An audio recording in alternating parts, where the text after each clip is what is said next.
everybody, and welcome back one more time for the day. The League of Legends Season 1 $100,000 Championship. David Freak Turley, Joe Miller. All excited. Really. We've come down to this great situation, which you somehow managed to predict before the group even started. I know, right? Oh. So prediction skills are with me. So here's the situation. By the grand confluence of events, if Team Solo Mid wins this game, they are first place in the group, guaranteed top 4, and Andy and Dan can relish in their first place group, you know, butting head to head. If Team Solo Mid loses, they're out. Just out of the tournament, 4th place, bam, gone. Because they and Zan would both be 1 and 2. And head to head, Zan beat Team Solo Mid, so Zan would take over 3rd place, Solo Mid would drop to 4th. If Team Solo Mid wins, then they and CLG are the only 2 and 1 teams, and Team Solo Mid beat CLG, so Team Solo Mid would take 1st, CLG 2nd, and Game DE 3rd. And, you know, vice versa, if Game DE wins, you know, they're 2 and 1, CLG gets 1st, Game gets 2nd, and Zan 3rd. So, yeah, pretty close. I did predict properly that CLG was above Gamed, but it's really do or die for TSM. Yeah, I mean, that's just the situation of it. Yeah, that's the simple thing. It sounds kind of complicated when you go through all the possibilities, but basically, TSM have to win or they're going home. Yeah, TSM have to win or they're going home, and if they win, they get 1st place. So we're now getting the ready check from the players. We are ready up here. Games is ready. Chaos is ready. They're good to go, so he's counting down. So we're going to go obviously into the bans and the picks. It seems both teams are ready, and Game to so kindly even give a countdown to go into the bans and the picks. And so TSM has first pick and ban, and they ban Rumble right away. Got about 4 seconds. I think he just scrolled down and found the champion, then clicked it without even talking to his team. Zillion the fast ban from Game DE. That is, again, aimed at Team Solo Mid. The only person in this tournament that seems to like to play Zillion is Reginald, and he's really good at it, so they keep banning him away. Now, I really think TSM is going to end up banning Sona. It seems to be, that's what I was talking to them before. I don't think the player's going to hear me. Actually, it's too late anyway. I think Sona's going to be the ban here from Team Solo Mid. There's the Needly ban. That's, I guess it's aimed at, who was the AP player? I think it was Kevin. Yeah, Kevin was the AP player. He was playing Needly in, I believe it was Gamed versus Zan. So, you know, when the teams like playing Needly, it seems that Needly gets banned. That she's that kind of champion where you don't want to play against an expert player with that champ. Another Vladimir ban, aimed again at Team Solo Mid. Reginald seems to attract all the bans into him. It's kind of convenient. I don't know, it's interesting. Vladimir is one of those guys, he's either banned or he's in there. Yeah, he kind of is. He really is. He's banned or he's in there. I think Twisted Fate's going to have to be the last ban from Game. I don't think they're going to let that one happen. TSM has one more ban in front of them. I'm still thinking Sona, but maybe they're just actually confident in fighting against Trist Sona bottom, or they can first pick Sona, and they're really not worried about it. Nope, there's a Sona ban, so the targeted bans at the enemy team, you know, they are champions that they really know they do not want to play against, and you know, sure enough, there it is. And now I'm really feeling Twisted Fate here from Gamed. So, final ban then for Gamed, and then we can get the picks underway. Obviously, 10 seconds still to go, and Jarvan will be the ban. Interesting. Are we going to see first pick Twisted Fate from Chaos?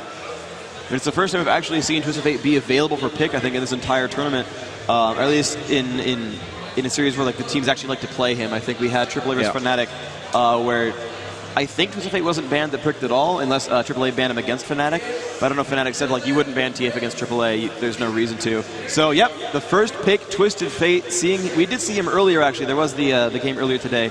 I remember him being in the 3-part gank up top where he locked a blue card and didn't get the kill. I think that was Team Pacific grabbing him against, I want to say Epic, but I could be completely wrong there. But it's now up to Game to get their first 2 champions, really.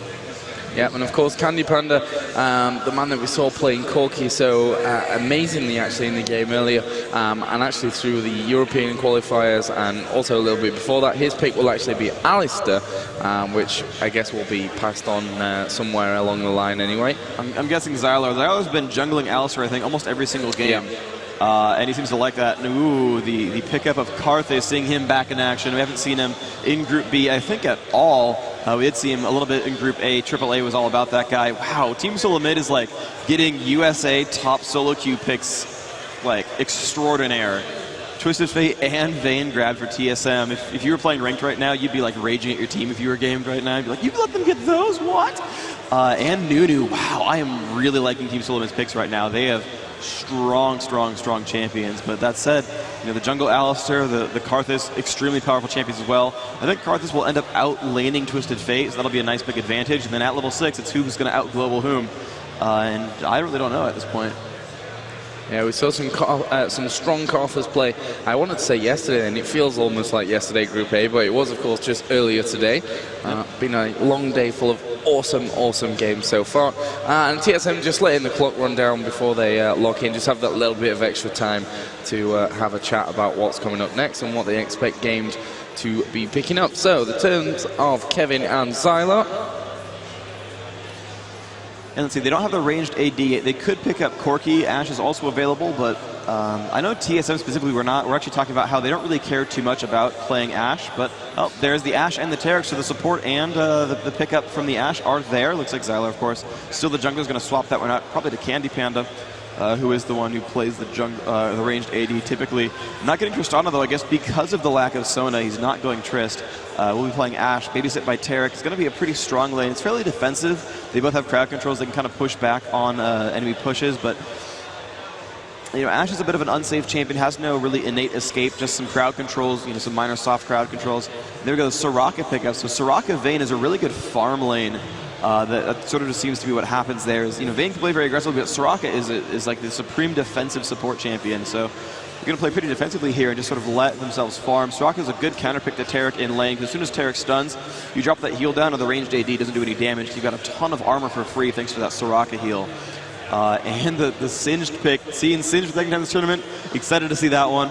I just like that Singed, that's all I can say. Joe's just looking at me grinning. Not this one again. You don't want to get so excited again, really? Well, I get yelled at on the forums for that one, so I'm going to have to keep myself in check. And Kassadin's final pick. Oh, nice. Kassadin for the first time this tournament, I think. Yeah. Very old school type pick, but again, the double mage setup there for games. Not exactly a double mage setup for TSM, really. You know, Twisted Fate kind of counts as the mage that you can play him AD or hybrid, and the Rayman on Singed is going to be, you know, a tanky DPS pick instead. There is indeed Jungle Alistair, that's going to be the jungler there. The double tank lineup and a lot of ranged, very bursty damage team. They can actually, wow, I really like Game's team. They've got the Ashe Aura from out of nowhere, and they've got a ton of burst damage that can basically jump over walls. That's really strong.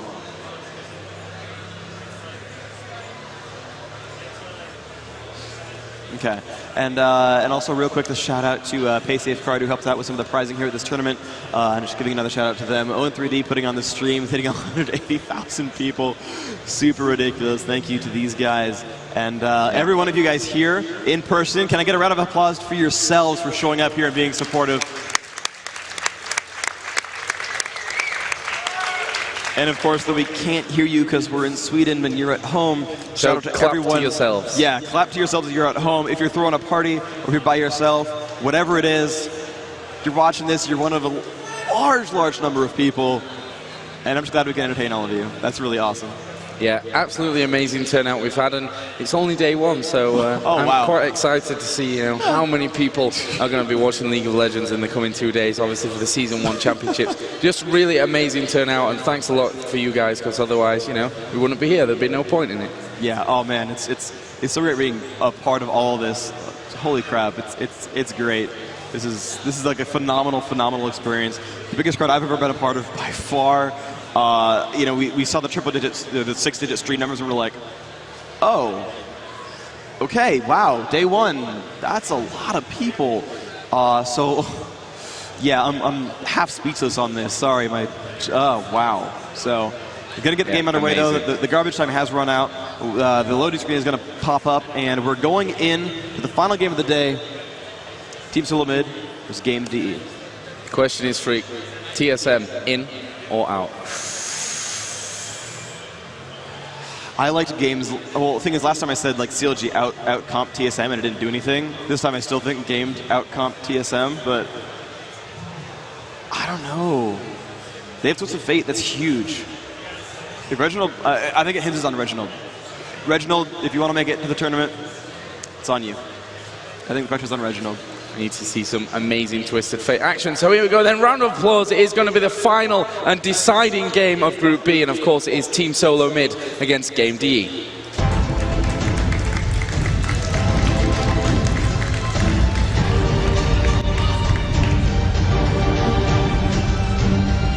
Alright everybody, welcome back to the game. Watching Kaox run around as Vayne. I think this is deja vu, we saw this earlier in the day. But Vayne running around the map. Looks like Odd One with Boots first, going to be leading the charge now across the map. And this is like dream team lineup. It's great. Odd One loves that. Nunu, Kaox on Vayne, a great ranged AD champion. Reginald on Twisted Fate. This is really the do or die team from TSM. I think they can't really be any happier with this lineup. I think they're super happy with the champions they got. And they're actually going to start playing a little bit aggressively. Oh, this is cute. Oh, this is super cute. All right, they're camping in this brush down here. And whenever someone finally shows up into this lane, dude, look at the line of stuns in this lineup. That's ridiculous. Like, they're going to kill someone. I'm just going to zoom in real quick. All right, it's not Dyrus. He's not going to spam /laugh on Singed. I forgot that part. So over here we got people just sort of camping around in the river. You can see they can see a lot actually. So let's go ahead and check out. Yeah, TSM just very much camping.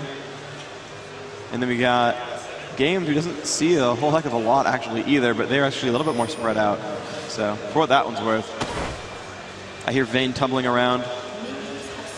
Don't really know why she needed to do that, but hey, sure, why not? Oh man, someone's gonna face check that brush. Someone's gonna do it. I mean, they're gonna go around the side for now. Smart by them to not go through the river. But as soon as the Ashe comes down, I mean, she has Flash and Ghost, but no cleanse. She's probably going to die. 10 start here, and actually TSM, are they going to go in there? Ooh, they're invading the jungle. They're going to go in there. Yes, they are. They're all 5 going in there, and Nif and Zyler are running for their lives for that one, and they are going to be able to steal. No, blue buff was already taken, but yeah, Nunu got in there just in time. Yeah. And Clairvoyance came down roughly 2 minutes, 16 seconds too late there. Yeah, I think. Yeah, a little bit. But, you know, they did pick that one up. So, I mean, overall, the invasion was smart from TSM. Looks like Rayman's going to head over towards the top. Going to miss out a couple of minion kills for that, but still, stealing Golem from Alistair is pretty hurtful. So he did smite the one. He's going to last hit the rest of these with his auto attacks pretty easily. He's going to run around and grab some more buffs across the map. Going to kill some wolves, maybe. So, you know, pretty good start for TSM. Lucarth is going to be first to level 2 up top. But, yeah, hurting Xylar's creep pattern is going to be pretty harsh. Absolutely going to be harsh. Yeah, and Xylar's been the one which, you know, in the other games we saw him doing some great ganks down onto that bottom lane and really caused some problems, actually. So that could be the great start that TSM are looking for. As we mentioned earlier, if you're just tuning in, this is a do-or-die situation, the final match of Group B. And if TSM win, they go through in first. If they lose, they're out in fourth. Yep, and we see finally the Rayman getting level 2, but landing against Karthus is not super easy as Singed, because when you run around with that poison trail, you're pretty predictable in your movements, and Karthus can land lay waste after lay waste on you. It's going to be how much health regen do you have, and unfortunately Reginald missing a few of these last hits. He's got 8, although he's actually landing better against Cassidy. He only has 7, so that's actually working out well despite missing a few. Vayne at 10, but Ashe at 15, so Candy Panda doing very well in the mechanics. Last hitting quite well. Looks like some aggression coming in, but Alistair, they're going to cross paths in the brush right here. Alwyn and Zyler seeing each other. There's the pulverized, great play there. And a little bit of spam coming out from Candy Panda. And Aldo's going to back off there. Both level 2 champions. Bottom lane double level 2 here as well. So actually level 3 first on Ashe, so good play there. And yeah, the Rayman getting sort of pushed around, taking down to about 2/3 health, but he has a regrowth pendant, so this should be decent for him. Puts in favors Cassidy, actually really well for TF. He's actually managed to put him down to half health. It's pretty good. Really causing a few problems there. Actually, we're going to see Xylar moving in here. And this could be bad news for Reginald. Actually gets the stun out onto Xylar and takes him as well down to below half health. So Reginald playing a very solid game so far in this middle area, and doesn't even care, it seems, to be taking the damage from those turrets, just constantly pressuring Kevin down. Yeah, he's landing really well. He's definitely a very experienced Twisted Fate player. And you know how this game is going so far? You know, he's got a good lane against Cassidy. He's 17 versus 13 minions, so he's actually winning this lane. So, you know, I said it's going to start with how well Reginald does, and so far he's off to a good start. TSM keeping themselves alive pretty successfully so far. The Rainman versus Karthus, we look at the minions, but hold on, there's some aggression. Nif coming in there, doing some damage. Kaox going to go ahead and pressure back, doing some nice damage there with that Silver Bolts proc, but look at the Rainman. I want to see how these lanes are shaping up. 15 versus 20, not too bad. Karthus winning, but not by too much. Bottom lane, there's still 26. Actually, no, 27 now on Vayne, so that's pretty good. And here comes the pressure into mid. Stun off on a Xylar and the Ice Blast. Good stun, but still getting very low. Reginald going to Ghost. Can he get this kill? He's Oh, he's gonna go for it. Can he get first blood in time? He's gonna get dropped, and it's probably worth it actually. Yeah, wow. I think so too. I mean, Odd One actually moved away back there. Kevin got the kill in the end, but no, I would agree with you. I mean, they are definitely ahead that little bit in terms of the money as well, in terms of the gold.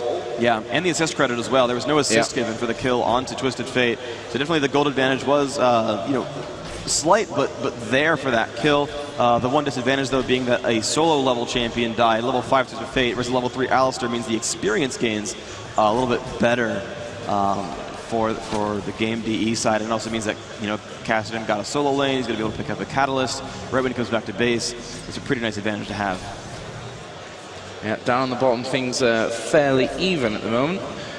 Chaos just about to hit 40 minion kills, and Candy Panda 43. So very, very even stuff up there. Singe actually free at the minute at the top, as we did see Karthus go back home and shop in and picked up Boots. Okay, Boots are a good pick. Is going to let him be quite a bit safer against this Singe until Singe goes back and picks Boots up for himself. He's not going to be able to shove around that Karthus pretty much at all. Xylo still staying in mid though, has come back into the action. Going to go ahead and look I guess for an invasion. He's going to get spotted. We'll put a ward down. Reginald knows about the ward though, so they can drop that with a pink pretty soon. Maybe an Oracles later on in the game when the Album picks one up. Aldwin is going to invade in the jungle and actually grab out some of these golems right here, doing great stuff. Looks like Karthus not happy to be where he is. TSM could actually shove this lane down. Looks like, though, we have Twisted Fate coming around. And there is the stun chain onto Chaos. Chaos not in a happy place. There's another stun from Xylor. The heal buff will end. The damage output is immense. Will Chaos go down? 2 more strikes to go. Will not quite pick it up. Oh, and the heal comes out just in time. Candy Panda diving in. Will pick it up anyway. He will die to the Soraka, though. And let's see, there was that was just the trade. Nothing else really happened there, but overall, great help from Game to E. Did help to pick up that kill through Xpecial's heal. And I guess that advantage is to Ashe because she got a kill credit, whereas Vayne only got you know, an assist credit, and you know, Xpecial's here soloing at the bottom lane. But Twisted Fate coming around, stuns Nif, and Zala's going to push him back, keep them alive. Guess they'll make it out just barely okay. Yeah, Reginald not too interested in following that one up, just wants to make sure that Xpecial doesn't have too hard of a time until Vayne gets back into that lane. Meanwhile, in middle, Cassidy obviously running a little bit riot, picking up these minion kills left, right, and center. And just looking at the score, yeah, 5 ahead or so is Kevin. And obviously 1 level above, which actually is going to start putting some pressure here onto Reginald, who will just try and attack back and slow Kevin's push down. And, well, Nunu's not going to catch Cassidy, that's for sure in middle. Yeah, not so much. So it's a little bit scary for him because he's going to start stacking up that Rift Walk, and it's going to make it cost a lot more mana, which is going to really hurt his landing if he ends up just getting through all his mana before he gets a chance to really put some damage output. A difficult thing for him here, though, is that the Odd One has a Golem buff and a Philosopher's Stone and his Nunu, so he's not going to get pushed out of this lane like ever. So Karthus is going to probably just pull back. It looks like he grabbed the... No, he did not grab Golem buff. Where is he? Oh, he jumped over to grab Golem buff. I was like, I didn't see him on the mini-map, and that's because he moved over. So he's going to have Golem buff for himself. He's going to jump across the wall and actually stay in the lane. I guess he's safe enough with a good 860 health, but I'd always like to be full health. It just feels good to be very, very healthy. Reginald is back in the lane, but Kevin can play super aggressively here, but not when it's like that. The Reginald putting out a ton of damage, proccing that cards, doing about 300 damage there, and that's working out well for him. He should be able to spam him, though. Kevin honestly could have spammed QER and, you know, sort of ad nauseum and really push Twisted Fate around. Here comes the TF ultimate, and what will he go for? He's trying to jump across the map, and he's going to do that successfully. Looks like he's in bottom lane against Candy Panda, and Reginald's not really pushing in very well. He's taking a ton of damage, having to run away there with Ghost, not getting really anything done for it. I think that was a bit of a misstep there to do that, because he really didn't get much for it. So Pop the ultimate, lost his Ghost Summoner spell, used Flash as well. Ashe really didn't pop anything. I think she used Enchanted Crystal there at the turret, and that was about it. So a failed gank there from Reginald, but still laning quite well. 41 minion kills, actually now behind Cassidy. So, you know, that early advantage is actually starting to fade slightly. But Singe doing a pretty good job up top. Looks like they're still going to be okay for now.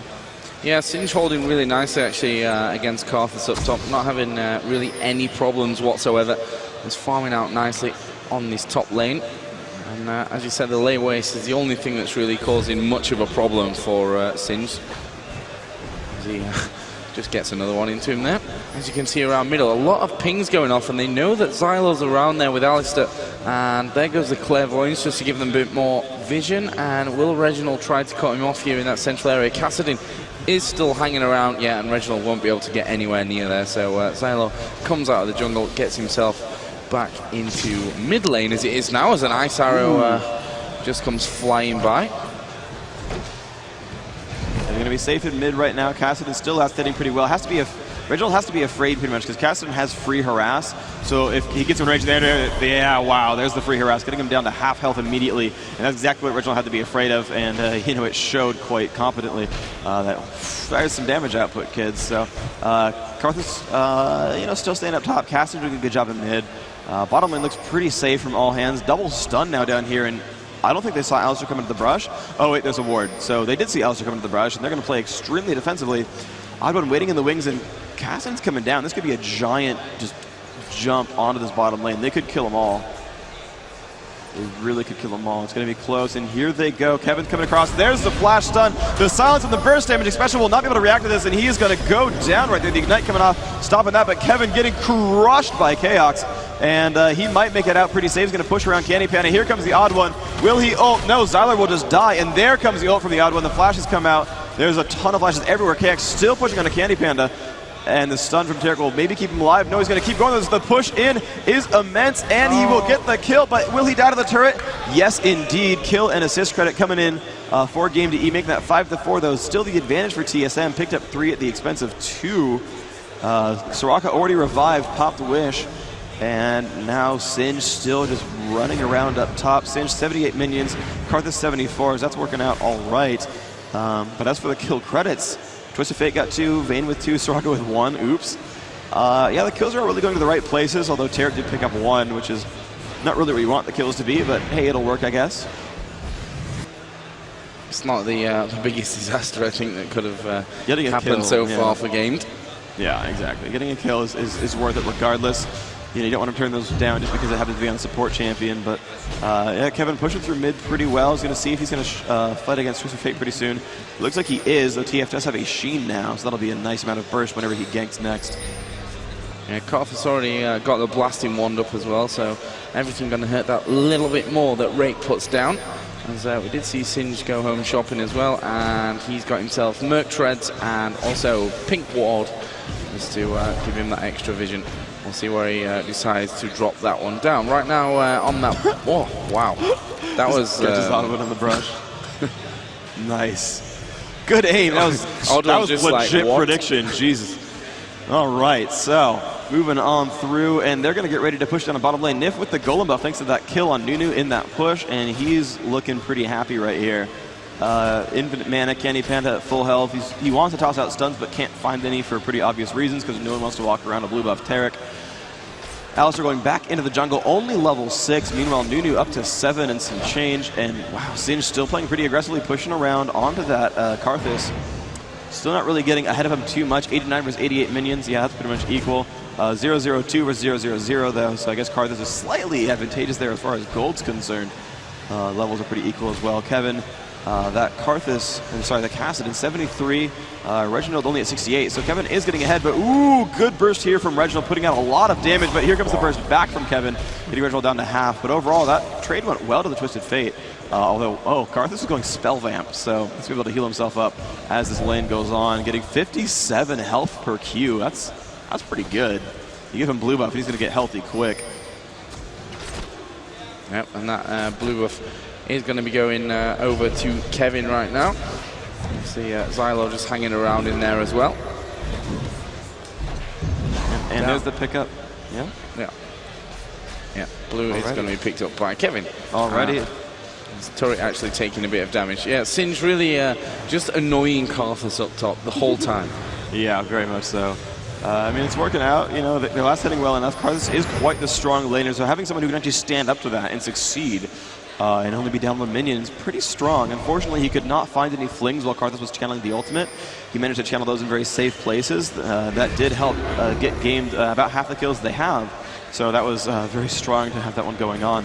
And we just see the Remaster coming back into that lane. He has the Catalyst, he has the Mercury Treads, as you mentioned earlier, and he's just going to do, you know, lots of fun in this lane. The Poison Trail's doing some work, and yeah, he's in pretty happy places, getting himself lots of gold, now 104 minions, and he's, again, back up to that turret. Karthus coming to come in to defend. We'll see what they can do about that. Yeah, I think his minion line's obviously just been completely wiped out by that Poison Trail. And it's going to leave Rake all alone, actually, on the turret. But it looks like Singe might start to move away. And it looked like Zylo was coming around there. There were a couple of pings dropped out there by game. But in the end, I guess they decided it wasn't worth really making any kind of push. Down on the bottom in terms of the minion kills, we do have Vayne with 118, Ash with 118. So, well, doesn't get any leveler than that, my friends. Yes, yeah. I think what would be more superfluous than say any more leveler, just because I can. And one more kill for Vayne as well. Oh yeah, see? So there you go, advantageous. And I think that was a first blood kill too, so he's even farther ahead. So Team Solomid up, wow, a good 2,000 gold. That's a pretty significant margin to be ahead by. No dragons have died, no turrets have been killed, only a 1 kill difference, but the last hitting, I guess, is in the advantage for TSM, or at least the gold for 10 items. They got the Philosopher's Stone there, and now Tarek does have 2 gold items, so I guess they'll catch up if no one does anything. Looks like there comes the gank from Alistair up to the top. Rainman probably not going to do too much. He's actually playing aggressively because he thinks he's all right. And Twisted Fate, will he jump in? No, TSM's going to still just run around solo, and Rake not in a good place. There comes Kassadin finally. Rake looks like he'll make it out, and now the Rain Man's going to be chased down. Can they get enough done with this? He's diving into the turret. Will he get a fling off in time? No, he's been silenced. Rake, can you get away? Can you get away? Can you get away? Nope, fling, peace. He's gotten that kill. There's the kill from that Kassadin. Good play there. He did get the assist credit off that one, so a slight advantage there, but that's why I like Singed, by the way. They do stupid, stupid things. And there's the arrow, and he flashes into the arrow.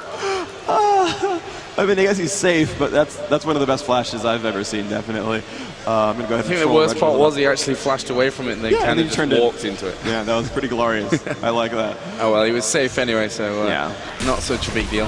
Yeah, although he didn't die. Popping the flash in the meantime. Kex has gone up and is going to take that lizard buff, give him that bit of extra power as he goes back down onto that bottom lane to be facing off against Ash. Let's see, the dual lane bottom is going to be a double recall from Gamed.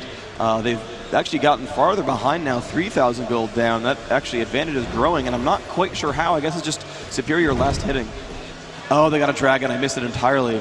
That's why. Wow. Okay, I whiffed on the dragon pickup, but there you go. You can make fun of me on the stream now for missing something. Okay. Completely whiffed on dragon, but TSM did pick that one up. I guess that was because a bunch of people came up top with Karthus, Kassadin, and Alistair fighting just Singed. When it's a 3v1 up top, you're supposed to do dragon, and that's exactly what happened. Very good coordination play. Looks like a game up top as there comes Twisted Fate and the fling. Goodbye, Rake. There's no chance of you living right here. The damage output is too good for you. That will be a death. Now, if he lands a couple more layways, he might kill Reginald. I don't know if the ult's up, though. No, he's got another 30 seconds on it, so it looks like Reginald will make it out pretty much safe. But I think Rake was level 11, and oh, I completely whiffed the kill onto Candy Pan at bottom lane. Looks like Nif was not able to keep him alive. Now I'm just completely dropping the ball here, missing a lot of kills here. But KX especially doing a great job pushing onto Ash. Ash is now dead, 8-5 the score. And you know, TSM was do or die, and so far they're doing. So good job of these guys. Yeah, really looking fairly strong now. Obviously, those 3 extra kills of 4k extra gold that they've got, and Rayman up at top has been nothing but a problem actually for Game to deal with, and it's quite. We've seen 2 Singes today, and they've both been very, very annoying for the opposition. Yeah, they both won. They've both been very successful, and they both never left top, and it's been very difficult for the other team to deal with. Where like they have this constant push pressure that will kill all the minions, that will get a ton of gold, and you really don't want to let him get into that state. And he does it better than Jarvan basically because he can just completely crush entire minion waves in a much faster pace. And then he just sort of runs around, and you know, he has a great crowd control, he works well with the gank, and it's working just so incredibly well. Rake now is back in lane and got his sorcerer's shoes. And it looks like we may see Nunu come up for a sniff at top. No, he's decided to head his way back down. They've spotted actually Tarek moving up there due to that ward, the aggressively placed ward from TSM. Vayne still hanging around in the bush, hoping that they'll catch one of them coming that little bit of aggressive. Although obviously Tarek is there with Candy Panda, both of them full HP, so I'm not sure that there's really anything up for grabs in that one. And KX waiting in the brush, gonna go for the jump. Yeah, go for it. Yeah, and we saw the flash coming. Obviously, Reginald did get himself in onto the action, but yeah, they split off in two different directions, and as it happened, it was a really great choice from Game to get out of that one. But it looks like they may decide to go aggressive. We've seen Kassadin come down from that middle area. We actually see them starting to move as quickly as possible away, and there goes Kevin, nailed to the wall. Wow. Absolutely ridiculous burst there, and a split second, 100% to nothing. Yeah, wow, that was a ton of damage there from Vayne, and the Silence Rocket, the stun for Just a Fate. And once again, they get spot in the brush right there. KX taking a fair amount of damage, but getting healed out. And here comes Zyler to lend a helping hand. This could be a kill for them if they do it right. And there's the exhaust. Reginald going to jump onto Candy Panda, but the great ult from Karthus is a ton of damage. Down goes Twisted Fate, now pushing on to Xpecial, who has no mana right now. This could be an easy kill. Where's your stun at, Zyler? You need to cast one. Pops the ultimate on. Gonna let him take that turret. This is gonna be a definite kill there. Great stun from Tarek. Zyler running away is going to get hurt badly. Wow. Nice job by KX. The ultimate times out. The turret gets the last hit, but KX bursts them down with silver bullets, picking that one kill up. I think it was still worth it, though, because they did get the kill and that support, and they're going to keep pushing on through now. Candy Panda going to push KX around. They do have the ability to push onto KX, I think, pretty well. They have that stun from Tarek. They have the heal and the armor aura. They're in pretty decent shape here. Not going onto the turret, though, and they're getting that one down quite low, actually. It's down to half health, and KX keeping himself alive here, keeping the turret up, but that was a decent trade at the end, finally. And here comes more pressure. Reginald showing up. Good by Nif. Oh, no, he's going to heal himself. Now he's gone. Good gank in from Reginald. Good ult. Going to pick that one up. The card's coming out, killing a lot of minions as well. Building quite the advantage. Yeah, this is where Game needs to be really, really careful now. Actually, Reginald's starting to move in, and Candy Panda just got himself away from that one. Yeah, Chaos is up to 6-2-2 right now. Got himself Bloodthirst already. Got 3 Doran's Blades in there as nice well. Move. He smote it. Alistair Smote stole his own golem. That was nice. Almost got stolen, but he went in there, pressed D and clicked, and came out in the end there. Good stuff. So that was a near miss, I guess, and that's going to be good. They're still down 4 kills. They're down about 6,000 gold. And that's starting to be a significant margin. That's about 20% down, and that's kind of a big deal. They're down 2 turrets. You know, that one dragon against, already won the team solo mid. Abo does have the oracles, and he's doing a good job with that. Nif does not have his own. He does have a good stack of green wards, but that doesn't mean all that much, where the enemy team can clear them out at whim. Yeah, and Nif's actually going over now to ward that middle area. Dragon is available, so maybe we'll see TSM start to move in there. And there's the one ward that Nif put down, and Odd One is already taking it straight out of there. Hawk shot coming around, so Game note that TSM were around there somewhere. It looks like they're setting up for this Dragon push. Rayman, who's not really been scared of anything so far, he's just hanging around there fairly aggressively. Clairvoyant's put in there as well, so Gamed, their position is now compromised, and as such they are going to be backing away from this one completely. Rainman just throws down a slow just to annoy probably more than anything else for TSM. But Dragon still remains, and it looks like TSM... They got a turret for it, though. Yeah. It's pretty strong. So they're really building an advantage there. 7,000 gold up, and they're positioned well for Dragon. Their ones will reveal they'll back off because of it. They are pretty afraid, and for good reason. The MVD can certainly still win a team fight. They have such great stuns from across the map. The Ash Arrow, the Tarek stun, Flash, Headbutt, Pulverize, Chasm Rift walking and silencing and slowing you. You really can't escape if they catch you. And it's, that's what it's about. If they want to go for you, they'll get you. They're going to go for this turret here. They're going to get it first, but TSM going to be right behind them. And here comes the fight. It's going to be Singed in front. A great Karthus wall. They're going to help the initiate. There's a stun, but they're blowing up Rain Man. That's the wrong person to go for. The damage output is huge. Candy Panda drops out first. Zyler in the middle. A good ult there from Nunu and the channel. Looks like Candy Panda, yeah, indeed did go down. Now Tarek is the next one. He's going to drop for free. And looks like, wow, 4 kills for nothing. Only Karthus remaining, or sorry, Kassadin remaining. And he's trying to run away.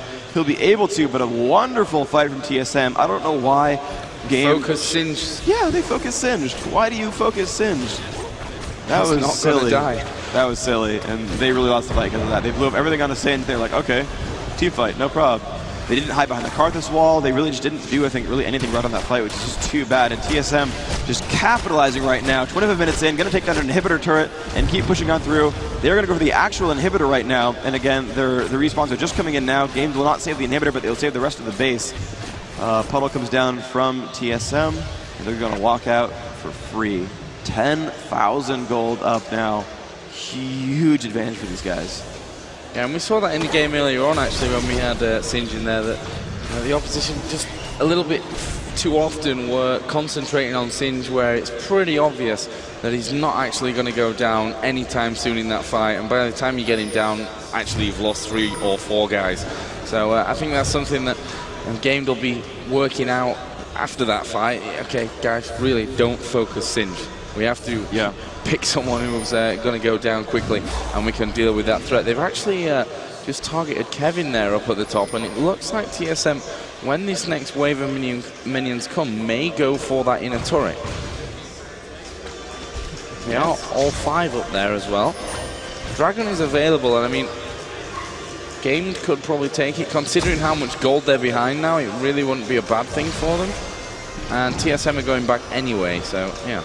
Yeah, they'll do okay. It was a really good job at TSM. You know, they were getting ready to recall out of the base. You know, right there, they're all getting ready to go leave. They're like, ooh, they're gonna go for Baron. Shoot, we can't recall no matter what. Even if it's a bad fight, like we can't give them free Baron. So they kind of waited around. They were pretty healthy. They do have that healer from Soraka, so it wasn't too bad. And they finally saw that Game left. They pushed back away towards their own base. Like, okay, breathing room, we're okay. And then you know they got to finally get back into their own base and recoup, pick up some items.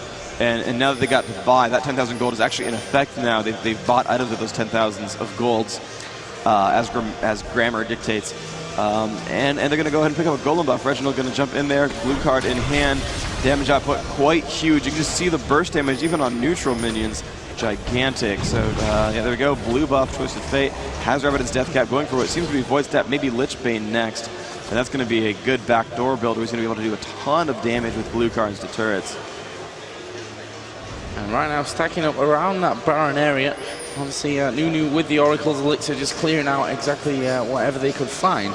There were actually no wards in there, just the one on that ramp up in towards the Game jungle. As the Clairvoyance does go down in towards Baron, warded up as well. And TSM, I think, really contemplating going for this Baron at this stage of the game. Yeah, I think they should, actually. They're going to clear these wards out once more. Actually, Game kept running backwards, so... I mean, they actually could have it now. Yeah, they actually kept running backwards. The TSM's going to go for it.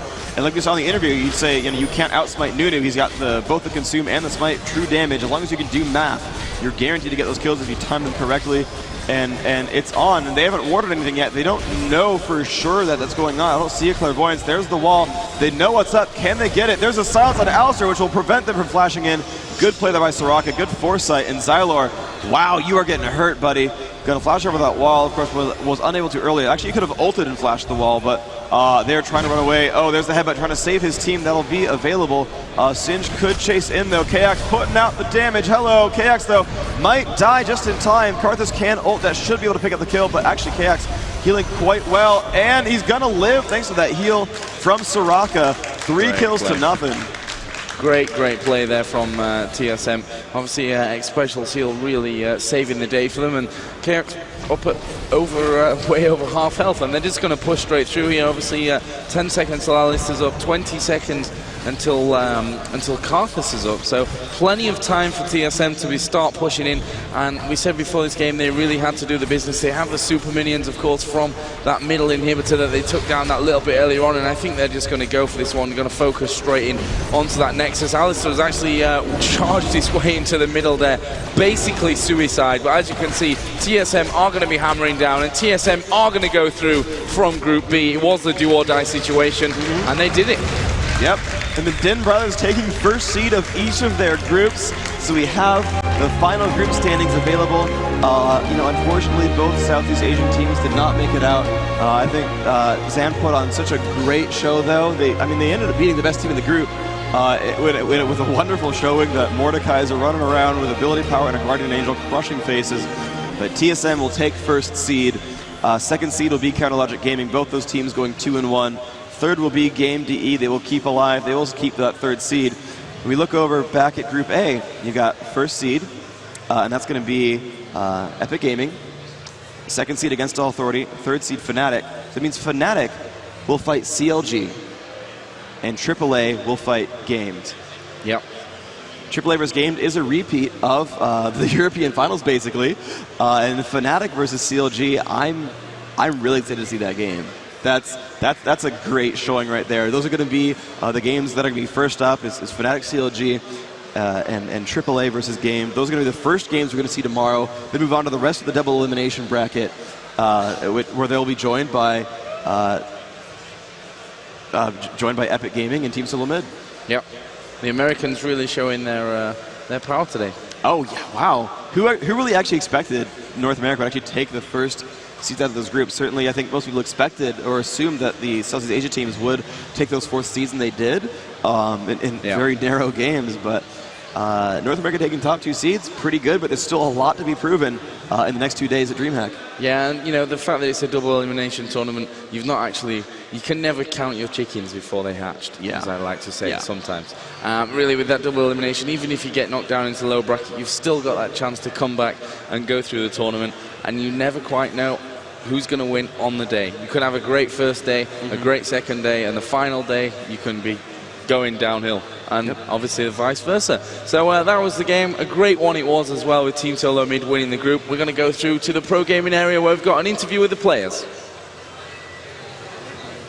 That was our last game for the day, and it was a very exciting one. Can you introduce yourself again and talk about the last game? Hey, I'm Rake, and the last game was very tough. TSM played a very good global setup with Twisted Fate. We were a bit surprised because of the very low cooldown from Twisted Fate's ultimates. He used it very well, and Singed was like unkillable, like the last match they used Singed. Yeah. And what did you try to do to counter some of the Twisted Fate and the Singed tactics? Well, we tried to counter the Twisted Fate gangs with Karthus ultimate. We tried to compensate it, but the global ultimate of Soraka did affect the match, and Singed was unkillable, totally unkillable for 2 APs. Well, you guys did a great job, and you've been playing for a very long time today, and you guys are last game. You closed us out. A lot of excitement. What are your big thoughts going into tomorrow? Well, I don't know. We have to play against AAA, and they are very tough, and it will be a great match. We're looking forward to it. Great, and we are all looking forward to it as well. Thank you so much. And would you like to introduce yourself? Hi, I'm Brian Wiley, also known as The Odd One. And who did you play in the last game? I played Nunu. Great, so that was a very tense game for you guys. Obviously, it was either go home or go on to become #1 in tomorrow's Group B. And so what were your thoughts going on? Did that affect your strategy at all and your stress levels? We were all really stressed ever since we lost to Zan. It's been really bad, but we just tried our best. Like that's what we were doing. I figure all the games, but we just lost to Zan. They just outplayed us. Right, and was there any point at the game where you knew you got this, you just had to make that one, final last push or anything like that? Well, we had control most of the game, but I figure it was never a done deal with these games. So, when we finally got those 4 kills at the end, that was it. Great, and what are your thoughts going into tomorrow's matches? We're gonna dominate. Euro's gonna lose, and North America #1. Yep, that's basically it. Great, we really look forward to seeing that. And so I have a final question. I noticed you guys in Solo Mid have your colored shirts. You guys are kind of look like Skittles a little bit, like a little rainbow. Was that like a secret tactic of yours? How did you guys choose your colors? Tell me the story behind that. No, we just were told to pick colors we liked. Except we picked Rain Man's because no one really wanted pink, so we just gave it to him. Well, real men wear pink, right? Yeah, but he was just giving it to him. Awesome. Well, thank you so much. We will see you tomorrow, and we're going to throw it back over to the commentators for our final recap of the day.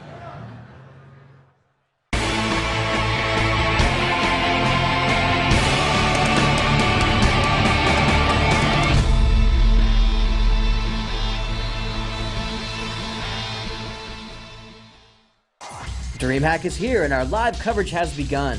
Over the course of the event, you can visit the Season 1 Championship website for lots of exciting updates, including matches streamed live with professional commentary, pre- and post-game interviews with the competitors, tournament brackets that update as games finish, photos from the show floor, and much, much more. So head on over to the event site and learn more about the League of Legends Season 1 Championship at DreamHack.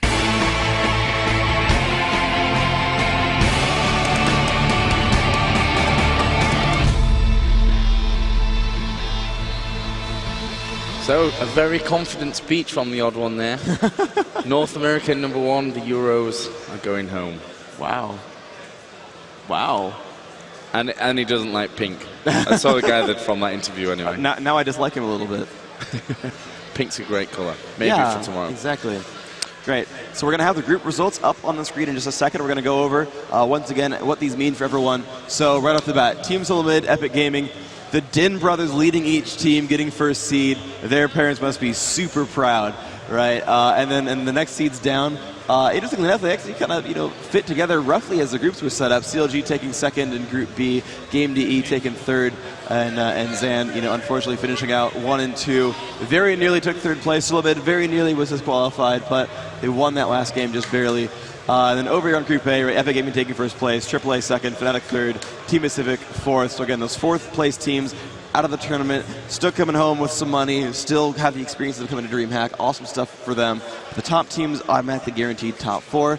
AAA must fight Games, and Seal Gaming must fight Fnatic in weighted best of 3s, where the second seed team only needs to win 1 game, third seed team must win 2-0, and the winners of those series will move on to face the rest of the games. Yeah, some great games. 100% coming up tomorrow. As you said, those weighted best of 3s. Yeah. Really a lot of pressure for those third place teams. They really have to just get in there, get off to a flying start, no margin for error. But also the second place teams, they have this mentality sometimes, okay, we can afford to lose one and then finish it off, and that can sometimes be a downfall. So everyone's got to be on their game tomorrow, and I'm sure we're going to see some absolutely thrillers. Oh yeah, absolutely.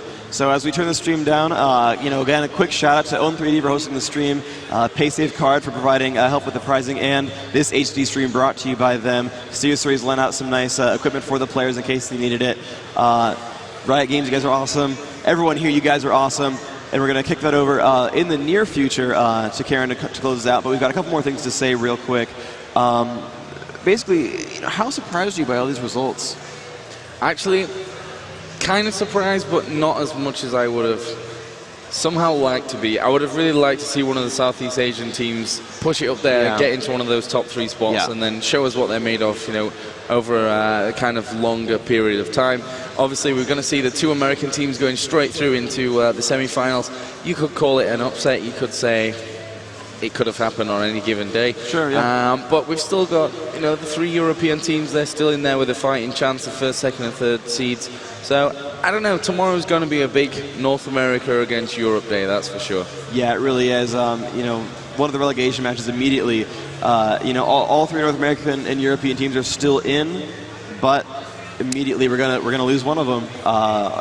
One from each side, and it's going to be down to 4, and it could be 3 American teams, it could be 2.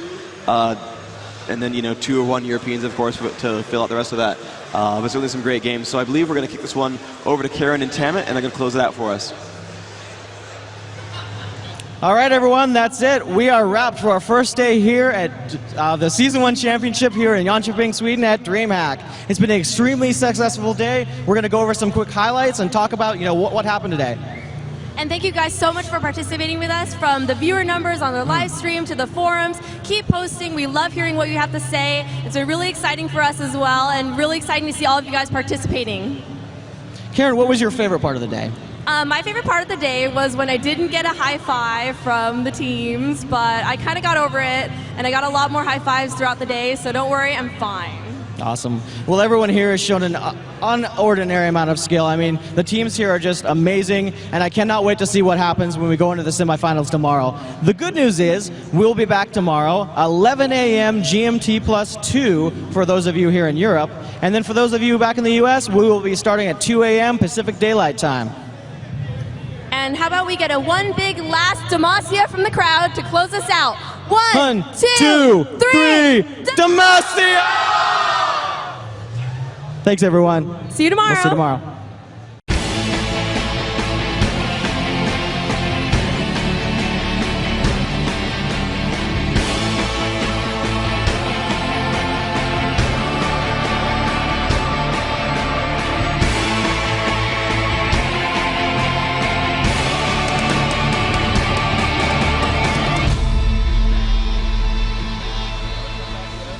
Where the sun quite literally never sinks, especially not on esports. We have more matches for you tonight. So the original schedule actually just had one more match for you tonight, but Group B it's quite a nail biter, isn't it? It's epic, really, yes. Even though Epic's in the other group. Good way to put it. Yes, and because of that, sorry about that, because of that we decided to show you both remaining matches. So we are going to show you CLG versus San right now, and after that we're going to go into TSM versus Game. Is that right? Yeah. Wow, those are going to be epically close matches. San, the wild card, coming out of nowhere, or that dark horse just really coming up from behind, somewhat, not to be thought of as the underdog. But as you said before, most of these Asian teams, we know they can't really play against the global teams that, it's not like they can play against each other in America. They can play against each other in EU. Yeah, exactly. They have a different level to play on and a different caliber to play on out there. But as we look at this match lineup, we just saw a match where Zan took TSM very easily. It just seemed like it was a run-through match. And then we see, TSM beat CLG, and now we have a CLG versus Zan match. So what does, that really put into play for CLG? Are they thinking were they watching the match where, Zan was able to take TSM handily, or, were they out thinking of strats or whatnot? Either would have helped. But I think really watching the strats that, Zan would have had, and obviously banning the players that they're going to need to ban, possibly a Mordekaiser or so, maybe one or two of them. Well, he is number one. Yeah, he is number one. He can make it happen. So we're going to have to see what they do in these bans and picks and how they come about that. Zan obviously coming off of no matches right now. They're really getting ready to really pummel on some CLG if they can, as they did at TSM, but also CLG wants to really come off of that loss and pummel back as well. So both of these guys are clashing together right now, and it's going to be an amazing matchup. And then another one after that. Oh, man. And in esports, it's not always very easy map where you can say if Team A beats Team B and Team B beats Team C, then, the Team A will beat Team C. That's not always how it goes. It's not the same mentality as CLG had last match. Yeah, exactly, yeah. And, well, the Mordekaiser ban, actually, I just ran into Kobe, who is here as a sort of the sixth man offering moral support to his team. Just ran into him on the stairs and was like, so what are you guys going to do? Like, ban Mordekaiser and hope for the best. Yeah. So, we'll see. I mean, we're joking about Mordekaiser. He's generally not considered viable, but in that top tier, right? Yeah, usually he can be focused down quite easily, but the way they had it last game just really made him very offensive. He was against Vlad in that top lane versus TSM, and that's not really a good matchup. Vlad can't really do anything for the first three levels, and that's when Mordekaiser can kind of take the damage. So it really was negated there by both players, and Mordekaiser just able to not allow Vlad to really take anything off the shield, and just continues to barrage him with attacks. And with the shield on so often, a lot of minions around him, he's just able to consistently sustain himself in lane and really not take any damage. And if he does, you just wait for some of that to regen depending on his items. And we have all the players in the game right now. We're going to see if we get the picks and bans ready. Here we go. These matches are going to go not quick, but the picks and bans, these players are ready to go. Their adrenaline is pumping. They have been waiting all day to play for their Group B matches, and now that they're into them, they don't want any of this to stop. They want to keep going with the momentum that they have. And how cool is our new spectator mode? I mean, just amazing. Observing or spectating the bans and picks is such a huge step up from having to just watch and report to you from an IRC channel what they decided to do, and the fact that that there is this. Just a second. We have to make sure that we are not starting quite yet. We're not quite ready. All right, cool. So the fact that there is no wiggle room. You can't say, oh yeah, sure, we have 60 seconds, but we're going to take a little bit longer. Right. It's a hard decision for an admin. Do you really want to crack down on something like that and say, oh, you just went 1 second over your pick, you're going to get a random champion? Now that we have a robot in charge of that decision, the robot being our automated spectator mode, well, if you go over 60 seconds, I'm afraid you are going to get random champion, and that means you're going to have to run, I don't know, you're going to have to run... Cassiopeia. Cassiopeia, yes, on Ash Runes. That's going to happen. So these people know that, there's a pressure on, and that makes for much shorter pick and ban sessions, which is good. Looks like Zan is taking a little time with himself, getting everything set up here, making sure that they're really ready to get into this match, mentally prepared, physically prepared, as both play a huge role in, you know, these guys have been here all day watching matches, playing matches, dissecting their opponents, making sure they know everything that's happening correctly. So we're going to have to wait and see if all of that is paid off, and we are going to jump right back into the picks and bans here. Cool. So we are going into the picks and bans. CLG have first pick and first ban. They are the higher seeds in the group stage, and they there it is. There it is. Mordekaiser goes down to the pick and ban. Obviously, we see Anivia being banned as well. That's a good ban. It's definitely a good ban. That Wall can decide games very, very easily, and she's just a very, very strong laner as well. Let's see what else CLG have, if they know anything other than, you know, ban Mordekaiser. Honestly, honestly, Rivington, going into this tournament, did you expect to see Mordekaiser first banned? No, the whole talk from Zan was about a Pantheon, and then Mordekaiser comes out very strong. And even though it could be, you know, I don't think they have anybody that they really want to put at top lane. They may leave Nidalee open for a hot shot here. We'll have to see what they do, and that would have been a pretty good lane actually against them, being able to self-sustain. Absolutely, Vayne banned by CLG, answered by a Twisted Fate ban from Zan, so they really don't want that global. And Jarvan, the last ban for CLG. Yep. We did see a very strong Jarvan. Top lane last game, so it does make sense that we see the Jarvan ban and an Alistar ban as well. So we did actually miss out on the pre-game interview here, but don't worry about it. We'll do it real quick as soon as the picks and bans are ready. We'll get these India and the information rolling. Yeah. All right. So we see CLG with a Rumble first pick. Wow, that is definitely going to go to Big Fat LP. I'm calling that right now because I happen to know that he has been studying up on his Rumble, checking out how the Europeans do it. And no, but seriously, he's been playing the hell out of Rumble, and I think he figured out what a strong champion is. That ulti, man, that ulti just breaks team fights. He just put it down, and you give them a chance, either split up in a disadvantageous way or soak up so much damage. You know, it's such a good initiator, and it seems like every time that it comes down, I'm taking damage, and then you forget that it also slows you within that damage, so you're taking that burn damage the whole entire time, and it's such a way for CC, for the other team to just catch up to you and just really start to CC you even more. And it looks like we have Corki going in the hands of Zan. We'll see if he's switched around at all. Darkness is the one to pick him up, and Axion on support with Sona at this point in time. We'll have to see how that works out for them. So Nidalee was left open this game. Let's see if Hotshot goes ahead and grabs her. Well, it really has to go within the build as well if they don't have it. And yes, it does. Hotshot finally able, from regionals to now, the first time he's actually been able to pick Nidalee. And we'll really see why he's been banned throughout all of these matches. This is going to be really awesome to watch. Hotshot GG in his prime with Nidalee on this one. Oh yeah, let's hope for a really good game. Let's see what Chorst is picking in terms of, well, he's picking the jungler. Okay, they don't want to leave Nunu open. That makes sense. Right on. So they're going to switch that with St. Vicious, actually. Yes. And he's definitely going to be the jungler for CLG at this point in time. Nunu is just such an aggressive jungler. You can lose. You can just mess with the enemy jungler so much and just get him out of the game if you do it right. At level 2, you go and do level 2 gank. Even if that's not successful, you're in position to take the enemy golems if you spawn as blue, and that's just, you know, that really, really hurts the enemy jungle. Quickly go in, consume, and make your way out of there, nice and easy. Yep. And there are the picks. And certain junglers need the golems to just hit level 4 there, and if they don't have that, that just throws them out. Radion and Intrigue now to make their picks. We do have to see somewhat of a tank, and they're jungling Trundle, the first time we're going to be seeing him here at the DreamHack Season 1 Championship. I like that. Very nice. I like Trundle. Trundle is a really fun champion. He's very underplayed and underexpected. And he has that sort of wall too, that little pillar of filth that he puts up. It's such good CC. It's not as strong as Anivia's wall, but it has that CC, that blocking effect, that effect of messing with the pathfinding. Yes. And on top of that, it has the slow around. Yeah, if you're around the pillar, it will definitely slow you. Utilizing that is really big because they have a lot of initiators on this team that can just shoot around that pillar. Look at that, Lane Lee Sin. Is going to be Lane Lee Sin. We'll have to see how that works out for him. It looks like he will be switching that with Sona as well.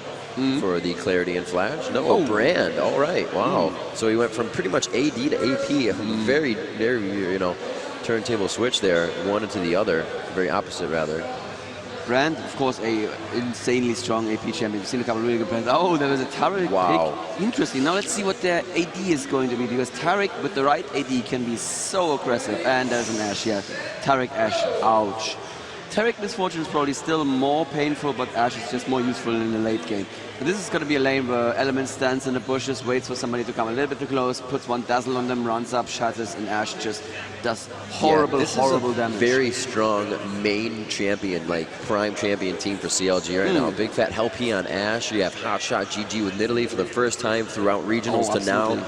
And we're going to have St. Vicious switching it up with Chowster. They're going to be a Rumble and a Nunu. It looks like St. Vicious will be Nunu in the jungle. We're waiting for these last two to lock in, and we'll see what Vec can pick up for his. Do you think that Big Fat Lip is going to play Ashe rather than Chauster? It could be a possibility. We'll have to see how they switch these up. Big Fat LP, I mean, he'd have to switch all the way to Rumble if that was the situation. Yeah, like I said, he has been playing Rumble, so I would expect that. And there's the Lee Sin now. Okay, all right. So knowing that it most likely wouldn't be a pick, they wanted to get Brand in there. I don't think CLG would have chose Brand, but they wanted to make sure that they had it as well. They had very good AoE damage, and to start that fight, he's a great initiator from far away with the Pillar of Fire, and he can also get the Conflagrate on to start some good AoE damage after that as well. Nice. You really want to get that Pillar of Fire down second. Once they're ablaze, it does the double damage, and that's really where you can start. I think it only does 25% extra. Or 25%. Thank you. Yeah, sorry. I said double. It's still extremely painful. Yeah, for sure. As a brand, and I have to say for a while, again, I'm usually the jungler, but when my team lets me, I play AP, and I have been playing... When my team lets me. Yes, when they're like, okay, it's fine, we're going to lose, Daniel's on ADP, but go ahead, have your fun. And then they usually let me play brand, and it's so satisfying to pull your E into Q stun and then WR combo off. It's like, wow. Especially when you find somebody alone in the jungle that that spell reel, that combo is just going to wipe them out in 1 second. And you're like, you go back to your lane and your cooldowns come up and you still have over half mana. We're going to give over to the tournament area for a really quick interview. Hello out there. We've been reading the forums and we've heard some comments about, how awesome our webpage is with all the updated results. So I wanted to take you behind the scenes and show you who's responsible for it all. So this is our team who is responsible for taking the photos that you're looking up on the website, doing the write-ups, and just wanted to introduce you guys. You can give you your name and summoner name. I'm Matt. My summoner name's Diligence. Awesome. And what has been your favorite moment of the day so far? My favorite moment has been not only watching our viewer count skyrocket, but also watching how excited everyone around me is getting, watching that go up as well. Great, that's been very exciting for us. And give you your name? Amanda. And what is, you're a photographer here today at our event, and can you describe or show us the best gamer face that you've seen today? That would have to be this. Awesome, thank you so much. All right, you guys over here, you want to introduce yourself? Yeah, my name is Richie. And your summoner name? Cosento. Very cool. And what has been your favorite moment of the day so far? I think when we broke 100,000 people on the stream. That is so awesome. Thank you guys for helping us make it happen. And lastly but not least. Hey guys, I'm Matt. I'm here on the English forums. I'm the English community coordinator. Oh my God, I know you. You're totally famous. and what are your thoughts on the day so far? What's that? What are your thoughts on the day so far? It's awesome. It's absolutely awesome. I mean, final's going to be great as well. Yes. Cool. Well, big thanks to you guys for keeping us all updated at home, and back to the match. All right, these guys are amazing. And I think they deserve a little round of applause for keeping us updated all day long. Yes, and if you've looked at the website, I've barely had time to look at it. You should definitely have a quick look. It's amazing the amount of content they're putting up there. There's little recaps for all the games so far. Yeah, there's too much going on. My eyes have been fixated on the screen when I'm actually not playing the game. But actually, I'm going to go ahead and say you were right. Chowster, or Big Fat LP, taking the Rumble. Chowster playing the Ashe. You were very much correct. Looks like obviously Hotshot staying with his Nidalee. And St. Vicious, as we said, taking the jungle, as that is his role within the CLG I love gaming team. It is a fantastic skin. And a little shout out here to Angry Goran, who I know is unfortunately not watching, but is probably going to watch these VODs. So Angry Goran, shout out to you for your Nunabot videos, which are pretty epic if you haven't seen them. And yes, we have Indrik playing the support again on the enemy team. we are about to go into the game right now, and yes, let's see how this will turn out.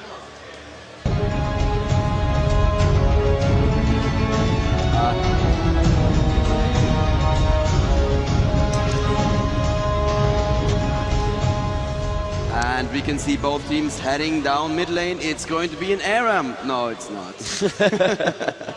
ARAMs are fun though, they are fun. Fantastically fun games, but we are going to see that Tempest, or Lee Sin, moving up here. Vec is going to be going into the bush first. I don't know if you saw that harpoon shot coming out of the hands of Big Fat, but you know, going for that E first is not abnormal for a Rumble to do. Definitely a good initiation if you get into a low-level team fight. You want that CC and you want to be able to control the other team, and that stacking slow is just really advantageous that comes out of the hands of Rumble. A lot of stuns, you got Dazzle, you have the slow by Chowster off the volley, and actually volley after he activates his Frost. And looks like they're just going to hide out here. Nunu also with his Ice Blast, as Zan just kind of moves around in that Rat Pack, as I say, and they're kind of keeping power and numbers right here by the top of the bush near Dragon. And it looks like nobody's really going to push too hard. They've seen what happens in the past few games when that goes down. I know Double Lift knows exactly what happens. And his face still hurts. Yes, his face does still hurt. It is not good to check the bush. And we'll have to see what they can do with this one. I don't think anything's going too aggressive. No real jungle invasion. Looks like Ashe is going down bottom. She will be playing it up with Tarek. Ashe Tarek, like we said, going to be super aggressive bottom lane. Looks like Hotshot GG is going to be given middle.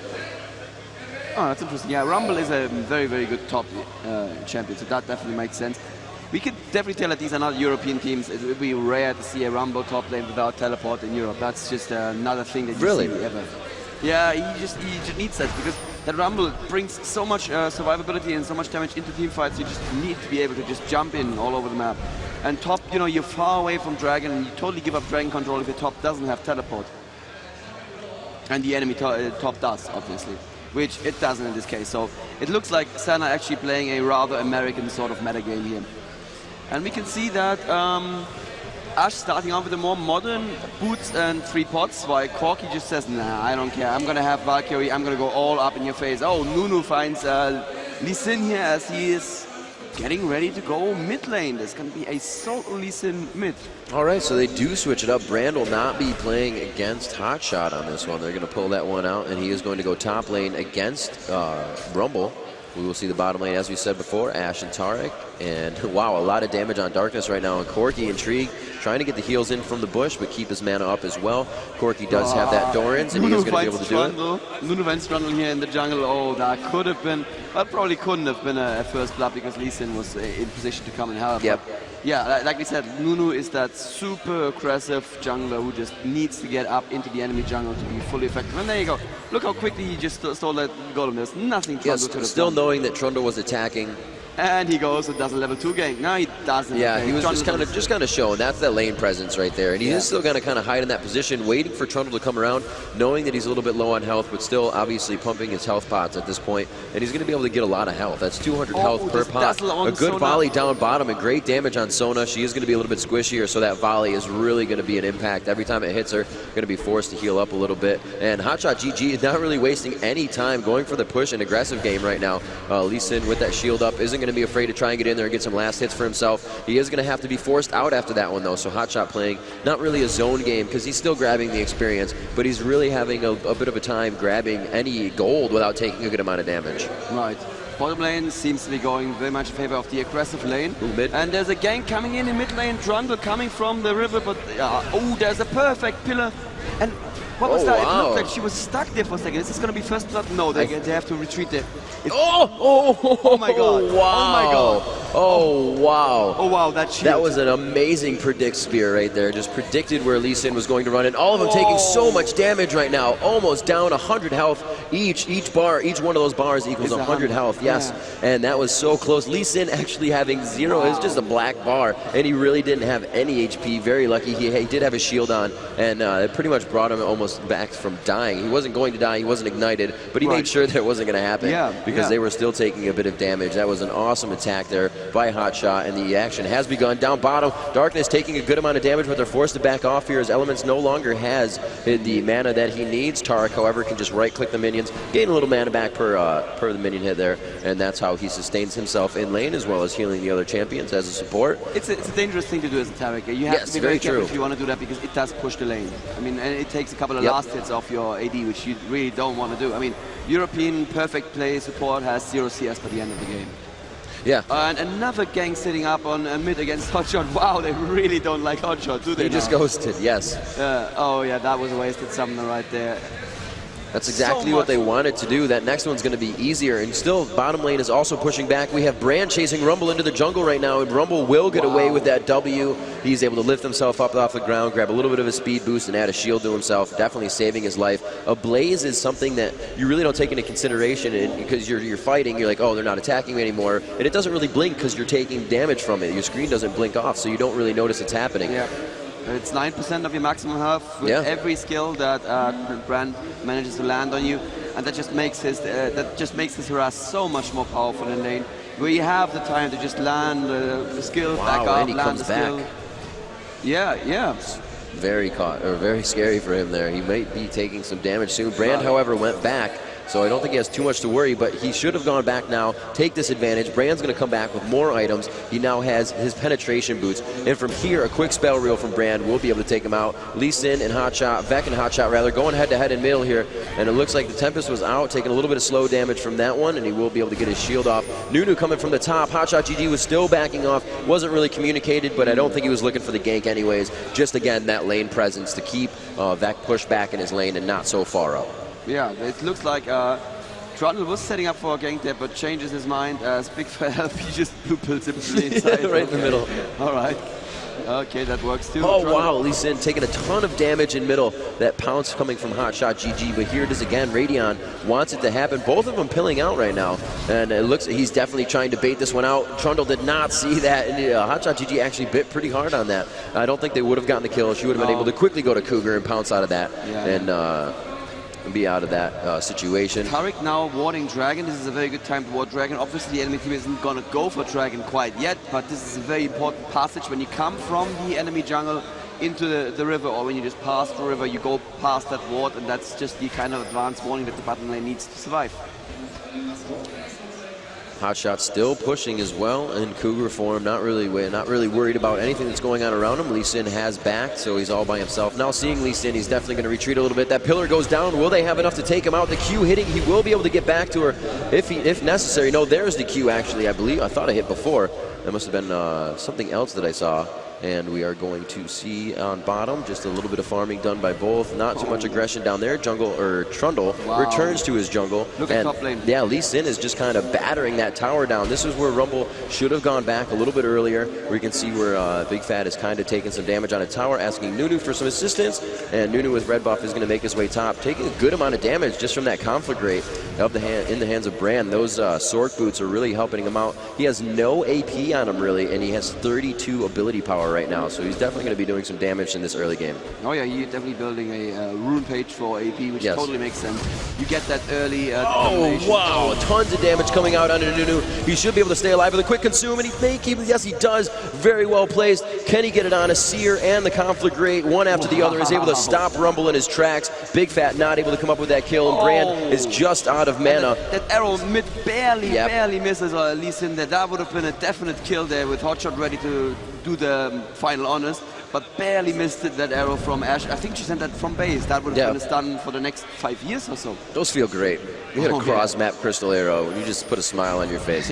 Let's see, Trundle is going for blue, and it seems like they know it. The clairvoyance is down. He definitely sees it, but he has enough time. Tarek is not going to challenge that. And it looks like they have put down a vision ward at Dragon. They will be able to take that away from Zan at this point in time. A lot of damage coming out of Hotshot. Not too worried about taking a tower. He is able to self-sustain. Another one, possibly getting another spear out. It's on cooldown, I believe, at this point in time. So we're going to see how much stronger he continues to play this lane. Is Hotshot building dodge boots? I see boots and an armor. I don't know what else the armor could be building into. You don't build a heart of gold on Italy, do you?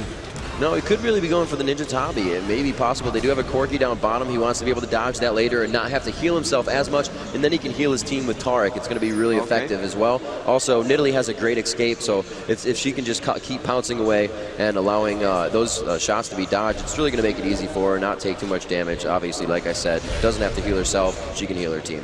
Very close game so far. We are now getting close to the 10-minute mark. We are at 10.2 versus 10.1k gold, so really no difference there at all. There is a gank incoming. Oh, so much damage from the ultimate. Oh, just as I said, there's a beautiful first blood, and that Rumble ultimate, yeah, this is why Rumble is so powerful. A great job there. It looks like Nidalee will be 2v1'd in middle here, and there it is, the escape artist.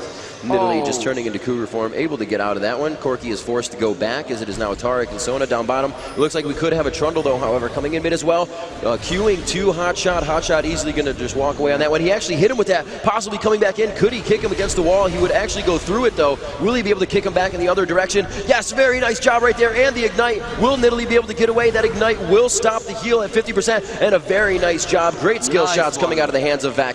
And they were able to return the favor there. A little retribution for their teammate up top and grab a frag or a kill for themselves. 2-1 now, 11 minutes into the match, and it looks like Zan pulls the kill into their favor. Both have 11.6k, now 11.7k in favor of Zan. We actually missed a kill against Ash that was going on at the exact same time in bot lane. So yeah, they're actually now a kill ahead. We're absolutely equal on gold here. This is interesting. Zan are definitely pulling their weight in this match, and they're not dominating as clearly as they must have against TSM, but this is definitely an absolutely open match. I can't even say who's pulling ahead. Let's have a quick look at the creep stats of the carries, and we can actually see Corki out-farming Ash really, really strongly here. And that is one of those indicators that's not represented by the general team gold, but if your AD carry actually out-farms the other AD carry, that's a pretty good thing for you to have, and that can turn into a lot of team fights that you just win, even though you were on equal gold very easily.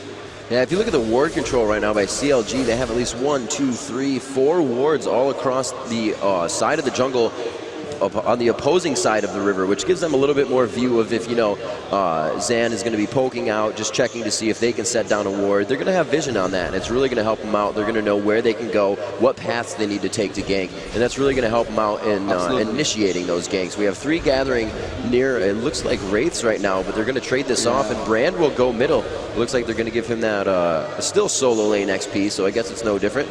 Lee Sin going up top, going to try to see how much damage he can do to Rumble, and he gets a good amount of damage done there. Rumble's not really worried about it too much, but it looks like Hotshot GG is making his way up as well, and there's a ward right there, yep, by Baron, a very nice placed ward by Trundle, and they're able to keep themselves alive in this one and readjust, put the lanes back to normal, and we're just going to see probably another laning phase to go on for the next 2 to 3 minutes before they really start forcing dragons and before they start forcing the team fights. The wards from Zan at this point, 1 in front of Baron, 1 in front of Dragon, just half as many wards, and oh, look at that, CLG must have been listening to me, finds the ward in front of Dragon and takes it out.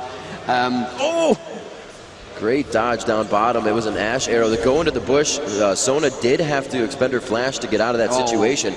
The Darkness and Intrigue now still pushing their lane. They feel a little bit more confident about that. You don't have to worry about an arrow slapping you in the face. And we're going to see Tarek coming around from the top looking for any wards, and Oracle's already purchased. Going after Darkness here. He will be able to get the Dazzle on before he gets in. Can Sona get enough heal down to keep him alive? We are going to see the Summoner spell being used to get out of that one. I believe Corki did use his cleanse. Yes, he did. And he may go down in this situation. Ash falls. Chowster hits the ground by the hands of Intrigue. Sona picking up a kill for himself. St. Vicious taking down Darkness, and then Sona going down as well. A 2-1 in that fight there, and a very nice job between Zan and CLG. Zan, however, losing the 2, overextending a little bit after seeing that arrow, but, you know, CLG was like, you know, you missed the arrow. They may start to get aggressive. We're going to start to move down low. Tarek seeing no wards on that position of the map. We see the gank going up top right now. Big Fat LP is going down, and he comes out of the bush to give vision to Rumble, but he had to stay in range. And like I said before, if you're going to go down and you know it, you could just try to do as much damage as you can. You know, you're not going to get away. Do what you can. Go down swinging. That's absolutely right. Yes, Nidalee seems to be having trouble here. And what is he building? Look at that. It's a second armor. Is he building a tank, Nidalee? You sometimes see that in ranked play, but I think that's a borderline troll build. I don't really see the point there. I mean, you have Nidalee and she heals so much, she spears so much damage if you just build her tanky. Sunfire Cave, man. No, I'm just kidding. Yeah, you know, I see that, but I see people build that, but I just don't see the point at all. Maybe he's just scared of that Lee Sin, and you just need something to be able to fight that Lee Sin. Tarek waiting in the bushes down there, and gets that dazzle in, but yeah, no one's in position to do anything about it, unfortunately.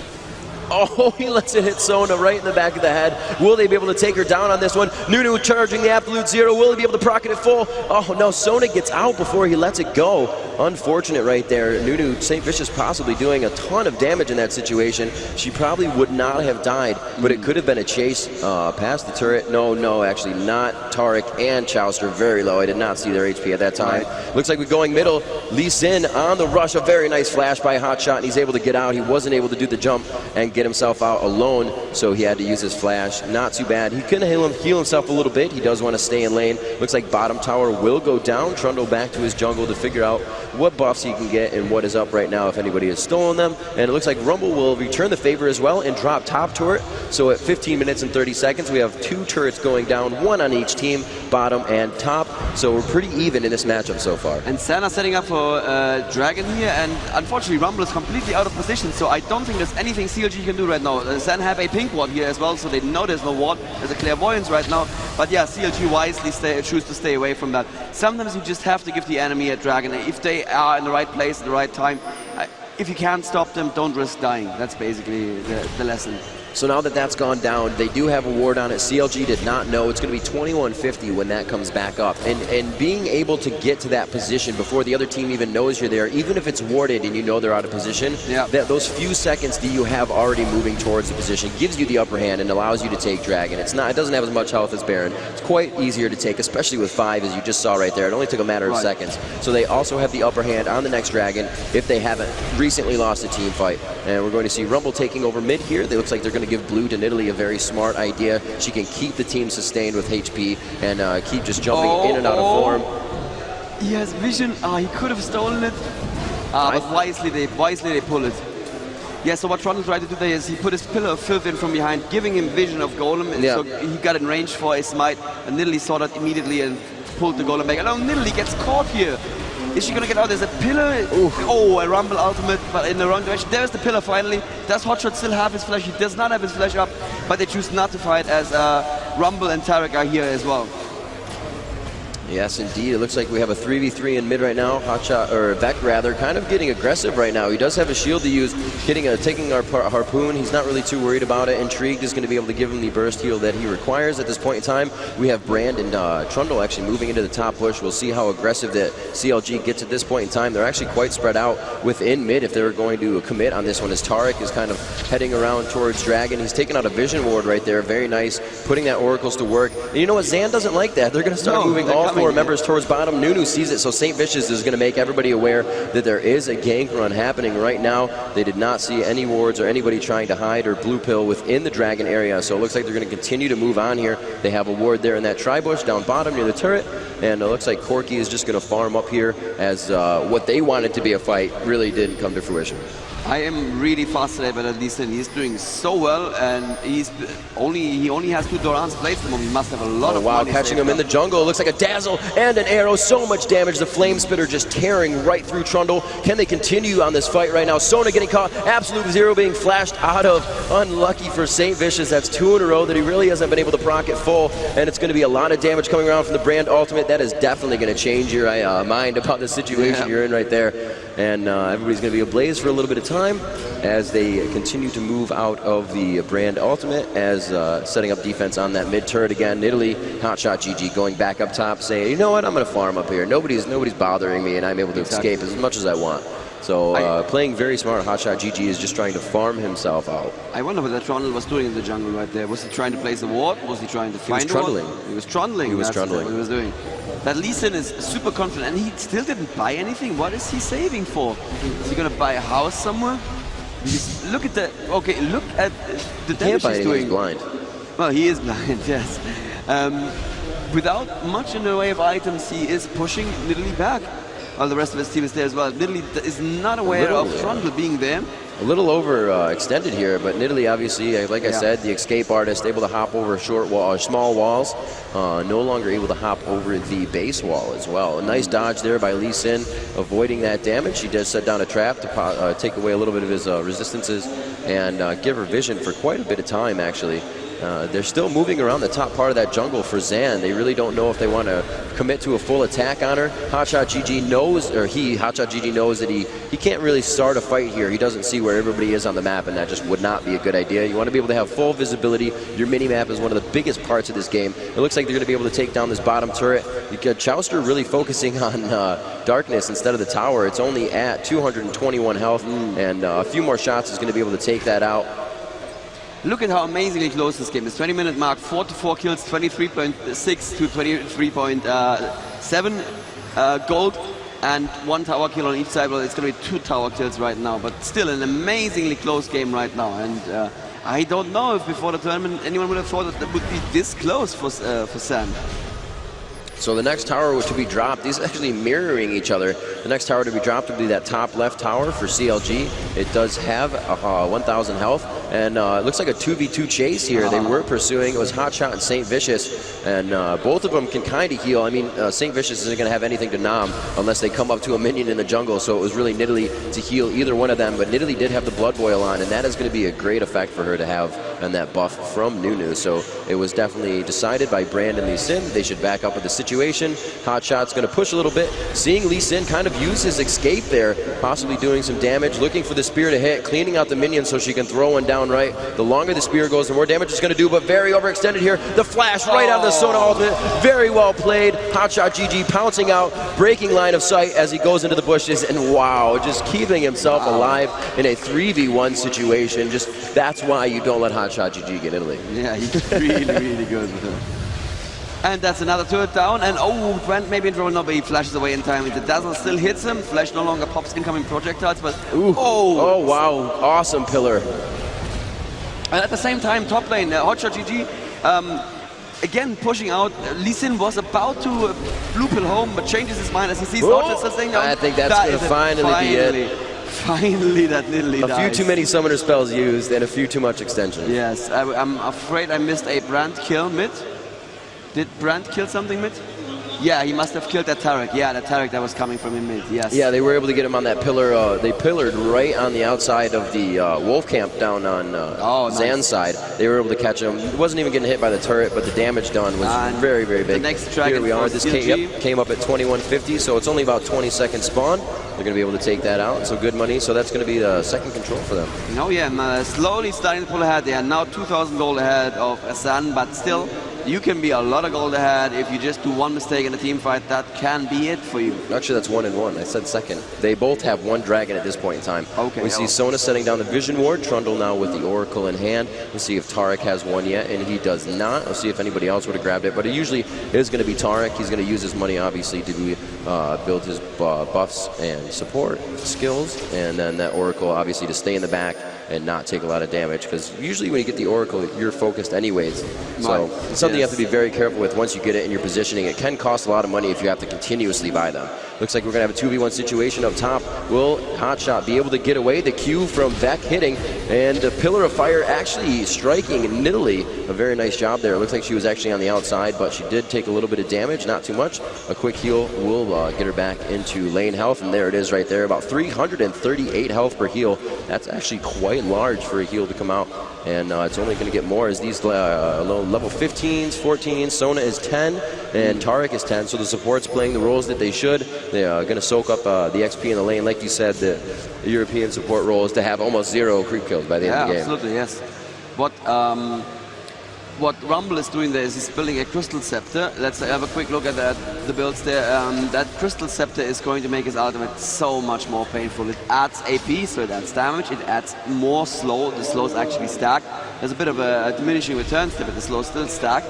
And that means not only does every tick do more damage, but you also are going to have to take more ticks because everything is, well, you're slowed even more.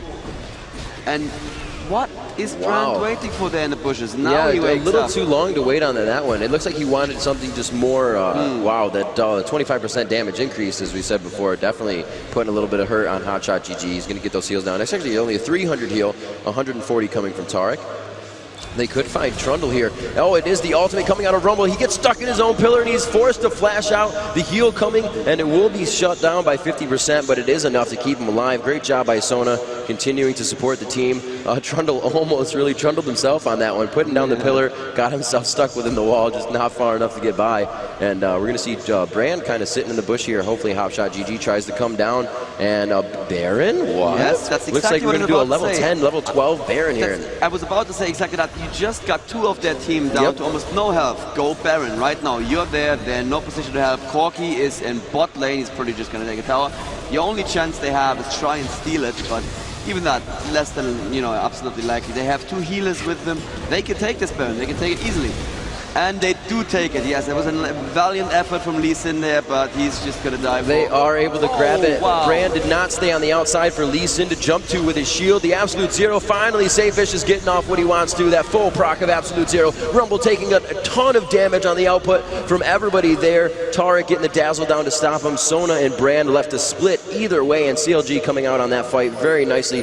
2 down for Zan at this point in time. However, Corky, though, is doing some damage on bottom unnoticed. Well, yeah, it seems they're not paying attention to the minimap. Like you were saying, the minimap is one of the most important parts of this game, but sometimes even the pros are, you know, too obsessed with getting kills. But if they can push a tower down and get this Brand kill, which they can, I guess, yes, very they nice. can, then it's probably okay to... They didn't even lose the inhib to it. Oh, yes, okay. There you go. Nidalee went back, and Nidalee can defend this easily. Oh. He does not want to go down here. He does not have his Valkyrie right now, and he also uses Flash. A huge pounce, just doing so much damage, and she's able to take him down. Hotshot GG, just forcing that Nidalee onto the opposing team and not giving them an inch. 7 seconds cooldown on the Valkyrie. I just checked there. 7 seconds was 7 seconds too long at that moment. He needed it right there. And they take another turret down. I wonder how low did he get the turret? Only to about half health. So yeah, that was probably not worth it. He should have gotten up there sooner. Yeah, and Sun basically made that mistake of being caught in the river there, putting down the offensive pillar when they couldn't really follow it up. They got 2 of their people so low that they were basically out of combat, and that just meant free Baron for CLG. And really massive kudos to CLG for seeing that and for, you know, having the strength of the discipline to actually say, okay, yeah, we can do it. Let's go in there. And, you know, it's scary in a tournament like that. There have been games today already that have been lost to Barons that, you know, the teams shouldn't have taken. Yeah, that's really unlucky when that happens, too, because you have such a good momentum. You're grabbing Baron, you think you're safe, and then it gets lost. And the tables just turn against you. You're really not ready for it. Yeah. We'll have to see. All 5 members are pretty much pushed back behind their second line of turret here. Lee Sin is kind of just pushing out a little bit. He does have Trundle behind him and a minion wave, so he can kind of dodge around. If he gets Nidalee, he can dodge the spear behind a minion. Rumble, however, coming in, also staying behind his minions for that one, missing his Q, and these guys are just kind of whiffing skill shots on each other, saying, yeah, I got mine too. We got Trundle, and we have Brand in the jungle right now. Brand taking that blue, a very detrimental blue that he can use. That's going to really help his cooldowns. And his mana really doesn't ramp up that much with his skills. It's about 70, 80, 90 around there for most of them. And it's quite easy to use that spell reel at least 2 or 3 times at high level before you're really out of the fight and you're really taking a lot of damage because you have to get closer just to proc a seer or get the stun on to utilize an initiation. So we'll have to see if Brand can really get a Pillar of Fire down, conflagrate everybody in the fight and start something off of this. Banshee's Veil's being grabbed all over the place. Actually, I think it's just Nunu. Yeah, we see another, as you said, the Ryla's Crystal Scepter being Ash grabbed. Has 1, 2. Yes, and they may be pushing for this inhibitor here. While Nidalee is split pushing bot and Ash is split pushing top. They can probably not take the turret here, but they can stay here and they can force Lee Sin and Sona and Trundle to stay here as well. Actually, Ash rejoining them right now. They may be looking for a fight. Corky will probably be able to stop Nidalee just because he blows up enemy creeps so very, very quickly. But they may be going for a fight here. They may think that that's a 4v4 that they can actually take. And they wouldn't be wrong, I think. See what they can do, the Ash Arrow initiation, and we're going to go into this fight right in front of the inhibitor turret, mid-inhibitor turret. Axion goes down, and the focus onto Brand is exactly what they needed. A crit arrow hitting Lee Sin, but he gets away in time with the heal from Sona. A very nice recovery there by Zan. They only lost Brand, and it looks like the initiation coming in from the ult on Rumble. They're not going to be able to follow up on that. The turret has a lot of HP, and they're not ready to take that damage. We do see that Hotshot GG is level 18, level 14 for St. Vicious, 16 on Big Fat Lip, and Elements is 12, I believe one of the lowest in the games. Next to Sona, they are both 12, as the supports, as they should be. They haven't really been grabbing as much, just kind of supporting their teams, not getting the kills. Chowster doing what he can to take down the turret with his team, getting the damage down, and they are going to start pushing this first inhibitor. Now this is really going to keep Zan in their base. They're not going to be able to do too much, and now the mentality game starts to be played on where do we go from here. We have to wait for our inhibitor to come up.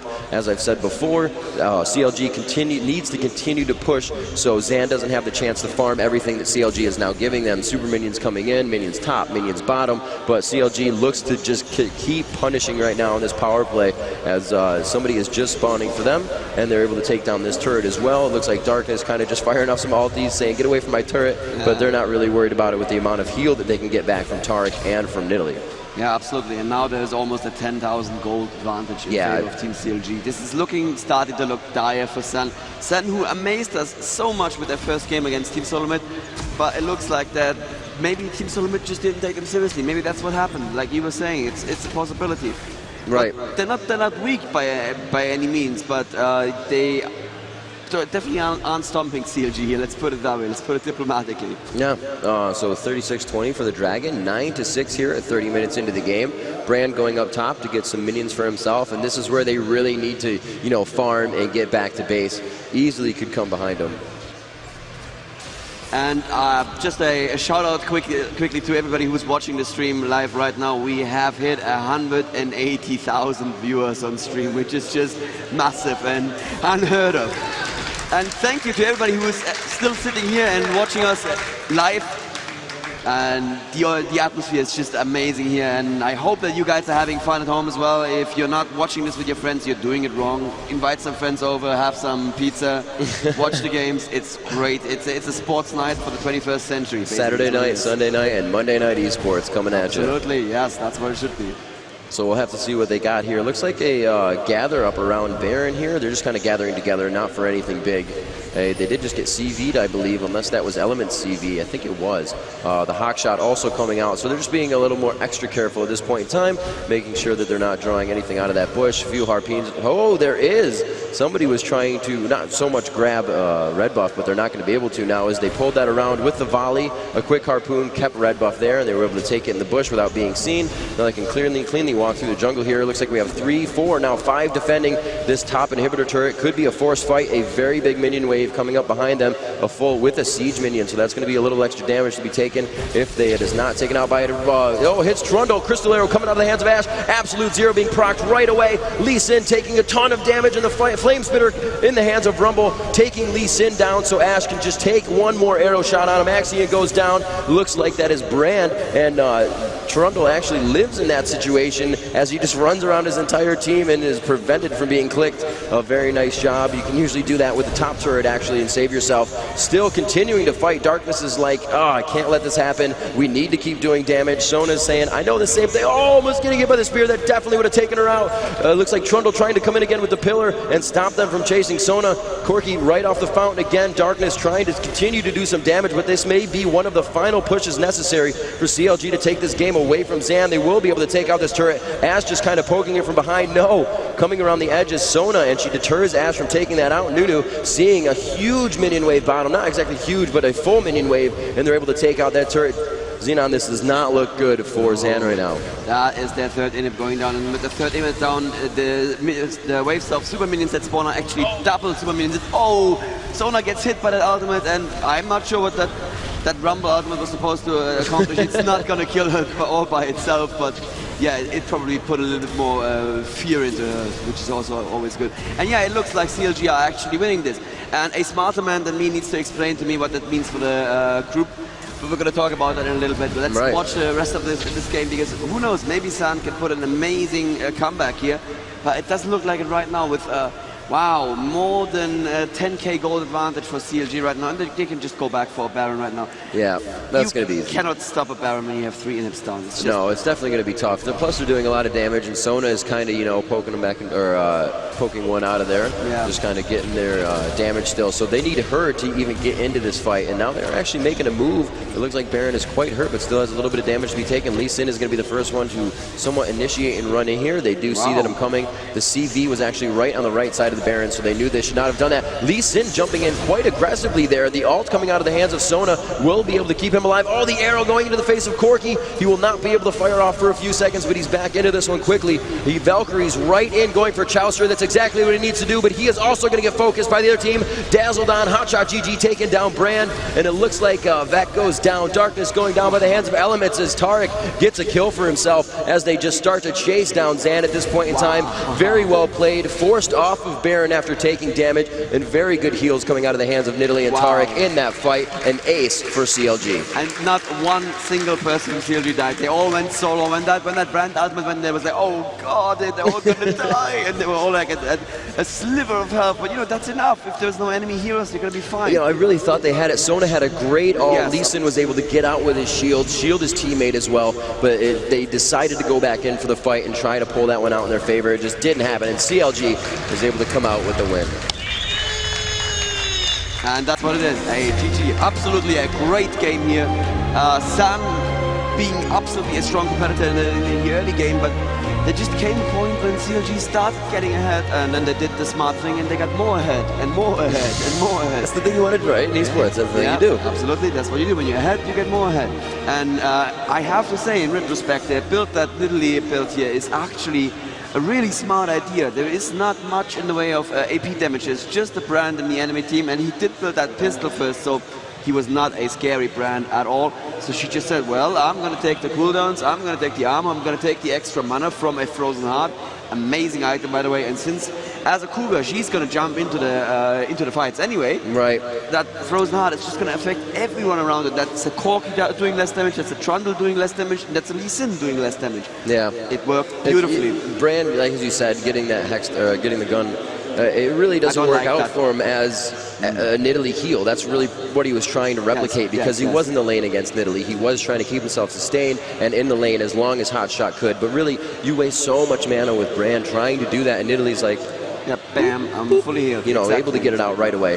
And it's just really what helped him in the long run, and not what helped Brand in the long run as well. A good build besides that, the Rabadons, and what else they had. Two Randuins on St. Vicious. Oh yeah, absolutely. Yeah, that's pretty full builds for CLG all the way around.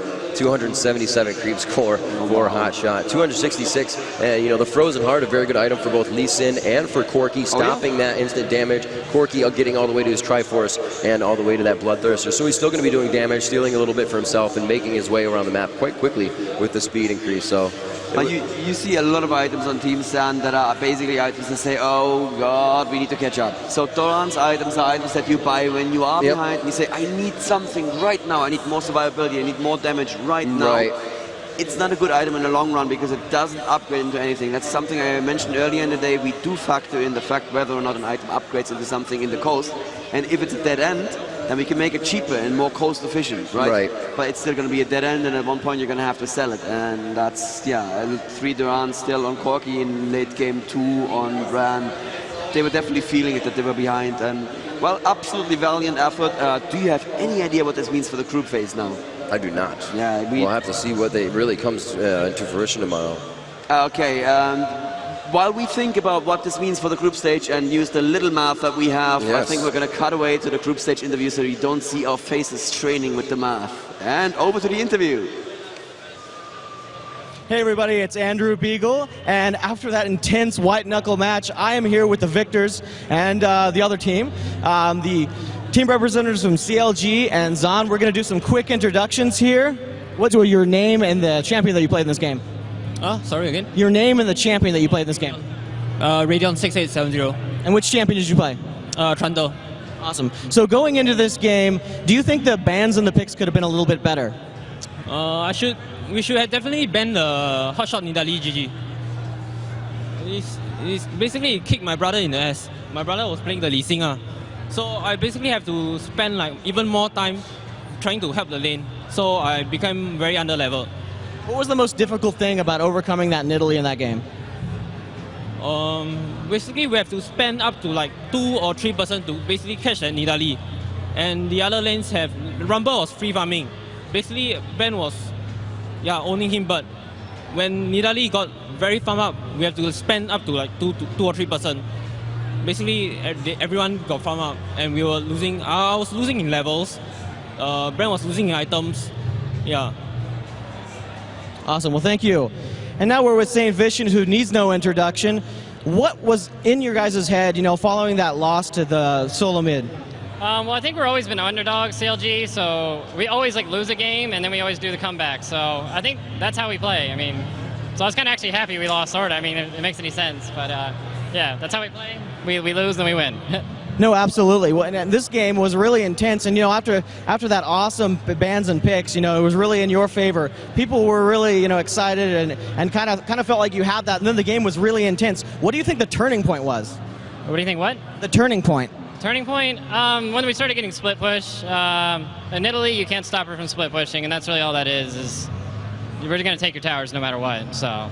Now the turning point for me was that Baron when you guys were level 10, 11, 12. It was a great Baron, and then it was a successful team fight. What do you think played contributors in that being successful?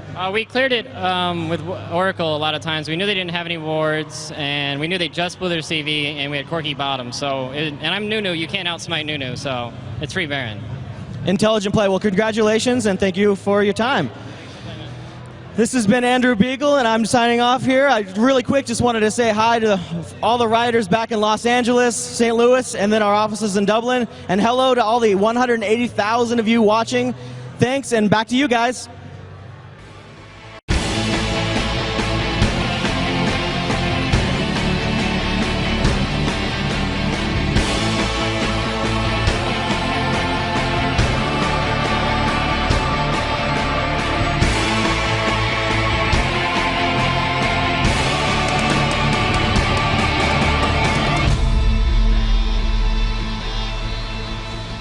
Hello everyone, welcome to day 2 of the Season 1 Championship here in Jönköping, Sweden, here in DreamHack. I'm Andrew Beagle. And I'm Karen Bunuk, and we are your hosts for the day. So day 1 was pretty exciting. We saw Team Pacific and Zan go home. It was very sad, but we could only have one grand final winner at this championship. So, we're forging on. Epic Gaming and TSM already is in the top 4, and we saw a lot of crazy strategies yesterday. Quite totally unexpected. We don't even know. And, let's take a recap of the top 10 best scenes from yesterday into this video. Sounds good. Welcome to the top 10 highlights of the day. Highlights from the first day of the League of Legends Season 1 Championship. Now, number 10, we've got going on a team fight between Team Solo Mid and Counterlogic Gaming. Annie from across the wall going to flash onto Nivea, dropping her down with Timbers, immediately egging her, and the team jumps in, picking up that kill right away with really no resistance. And look at that, the jump in from Jarvan, jumping right away as a War Guy's up top, but that Malzahar never even stood a chance. They're going to jump in on the Sona as well, and an immediate 4-0 win. Great job there by TSM. Number 9, and Nidalee is going to fight against Lee Sin up the top of the map. Lee Sin putting out some nice damage there, but Nidalee's going to back off for their Hotshot GG, healing himself up, but look right down because here comes the rest of Zan, and here comes the run. Perfect flash, dodging Sona's ultimate, running out into the brush to get that speed buff. Has certainly dodged something by now, and look at that move speed, completely juking the entire team right there. 1v3, no problem. Number 8, and here's another fight in mid-between CLG, and this time it's Game DE, and there we go. Vladimir getting pushed around towards the end side, puts a 5v4, and the jump on a Hotshot GG is not going to mean much as he flashes out and is completely safe. The damage back onto Games means Corki is dead. Ward gets pushed back. He's going to be actually fine, getting away with almost no health, and the push now back in onto Alistair. The Vladimir ultimate does kill one. Alistair now going to be the next one to die down as Vlad, stuck in between some towers, does pull, and it looks like he's going to be fine, actually. Pushing a bunch of damage into Vladimir. Can't quite pick that one up, sorry, on Jana. And he's going to be fine. Number 7, here comes another fight as Vayne gets dropped immediately by Anivia, but now it's a 1v2, and the wall's going to block out Jarvan running away, so he's going to turn around, push on a big fat LP, and here comes the damage output. 1 strike, 2 strike, here comes the flag toss, and then 1 more hit, and there's the kill, and now it's time to run away from Warwick, but Warwick, of course, does have that blood scent activated, trying to run away as fast as he can, trying as hard as he's trying not to die. Another shield comes out, and here's the jump across the wall. Barely making it out. He has to run all the way around, jumps into the brush, but here's the mistake. He turns around randomly, getting himself back into range, and then shields, which means actually, let's say, just walk back into range to pick up the kill. A little bit of a mistake there by Rain Man. Number 6, and here comes a team fight at the bottom of the lane. Now look at those little wisp there at the ward, because here comes a Mumu, and Aurelia out of nowhere. Dandin doesn't even know what's coming. Instant kill right there. Missed ultimate from Mumu, but it doesn't matter. Free kill picked up by AAA. Number 5, and here's a giant team fight in mid as Akali is trying to run away with under 100 health, getting pushed back by the Terex stun and everything else. And he's going to get caught here. He's going to turn around, just do what damage he can, but here comes Vladimir to pick up the rest of the kills. And Mimu will die, but it's okay because it's a 1v4, and he's going to pick up 1, 2, and the third one getting killed. And he's going to just regroup with his minions and pick up this turret as Jarvan runs away. And number 4, another team fight comes up. A giant stun on a yellow star, getting healed up by Soraka, still trying to run away through that exhaust, but he's going to dive through that turret. That Janna shield working quite well. The silence runs out, and he flashes up to the wall, but here comes the jump in from Linak. The shield's coming in. Can he keep himself alive? He actually runs out of mana, and he's going to be just fine with the Janna pushing him up, and the Vayne pushing him away just barely. Number 3, and Epic is getting ready to push down. It looks like Westrice is going to be the first one in, stunning Yellowstar against that wall, but the tons of heals coming out from Kuja is going to make it very hard for them, but they're going to still dive right in on through. He's going to de-aggro there, and picks up the Misfortune kill. Now on to Kuja, is going to jump in there on Dandin. The Warwick getting that kill for free, getting out without taking any too much damage. 2-0 tower dive. Clip number 2, we come in, and XPK getting picked up, taking so much damage, he's going to flash and Pool, but here comes the amazing Dragon's dropping him back into the entire team. And you thought Vladimir Pool was OP, but Dragon's Barrel just a little bit too good for that one. A great pick up there from MoMA.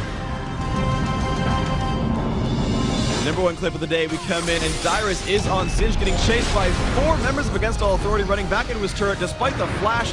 No problem, exhaust, and no real big deal. Gonna run actually right back into the team anyway. Again, a 1v5 this time, and running back, getting back to the turret, and look at that pushback. So as pushed into the turret, Dyrus still alive. And here we go. Here we're gonna go with a 5v4 now into the base, and the Mumu ultimate means tons of damage, but it doesn't really matter as they keep pushing on through, and Dyrus still chasing into that team, and it doesn't matter what they do. The Karthus wall won't stop anyone. Sauce picking up the kill there onto Kuja.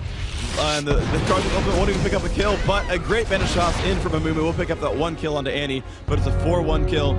Great job there by Epic Gaming. There's the top 10 clips of the day. Tune in tomorrow.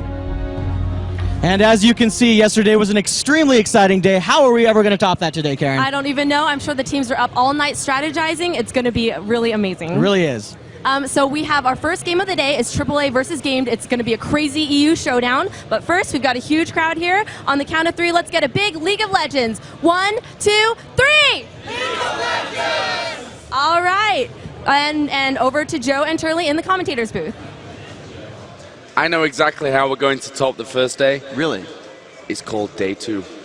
It's the playoff time. I'm absolutely excited for this one. Of course, we're going to have the relegation games first of all. I'm Joe Miller, by the way.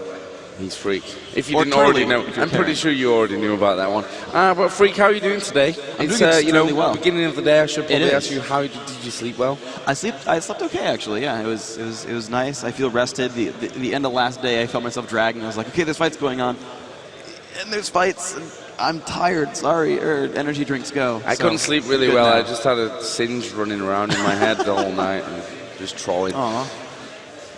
Yeah. Anyway, my last night was great. I slept pretty well. It's ready to go. Game 2. Okay, so now we're going to go and show you guys the tournament tree. So one thing going on here, Joe talked about the relegation matches going on. So right there on the left-hand side, you see the relegation matches, AAA versus Game DE, and Fnatic versus CL Gaming. So what this is you see that the Epic Gaming and Solo Mid are already qualified in the upper bracket semifinals. Well, right here we have Against All Authority fighting Game for the chance to even stay alive. The winner goes to top 4 and fights Epic. The loser, done, guaranteed 5th, 6th, but that's it. They're out of the tournament. And same with Fnatic versus CL Gaming. The winner fights Solo Mid. The loser, out of the tournament, going to fight for 5th, 6th. Now, not only are they just fighting for elimination and staying in, but also they're playing weighted best of threes. These are going to be best of threes with a 1-game advantage, already going to the second place team. So AAA got second in their own group. So they're actually 1-0 in a best of 3, meaning if they go 1-0 or 1-1 in this series, in these games, they move on. Gamed must 2-0 to stay alive. If they lose a game, they're out. They must 2-0. And the same likewise, where CL Gaming got second place in their group, Fnatic got third. And so CL Gaming just needs to win 1 game across 2, and Fnatic must 2-0. But we're into Game DE versus against All Authority. Once again, AAA wins 1 game, they're through. Gamed must win 2-0. And so up here in the booth, we are ready. We're going to check with the players, going to check with the hosts and make sure everything else is good. But that's the state of the games right now. Actually, Yellow Star just asking if the winner will be against TSM, not Epic Gaming. And I think that would be right, because against All Authority was second seed in Epic's group, so they shouldn't meet them in the semi-final, right? Yeah, that makes sense. Yeah, it should actually be against Team Solomid. So our apologies there. Or I'm still wrong, and it actually is Epic, but I think it's TSM. Either way, they're fighting for staying alive, so it's not like you're going to not win, not try to win just because of who you're against. But going to go ahead and make sure and check with everyone else and get this game going underway. So what are your predictions for this game then? An all-European affair. I can be biased in this one at least. Germany against kind of France. Momo is apparently half French, so he counts as French in my opinion. 50% or above, you count as a Frenchman. Okay. That's my ruling on this one. Okay. But against All Authority, obviously they came in as the number 1 seed, gamed as the number 2 seed.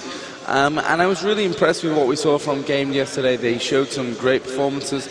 Unfortunately for them, it wasn't quite enough to push them to, the higher seeding places where they probably wanted to be. Well, obviously where they wanted to be. Yeah. But we saw some great, solid performances from the likes of, from Candy Panda in particular, who was impeccable yesterday with Corky, and also Xylo, we saw playing Alistair, I think the whole day. Actually, I don't think we really saw him playing anyone else, and both of them had a really great day. Against All Authority, though, they got off to a bit of a ropey start. They brought things back, and I think they've got the motivation to come through with this one. Okay, yeah, I think my prediction actually is that AAA is in the advantage. This is a repeat of the European finals, the European qualifier finals, and AAA came out on top there 2-0. They went through the win bracket in the first place. They're in great shape. So we're going to go ahead and tell the players that we are ready to go. Start, please. And we're going to get this game underway into the picks and bans. So as we're going to start this game, let's get a quick shout out and a thank you to Own3D for hosting the stream on the website, hosting hundreds of thousands of concurrent viewers. Super awesome for these guys. PaySafeCard sponsoring the HD stream, helping with prizing, rocking stuff there. So we are now on to the picks and bans. First ban already done, Vayne banned out by AAA. They're going to get the first pick here. That will shape the expectations. Candy Panda banning out Aurelia. That is aimed at Soaz, who seems to play a lot of Aurelia. I'm thinking we're going to see another...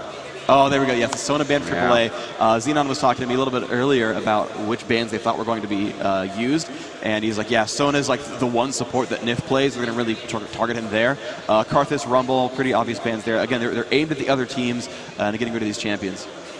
And last ban from games will be Nidalee, who I don't think in one game that we've sat down and casted together we've seen a Nidalee so far. In some of the other games we got a Nidalee, but not in any of ours. Unfortunately. But yeah, obviously Karthus banned out there. We saw Momo playing a Karthus yesterday. Switched out to Anivia when Karthus was banned, so I guess we may see Anivia being picked up fairly early on from against All Authority in the picks. But Yellow Star is first, and Ashe will be the first choice. Wow, this feels super old school. I remember like 8 months ago it was like you must have Ashe to win. Everyone loves Ashe, and now it's like, oh, yes, there's the first pick, Ashe. So already setting the stage for a fairly defensive bottom lane, but a very utility-focused team so far. Every time I've seen Ashe, unless she gets fed 9-0, she's always sort of holding her team back as far as damage output. She's probably the least damage dealing of the ranged AD carries, but she stuns people and has slows forever. So she is more utility-focused, but we're gonna have to sort of see what sort of control the rest of the team can bring in the damage output. But there's a Mumu and a Nivea picked up. The A team so far all been grabbed, actually. I'm hoping to see Alistair and Annie next, just to round that out. I would love to see that, actually. Yeah, it's interesting considering we've seen Xylo play such a solid Alistair throughout this one. Maybe it was more of a counter pick than anything else there, taking a Mumu. Obviously, Anivia we saw as Momo's second choice yesterday. Once Karthus was banned, it was all the time Anivia. which is obviously now not available. The picks are exclusive, so you can't have the same champion on both teams. And we see Warwick being picked up as the second choice for Against All Authority. It's actually really strange to me that normally Nunu is like this top pick, highly contended jungler that everyone seems to really love. Okay, there we go. Switch over to Janna, and so I'm still going to grab that Warwick. Okay, I guess they're going to swap that way. It could be lane mech, I suppose. I've seen that a couple times in game. But it's kind of interesting to see that Nunu's actually being left on the table here, that the first jungler picked in the game was a Mumu, unless they're really going lane mummy. And then Warwick is picked back. Warwick is good because he can invade onto a Mumu really well. He doesn't need blue buff to do his jungling. He always stays at high health. He's really good at invading, does great damage. But he can't gank nearly as well as a Mumu can or as Nunu can. So that's what's sort of intriguing to see. Warwick can cancel Anivia's ultimate very easily. That suppression will block that out. So I can sort of see some of the purpose there. The fast Janna is just super strong against the Mumu. That's kind of a counter pick there where you grab a Mumu. Wow, and there's the Taric and Tristana choices. So even though they don't get Sona, they're going to grab on Tristana. So yeah, Candy Panda really loves playing Trist, and that's just the instant grab there. They're like, yeah, we're going to take Taric, and of course we're going to take Trist. That's our favorite champion. And, with Vayne banned, it means that they didn't choose to go for Corki or anything else there. And we're seeing Nunu come in here. So it is so lane we're going to see a lane or wick, lane Nunu. yeah. All right, cool. I'm actually intrigued by that one. That should be pretty fun. I think lane wick can beat Anivia pretty strongly. Yeah, we'll be seeing if anything changes there. For a few of that are wondering why Linak had Revive and Rally, decided against that one. As a jungler, he's gone for Smite instead, and it was in case he wanted Evelyn. Well. You got to go Revive to go jungle Evelyn, if you've seen that guide. Guide a Lizard, Revive with 400 health, and then get a free gank. And there's the Malzahar pickup from Momo. This is a pretty strong team, actually, from AAA. They don't have a lot... I don't know. They don't have a lot of area of effects done. They have the single target pin with Ashe, with Malzahar, with the giant Nunu slow with Warwick, but they can't CC entire teams. And so if Game can sort of do these fights right and make their tanks take the damage, they're not really going to die out too quickly. Momo has really high burst damage, but it's single target damage for the most part. Nunu can shell an ultimate, but I see basically the entire team so far for Game can cancel a Nunu ult, so I don't really see that one working too well. I don't know, they're all strong champions. This is sort of an intriguing setup here still. I'm not quite sure if this is the most synergy I've ever seen. Yeah, I think with Anivia in the team, that would have been, fairly decent to be able to wall off and just single target nuke pretty much everyone that got stuck behind the wall. But obviously that's not the case, and we're seeing the champions just being switched between people. So Soaz is going to be playing Warwick, and I guess, we'll be playing him on lane. Obviously Nunu going to be the jungler there. Over on the other side, Xylo jungling with a Mumu, and it will be Kevin who takes Anivia. Obviously Candy Panda, who we've seen playing, those standard AD carry kind of champions before. This time he's going to be playing Tristana. We've seen him playing great Corki. And actually, I think Candy has a lot of fans out there somehow. Not somehow, because he is a very, very skilled player, but, he does have a lot of fans out there. And, this is a make or break game for Game. I mean, Against All Authority, as you mentioned before, this is a weighted best of 3. So basically, Game have to win 2-0, otherwise their tournament is over. Yeah, and I really do like the Game to lineup. We've seen actually Brand win a fair number of his games. He's really underappreciated in North American play, so I just do not see him played almost at all. And I actually haven't yet casted a game, I think, with Brand in there at all. I've never casted, oh, here comes the Pyroclasm for the damage output. So a lot of new heroes in the game for my casting in this one. I don't think I've ever actually casted a Brand, so that'll be really fun for me. Nor have I seen him in ranked ever, so this should be really intriguing. But I do like their overall mage setup. I talked about how on AAA, right, they need a lot of damage to compensate for the fact that Ashe is not the highest damage champion, and I still don't really like this lineup. Lane Wick and Nunu, that's going to give a lot of attack speed to that team, so Ashe can really belt out some damage. It's going to help her quite a lot. Yeah. But I'm afraid of the lane they're against because Janna can babysit really well, but she can't heal. And you look at the Tristana Taric lane, that is super aggressive. Both have flash. Tristana has ignite, which doesn't mean a lot against Janna. There's no real major healers on that team except for the Warwick self-healing, and sure enough, 3 ignites on Game to really shut down Warwick. But I really like the bottom lane, that aggressive lane from Game. Malzahar versus Brand, I think, would go slightly to Brand's favor. Anivia versus Warwick. Warwick's not going to die no matter who he's against, so he's probably going to win that lane. So let's get down to the nitty-gritty. Who's going to win this one? Actually, you were somewhat of a Games fanboy yesterday. Yeah, you predicted them to go through first in the group stage. They ended up in third, which and I picked the TSM close, fourth, I and guess. they got first. Yeah, I was totally close on that one. I got almost all of them right. To be fair, before the last game kicked off, you could have been right. I was almost right. But I got CLG TSM, second. of course, spoiled it by winning their game and finishing I first. got CLG second properly. I did get that Xan would beat TSM. Like I got 50% of the predictions right. I was almost totally good at this. Yeah, after that first game, TSM against Senna, I saw Freak backstage and I was just like, I can't believe you guessed that one right. Absolutely unbelievable. But here we go. We're going to get this game underway real quick. Let's get a round of applause from the audience real quick. The first game of the day, AAA versus Game. Let's hear it, everybody.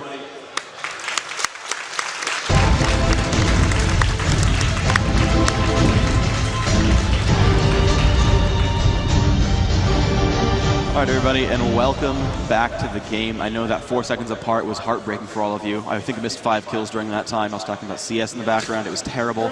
I apologize. We missed everything. The game's actually over. This is game 2. Okay, sorry. So bad jokes are good, apparently. So Ash leading the way with her team. They've got a really strong level 1 team, I think. They've got the John Tornado. Ash got some burst damage. Nunu has great slowing. They're still waiting for Warwick, actually, who's chilling in the base. Yeah, I'm not sure if that's a problem with Soaz there, maybe. Yeah, we might actually have to remake him so I was like somehow. No, he's back. He's walking around. He's fine. I think he was like debating what he wanted to buy. I'm not sure. As it is, they're playing defensively anyway. I think the level 1 team actually much better for game. They've got the stun from Moo and Tarek, the stun from Anivia, tons and tons of damage output from his brand. So Warwick make his way across the map and see what he managed to pick up. Doran's ring to open, definitely a lane at this point. And we knew that anyway, but still, Doran's ring to open with Warwick means more mana for his heals, and his heal's going to do more damage and does heal more. Kuja opened up with 3 wards on his opening buy. Very much support-oriented there. Yeah, fairly standard stuff. We see the 3 wards coming out from Tarek as well. That's pretty smart. And obviously, games spreading out into that bottom area of the river, then deciding that they're not going to go any, into any kind of aggressive position from there. Linak, though, is going to go and consume the big Wraith and get himself back away from that. So nice little steal early on from the jungle of Games by against All Authority, and I guess he's probably going to go back in towards his pattern. We'll see. Oh, Moma has quit. That's... Okay, we're going to restart, actually. So, unfortunately, in this game, we're going to have this one come back all up a big lie. little bit. And we'll have the game come back up in just a second. I'm going to host this one. Actually, I can't host it. I'm a spectator. Cool. All right, we're going to have someone host up in the background to get this game going back underway. So that game started out really powerfully. First experience game did go to Nunu, consumed a minion, which is every single game of Nunu ever. I think people have to start expecting that one, but looks like the game is back up. I'm the spectator. Tournament draft going to be still the game mode. Going to have everyone just pound on through, grab their champions, get this game underway in the next 4 minutes. Yeah, we should be underway here soon. So we can talk a little bit about the favorites once again. Yeah. I said against All Authority for this one. Are you still with Games? I like the lineup for Games. I think they have the slightly stronger team comp. Even though I'm talking about, how Ash doesn't do too much damage, even though they have 2 champions that can buffer. I don't know. I'm liking the Tristana Tarek lane. I think Tarek is like the support to have. I don't really just see the team composition synergy in AAA's lineup. They all have great champions who do lots of good things. But unless they can consistently pick out one target, land an arrow, land a Malzult, land a Oracle, and then kill someone, and then pull back and fight a 5v4, I don't quite see how that team's going to work in the larger team fights where you can stun Malzahar with Tarek or really anyone. I mean, all the champions on that team have stuns. Every single one, Tristana can push back Warwick. Every single one of them can stun the Malzahar, so they can really break all these channeled suppression spells. And that's really all they have. Their damage output is from those suppression comps. And we saw actually at IEM way back when, I think it was AAA versus Fnatic. Where AAA ran this giant suppression got they had Urgot and Malzahar and Warwick, and it was like 5 Quicksilver Sashes, and 40 minutes in the game they finally turned that one around and won. Where early on suppression was getting them a lot of kills. They were up like 15 kills or so, and they're like, well, Quicksilver Sash, press 2, good to go. You're finished. Fight comes through. Yeah, so that's the kind of thing I'm predicting here. If AAA can push through, and here's the thing, right? They can run like a very aggressive team comp and try to win first game and really sort of unsettle the game team. And one is victory. They can push on, and they're going to play in the winner bracket semifinals. Game has to win this one and then come on through, which means that AAA can really just go for an all-in sort of a gimmicky strategy, which I think this one kind of is a little bit, and then pull back and be fine. So I think Game to Win will in this game. I think AAA, though, can come back and push on through. I actually predicted that my prediction still is that the grand finals will be AAA versus Epic. I think it's going to be a reshowing of the very first game of the day, where AAA is going to be in slightly better form. I actually think Fnatic's going to win the other relegation match as well, that they'll 2-0. And I think we'll see 2-2, and I think AAA Epic is the grand finals. Yeah, and from an independent commentator's point of view, as I like to think I sometimes am, two American teams, 2 European teams would be the ideal for me, but also if we get 3 American teams and 1 European team, then everyone's going to be cheering that team on from Europe. So. Yeah. So now it's the bans. They got to make sure they don't accidentally ban a champion that they actually wanted to pick. They should be okay with this. Yeah, the Vayne, Aurelia, Rumble, the standard bans coming out right now. This should only be about 3 minutes in this champion select. Karth is being banned. Sona, man, they're going faster than I can even commentate them, but I think we all know these for the most part. When we eventually switch to the PvP net screen, you'll see those again in the diagram back there. But all these bans have been aimed at specific players, at the champions that these players like to play, and the things that they do really, really well. And that's the Aurelia, the Karthus, the Nidalee. Those are specifically aimed at Soaz and Noma. Over here, the Vayne, Rumble, and Sona bans. Sona very much aimed at NIF. Rumble aimed at I don't actually know who on that team plays Rumble. They just never get to play him. I just know that Game is a team that plays him. Vayne is, I think it's actually more of a standard range DPS. Kevin usually plays Rumble. Kevin's the Rumble player. Okay, cool. And they just have, then Rake just plays the other mage. But yeah, Kevin's been the one who's kind of gone back and forth, whether they do a double mage lineup or a mage plus a tanky DPS. Rake seems to be the main mage player, and they transition from there. Well, the team's obviously just picking up their champions here. They are going to have the 2 minutes of time to talk once again, but that's all fine. Gives them a little bit more time to get through this one. And they're certainly going to use that time to go ahead and talk about strategies and what they're going to do to open up the game. Cyanide wants to be your friend. Yeah, he does want to be my friend. That's cool. Now Cyanide is my buddy on PvPnet. Thanks, Cyanide. I'm glad we can be buddies for this short time we're still here. Otherwise, I'll probably never talk to you again. I'm sorry. So yeah, so I guess we talked about our predictions already. I'm liking the Mass Ignites over here on game. AAA actually running the 2 as well. And yeah, we got the Cleanse Ashe. Makes a lot of sense. Look at that lineup and it's like stun, stun, stun, stun, and stun. So I'm going to run Cleanse. Cleanse could be a good choice there. Yeah, when any single person on the enemy team except for Stana can stun you. Actually, there's not a lot to cleanse after Stana. I mean, the slow from Rocket Jump, but yeah, mass stuns there. You see that there's no cleanse on the game team because we're all going to run Quicksilver Sashes anyway. But yeah, it's a pretty good setup here. I like that Candy Panda has 2 healing reductions with Ignite and Explosive Shot. Kevin's going to be very aggressive here as well. Interesting to see, actually, that Kevin's actually not running 2 mobility spells, Ghost and Flash, because I think Anivia is the most positioning reliant of the mages. I get Karthus as well, but you really want to get in there. Because if you can Ghost and land a wall, you can win a team fight with that. And Ignite can get you a kill, which is great, and that can win you some fights, but well, let Rake have that one. He doesn't need to position himself quite as much as Anivia really does. If I were all-seeing and all-knowing, I would have switched those, but I trust their judgment anyway, of course. Well, game against Authority is coming up here very, very shortly. Obviously, we did have to make a regame, I think. Moment just had some kind of crash, and yeah, I'm not quite sure. Got straight back in there. But we're going to be kicking off.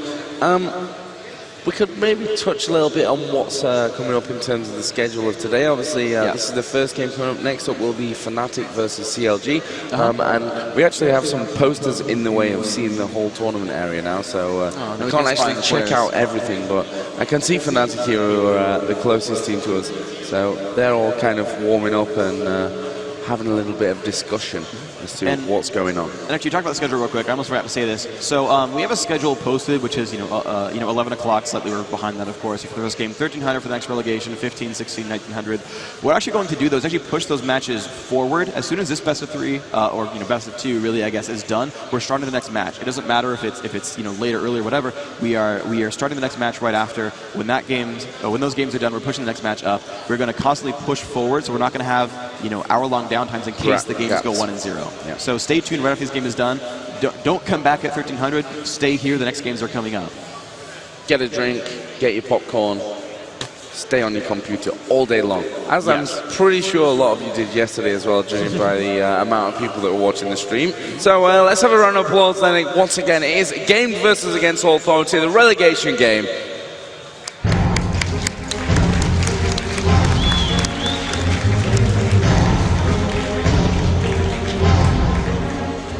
And everybody, and welcome back to the game once again. AAA in the bottom left, the same 5 champions. They've all actually left the base this time. SOAS now actually joining the team in that turret. They're playing Ring Around the Rosy right now. SOAS getting his Dizzy on right now, hoping that that'll work out well for him.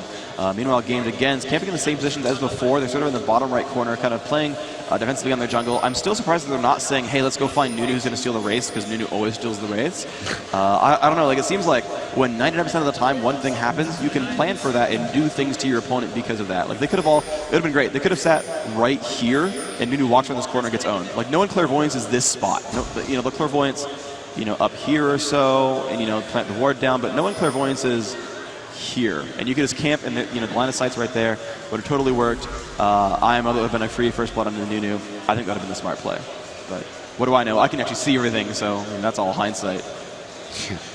And Linux actually is doing exactly the same as I saw him before we got the regame, and sitting right on those raids. And I don't think that anyone from Game is actually going to come over there once again. So yeah, we will just take down the big wraith right from the start. So very similar or identical start to what we saw actually in the game before we had to have that regame coming in. And we will be seeing, I guess, Nif, or no, Kevin actually will be pulling the blue buff for Zyla. So Mumu going to get started on his jungling pattern here as we kick off the game.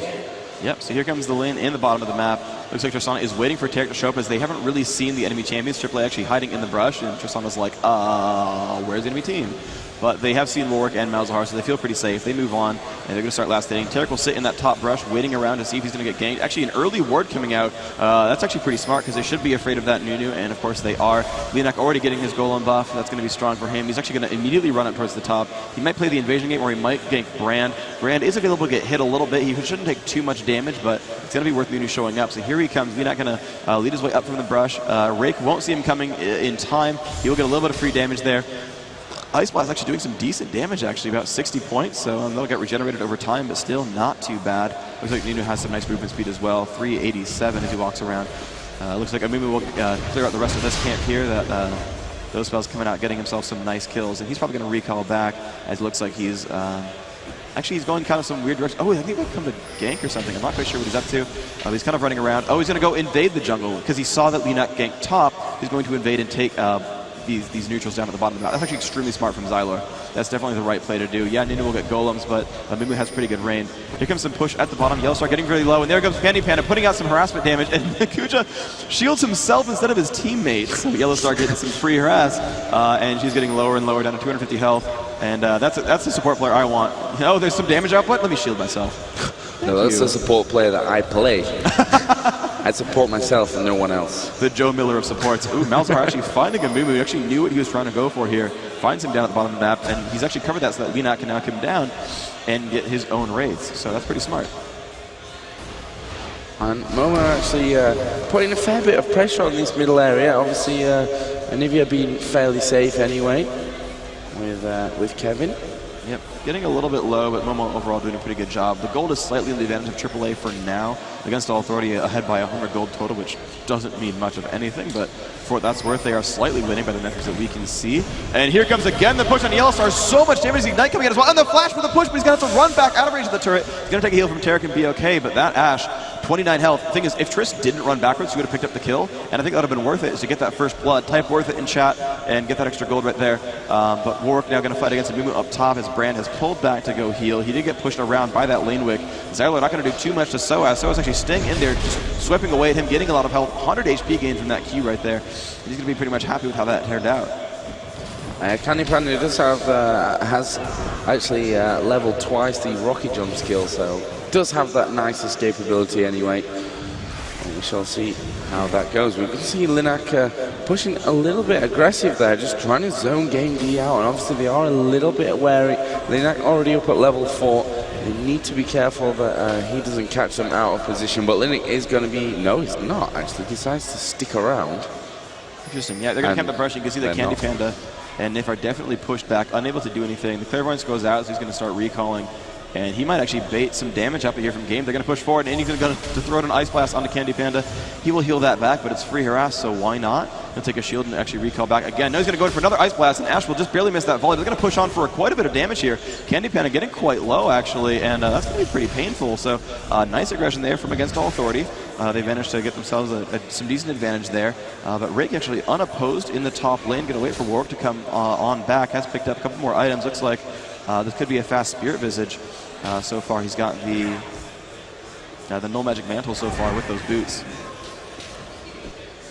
Yep, I think the Spirit Visage will be coming out early on, as we see Yellow Star actually starting to push up in towards Candy Pan, who did go down a little bit earlier on, fairly low. We saw Linak putting the aggression in.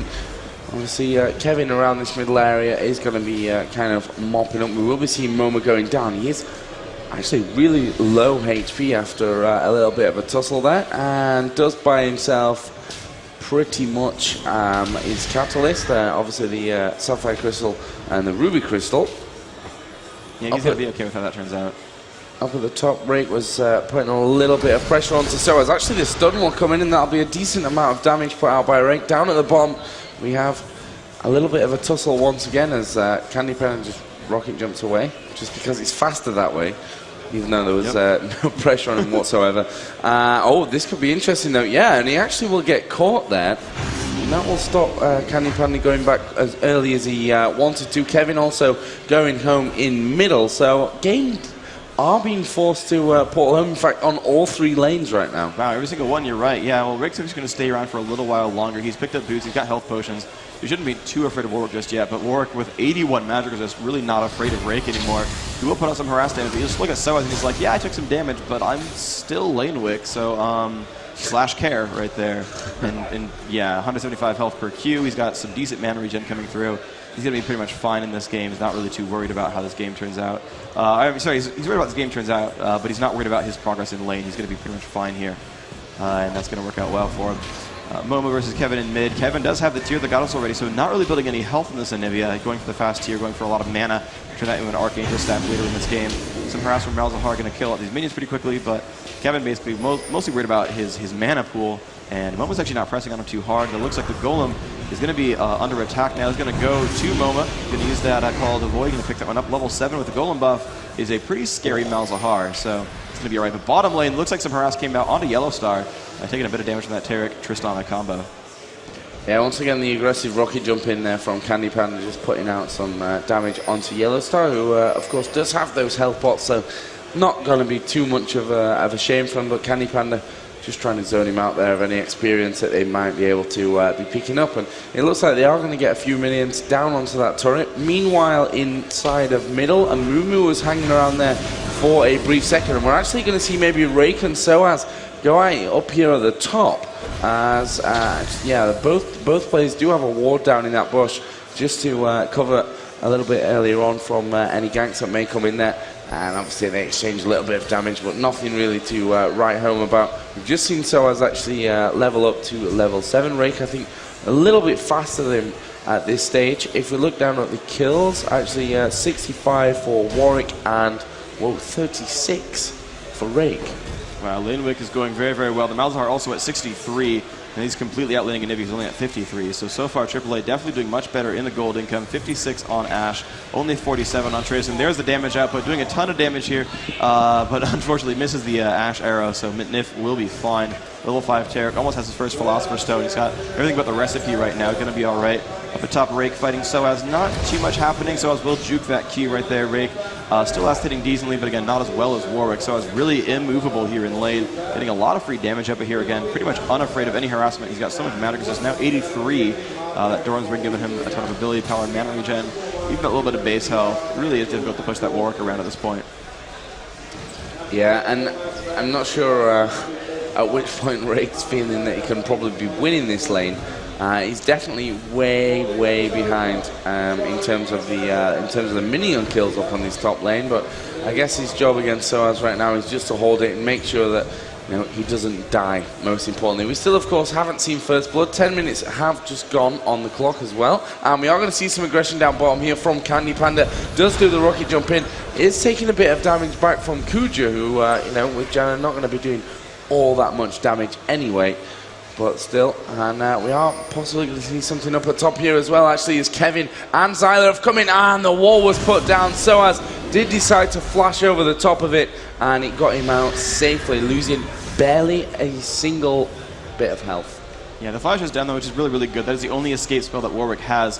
So that gank can come back a little while later, and unless he went utility spec, and it's probably not the case. It seems like most of the players who seem to like laning tanky DPS run a good 20 points in defense. So that'll be a good 4 minutes or so until he can flash again, and that's going to be the opening window these guys will have to gank top. He's going to be by himself. Does not have really good escape tools either. He does have that spear resist, so he's going to be nice and healthy. But again, if you have a chain stun team, it doesn't really matter how much durability you have this early on in the game. The base damages on spells will overpower your health, and that's what they're going to hope for here. So Mumu sort of waiting in the brush at the bottom, but not going to get too much out of that right now. Yellow Star will continue to last hit. I think he screwed that one up, though. Hit that minion a little bit too early, lost that gold output. Yes, I am indeed commentating about last hitting. This is what I do. And these minions are doing, you know, a little bit of damage to that turret, actually. Yellow Star not doing a great job here, actually missing most of them. But hey, you know, he's still winning overall in the lane. Momo fighting versus Kevin. Momo on the losing end of that, as Kevin now has the golem buff, and Momo is, you know, his has timed out now. Kevin going to be playing not so aggressively anymore. He's going to use his ultimate to basically just channel down and kill these minions off. Level 9 on both these champions. 84 onto Anivia. Only 78 now on Malzahar. Yeah, so now that Anivia has hit level 6, she can pretty much infinite last hit everything forever. There's a lot of superfluousness in that sentence. But you know what? Whatever. Hyperbole is awesome. And just doing really well on Anivia right now. We'll see down that bottom area the Hawk Shot go off into the bush, which will reveal Nif. Not that Against All Authority were going aggressive or anything in towards that one, but you know, the thing about Tarek is so annoying inside of these bushes. Unless you really ward it up constantly, he's just going to sit there and you come anywhere close and won't necessarily stun you, but that's always the fear for Against All Authority, that they're going to go close to that bush, they're going to get stunned. Candy Panda's going to rocket jump in there, and all of a sudden you're in there, and we actually see a Mumu move in there with the ultimate, and there is First Blood. It actually comes to Candy Panda, and he's going to rocket jump right in onto Yellow Star. Is he going to take kill number 2? Yes, he is. Great play from Game. Absolutely amazing. Candy Panda going 2 for 0. And they are going to take down the first turret of the game as well. They've got plenty of minions there. Got enough attack damage to make this happen? No. Okay. Wow, I don't know if they're afraid of Nunu, but they really could have gone for that. They had Tarek was 6 by this point, I believe. He could have turned the ult on. Candy Panda, I'm going to check real quick if he's actually leveled up. Rapid Fire has not actually, so he's been all about just the rocket jump explosive shot damage output. I can't blame him. That worked so incredibly well. And it was beautiful to see that as they got that kill, just on the Janna dying gave the kill onto Ashe, because it meant that Candy Panda could rocket jump again, slow down Ashe and be fine. And it was great play by Yellow Star too, because he actually cleansed the stun from Mumu and Flash before Mumu popped the ultimate, so he's actually out of range of that. It was completely safe. But I don't know if he stuck around a little bit too much or just couldn't run away fast enough, but that became really, really unfortunate there. For the AAA team. And Game, like I said, they're up 2-0 so far. And despite the double kill, they're actually almost equal in gold. So again, Against All Authorities, minion killing skills, pretty much unmatched this entire tournament. I've not seen any teams outlane as far as gold income is concerned, but the push onto Nif will land the stun. This guy is so incredibly dead. Tarek going down, Momo getting the kill there. That's nice for him. He really wants that gold, and they're going to position themselves for Dragon. Beautiful play by AAA. Managed to say, okay, look, you know, we're going to go for Dragon, we're going to catch someone out, and there's the pink ward to clear the wards. This is just completely correct play by them. Warwick even came down from the top to make sure that happened, and so they've gotten themselves a nice advantage now, bringing that back to 1-2 on kills, getting the only Dragon of the game. And here Candy Panda going to defend his turret against 4, though, as Warwick comes in. Candy Panda, I don't know what he can do, but he can rocket jump in, and the flash pushes back Nunu, running away, but Janna is now showing up for the slow. There's the Ice Blast as well. Candy Panda, I'm sorry, bro. It was a nice try, but 2-2, well played by AAA. Yeah, Candy Panda probably a little bit annoyed, because after that double kill went back, Berserker's Greaves, BF Sword, was feeling all so mighty, and then 4 against 1. Yeah. But did a decent job of trying to get away. But we are seeing the Nivea actually, obviously played by Kevin in this middle, just pushing in quite nicely. He's got a big minion wave, obviously, with him as well. Damage is going to go out onto that turret. We saw Rake up at top with Brand trying to do a similar job, but couldn't quite clear out the minions in time to be pushing in onto that one. So the scoreline sits at 2-2. Obviously, 18.8 thousand gold to 16.7 in favor, of course, of Against All Authority. They've just done that dragon, which really helps them out going forward. But if we look at the ward coverage at this point, it's actually really nicely in the favor of Game as well. They've got pretty much the whole river warded out. Yeah, it's really good by them for sure. Which is not going to really last too long, as I spot Kuji does now have an Oracle, so. Yeah, and also doesn't mean much because that dragon was taken anyway. The Kuja with Oracles is super strong because she will clear out these wards across the map and really, take away that map control advantage. With the bottom lane, those wards don't mean much anymore. Just because, yeah, ganks might matter, but with that turret down, that changes the entire dynamic of how these ganks can be shaped. So they do have that one ward in the back rushed by their golem. That's going to really keep them alive because the ganks can all come through this avenue right here, and that's where they need to be watchful. So that is the right place to put a ward. Good there by Gamed, but overall the advantage is really good for AAA, and you just see Moma charging across the map, coming towards top, going to support that Warwick, and actually they might push down on Brand, who's kind of by himself in the jungle, and this could be scary actually. So yeah, Rig very afraid to defend. Looks like 3 members of AAA. This is again a double suppression setup. This was what I was talking about earlier. This early game is going to be super good for them, where they can't pick down single targets. This is the advantages they need to build. But in late game, I still think Game doing a good job. And Amumu will flash over the wall, and here comes Tarek. Looks like Nunu going to take the stun first, and here comes the rest of the team who will miss that silence. And here is the damage output. It is immense. And who are they going to go for first? Looks like Moma in front, taking the Pyroclasm. Leenock extremely low as well. But they can't quite pick up any of these kills, but it does give them a nice 4v3 advantage up at top. And they're actually not going to do anything with it, though. They're actually going to back off entirely. Ash been pushing mid, doing some pretty good damage. This turret down to about 2/3. And looks like they're going to catch. Oh, they're going to catch a 2v2 in this fight. Can Brand do enough damage? This Anivia getting extremely low. And yes, Janna will die. Game DE picking up that kill. And now Soa's taking a stun from Tarek to wall out. The damage from Rake is huge. Can they pick up Xylor? Looks like not, but Ash doing some good damage as well. And yes, Xylor will die to Soa's Ignite, and he will stay alive in the meantime. So 1 for 1, good kills so far. Looks like Ash going to flash away as best she can. Going to be fine with that cleanse. 1 for 1 there. And that's some wonderful stuff. The trade is pretty decent, but Game is positioned to take this turret down, and Soaz still kind of alone here. Candy Panda could make the push, but he's been spotted. Oh, they found Nunu, and Nunu's been blocked off. That damage output is huge, and he has gone down. Wow, that was out of position completely there from Linek. I'm not sure what his idea was. I mean, Momo was behind him, Yellow Star was around there somewhere. Soaz was actually coming in from turret side, but it just didn't work out whatsoever. And Game D, we see Kevin there just putting down that defensive wall with Anivia, and they're going to get themselves out of there. And for Game, that was a really good trade-off, and they're actually now ahead again in the kills. They are back up to 4-3. Unfortunately, still down 2,000 gold. That's what happens when you kill 2 turrets and a dragon. It's pretty much the gold advantage is those 2 turrets and a dragon. The minion kills plus champion kills, the gold from that is all equaled out. The total experience levels, we look, 10-7, 12-12, 8, pretty strong. 8-11, 10, 8-12. Yeah, it's a slight advantage, I think, for AAA. That's going to be nice for them, but it's not too far ahead. Look at the Malzahar, he's got 121 ability power. We look over at Raked, he's got only 54. Anivia with only 83. So Malzahar definitely the most farmed mage in the game so far. We look over, we compare, whoops, that's the wrong one. We look at Ashe. She's got 170 AD, the BF Sword plus the Berserker's Greaves. Candy Panda, meanwhile, really pretty much the same items actually. Has not really bought anything else, though I feel like Candy Panda should be the more farmed one.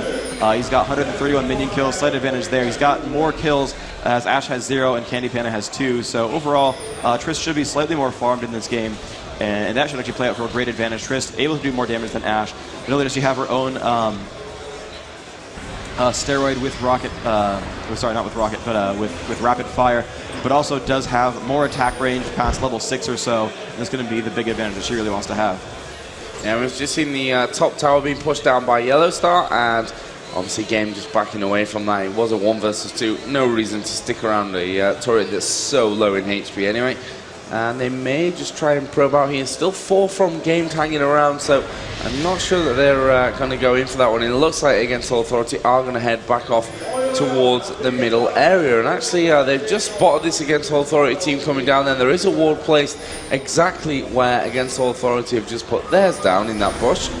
And we are going to see Soaz initiate this fight. Kevin's in a little bit of trouble here. Soaz is going to be in there and annoying, although we will see Kuji go down first of all. That's not the greatest thing for against authorities. We see Candy Panda, rocket jumps in onto Soaz, Ignite was put out there, but we see a very aggressive counter push once again. Candy Panda is going to go down. Kevin is there for the taking if they go around, not quite just yet. Nif will go down. They can continue to push here. Rake was really completely low. Kevin is low as well. And Yellow Star will have to back away from that one. His health far from healthy as well. And we have a 3-0 there it was in the end. 3-1 in the end. You know, nice trade-off again from against Authority. It was very, very strong there. I mean, they came so close to losing some of those champions. Warwick got in the front. Warwick put it beautifully, actually. He jumped right away into the enemy team, took out pretty much all the burst damage. You can see that, you know, Candy Panda uses ultimate there, uses Ignite. They threw out so much damage into Soaz, and it did not matter. He really should have not played quite so aggressively and been a little bit more defensive after he killed that Janna, because he would have picked up the kill on Ash. He would have defended those last few kills there as the battle winded down. He played that one slightly wrong, unfortunately, but you know, in the end, although they did lose a lot of champions, they lost that one, 3-1. They did kill the Janna, who was wearing oracles, and I'll see if she's rebought one. Looks like she has not. So although they lost another 600 gold worth of champion kills, they did kill that 400 gold oracles. That's going to help them with ward control. So that will keep Janna down a bit. Janna did not get any of the kill credits there, so she's still stuck with that Philosopher's Stone and not much gold. So she's going to be without oracles probably for some time, and she still has to spend money on wards. AAA going to go for the dragon kill, and Game knows about it. And because they have the ward just up there at the top of the map, and they are going to come and fight this. And this could be really good positioning. They can block off the enemy team. They've got two of them stuck inside that wall. They could go for this push if they have all five. They can use the Anivia wall, block off the two melee, and just go and crush faces. They really, really, really need to go right now. I don't know. I really think they could have gone for that one. Walled off Nunu and been completely fine to fight them. And just jumped right away onto that Malzahar, but maybe, I guess Mimu had no ultimate. That was a kind of a big deal. Everyone else did have theirs, though. Leonak didn't have his ultimate either, so that would have been a decent trade. You know, no Absolute Zero, no Curse of the Sad Mummy. Slightly better to not have Nunu than to have, you know, no Mimu ultimate, but still, I think that would have been a decent fight for them, especially with Anivia having Golem. Yeah, and that's the dangerous thing in that situation, fighting inside of the Dragon Pit, if you want to call it that. Especially when there's Anivia on the other team, you get sealed off, and it's going to be hell for your teammates until that wall obviously finishes off. So we are seeing Game put a little bit of pressure down in this middle. Soaz does now have the Sunfire Cape, and there's another nice wall in. Good defensive arrow actually coming out from Ash, and against Authority are going to initiate the fight onto this one. Game trying to work their way out. Xylo in a little bit of trouble, is going to be pushed down, is going to be killed. Candy Panda actually rocket jumps his way out of that situation, and Game are going to survive with 4. But against Authority, you know, they got those kills. Didn't lose so much health from it either, as the defensive walls continuing to come out from Kevin. Doing a good job of stopping against Authority, pushing anywhere more. And we see a ping from against Authority over by this top turret. Yeah, there's a massive minion stack up there. That could be really... I think this turret might go down, you know. Actually, yeah, the minions up top are going to do a really good job. This is really, really, really good for Game. They really need these turret kills. They did get the one in mid. They lost a champion for it, but I think a turret kill is worth a champion death. They managed to kill a Mimu half a second before his ultimate came up. Even if he had gotten the cooldown for it, probably would have just been a wasted cooldown and not really gotten him a giant advantage. Game all the way at bottom, but that's going to allow Baron for AAA. They have been clairvoyanced, but they don't care because they know Game is far away. The problem is most of AAA has not gotten into range yet. It's just a 3v Baron. It's going down, but I think Game can make it in time because Mumu and Anivia are close by. Is going to waste a couple of the cooldowns of the AAA players. Momo, though, with Golem doesn't care too much, but his health is kind of low, and he's going to have to actually have to recall because of that play, and I think that went okay for Game because they got some free minion kills. Now they're back in mid killing more minions, and AAA is still on the back foot right now because they took all that damage from trying Baron. Or they baited it out just properly. I don't think that was really the intention of like, hey, we're going to make you do it with 3 and get you low, but I think Games knew they were safe enough that they could run bottom, force a little bit of a play, and still get a little bit of damage off on that turret. You can see it down just to 290 health, so Game has 2 turrets that are just right there ready to be taken, and that's going to bring them right back into this game if they can get that. 750 gold apiece spread across the team. You get 2 of those and you're back up to about 2,800 gold, and that's not really a big disadvantage anymore. We have Oracle's Elixir being bought by Nif on Tarek, so as soon as he drinks that, then obviously we'll be able to clear out any wards, which right now are really focused around that Baron area from against All Authority. We saw them pushing there a little bit earlier on, but forced away again. Yeah, right now, I'm just going to finish off the top lane, get some nice farm up there. Yeah, just kind of getting some nice gold. And the cool thing about how this game is shaping up so far is the carries for both teams are getting all the kills. Ooh, Ash, ooh, that almost hit Nif. He actually was safe. He didn't need to flash that, but he did anyway. That's going to be unfortunate. It's going to allow them a pretty easy kill on that Taric. They are happy that Taric has no flash now. But he has a nice amount of armor, 65. He's got that shadow ranked up a little bit, so he's not the weakest champion in the game, but he's certainly not super durable right now. So that's a little bit scary. Looks like they'll be okay for now. And yeah, this looks happy for everyone. A lot of pings going on the top side of River, and against Authority are stacked up around there, but you know they're very, very worried about going for any kind of Baron push at this stage. And it looks like Games are actually going to go for a bit of a middle push. This is why I like this actually, especially if they can make AAA push through the jungle to defend this instead of coming through the river. They have really great Anivia wall positioning, but instead no, they're gonna force AAA to sort of play by the Baron. This is good position for AAA. They want to fight in these more open areas. It's good for Nunu. It's good enough for Malzahar. It's good for Janna because you can push people in really odd locations, and it basically means that Anivia cannot block off full paths, and that's really what Anivia and Brand want to do, is force you into very small areas where you're sure that the Brand ultimate will hit. Additionally, Game does not want to fight in a lane. They do not want a chance for minions to pull basically the aggro from Pyroclasm.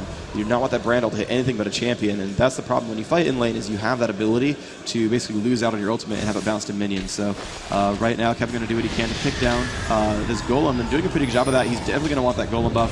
He's doing a good job of it so far. It looks like MoMA, has timed out, so he has about a minute until his Golem respawns. This is going to be a great time for Games to take a fight, is when they have a Nibby with Golem and MoMA without. Because MoMA only at 2/3 mana can run out partway through this fight. His ult's going to cost a couple hundred, E costs 120. The other spells cost upwards of 100 location as well. So he only gets 2 to 3 rotations of spells before he runs dry, and that's going to be really nice for Game if they can win a longer, more drawn-out fight. See against Authority there, just clearing out walls once again around that Baron area. Maybe we're going to see something of a push actually up on top. The Hawk shot coming out from Yellow Star. And yeah, he is up in this top lane. We are seeing pings there from Gamed, but I think if against Authority are quick, they could have been a lot quicker there. Obviously they didn't quite know where Gamed were going to be, but they are going to push in onto this turret, and they could have maybe taken that down if they were a little bit quicker in their execution of pushing onto that lane, because it was just Yellow Star just hammering away at those minions. The rest of them were just waiting in the wings to see what came around. Unfortunately for them, it wasn't anything, and they didn't really manage to get that as well. Linak will move in, and again, remove this Baron ward. So I guess this Oracle really has already paid off for Linak. Yeah, and the good thing here for AAA is that the Nunu is actually building tanks, so he's the Oracle's carrier, and he's the one who's they don't want to kill most of anyone. He doesn't have a lot of incremental damage. He has the the big channel on the ultimate. When that's done, you kind of want to start ignoring Nunu. You know, the blood boil is nice, but that has a long enough duration that if you kill Nunu, it doesn't really drop away. Ash will still have that for the next 10 seconds or so, depending on when they ended up casting it. So Ash going for the solo onto that lizard buff. MoMA going to take the Golem for himself. That's really good for AAA. They really want that. They're going to pick that one up pretty much safely. And so it's now Game that's going to sit around and move towards the bottom jungle. This is actually pretty smart for them. They have not a lot of ward control. They have put a new one down at Baron, and they're going to go for Dragon. AAA knows this. The Hawkshot is out. This is going to be a pretty close contended fight. Looks like they're still going for the Dragon. They're going to maybe back. No, they're going to stay for it. I think they should. It's down to half health. As long as they can get a good Anivia wall, they're fine for this. No, here comes the Ash arrow that completely whiffs. So Xylor in the front. Here comes the team fight. The damage output is immense. They're going to jump onto Linak first, which is a bit of a mistake. Now Xylor in the front, going to flash backwards, and there's a kill on the Candy Panda. Looks like a Muma going to drop down as well. A good ult from Nunu is going to drop down a couple of these champions. 2 kills for nothing.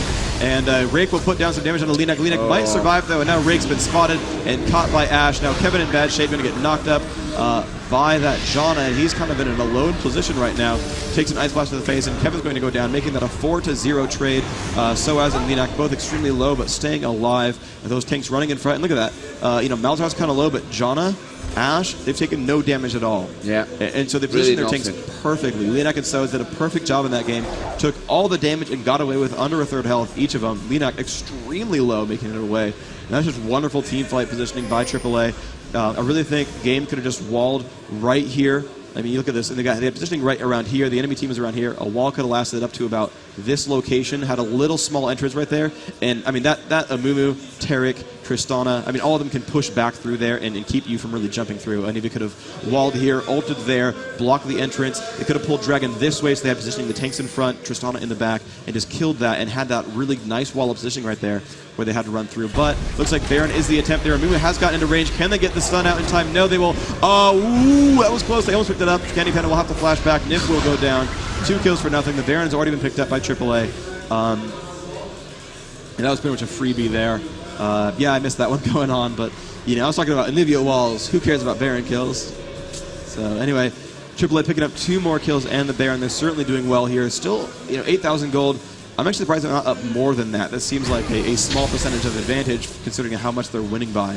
But certainly in the advantage now. If AAA wins this game, they'll move on to the top 4, and Games will go home, have to fight for 5th, 6th with the loser of Fnatic versus CLG, which is coming up immediately after this series. If AAA wins, stick around because they're going to go right into CLG versus Fnatic immediately after this game. If Game wins, stick around because they're fighting another game of Game versus AAA. Either way, stick around, basically, is the message. Either way, stick around, yes. The entire day. Stick around the entire day, yeah. So we've seen against Authority starting to push up this middle area. We had a Banshee's Veil on Yellow Star. And obviously Games have respawned in here, so we're not going to see too much aggression possibly from against Authority. They still have you know, the bottom lane and the top lane that they can split off to very quickly from this position. And maybe Yellow Star will end up going alone. Actually, they're going to just go pushing straight through onto this middle turret, and obviously Yellow Star doing the main bulk of that damage, and they will pass through that one without too much of a problem. Only Linak taking a little bit of damage there, and they're possibly just going to continue. Yeah, Yellow Star already pumping out the damage onto this inner turret. There's not much that Game can do, to be honest. Yeah, they're not quite landing the walls that they need. Every time they drop a wall, and it comes out here, and Nunu's on the back side, and he's safe. They've never yet pincered a guy on the other side of that wall in quite some time, actually, except for these 2v2 ganks that we saw earlier where they pick one up with the wall. They've not gotten any really isolations out, so that's really unfortunate there for Game. We took another push coming in, and oh, they are happy to push onto this turret. AAA doing a great job, and Warwick has jumped into that fight. He takes a stun, but again, it's the tanks in front, which means so little for these guys, and the damage output is huge. Looks like Rake will go down. Candy Panda extremely low as well. Malzahar getting a lot of damage, and he will in fact drop. Looks like Nif, one of the last few alive. He is the only one left here. AAA will pick him up completely easily. This is going to be a dead inhibitor, 5v0. Great fight from against All Authority. Looks like they might be moving on and be our 3rd team into the winner bracket semifinals. The inhibitor is down. They have only 1 minion, and they don't really care, in fact. Starwise and Lina going to take all the damage from these turrets, and it's not a big deal. Momo actually running up towards the Nexus for no good reason. Everyone is flashing towards that. This is going to be definitely the Nexus down. AAA will move on in this relegation match and be the 3rd team in the winner bracket semifinals. In my opinion, a very deserved victory there from against All Authority. We've seen them. I mentioned this in the European Championship that we don't really see many mistakes from against All Authority. They're generally just a very solid team that throughout a tournament seem to stick at a very, very constant high level. Obviously, some mistakes here and there are going to happen throughout, but against All Authority, for me, being the most consistent European team that we've seen so far, and they're going to be going through into that winning bracket semi-final. Going to be interesting to see how they do. Unfortunately for Game, their run in this tournament is over. They will join the 2 Southeast Asian teams who obviously have already been knocked out during the group stage, but from Game's point of view, I don't think they can be too unhappy. The luck of the draw kind of worked against them in this one, and playing against All Authority, a team that knows them very well from the likes of Go for LOL in Europe, from EMS, things like this, all these European tournaments that are going off on a weekly basis. Yeah, these teams know each other very well, and Game said it before, they know this is going to be a super tough one. Yep, and it really was. Super close game, but in the end, AAA really putting on the better play in this game. Really, they put on a real clinic for the team fights. And I thought, the team fight's not super strong. They have kind of this mix and match of really strong champions that are good individually, but I don't know how their team fight's going to be. But in the end, it worked out quite well. Tanks played perfectly. Linak and Soaz running up in front, just taking all the aggro. I mean, Soaz played like more aggressive than anyone I'd ever seen, where he just like, there's a team fight, my team's kind of close by, oh, let's just go for it. Let's just jump on some guy. And you know, he would lock up someone. It usually ended up being Rake, and then Rake would take an Ashro to the face. Then Nunu would flash in, channel the ultimate, and even though Amiibo would ult and get all this damage output from all the spells, it just was not enough. You know, the brand ultimate never really killed anyone because he was never in range of Ashe and Janna. He was in range of Nunu and Warwick, and they built tons of magic resist. Warwick had 80 magic resist at level 4. Like, how are you going to stop that? That's not, you don't kill an 80 resist magic resist. You know, 80 magic resist Warwick at level 4. He heals himself, and he jumped in there, had like 2,000 health, tons of resists. Yeah. You don't kill that champion. You don't even try to kill that champion. He built tank. You ignore him, and the fact that he got to half health and below every single fight, I think was a mistake from Gained. And if we look down the scoreboard after it, you know, Momo again, I don't remember the last time I've seen Momo had a bad game, to be honest. Obviously, he was kind of counter-picked in that one. We had Carthus banned first of all, which is the usual choice that we see from Momo. Yeah. And Nivea was picked first by Kevin from game, so that was out of the question. He then went for Malzahar, played a 9-0-6 game, had a massive amount of farm, way above anyone actually else in the game. So, you know, really solid performance from Momo. Kuja, who you know, playing the support champion there with Janna. Again, if you look at his score, not all that impressive, but 13 assists, definitely what you're looking for with that support champion. Yellow Star 5-1-10, Soaz 4-0-11, as you said, really kind of unstoppable with that lane wick, and Linak 0-1-13. Really great initiation there from Linak. So just overall a very solid performance from Against All Authority, and they thoroughly deserve, in my opinion, their spot in the upper bracket semi-final. Yeah, that was very, very well deserved, and I believe they'll be fighting Team Solomid next round when that comes in later today after our next relegation match, which is going to be Counterlogic Gaming versus Team Fnatic. CLG will be in the advantage. They need to go 1-0 and they're good. Fnatic must win 2-0, but this time Fnatic does have PK with them. His flight was delayed, so he had to miss out on the group stage games. He is back. He's ready to go. Now, I don't think the groups would have went necessarily much different. I think, you know, the European qualifier showed up that Against All Authority was the better team, and they showed they were the better team against Gamed. And I think, you know, they showed it against Fnatic the same way. So I feel like the groups would have probably ended up the same way with Epic winning out in first place, AAA showing themselves very strongly, and I think the groups played out probably the same. But now it's time to show which group was the stronger group, right? We saw, you know, first place Epic, great job. Second place Against All Authority did beat the third place from Group B. Certainly the groups aren't too unbalanced right there. But I'm really excited to see Fnatic versus CLG. I actually think Fnatic has it with PK here. I just, you know, I thought Team Solomid, and I thought, you know, actually no, I thought Team Solomid was going to lose yesterday, so I take that one back. So I'm just all over the place on my predictions apparently, so never mind. But I think Fnatic has this one. I think they're energized. You know, they've got the home court. They're the Swedish organization. They got some Swedish players here. The only team here, I believe, with Swedish players, so that's kind of helpful. Yeah, you know, that seems like a small advantage to have, and I think they're looking super, super strong. But actually, one thing we can do though is, you know, we can do a recap of the last game. We do have a cool telestrator here that we can sort of draw on and point out some of the cool clips from the last game that I actually want to do right here. So up on my screen, if we can pull that one up, I want to go over the very first gank that we had, the double kill that Candy Panda did, where he sort of jumped on and got that double kill.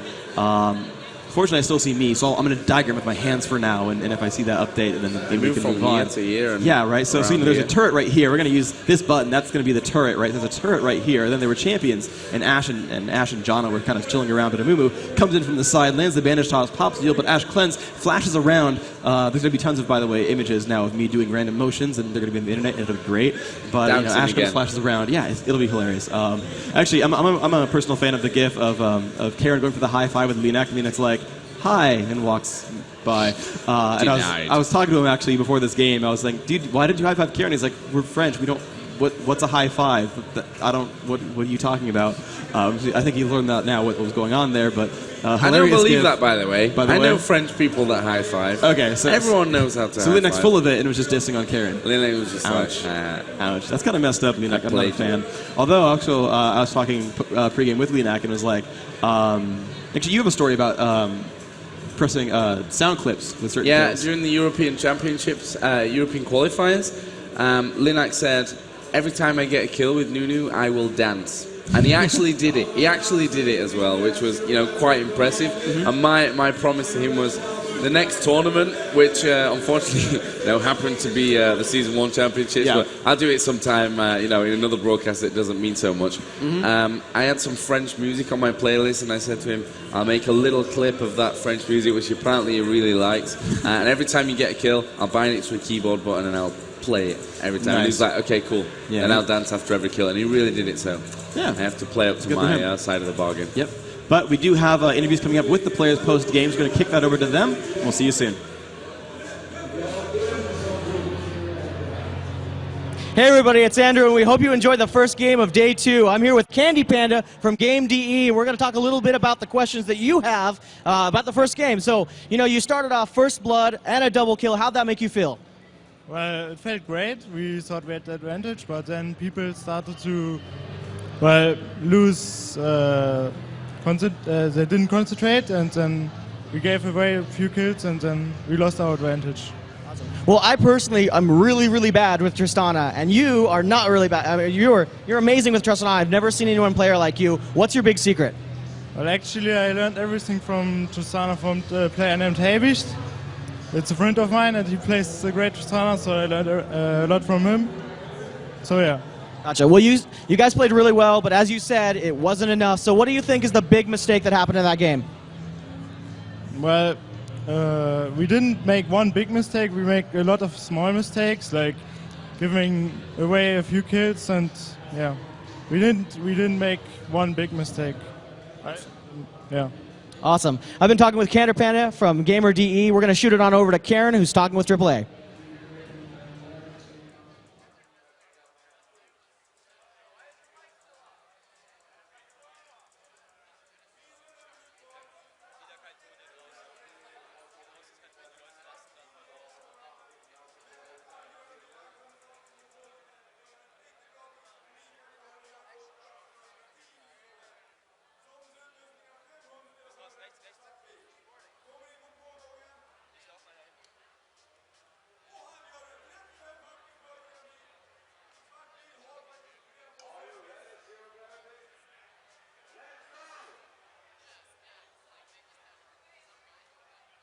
Double kill on you. Were you guys worried at all about that? It was a crazy beginning of the game. Yeah, that was a bad beginning. We knew he was coming. We saw him, but we were hoping that Nunu had the time to come, but he hadn't. We took the dive, and they did great, and we died.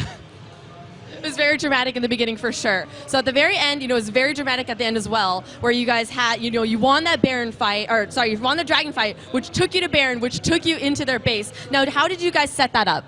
Well, it always go like after each fight or each Drake, you check your cooldowns, your summoners, everything.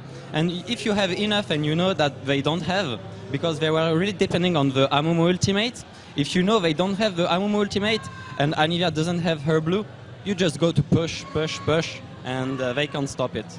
That was very impressive. That's a lot of quick thinking in the span of a few seconds, I'm sure. So, one last question for you. So who did you really have to focus in that game from the other team? Well, Candy. Candy Panda. Great. And okay, so my final request. So I got denied a high five from you yesterday. Can I have a high five today? I don't high five. Thank you so much, and back to you.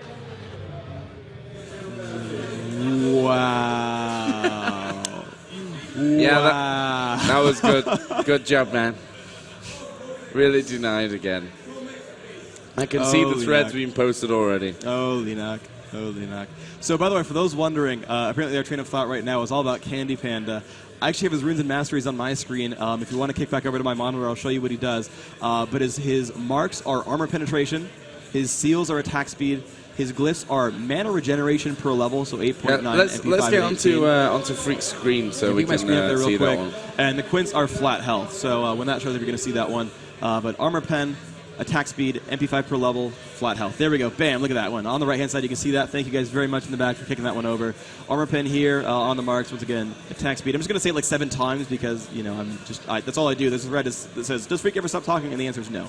And so there's the runes there. The mastery is 2190, taking magic penetration and plus ignite. Basically every possible offense talent you can, minus not a lot of attack speed, and then strength of spirit seems to be the mastery of the day for every champion ever. They're really all about that strength of spirit, so a lot of extra health regen. That really does help you out a lot. Meanwhile, I want to actually check out MoMA's real fast, since we might as well kill some post-game time for what these guys are doing. MoMA went 9-0 as Malzahar, super good play. Check out his setup because he seemed to be like the player of the day. A lot of ability power on these, MP5, AP per level, Magic Pen. So this is the pretty much the exact standard mage setup you see on 90% of casters. AP Quints, MP5 yellows, AP blues, and Magic Penetration.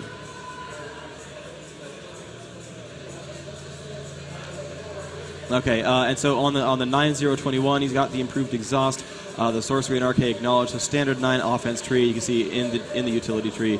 Improved Ghost and Flight. Interesting that he took 3 summoner spells improved. I think he actually doesn't want to crit. In case he's trying to last hit with 2 auto attacks, he doesn't want to actually crit something and not get that kill. That's my theory. I could be entirely wrong, of course, but standard utility spec as well. If we have any other special requests, is there anyone you really saw that you really wanted to see what his sort of pregame stuff was? Yeah, Candy Panda, but you already showed it. Yeah, we showed him. So has Robic the Lane Wick. Yeah, that's fun. Let's do. So the Warwick and Aurelia, the same exact setup. Health Quints, armor seals, so flat armor, magic resistant health, and then armor pen reds, which is a little bit interesting for Warwick because he's mostly magic damage, but I trust that one there. But armor, magic resist, flat health, pretty standard defense setup, and then there we go, 0-27-3. Yeah, just everything that could possibly be useful in the defense tree, actually putting in points to take minus damage from minions, just stacking up those stats right there, and then a little bit of regen and experience gain.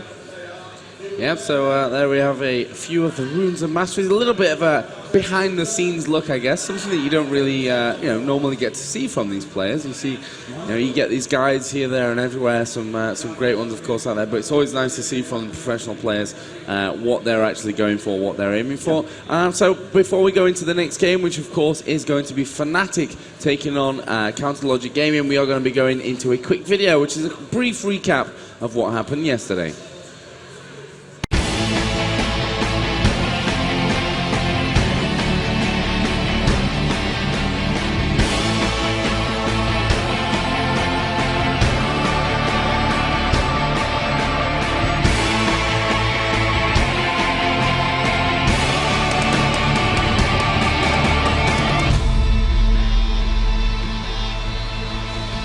Hey everybody, welcome back to Jönköping, Sweden. I promise no more rapping for the moment. We absolutely promise. But we are here at DreamHack 2011 Summer Elmia Convention Center, an amazing event going on so far.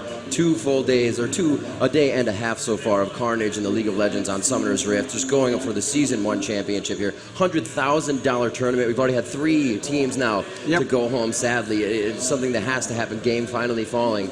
But Game is still going to play for the fifth place. Yes, but indeed. Yeah, they have no chance to actually win the tournament anymore at this point, unfortunately. As you can hear as well, I got a little excited yesterday.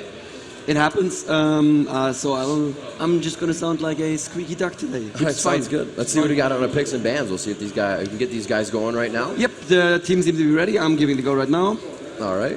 I'm going to throw down a little info here just to clarify. We're going to give some of the numbers. We'll give the actual numbers later, but we'd like to let everybody know what's going on in the stream and what happened. Unique means new clicks. A new person has viewed it. And we actually had 900,000 unique views on the stream yesterday, which is absolutely amazing. 184,000 concurrent, which means watching at the same time, which is absolutely amazing. I'd like everybody to give themselves a round of applause because I know you guys also helping out your friends. Let's give ourselves a round of applause for this. Congratulations and great job to everybody here. You guys are also helping this out down in the LAN center, watching on your computers and whatnot. Also up here watching the games, and we could not have done this without the community. Right now we got these guys setting up for their picks and bans. We're going to see what they're doing. Also, unfortunately, we had a player trouble. Team switch. I think the teams are actually in the right order this time, but we did have a player drop out of Champion Select, so I can see a couple of admins standing behind this PC over there, so it should be fixed any moment. Resolved instantly. Also, Riot Pendragon and Riot Tamit. That is going to be Riot Pendragon and Riot Tamit on Twitter. Go ahead and do Pound Esports, Pound League of Legends to them to win your Viking Tryndamere skin. You're going to be doing that within the next 5 to 10 minutes, and you're going to have your chance to get it before it comes out on the 24th. So go ahead, get those tweets going out. I think I heard Pendragon got like 3,500 new followers in the matter of the time that we sent that out last time. So go ahead, spam those guys on the Twitter. And as we are jumping back into our picks and bans, we do have The obvious Alistar. Yes. Obvious Alistar is obvious. And the obvious Lily Lily, is very obvious as well. Yeah. So that's the 2-star AP picks banned right there. But we have not yet seen Shujai's Kragas this tournament, and that is the AP champion he became famous for. Amumu ban makes perfect sense against the... Amumu is just such a strong initiator, such a strong jungle as well. But Cyanide is actually more known for his Jarvan at the moment. So we'll see. Twisted Fate ban, probably against Big Fat.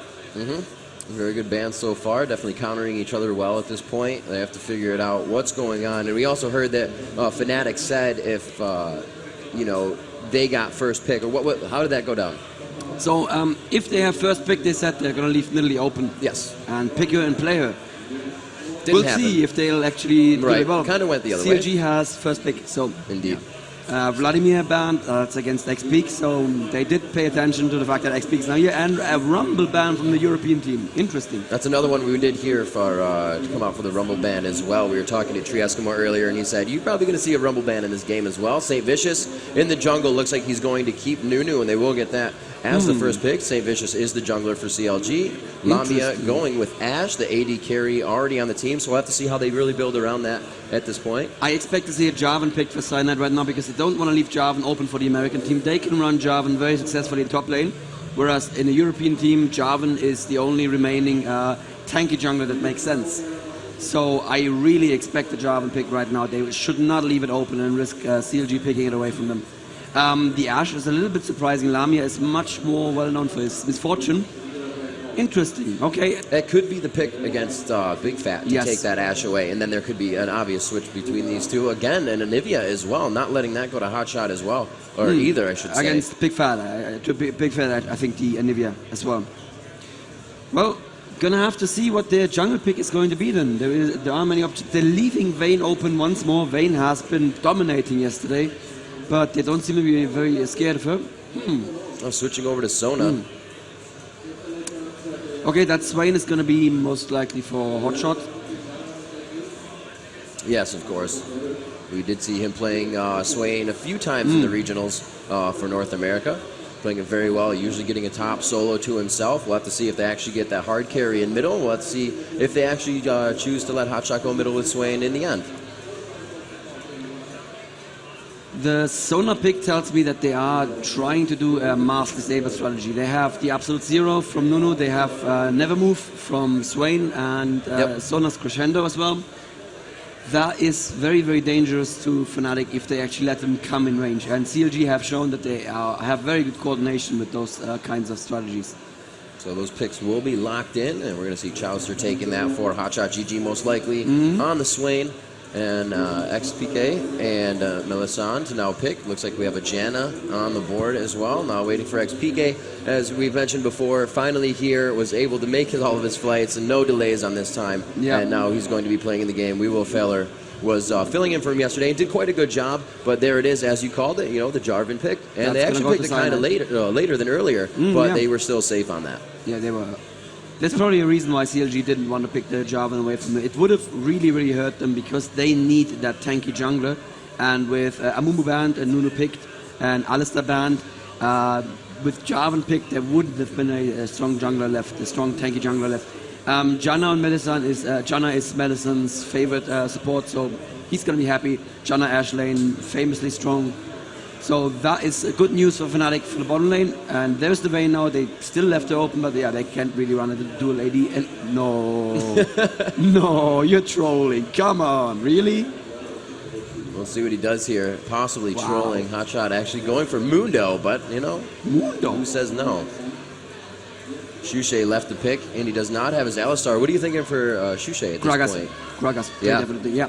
That would be, it would be good. They don't have too much tank on their team right now. It's kind of an easily focused team if you just go around. Anivia's Anivia's ultimate is going to be able to kind of hinder that movement if they try to rush down any of the carries on the team. But the trick is Anivia wall, Gragas ultimate behind the wall, push someone over the wall. We saw that happen to Vlad within the replays that's going on. Plus during the day. with the three strong lockdown AoE champions, you need dispersal. And Gragas has that dispersal on his ultimate, so I really expect to see a Gragas pick right now. Indeed. So it looks like Chowster may take that hot shot or possibly switch it around hot shot or to the Mundo to Elements. We'll have to see how they do that. And he actually goes for the Malzahar. They do have quite a tanky team, so that null zone is going to help to break down that HP. Against Mundo, it's probably a counter pick to Mundo, actually, if they are actually scared of Mundo. So Mundo, well, that was a good Mundo, wasn't it? What Mundo actually does is he shuts down a top lane, kind of like lane look, because you can stand in the bush all day and throw cleavers. You know what the ABCs of Mundo are? Always be cleaving.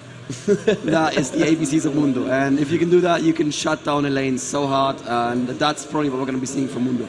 So we see the switches around here. Cyanide obviously taking, as we called before, the Jarvan in the jungle. Lamia on Ashe. PK is going to be the one taking that Malzahar. Melisande, as you said, on his favorite support, I should say. Janna and Shushay going with the Anivia. Known for?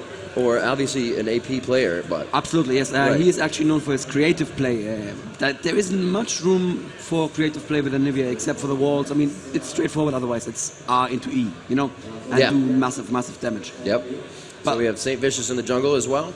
Big Fat LP is going to be taking that Vayne, as we thought. And Chowster, switching up to the Mundo as Hotshot GG takes Swain, as we thought before. And Elements is going to be the support as well. Usually, playing the Alistar role, the support role, as always. I hope that his W key hasn't been worn out yet, because he's going to be needing it. People joke that Zona isn't more than just spam W for massive heal. It's not as easy as that. With supports like Janna and Sona, which is Jonah obviously, it's very important to decide when you want to use your ultimate in team fights. If you are going to open with it, if you're going to leave it for safe later in the team fight, and that actually takes quite a lot of skill. Or you can pull the friendly Janna, as we've seen a few times in the tournament, where they just blasted the opposing team over the wall and the team fight is over. And you're not able to get any kills out of that. So you actually have to be careful when you use it as well, because it also can negate the fact you actually want it to have to happen, which is to debilitate what the person wants to do and push them over the wall, and they're able to get away. So we're going to have to see. What's your prediction, Rivington? This is Europe versus America. This is the game that decides whether there's going to be 2 or just 1 European team in the brackets. I have a favorite in this game. I don't think it's. I don't believe it. I don't believe it. What's your prediction? It's definitely going to be a tough game. There's a lot of health on the side of CLG, and they're going to be able to use that in their favor. Swain really being able to heal himself. Mundo with the ultimate also being able to heal himself in a quick matter of time. Nunu turn around, consume something right quick, heal himself up. So they're going to be able to get into a fight, poke around, and then just walk back out with any real heal happening to Fnatic. So they could just try to get in there, initiate the fight, let the cooldowns go down, get back to Sona, let Swain do his thing, even with a blue buff, and then they're right back in the fight, with Fnatic 50% down. We saw that yesterday from CLG. These sustained comps are extremely, extremely hard to fight against, and well, we'll just have to see. We'll just have to see how Fnatic deal with it. And we are into the last fight of Europe versus America here in the relegation matches. Fnatic versus CLG. Round of applause for the teams.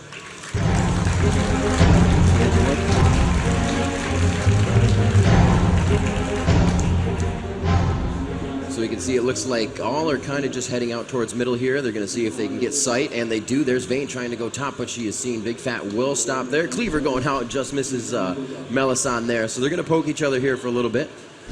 A good shield by Janna onto Shushay. Would have stopped that Cleaver from doing too much damage.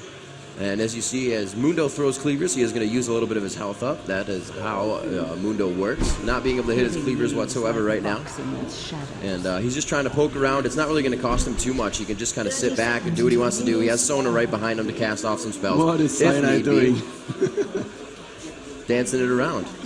All right. The quick slash D. So it looks like they really aren't going to initiate anything. No real jungle invasion here. We can see 2 wards, 4 wards. We have 3 in the hands of Sona and 1 in the hands of Nunu. And also, if you 2 wards in the hands of Jonah. Yeah, if you look at the items that we bought here, we really don't see that much of a metagame difference anymore. We see the difference in the picks, but the items that they start with are extremely, extremely similar at this point. Boots and 3 pots for all the carries, and the only difference here being the Jarvan. The jungler has to start with a cloth armor and 5 pots, whereas Nunu with his consume can actually afford to buy boots and a ward. Yeah, that boots at 3 pots really seems to just be the taster's choice these days. If you are the carry, you're going to be able to stay in lane for another 600 HP and soak up the experience. The carry always being able to do a little bit more damage, you know, off the bat on the minion, so it's not as hard to last hit. And we're going to have to see, it's going to be Malzahar versus Swain in mid. That's going to be really good early lane for Malzahar. The Malefic Visions and just being able to attack Swain all the time. He is going to be able to regen a little bit off of his passive, though, and keep that mana buffed up. Anivia going top and not middle, so we'll have to see how that plays off against Chaucer, as he can just keep cleaving onto Anivia if he's not hit with that Ice Ball.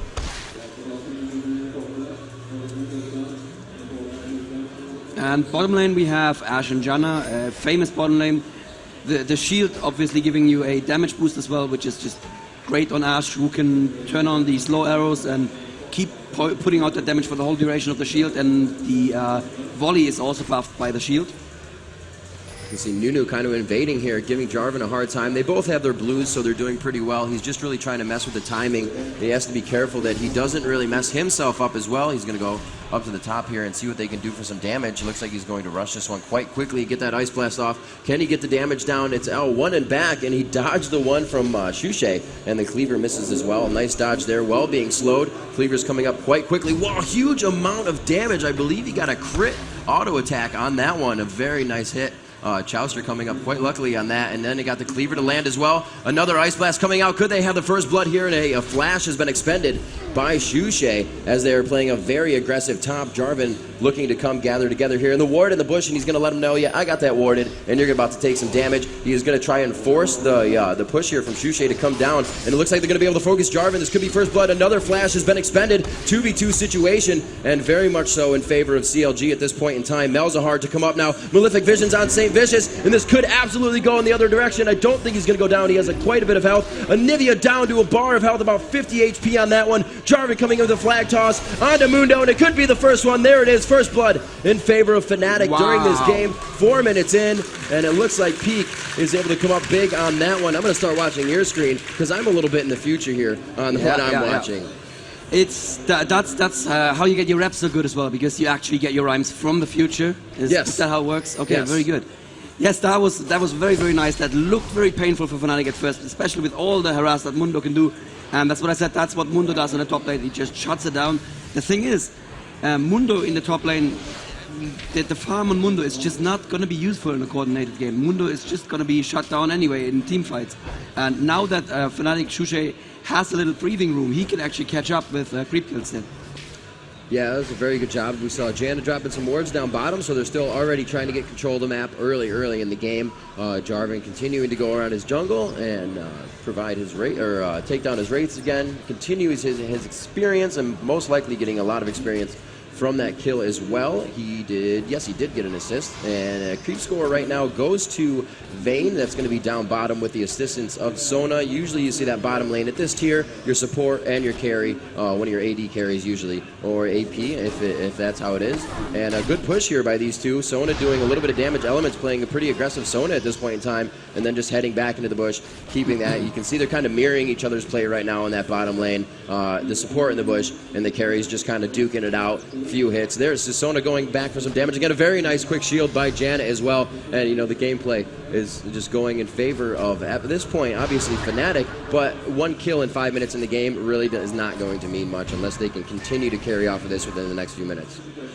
It looks mid lane is slightly going in favor of Fnatic here with 34 creep kills for Malzahar to, well, 31 now for Swain.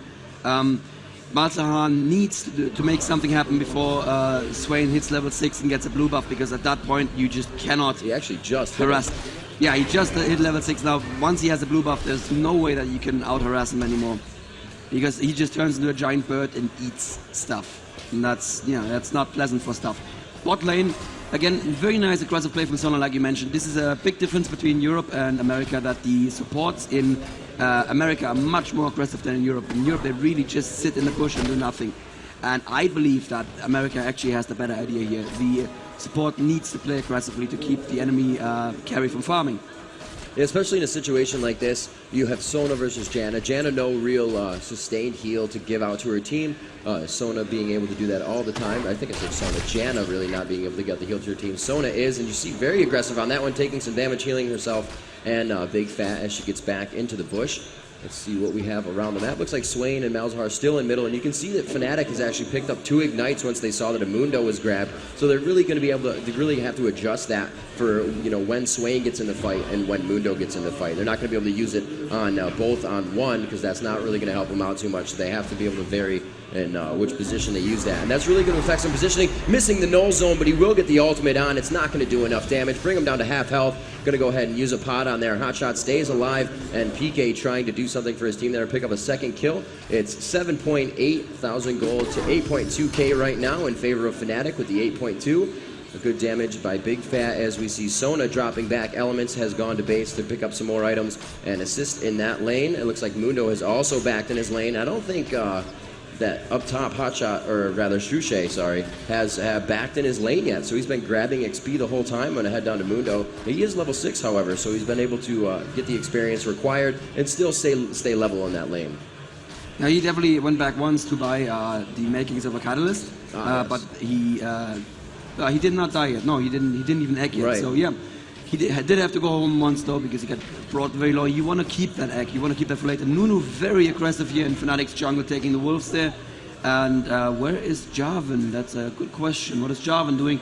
Oh, it looks like Jarvan may have disconnected actually. Nunu is coming in for a gank mid here, but PK is safe. That's unfortunate. It looks like we have a Jarvan disconnect. We'll see what they can do. Pushing bottom lane here, it's going to be Sona and Vayne again. They just have those minions around the turret. It's not going to be too much that they can do about it. Still trying to grab those last hits. As I said before, the turret can hit a minion twice. Usually you can kind of time it to grab that for yourself if the minions are also around it. But it's also good for knowing to dive the tower. A lot of damage going on to Ashe. The Condemn against the wall, and it looks like she is able to make it out in time. Big Fat trying to pick up a kill for his team there and bring it to 1-1. We'll have to see what Malzahar can do. I think he's just laying down some wards, and he has gone down. Yes, he has actually laid down a ward down to the bottom of the jungle near Wraiths on CLG's side, so he's going to have a little bit of an advantage there, knowing, you know, nobody's going to come from Wraiths and try to gank him in the middle. Null zone going down. He's trying to push the lane quite quickly as he's seen Swain has walked away. So it looks like XPK is going to try and get to that turret as fast as possible. Swain kind of hovering, and he is going to get donated blue right there. Very nice job by Nunu. Very smart team play as well. And now is when that lane is just going to start going against XP, because the Swain with blue buff cannot be harassed. It's just, it can't be done. You have to burst him down, you have to get a jungler in who can kill him, but because Fnatic's Cyanide disconnected there, unfortunately, that means he's not going to be high enough level to actually go in and do enough burst damage to just kill Swain before he can heal himself up again. Right, still back in the game though. He was able to get back in quite quickly. Mundo and Anivia still kind of poking it out up top. Mundo does not seem to be hitting too many cleavers. He did get ice blasted once by Anivia, and that really helped him out. We can see Janna going back down bottom to help out the team. Sona possibly laying a ward in that bush, but being seen does not know there's a ward right where Elements is standing. But it looks like no movement is going to be, nobody's going to converge on that position right now. But mid, and it is going to be the null zone taking down finally, you know, nice. Once, twice, 3 times a lady. He got it on the second one though, and he was able to take him down, getting him in the null zone that time. And you can see where the percentage damage really comes into play, especially with somebody like Swain who can continue to heal himself, but suppressed by the ultimate, isn't able to do that as well. He's going to get Malefic Visions down on this. With a huge minion wave, he's going to be able to do a substantial amount of damage to this turret. And here we can see the power of XP. He is arguably the best AP player in Europe, and it really hurt Fnatic yesterday not to have him in the team. And you can see he knew exactly how much damage he could do against that Swain. He knew he could jump in and actually get a kill before Swain can start healing himself up again. That gave him a fresh blue buff as well, so that's not bad. That doesn't suck. And that is going to help. And actually, you know, we think about it yesterday, We Will Felfer was actually playing Malzahar as well. So they kind of built that team composition of knowing that Malzahar could still assist the team, even though it wasn't, you know, it was a sub on Fnatic. So still going strong with that Malzahar in the Fnatic lineup is something that they like to have. Swain back into his lane, not really losing too much on that one. Still both level 9 between Chushe and Hotshot GG. Missing the never move there. A little bit of an ult on Swain. Got him with the freeze. That's going to do some extra damage with that Ice Blast. And it looks like he is going to just gain that health back as he goes into bird form with his ultimate. XPK going up top now to go against Mundo, and it looks like at level 9 he will be able to do quite a bit of damage here, especially with that no zone under Mundo. As Mundo activates his ultimate, he's going to be able to stay in lane. You know, one of the lowest ultimate cooldowns in the game, and it's very effective in the team fight as well. At later game, in the later game, I should say, when your cooldowns are at max. So it looks like Shushe just said, I can't handle that Mundo top lane, I'm going to need a switch. And since Malza was ahead, he said, yeah, I feel confident, I can take on that Mundo. And wow, that is a lot of damage there that Chorster's taking for no reason at all, actually. And Pika being an arrow hitting dominant. middle on Swain. There it is, Yasel coming up all the way from the hands of Ash. We'll have to see what they can do on this. Trying to get around Jarvan coming. Will he be able to get the flag tossed down? The beautiful wall coming out of the hands of Shushe. They're going to stick him in his own Cataclysm right there. Very nice job. An arrow cross map. Wow, a very nice shot coming out of the hands of Lamia. Playing that one off perfectly. They were able to get to him in time. And then really the wall from Shushe. Just beautiful. And top turret is fallen. That is 15.6k gold against 12.7. That is a nice advantage. If Fnatic aren't doing badly at all here. Yeah, 3-0 with 12 minutes and 30 seconds into the game, really helping him out. Mundo now forced to farm towards the bottom of his turret. He's kind of been pushed out of his lane a lot, so he can't really overextend and do what a Mundo usually does and just harass, not worry about anything, get out of there in time. Fnatic playing it very smart. The null zone plus an ignite, if he even wanted to kill Mundo, would be that much faster. And it looks like this mid turret will also go down. A quick silence on any of the minions. The null zone to take out any minions as they come up. And Hotshot is just going to kind of watch his turret go down, unfortunately. It looks like Fnatic at this point in time has pretty good control of the map as they are continuing to push down these turrets. Nobody bottom lane as Big Fat, LP, and Elements just farm up by themselves here, and they're trying to push down into Swain. They want to stop this minion wave right now, and they're so going close to keep that going. So close. I don't think they had the flashes. Actually, they did have flash ups, so they could have killed Hotshot on. They could have killed Hotshot on that arrow hit, but now they are safe enough to go for a dragon, and I don't think there's very much that CLG can do against this right now. It's going to be the first dragon control here. It's going to be 6 minutes after this goes down. That's going to be 19:45 when the next dragon spawns. I've said this before, and just those few seconds of you knowing that dragon is coming up. Also, CLG does not have a ward on that. You know, that 10 seconds it's going to take you to get to dragon is the 10 seconds you're going to need to grab it and also initiate a fight after if you have to. So if no ward is placed there by CLG, they're going to easily have that in the next 6 minutes. And we are going to go up top. Mundo overextended, as I said before. We're going to see how this goes for him. He may have to activate his ult, and they're not really going to go for it since they don't see too many members of CLG on the map right now. Nuno is actually quite far behind here. He's going to go ahead and smite. No, not even see the golems up top. And they do see him. They saw him as he moved past a few of those minions as they went down mid lane. I think he knows he was seen as well. And now Nunu is on the run with Blood Boil. Will he turn and go back up top? It's going to be a cat and mouse game here with Saint Vicious in the jungle. He does not have that much mana, and it looks like he's going to force himself to go down, possibly trying to get all the way to the fountain. I don't think anybody's blue pilling at this time. He will not have his flag toss, so possibly if he can get down his slow, that debuff could count for him, and he's going to go right into the turret and be executed. Very smart idea by Saint Vicious, not giving the other team money. He really wasn't gaining experience at that time, so he's just going to be able to get back. The cooldown, or the timer right now for the death is not that long. He'll be back in the game and right on his feet. Okay, it looks like Pika now going for the blue buff of the enemy team, and only Mundo and Swain around. I don't think they can stop him. Oh, they may actually give it to Shushe. Oh, and wow. too much damage on Pika. He has to flash over the wall. He is always actually gonna go down from the dot. Wow. Yes, that was quite unfortunate, using his flash and still going down, but trying to get out. A valiant attempt at stealing the blue as well with Anivia on the other side. They weren't really able to see what was going down, so Anivia was also attacking, trying to get it for himself as well. Elements placing some wards down by Dragon, so now they know it's going to be in the next 4 minutes-ish that Dragon will come up, so that ward will go down before Dragon comes up.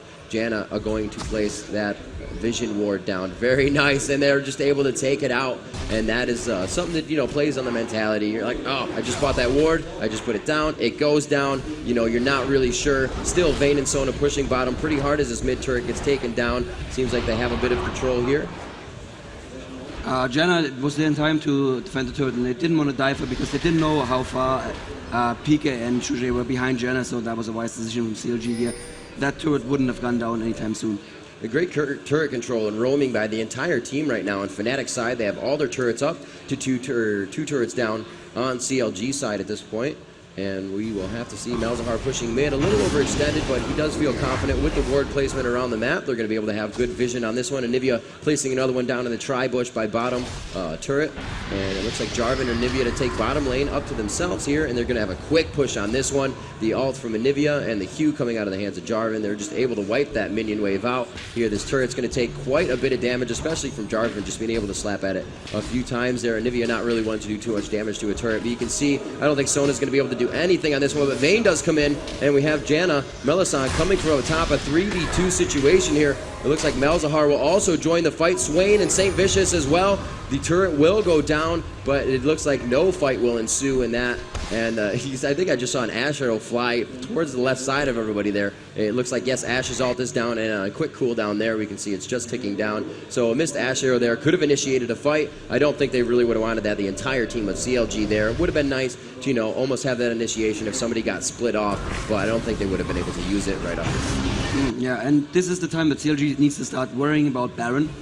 With the null zone from Malzahar, Baron goes down really, really quickly. And if Fnatic manage to set up in position and you have a situation like this where Vayne and Sona are out of position, Baron could go down before CLG can rotate up and protect it.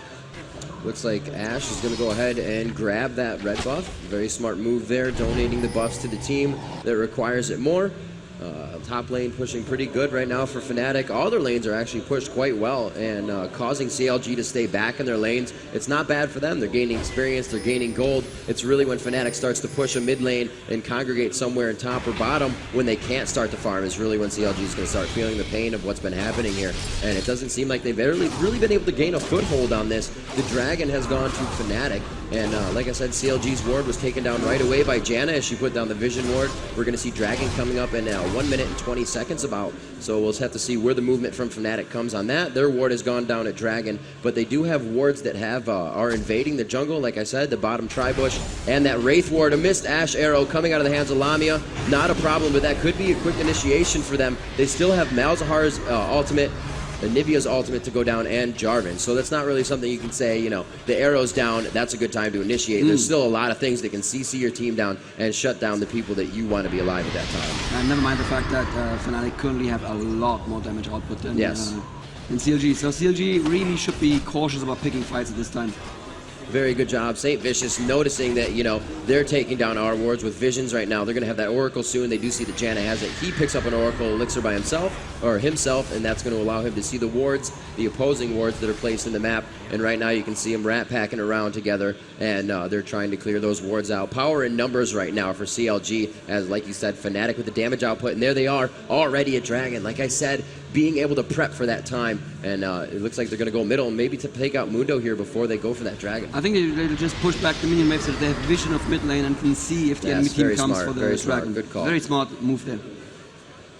So here it is, the movement already. Dragon should be up in a matter of seconds. There it is, 45. Wow. And bam, this is exactly what I said. You know, CLG has no idea this is happening. As you said, they push down the minion waves to get vision. Very smart play right now by Fnatic. That's 2 Dragons to 0, 3 turrets to none, and 3 to 1 as we just crest the 20-minute mark.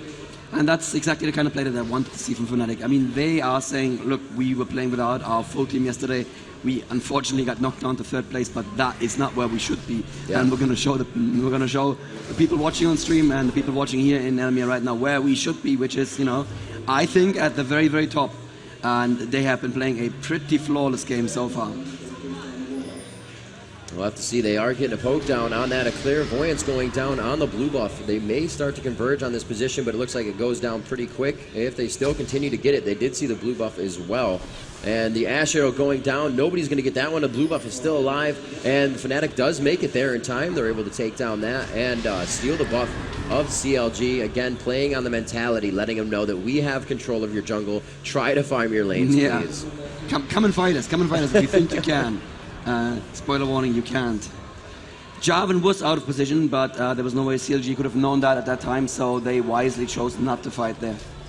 Looks like you're going to have a full team from CLG come in here, possibly going for the ultimate, and they are going to conduct the team fight here. The null zone going down on Hotshot GG. He actually did not take that much damage. The channel from St. Vicious, I believe he was stopped out of that. Cataclysm coming out of the hands of Jarvan. Hotshot just a few inches away from going down. Swain falls by the hands of Lamia with Ashe, and it looks like no really more kills have happened. Vayne and Swain have both fallen. Janna went down as the support really before she could get her ult off on that one, and it looks like that one definitely went in the favor of Fnatic, only losing their support. The damage output staying alive, so Janna, you know, pretty much doing her job in that fight to continuously save her team. They are pretty low, but getting away low is better than not getting away dead. Oh, Shuche, please be more careful.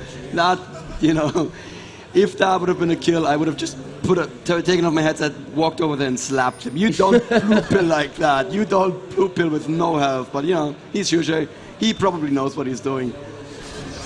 Probably, hopefully. We'll have to see here. Jarvan just taking out those top golems. Malzahar back to the top lane. They do have low health, but he doesn't want Mundo to take damage or give damage to that turret. It is the lowest turret right now that Fnatic has at this point in time. The mid turret is the second. The bottom one has taken the least amount of damage. So as I said before, the roam control of this team right now, together, power in numbers, moving by themselves. Ashe all by herself in mid as Janna comes up and gathers together with her there. They're just doing a very great job of entire map control. Their wards have kind of faded out now on CLG's side. They have one over by the blue, and we'll be able to see that's what CLG can see at this point in time. They have a ward up top, the Tribush by Baron, and one down by the Wraiths as well in that default spot. And a few wards down there in mid as well. There's one at the Wraith spot to cover their own self, taking the red and going for their Wraiths. Nobody's invading the jungle, as well as right by that mid bush on the left side. Looks like Anivia's going to go ahead and take down the blue on their side for herself. And Mundo still kind of overextending, wants to get experience. He did go down early. He has been kind of gimped on that situation, so he really wants to get himself back in this game. He is one of the more tanky characters that CLG has, but we're really seeing that the game that they're trying to play here with the heal, go back, get out, get in, get out, is really not working for them. Because the fight is initiated and they're made to stay in that fight. Cyanide doing a great job of containing everybody within the damage of Anivia's ult, and that's really not what you want to be sitting in. You're CC'd, slowed, you're going to get hit with more Anivia attacks, and that's just going to double the damage that she's doing, or increase the damage, I should say. There's one thing I should quickly point out, as we're not yet seeing into a team fight, about the team comp on Fnatic's side. There is something that people often don't... Oh, actually, the Ice Blast catching Nunu there.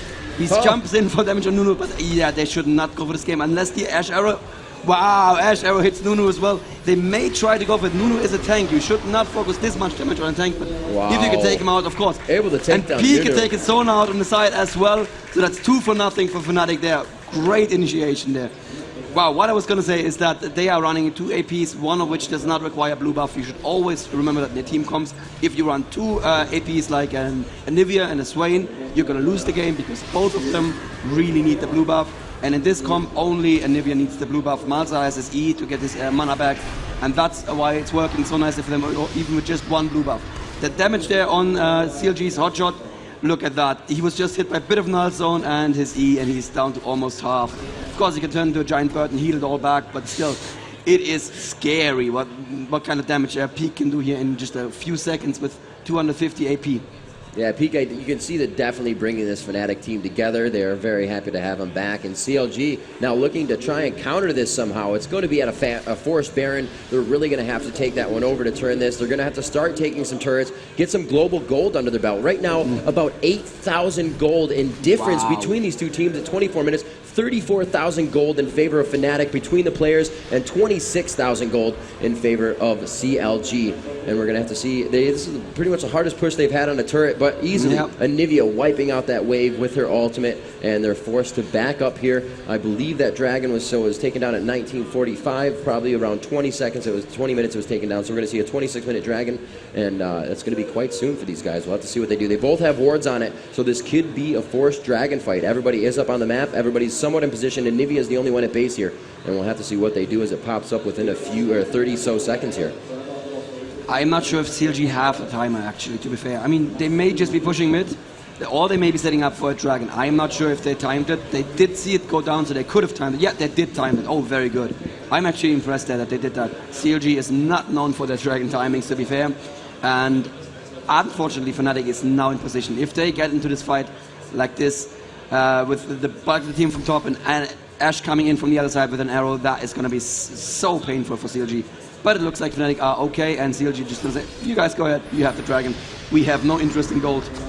We are not capitalists. It looks like they want to do something with this one. Anivia throwing the wall down, and she's not going to let them get by on this one. They were able to take the Dragon 3 now for Fnatic, but they are initiating the fight on this one. St. Vicious, again, being the target as Nunu, was not able to channel his ult. Sona also ulting as Jarvan jumps into the middle of the fight to try and CC the team down, and it really looks like CLG cannot gain focus on this fight. Swain also going down. If you know, he does not die, but they're both going to flash over the wall on that one. Sona now elements to be found, and the team ace to come out after the forced dragon fight.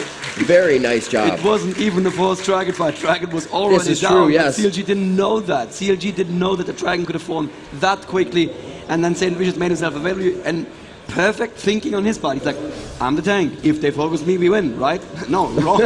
You're going to go down in no time, and the team is still going to have enough damage for the rest of your team. So, I'm happy, Revington. I have to admit, I am happy. This is the Fnatic I wanted to see, not just because I'm a little biased for Europe here, but also because a little biased. But it's beautiful play, right? This is beautiful League of Legends. To see a team fight like that, it's just, these guys are ballsy, they're aggressive, they're going in, they know when they can finish CLG, and also, we're going to see 2 games, right? That's good. Yeah, it could be. Looks like we have a quick update on 145,000 viewers on the stream right now. Also watching it with everybody here in Jönköping. It's an amazing event, and like I've said before, and I'll always say it, it's all for the community. We wouldn't be here if it wasn't for you guys. So I wouldn't have a job if it wasn't for you guys. Exactly. Huge thanks to everybody that is participating in the League of Legends community, loving the game. And it looks like we're going to have another fight for you here. LP taking a lot of damage on Vayne. Elements goes down instantly without being able to heal the team, and this is what Fnatic really wanted. The healer is out. Swain has nothing really to gain health off of. He will go down very quickly. PK is just chasing him in cat and mouse right now. The blood boil to go onto Hotshot GG, but they don't even care. He gets him within the range of the turret. No ultimate coming out of the hands of Hotshot. He goes down, and a very nice job by Jarvan as he comes in with the flag toss. And it looks like they're able to take down 2, 3, and 4, and a few under the turret as well. They're like, it's a turret. I'm not really worried about it. This is exactly what they're saying. Expending all amounts of mana. We see PK getting out of there with his last drop of mana left. He knew he had to use it. This is free Baron. Yeah, free this Baron is definitely right a free Baron. They're going to go up there. More gold, more XP. Fnatic playing a stellar game right now, and it looks like, yes, we will have a second game. 16-2 the kills right now. This is, I mean, I was a little worried about the top lane. Shushay being shut down a little bit by Mundo early game, but they came out so strongly. XP dominating that mid lane against Swain so hard.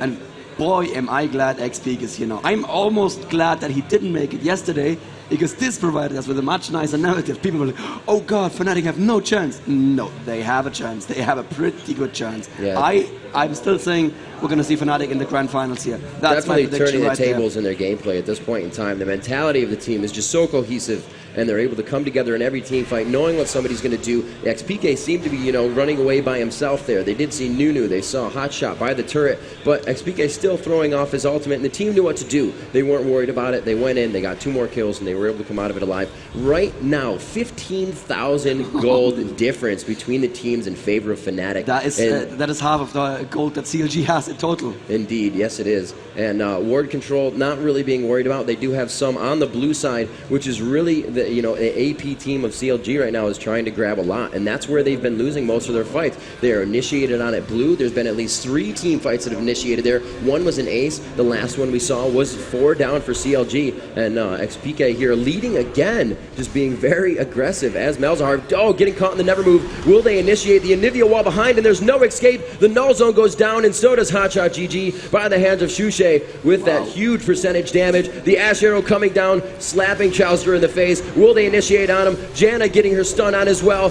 Malefic Vision's down. I do not believe Mundo is ignited, and he's able to use his ultimate to stay alive on that one. The proc of St. Vicious channeling his absolute zero keeps the rest of the team alive. They're definitely able to get together on that one and stay alive, but they should not be around this turret, as it can be easily tanked up quickly. Ash focusing on one other. They flash past the turret. They continue to invade into the base. Vayne goes down as well. Just a relentless Fnatic team right now, leaving everything to chance, putting it all out on the table, and they're going to bring this definitely to a game 2. It's going to be pretty long spawn times here. They're definitely going to be able to go for the inhibitor and a huge amount of damage. They're going to be going for these Nexus turrets as well. If they can get to one side of the Nexus turret and possibly take it down. Oh, Swain with the never move could shut them down on this. It is going to go for Nivea, and it looks like Swain will go down again, instantly melted by Fnatic. A very nice gameplay, able to take down both Nexus turrets here. A 31-minute game, a huge $20,000 lead in gold on the game. 21-2 on the kills, and a very big GG from the full team of Fnatic, finally poised and ready to head for that finish line. They showed what they can do now. That is exactly what I was looking for, and that was just beautiful execution. Everything worked exactly that they wanted to. The big targets always stood in the null zone. They were always caught, and you know they have so many ways of keeping them in the null zone, with the Nivea wall, with the Jarvan ultimate as well, with an Ash arrow, and that damage that there's just nothing that CLG could do against it. And honestly, the Mundo and Shorster, I don't want to say troll pick, because that implies intentionality, but less than ideal pick, let's put it that way. They were really going again for that health regen team. The in and out fight, it really didn't work for him because they were shut down too much. You have Shushe that can use his blast, the ice blast, to just get somebody down, or ball I should say, cube, to stun up. So if you're trying to heal somebody and you're stunned, obviously not going to happen. It just really wasn't working for him. You have Janna that can toss people up into the air, Ash with the arrow, Cyanide coming out with a Jarvan flag toss. It really actually shut down the amount of heal and sustain that they could give themselves, which is actually what they really needed. Elements was always taken down quite early in the fights, and we see that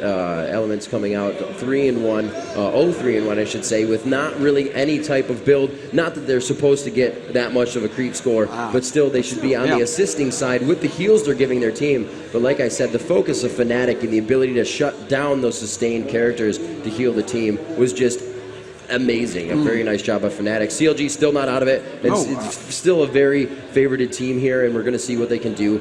Obviously not going with that lineup for the next game, and we'll see what they provide. I don't expect to see Mundo next game, to be perfectly honest. Even though it's my forum avatar, I don't expect to see him have a Mundo. And Cyanide, like I said during the picks, I was really astonished that CLG didn't say, well, we have an American meta, we can just put a Jarvan on top and take it away from them. Apparently they didn't know that Cyanide is such a good Jarvan jungler. Alright, and yes, we'd like to thank our audience again here. There's a lot of people sitting here right now. If you are DreamHack, do consider stopping by. It's amazing to see all these people sitting here watching us. Thanks very much to all of you here, and applause. Give yourself a round of applause. And I believe we are going to cut to the loser interview very soon. If we are not, we could cut to the score screen and have a quick look at exactly what happened with the scores. Let me see if the voice in my head is going to tell me anything.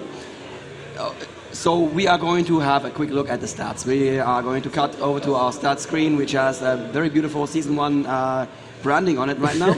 I believe we're going to cut over any moment now. And so we can see CLG with his Mundo didn't do too much, 0-3-1 there. It didn't work for him. He built a Warmux, which does make sense on Mundo, but too late. You know, he could not fill that Warmux. And what we saw actually, I thought, the only mistake that I saw from Fnatic was when the Ash arrow hit that Mundo at the tower, they walked past Mundo, tried to initiate on the rest of the team, and then changed their mind and initiated on Mundo, because you can ignore Mundo, and their first instinct that they should have followed was just ignore, you know, move on. Really a really focused damage character, like you said, able to walk by. He really can only do so much damage right away. Yes.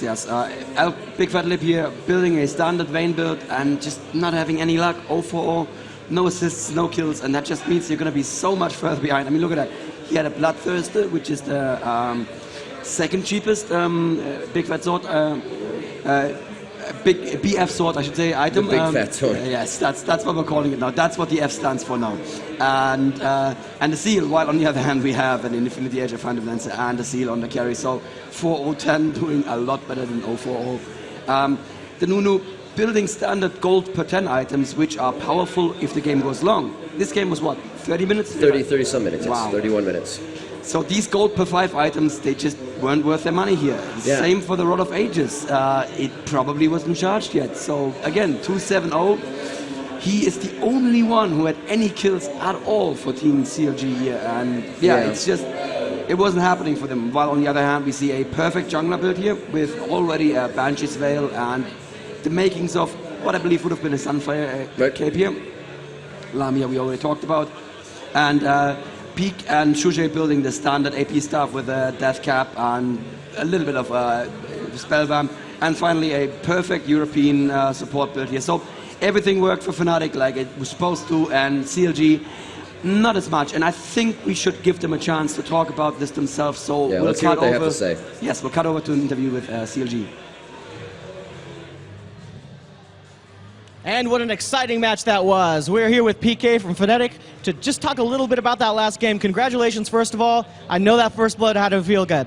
Yeah, well, it felt so great. It's the first game I played here in DreamHack because I couldn't play anything yesterday. So I was super sick in my hands, and when I got the first blood, I really got a bit relaxed, and everything went way better after that. Everything. Well, you're not out of the woods yet. You still got one really important match coming up right now. What's the general mood of the team coming into this last game? Well, this match, it's good to make ourselves confident that we can do it if we play good, like we did right now. So we will play without nerves, kind of nerves, because it's an important match, but we will do the best for sure. Well, best of luck to you, and stay tuned. We're about to start the second game. Back to you guys. And we're getting ready for the second game here. I am still in kind of, finally Europe is doing what they're supposed to mode. I was a little scared, I have to admit. Yesterday I think I said I was disappointed in the end of the cast. I probably shouldn't have said that. I mean, they did try their best, but I did expect more than, 2 second places and a third place yesterday. But this is the Fnatic that makes me happy. What do you think? Can CLG turn this around? I don't know. They played a very good game. They're going to have to play a very much stronger lane game. That's really where they lost this matchup. Their turrets were taken down quickly. We can see that most of the players on the Fnatic side were over 200 creep score, where 160 was really the max for CLG, and that's where you see those gold per per second items are coming in, and that's not, you really want that to go to a late game, and that's not what Fnatic was giving them. So CLG definitely needs to play a stronger lane game in this one, pick better characters that can sustain in lane, and we'll have to see how they do that. There were some great counter picks in the hands of Fnatic and CLG last game, but Fnatic seemed to work their way around that, put a little band-aid on the picks that they couldn't have, and you really came out with a stellar team. You know what I expect from CLG right now is actually a heavy poke team. They are probably going to say, okay, this didn't work. We need to do a team comp where we can just leave Fnatic basically tight into their bases and just draw it out, play the game that we want to play, and just go to a poke game where they can take our turrets, because we'll just do damage to them all the time, and we can slowly wear down their turrets. So if they leave Nidalee open, if Fnatic leave Nidalee open, I definitely expect a Nidalee pick. I definitely expect CLG to go for the Ashe this time with the volley, very, very strong in any poke comp as well. As for Fnatic, okay, I should not give away too much secret information, but they did tell me about a super secret comp that they have, and a trump, if you want, an ace up their sleeve, and this wasn't it. There is something else that they're looking forward to playing at some point. A really off-band pick team that you wouldn't expect. Yes, exactly. All right. Maybe we're going to see that now, because they definitely want to win this. After this, it's going to be double elimination. So after this, they have plenty of room for mistakes again, but no room for mistakes in this game. If they lose this, they are out. Yeah, it's going to be a big one. We'll have to see what they can do. We'll have to see if they can bring up the map here and do a little bit of drawing for everybody, let everybody know what happened in that game and where it happened. If we can put up Xenon's screen here, we'll be able to show you guys, where most of these fights went down and how it happened here with our transcript. Can we cut over to my screen? Okay, very good. Yes, we have this shiny little tool here prepared for you guys. Okay, so center. Right. So do you want to talk first about what happened at the blue buff? Well, a lot actually happened at blue buff. If you're going to go ahead and let you know where that is. Right here, blue buff is initiated 3 fights onto the screen. That's exactly where they happened. Nunu was taken down many times, and we both said that, don't focus the tank, and really it should have been initiated. The team walked by him. A lot of cooldowns were down for Fnatic, and a lot of dragon control, but Nunu was focused a lot in that matchup. The most interesting fight here was the dragon fight, where Fnatic was somewhere in this area just after having taken down the dragon. Right. And CLG thought, well, that's okay. We can just, you know, push in from here. We can just open up with Nunu and put him in the first row and basically force them to focus on Nunu. And it didn't work for them. I mean, they did focus on Nunu, but it wasn't enough. Nunu soaked up all that damage and then some, and he was basically able to. Fnatic was basically able to win the fight anyway. And the most amazing pushes that we saw, I personally think, were when Fnatic pushed here into the blue of CLG, and CLG in their own forest, unable to defend their blue. It's just that this kind of area is super clumped for them, and they should normally be able to take any kind of fight that comes here with a never move and everything. And yeah, you would definitely think so. Yeah, and still, even though this is where all the fights happened, they just couldn't put out enough damage output to actually shut down Fnatic, and Fnatic said, well, that's fine by us, you know, we can just initiate on you in your own jungle and we can take it down. Yeah, a lot of their fights could have been broken line of sight there. They could have split up Fnatic a little bit more instead of ran into the entire team. Right. You know, Nunu kind of walked into his team on that one, and XPK being very aggressive within that game was just able to continuously do damage with the help of his team behind him. Wasn't worried about it. The team very cohesive in the knowledge of what was happening and where the fight was going to go down, and a lot of that happened in that bottom left jungle for CLG, losing their top turret first, then the mid, and then the bottom, and they really weren't able to come back from that one. It was just not a really good match for them at that point in time. That was really the other. That was really the only thing that the only thing that they could have done at that point with the dragon was just to leave the dragon, because at the point that that Fnatic managed to push down here, push the minions past that minion this wave point, down to get visibility. And you have to see that if you want to go into the dragon, you have only a few options. You can take this lane kind of, or you can go from down here, or you can go this way. So after they pushed the minions past this point, really, with this arrow, there was, no, just let me do this. And there was not much else. They couldn't come from here anymore. So this way was locked off to them, because clearly they lost the vision. They had vision of this part because of the enemy minions. So what they had to do then was to either come from this direction right here, and they had a ward in this bush right here, and they were also positioning themselves up here.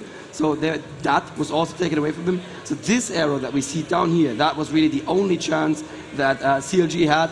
And we saw that fight, even though they took that, they were just clumped up and ready for the killing. The power of vision. And I believe the teams are now actually ready for us. So we are going to go and give the go-ahead in chat. Please go. All right. And we're going to go into the second game. I'm really, really interested in the picks and bans here. I'm really going to... They kind of know what cards they just played, so we're going to have to see what kind of cards they throw out on this one and what cards they're dealt as well. We're going to have to see what happens. Are we ready to go? We're getting a message from Big Fat LP. He wants to know if they're ready. CLG looks like they really want to get in this one. They're fired up for this next match. It seems like they've really discussed what went down and how it happened differently, and we'll have to see how these guys come out to it. All right. We are now in the picks and bans, so we are actually not. Elements has left during Champion Select and is going to get a leave, obviously, and a loss as well, because this was clearly a ranked game. Okay, so there is a little bit of, yes. Well, Rivington, it would have broken our perfect run of never having a game start on time. So, yes, we can have that. That's close. Yes. Fortunately, we still have. Usually the team's joining up on the wrong side. First ban, first pick, also side there. So it definitely makes a difference, and that's where we're going to get this game restarted and have them on the correct sides, since we're going to do this correctly here. All right. So what would you ban? If you were the team captain of CLG right now, what would you ban? I'd probably ban that Malzahar, the team shutdown for XPK. Yeah. But, you only have 3 bans. You're going to ban the Malzahar, you're going to leave the Alistair open for Shushe. You're not going to leave the Alistair open. You still have another ban as well. Right, yeah. So they could be coming out with the Malzahar and the Alistar, but then they're really just focusing on AP, and they have to make sure that no tank is given away in the jungle. So it's definitely going to be really hard for them to come out with some good picks and good bans, since Fnatic now has their full 5. They obviously know how they play. Like we said before, once the teams are done, once the teams are ready, they You're just joining the game. Once the teams are done playing, they come over here and they watch the other games go down. They watch the big screen. They sit with all the players and whatnot, chat it up, do some signing and autographs. But they really are just dissecting what their opponent is doing. They may have to face them. And that's really what it came down to here. Nobody really got to see XPK play yesterday. He said he was nervous, but he came out with the first blood, and he was able to come out with an amazingly strong Malzahar game. And that's, you know, kind of behind closed doors yesterday. He wasn't able to show that. Coming out, took CLG by surprise. Now they know, and we'll really have to see how this next game goes. It was almost like watching, you know, Zan play against the TSM match. We're just like, what? Zan was playing against TSM, and they absolutely just rolled through with Mordekaiser. But the next game, you know, against CLG, since TSM beat CLG, you would have thought that Zan would have had an easy match there, but CLG was able to take down Zan, watching their gameplay and banning Mordekaiser. That is a very good point. CLG are very, very adaptable. You saw that already last year at WCG in LA, where their first game from SK Gaming basically introduced North America to the idea of a split push. That was the first time they saw that at high elo, and CLG went, what just happened? But they adapted so very quickly to that. And we are now actually finally into the picks and bans, and let's see how CLG are going to react. So first ban, first pick for Fnatic, and they ban Nidalee. That makes perfect sense. Yes. I would ban Nidalee. Yes, Hotshot does not get to play Nidalee. We saw what happened with that yesterday. It's kind of like a West Rice Akali. Just something you don't want to happen at that point in time.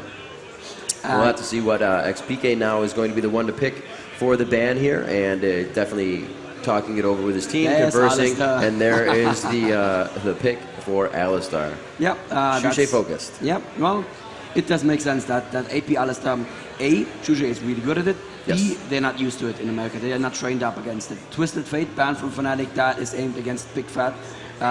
He is really, really good with Twisted Fate. And, you know, it's not just a question of being a good split pusher, because split pushing is kind of, you know, you port to towers and destroy them. It's not that hard, but you need to be good Twisted Fate as well during team fights, and he is that. You know, whenever I think of TF, I always think of you got out of your lane just before you died, and you're about to enter your base, and you just see the cards start coming down right next to you, and you have a sliver of health. The Rumble actually being picked out there. Nice ban by CLG. Yeah, the Rumble Ultimate is just so powerful, and in Europe, Rumble is an auto ban at the moment in tournaments, which is just surprising to North Americans because they don't really think of him as that strong. And Nivea ban, very good. Shushei, he did not blow my mind with his Nivea, but Nivea, like I said, isn't a champion that really has these really amazing plays. But he played a super solid Nivea. I mean, the walls were spot on and everything, and a good Nivea is always scary. So a lot of the Fnatic bans more damage focused. A lot of the CLG bans obviously damage from Alistar and Rumble, but more tanky focused. This leaves all the tanky junglers open, and that plays into Fnatic's hands. I think they can run anything. Oh, there is. Okay, there. And I'm at least they can take a Nunu, they can take a Jarvan, whatever they want. Maybe they'll pick Jarvan. Ashe picked for Fnatic, very good. That does not allow CLG to run a really strong poke lineup unless they want to run Caitlyn, and I doubt they want to run Caitlyn. Ooh.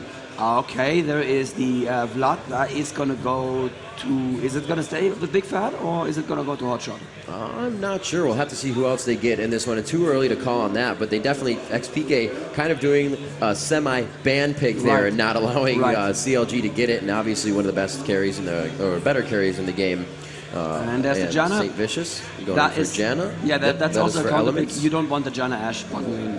Even though it didn't dominate that much late game, last game, but it's still a very strong lane, and on top of that you have the super strong support. Wouldn't be surprised if we saw a Taric in the picks on this one for Fnatic as a support player for their side. It would be a really good pick. It would leave a lot of tank on their team as well, and they can build around that to really assist themselves with the armor. Oh yeah, absolutely. Taric is probably a better pick once the enemy have shown their hands and have shown that they have a lot of strong AD. CLG wisely not picking the AD yet, although I would be surprised to see anything but Vayne at this point. Nunu, very, very strong jungler, is going to invade the enemy jungle. Let's see what... Oh, wow. Oh, there's the Swain again. No, there's a Swain for Fnatic yeah, this time. It's the flip side. They're pretty much taking everything that CLG had last time. I know why. Yes, this is the flat counter. XP is going to run that Swain, and it's going to kick Vlad out of the game, basically. That's, I think, is the idea behind the Swain pick. And XP is probably in Europe, I think, the strongest Swain player. So we should see some amazing Swain play here. So it looks like they grabbed Nunu, but he is going to be switched with somebody else, and we'll have to see who Shushei gets as he is not the one to be playing Nunu. He's going to Flash Ignite, meaning they're going to get a switch up after the summoners have all locked in, or the players, I should say. Warwick. And we do see a Warwick that will most likely be in the jungle, but we have seen CLG play in lane. Oh yeah, lane is very strong against any top lane, and actually this could be a counter pick because it could counter the Swain. A lot of countering. A lot of countering. And Annie, I believe that Annie is then going to go to Big Fat LP, is it? I'm not even that sure. We'll definitely have to see. They're going to, actually, looks like, no, not to St. Vicious. St. Vicious is going to switch it over with Elements, and it could be Chowster that's grabbing him. I'm not too sure about that one. Yes, the Gragas for Shushay. Wow. This is his trademark character. So his Alistair, that's what he invented, but he became famous with his Gragas play. And he started playing Gragas full AP at a time when people said, well, you just play tanky Gragas and you build innovating Locket and you win. And he was like, no, I'm going to build full-on tank, full-on AP all the time. And Defy the masses. So well. Oh yeah, absolutely. So they do have that sustained heal. Melisande taking again on the support player as he was Janna last time, the support champion, I should say. Hotshot GG to make his pick, and we'll probably get a better idea of where these teams are going to switch around their champions after this, besides St. Vicious obviously getting the jungle, Warwick. And right, because they need an AD now. Oh, there's Caitlyn. Wow, all so right. That's the poke that I was talking about.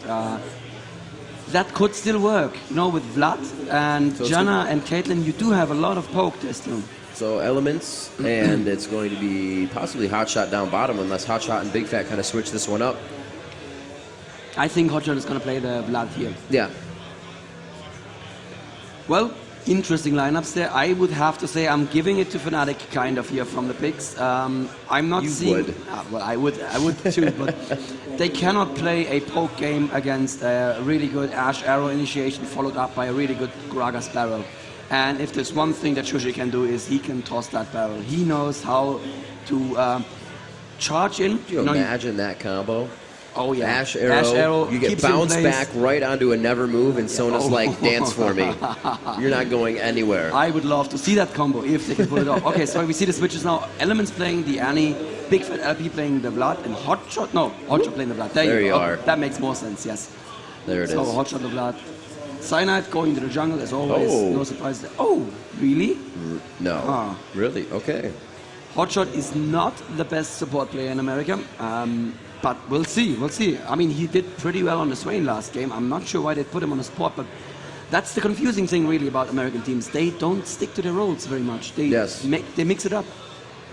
You got to play your cards the way they're dealt, and these guys like to switch it in and get new ones. So we'll have to see how this goes for him. Hotshot GG is going to play Janna. This is that final game for Fnatic to take over on CLG. So we'll have to see what they can do. The second game. It is also the final game for CLG. Yes. So if they lose this, they no longer have a shot at first place, and they are going to go down to the match for 5th place, which is, still better than nothing, but you are not in a tournament to take 5th place. That is not usually what you set out to do. No, it's not. If you're just joining us here on the stream, or obviously if you're here in the Elmia Convention Center, you are at Jönköping, Sweden, and this is DreamHack 2011 Summer. We have the Season 1 Championship going down, $100,000 tournament, and it's going to be a big prize for that first place, and everybody is gunning for it right now. Fnatic showing very strong play, able to take out CLG in their last matchup. XPK finally being able to join up with his team, and that was really the cohesiveness and the combination that they needed to be able to take down CLG pretty handily in that last game. We'll have to see now CLG with some new picks,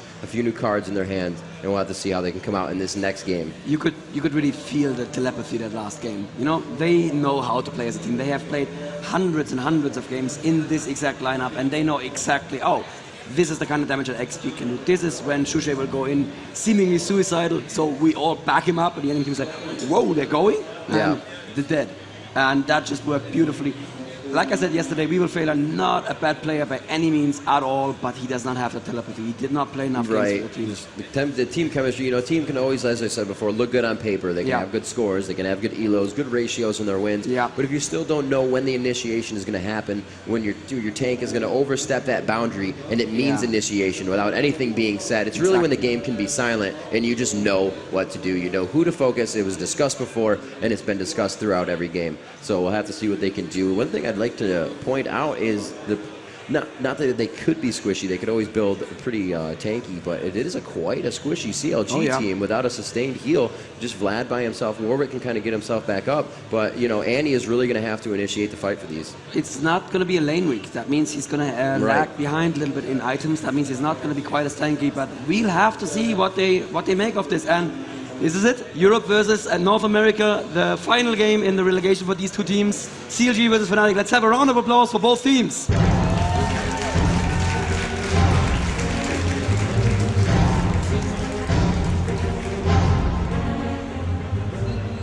As we jump back in here, we see both teams again. It seems to be mirrored every time now, just heading down middle, seeing who can get the first poke on, and then into the jungle, and we'll have to see how that happens. We can see vision for both teams here. It looks like already one ward, no, not a ward, I'm sorry. That is Caitlyn Trap has been paced by blue, and that's usually where you pull that golem in to take it down, so nobody can see you until they get there. A very good move, very strategic. Wards are also going down towards Wraith, and they are going to be able to block anything that comes from there. It looks like they are doing a pretty aggressive, just defensive strat here. Wouldn't be aggressive, more defensive, but they are ready to take somebody out as soon as they cross that river, or possibly initiate into the river once they make it. 30 seconds till the minions go on, so there's definitely a lot of time, and they do have some movement. I don't believe that Ward will be able to see them just yet. I think it's just on the outer edge. Caitlyn going around, that is Big Fat LP, is going to put one down right on that ward as well. That's going to give them full vision and a little bit of time to get to that area if they need so.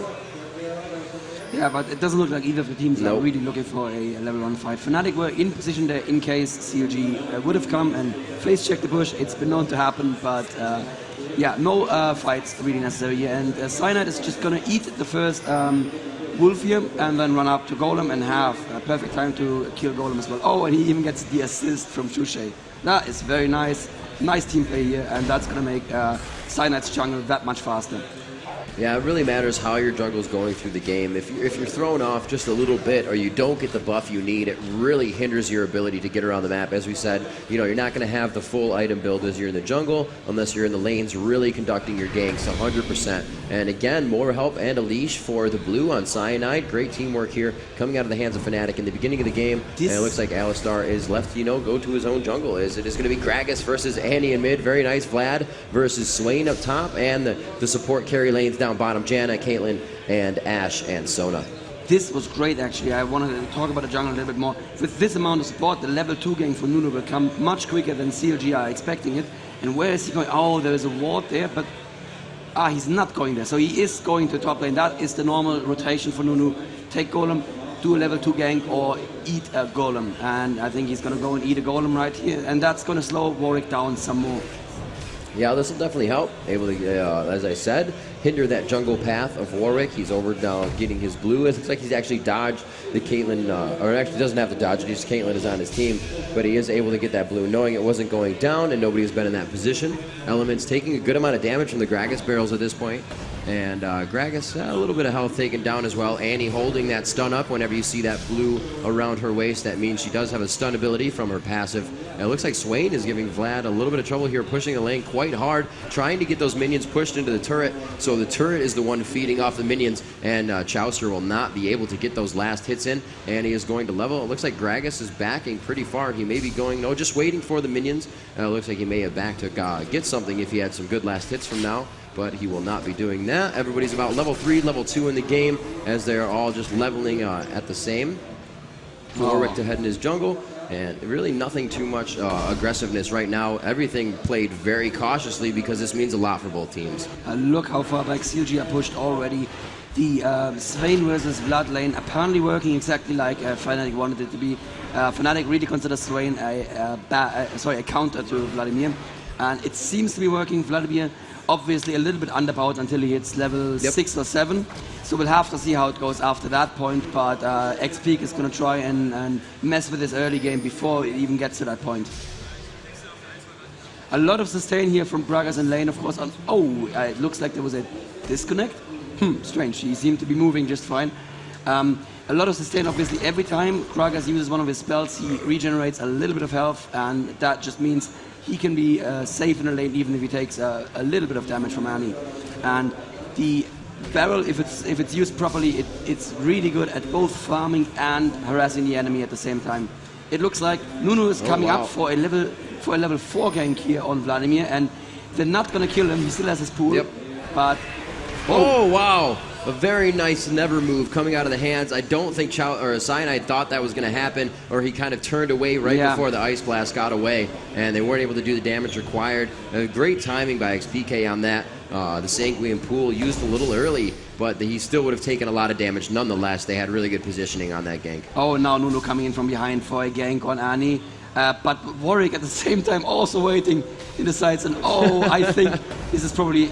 This could be dire for... No, he gets away. The red buff was not enough to stop the Blood Boil. So a double gank that ended up with no kills. As we head down to look towards bottom lane, really no damage being done here. Pretty docile lane as they just kind of poke at each other, and the health is just given back. We do see that Caitlyn has that Doran, so she doesn't really have to worry too much as long as she can get a lot of shots on. And she has been doing that, pushing the lane quite hard at this point. And it just seems like control really not in anybody's favor right now. It's just going back and forth as the minion waves can keep spawning. They're going to move back into mid on that one, and they're going to be right at the river where they want to be. You almost want to be a little bit towards your side, so you have the protection of your turret. You know, Swain actually has it right where he wants right now. If it wasn't to move from there, he'd be very happy farming in that position. You don't have to cross a river, and you know, they're forced to stay in the top bush. You don't have to worry about them. You may have to call AFK, but you know, that's only going to assist your team. Really a great position to be in while farming. And I have to point out that XP still has one of his 3 original potions, while Vlad already had to go back, and it looks like Vlad really not having a good time here. And for everybody who's screaming that Vlad is OP, this is a little lesson in how to counter Vlad. It's really 6-4. That is an amazing advantage. Yeah, wow. 36 kills to 12. Yeah, Vlad's not doing well here. Forced to go and use the Sanguine Pool. Could see Nunu coming up for a gank after this. He's definitely going to have the cooldown there. Nunu's actually on the fountain, so Vlad not really has anything to worry about. Good damage coming out of the hands of PK, but he does not have enough mana to keep the bird on. No blue buff yet. Wow, just absolutely slicing through the health of Chowster, looking to get a quick transfusion on and give himself some health back. He's going to get a little bit from that level, but not too much assistance at this point. And the next thing that's going to happen is Blue is going to come back up. Nunu's going to prepare that. Peak is going to rotate down, pick up the Blue, and just turn into Chauster's worst nightmare ever. Yeah, no real reason for XPK to leave the lane at this point. He's got a lot of health, and it looks like he's going to be able to control this lane on the other side of the turret. Warwick coming up, however, with red buff, and Peak is going to see that, and he's going to start to move back, trying to get some last hits on the minions, rebuff on his mana, that is the passive as well, and just go ahead and back up. I believe he's got to have something to buy at this time, so he may just be blue pilling back to the lane. Oh yeah, going for a blue buff, so he's going to actually stay in his lane as long as possible. A nice sun up coming out of the hands of Hotshot GG. He was able to take pop up Ashe at that point in time. A big fat LP with a lot of, not too much mana under his belt, but enough to do some good damage here to Sona if they do choose to do that once more. And the minion wave, actually, as I said, went back to middle here. Sona in a good spot from Melissan, rather, to farm up some of the minions and get that in his favor. And Vlad in the bushes here trying to blue pill. X-Peak is aware of it, and is he going to catch him? Yes. And, oh, he does not push it. Oh, yeah, he must have seen that Warwick coming. He must have smelled that Warwick coming, and he does not push it at this point. Vlad would have had pool anyway, but still, it would have hurt Vlad some more. And it would have been bad for his nerves as well. And it looks like mid lane is definitely going in favor of Gragas here with 54 to 45. And Annie being not yet behind the level, but she has to go home again. And Gragas is still happily, well, he's been home once, but he managed to buy a blasting wand already. Quick fact for you here, the blasting wand in French is called baguette explosive. And I'm not making that up. It's actually what it's called. And I find that just hilarious. Warwick going back for his blue. Caitlyn picking up a BF sword, so that's definitely going to help the lane down bottom with a lot of damage output. However, Ashe with Sona able to get that sustainable burst heal, so they should be all right in that fact. It's going to be seen in the late game where we see Caitlyn doing a lot of that damage and staying behind the defensive lines to do that poke. A huge amount of range on her attack, so we'll see that coming from her. Gragas still in mid. It looks like they're getting a ping down on Vladimir. They believe they can take him down. 8 to 6 are the levels between Swain and Vlad right now. The Ashe arrow coming up, and he steps right in front of it. No wards were in that, so it was an unintentional dodge, but definitely a dodge that he is excited about. He probably could have pooled if it was going to hit him. You can see a lot of lads do that, and Chowster would have had the reaction time to make that happen. LP back into lane with that BF sword, and they're going to see what kind of damage they can do to Lamia's. that is an interesting choice. He went Dagger BF Sword before Boots. If someone did that in my game, I would have words for them, and they would not be nice words. Well, you do kind of have Tailwind. It's not something you can rely on from Janna, and you but have the Boots on another player or in your opposing team is definitely going to be able to catch you. Yeah, absolutely. It may come back and haunt him, but for now it looks like he's actually winning the bot lane, which is somewhat amazing to me. Ward placement going down. There's now one ward from each team down by Dragon. We're going to see Nunu kind of going around. No, he's going to go down towards his wolves. He's not going to go back up top towards the river. They're going to leave Vlad alone for now after harassing him, after harassing Chowster, I should say, for pretty much the whole game up top. And that's really what you need to do. You know, bottom lane is getting kind of pushed as well. A lot of damage being done there. The ultimate coming out. She's going to be able to proc a huge amount of damage from that. And Sona was taking at least a quarter of her health to half of it right there throughout the middle. And they're just going to back up on that one. It's something you see a lot of Caitlyn's do. You know you're not going to be able to get the kill, but that's very aggressive. And they now have to play a lot more careful. They can't be careful. They can't come out. Sona or Janna can get that stun up again onto Sona, and they possibly could be able to get the kill if it happens in their favor. And I just checked here, top lane, Vlad did use his ultimate and went really aggressive on XP and forced XP to portal home. So that's a minor victory for Vlad, but still he's at 26 CS versus XP 68. Not where you want to be in a top lane. I would say that top lane is probably won by Fnatic at this point. And it looks like they may actually be switching it around, or is Shushi just waiting for a gank here? Huh. Not sure. They do see that Vlad has gone back, and they may actually try to get these minions out and then they may try to just hide in the bush and camp it out until Vlad gets back to the lane. I don't see that happening, though. They are going to push off of that one, gain some experience. Gragas is going to go ahead and flop through the wall. And he's just going to go to mid and soak up this experience. Back to his own lane. Shushe, great damage already being able to take down the Sork minions. They are weaker than the melee minions. And we do see Warwick coming up top as well. We'll see how he can do something. If he can do something in this instance for CLG, they do need something to happen here. There is no first blood that we have seen yet. 12 minutes into the game. I think this may be one of the longest ones. Both teams absolutely playing cautious and leaving nothing to chance. And that's what they need to do. For both teams here, the tournament is on the line. You lose this tournament, you lose this fight, this game, and you do not have a shot at the first place anymore. And that is a lot of money that people would lose here. And trust me, these guys are playing their absolute A game here.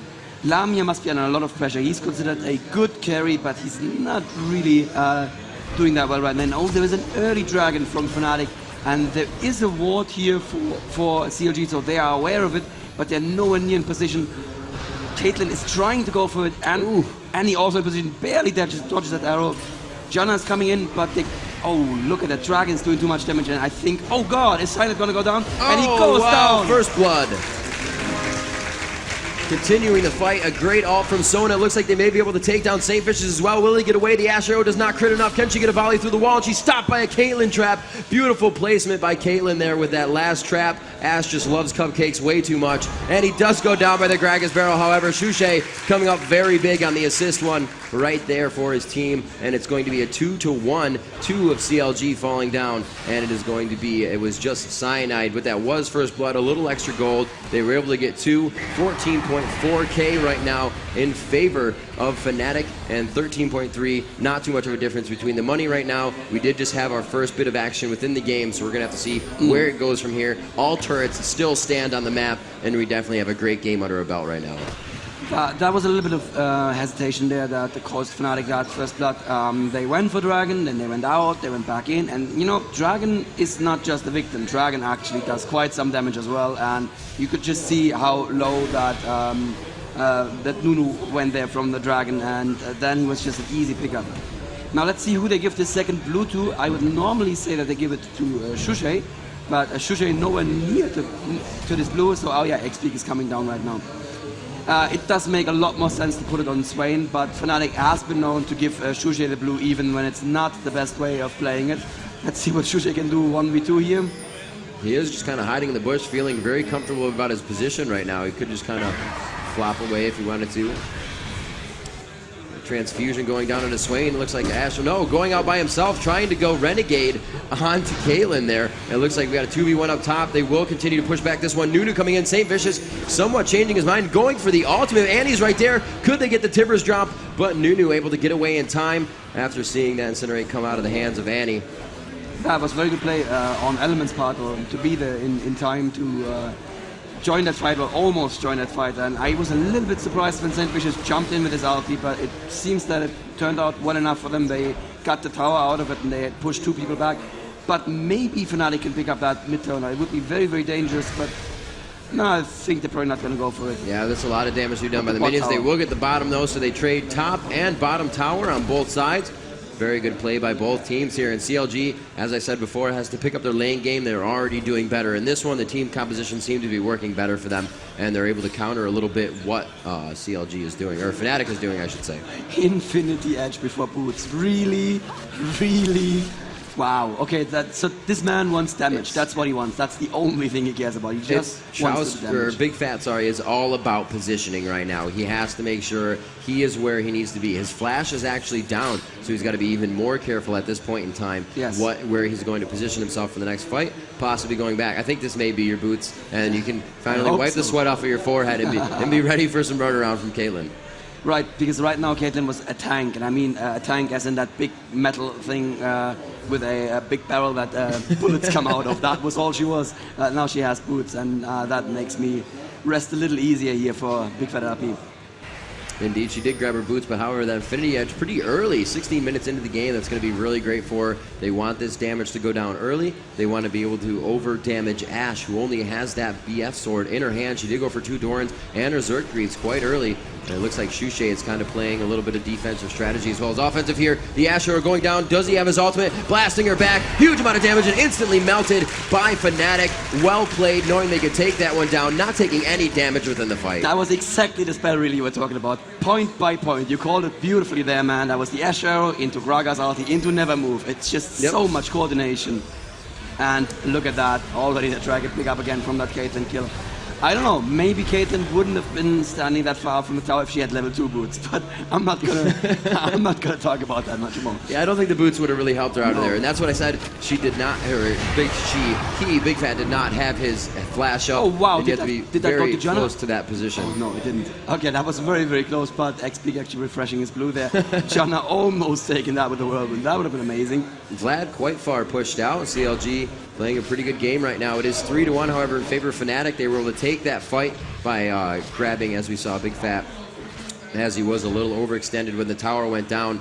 You know, Shushay is playing a very big position game with his Gragas as well. They're kind of just, you know, Shushay's there. We don't have to worry about it too much. But he's really been the initiator for a lot of things. That Ashe arrow came down, and he was able to get Shushay, or Big Fat, back into the fight, as we saw. A great kill there. And they're just going to be able to work off of that and really focus out Caitlyn in every fight. You saw how much damage she took right away. Oh, yeah. She's really not going to get any more defensive at this point. So we'll see what she has to do. Maybe a Banshee's fail at some point in time to really dodge that barrel. For that first arrow, so that arrow can only be used in a team fight after her Banshees was popped. But yeah, without the Banshees, they can do this as many times as they want to, and you cannot dodge an arrow that you don't see coming. That's basically the lesson that they're gonna have to learn here. Shushay almost taken on top turret, but I think he's gonna be fine. Yeah, he has his ult. He can use it defensively. He can just dash away, and there is Sonar as well. He's fine. 2v1 and just body slam to get himself away. It's not something you really expect to think from Gragas if you were to see this game and not know what's going on. A giant man just body slamming away, being so nimble and moving. But, you know, Shushay makes it happen, and that's how the play goes. A 3 in middle versus a 2, and Nunu and a Swain to defend here against Elements. It's going to be St. Vicious and Hotshot. Oh, no, I'm sorry, Big Fat. Interesting too that Gragas seems to want to build the Lich Bane even before the Death Cap. That is not his normal build. Normally it's either Banshees into Death Cap or Death Cap into Banshees and then the Lich Bane.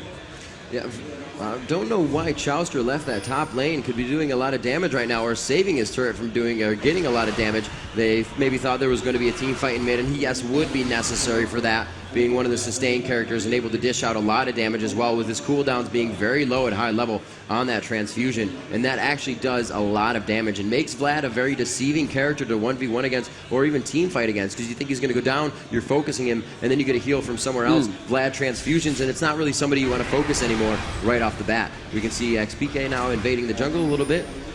Cyanide getting in there with his Blood Boil to lay down some wards. Looks like they're going to go back for their blue and refresh it. 4xPK, his should be almost coming down by now. And power in numbers right now as they rat pack around their own jungle. CLG trying to grab some ground here. They don't know that there's a ward in this bush, and that could go really, really bad for Fnatic right now. If CLG take their proper tipper initiative, and there it is. Oh, wow. Exactly what Fnatic needed, or did not need at that point in time. CLG able to get a huge amount of damage out. And it looks like the chase going down to xPK. Does he dodge the never move? And he does. He gets out alive. Swain able to make it. They're able to, however, take out one more up top. Caitlyn falls to the ground. A 2v1 situation. Does Shushe have enough to move out? Going into the bush and flashing out. And a blood scent from Warwick. Swain coming back in. Has enough mana to ult and can definitely do some damage if they turn around and want to fight in that one. That ward, this ward right here, pay attention people, that ward just brought CLG back into the game. Wards, people, buy them. They Great win investment. games. Yeah, and that's exactly what I saw there. It was like, oh god, Fnatic, you can't stand there. There's a giant burning teddy bear coming from the sky for you right now. And they were just standing there waiting for it to hit. So that was the best initiation CLG could have gotten, but still, it wasn't enough. They could not decisively win that fight. And look at that, they are 5k gold behind at this point. And that is a lot of gold right there. Yeah, Fnatic doing a very good job again of controlling. Those are two only turrets that have gone down before. Actually, we lost one in mid, so 2 turrets down on CLG's side. Fnatic starting to play their lane game once again. We saw Shushe up top going for the top tower as well. That is almost down for CLG, so they've almost lost all 3 outer turrets. And the roam game, when not being roam characters of Fnatic, as I've said before, is just playing very well for them right now and giving them advantageous opportunities. But Ashe still not with her Infinity Edge. She is definitely behind this game. 0-1-3, that's not ideal. The Caitlyn has the Infinity Edge and the Seal already giving her extra attack speed, move speed, and crit chance. So you're saying it's good that she went for the Infinity Edge now? Well, it's good that she has an Infinity Edge. She could have still built boots first, but I'm pretty sure Big Fight is better at this game than me, so I'm sure he knows what he's doing there. It was a risk. The kill against him was probably not due to boots, I'll admit that, but it's a large risk that people are taking when they delay their boots so much. Looks like Swain is pushing top by himself. He could get the damage on this turret. The minions will do it for him. They were able to pick up more global gold right there, 28.7 or 28,700 gold to 22,900 gold. So as we said, the 6,000 difference before, it could be hurting CLG a little bit, but that's not really a big difference if you divide that up amongst everybody, unless it's all going to one person. Then you kind of got to be worried. Caitlyn traps going all around. It's really where CLG is trying to get their vision from. You see a few wards, but they're all in CLG's jungle. They're really trying to counter the invasion of Fnatic at this point in time, and Fnatic's not doing too much invading at this right now. They're able to stay in their own jungle, commit to the fights around the turrets, and really do the damage they need to do out in the open. They don't have to worry about breaking line of sight in the jungle or trying to take them off guard. And I don't think they really like the situation that happened last time when they were hiding in the top bush. Yeah, that was not very good. And they probably thought, okay, guys, let's just play this carefully right now. If we lose this, we're out of this.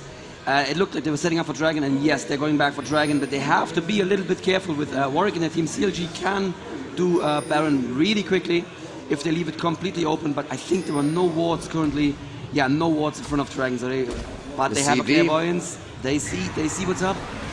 They could be going for Baron right now, but they probably don't feel confident enough that they have the damage output necessary to kill Baron. And Fnatic are coming back. Oh man, we could have a lane pinch here. Big Fat LP taking down the turret with his team. Will they choose to go down? Warwick actually going down Sprit from his team. That would have been a very easy kill if they went to take him right there. I'm going to check. Yeah, Warwick does have his flash, so they may have just been wasting cooldowns on that with the rest of the team on the other side. They did not want the Annie drop to come over that wall. They know what happens. Yeah, exactly. And Ashe was not quite in position yet, so probably wise of Fnatic not to engage here. But they need to take this fight. After the Dragon, they need to take this fight. And I heard an Ashe arrow, I believe, but they would have been too far away. Oh, there it is. Oh, and it hits Big Fat LP again. But I believe he's too far away. No! No, he's not. They stop him in. And the never move again. Twice. They were able to make that combination happen. Very good placement by Fnatic. And they're just using that 1-2-3 combo, putting Caitlyn up against the ropes and not allowing her to do anything. This is perfect play right here. And I even doubted them. I thought, no, there's no way they're going to cross this distance. But obviously, the Ashe arrow stuns for longer, the longer it travels. And that was a good travel distance there right now, and it was enough for them. And that's an inner turret going down against CLG right here. Yeah, Fnatic doing a very good job coming out strong. CLG was able to take the first turret. Bottom turret went down quickly after, but now Fnatic again back on their lane game, back around controlling the map. We're going to see the creep score right now in favor of Fnatic. They have 3 over 150, and it's only going to be 1 person over 150 right now for CLG. So again, they're being throttled in the lanes. They're not allowed to farm, and every time they try, they're met with 5 members of Fnatic. Blue pilling, does he know? Yes, he definitely has enough time. They're not going to head in. Janna doesn't even know that he was there. Hotshot is like, oh, somebody may be in this bush. I'll face check it. It looks like they could be heading up towards Baron. We'll just see what they're trying to pull. They don't really see too much vision of Fnatic right now, so maybe that's what they're trying to do, get Fnatic to walk through the wards that they have placed. It would have been a desperation Baron. They don't have Blood Razor on Warwick, and even though that Lantern block does work against Baron, it's probably not going to be enough damage to just sneak a Baron. Fnatic will get suspicious if CLG are missing from the lanes for too long, and they'll go there and CV it or just check it. And if CLG loses a Baron fight right now, that's it, game over. We can see in the hands of Fnatic, they have 6 wards being placed. No wards in the hands of CLG, but they are relying on that Wriggles Lantern, as you mentioned before, from Warwick. So he's only able to place them out once every so often, and he's been using that. There was one that went out at Baron that has fallen down now. I believe Sona may have an Oracles on her as well, and I think she does. I just saw that on, unless she walked into a Caitlyn trap. But I don't think that was the case. A quick Q from the hands of Caitlyn. A great amount of critical damage. You can see 735 on the minions. And so once she gets that armor penetration within her build, she's definitely going to be able to do a ton of damage to the Nunu, a good amount of damage to the Gragas, and pretty much cut down Swain no matter what during the fight if she can stay behind the defensive line. And we said before, CLG not a very tanky team at this point, so they could easily be taken down in the fight as well by the Gragas ult. We see how much damage that does to Caitlyn. The Never Move also doing a lot of damage in the hands of Swain, and it looks like they're going to go ahead and donate the blue buff away. That should be going to Swain in this case. Yeah, absolutely. And Gragas now up to 364 AP with a Death Cap, Hextech Revolver, a Sheen, and another Amplifying Tone. So that's going to be a setup for... Oh, let's see if that arrow connects to anything. It connects... Oh, wow. Okay, that jump, I'm just going to say it again, probably would have been too far away, but who knows? Who knows what they can make happen?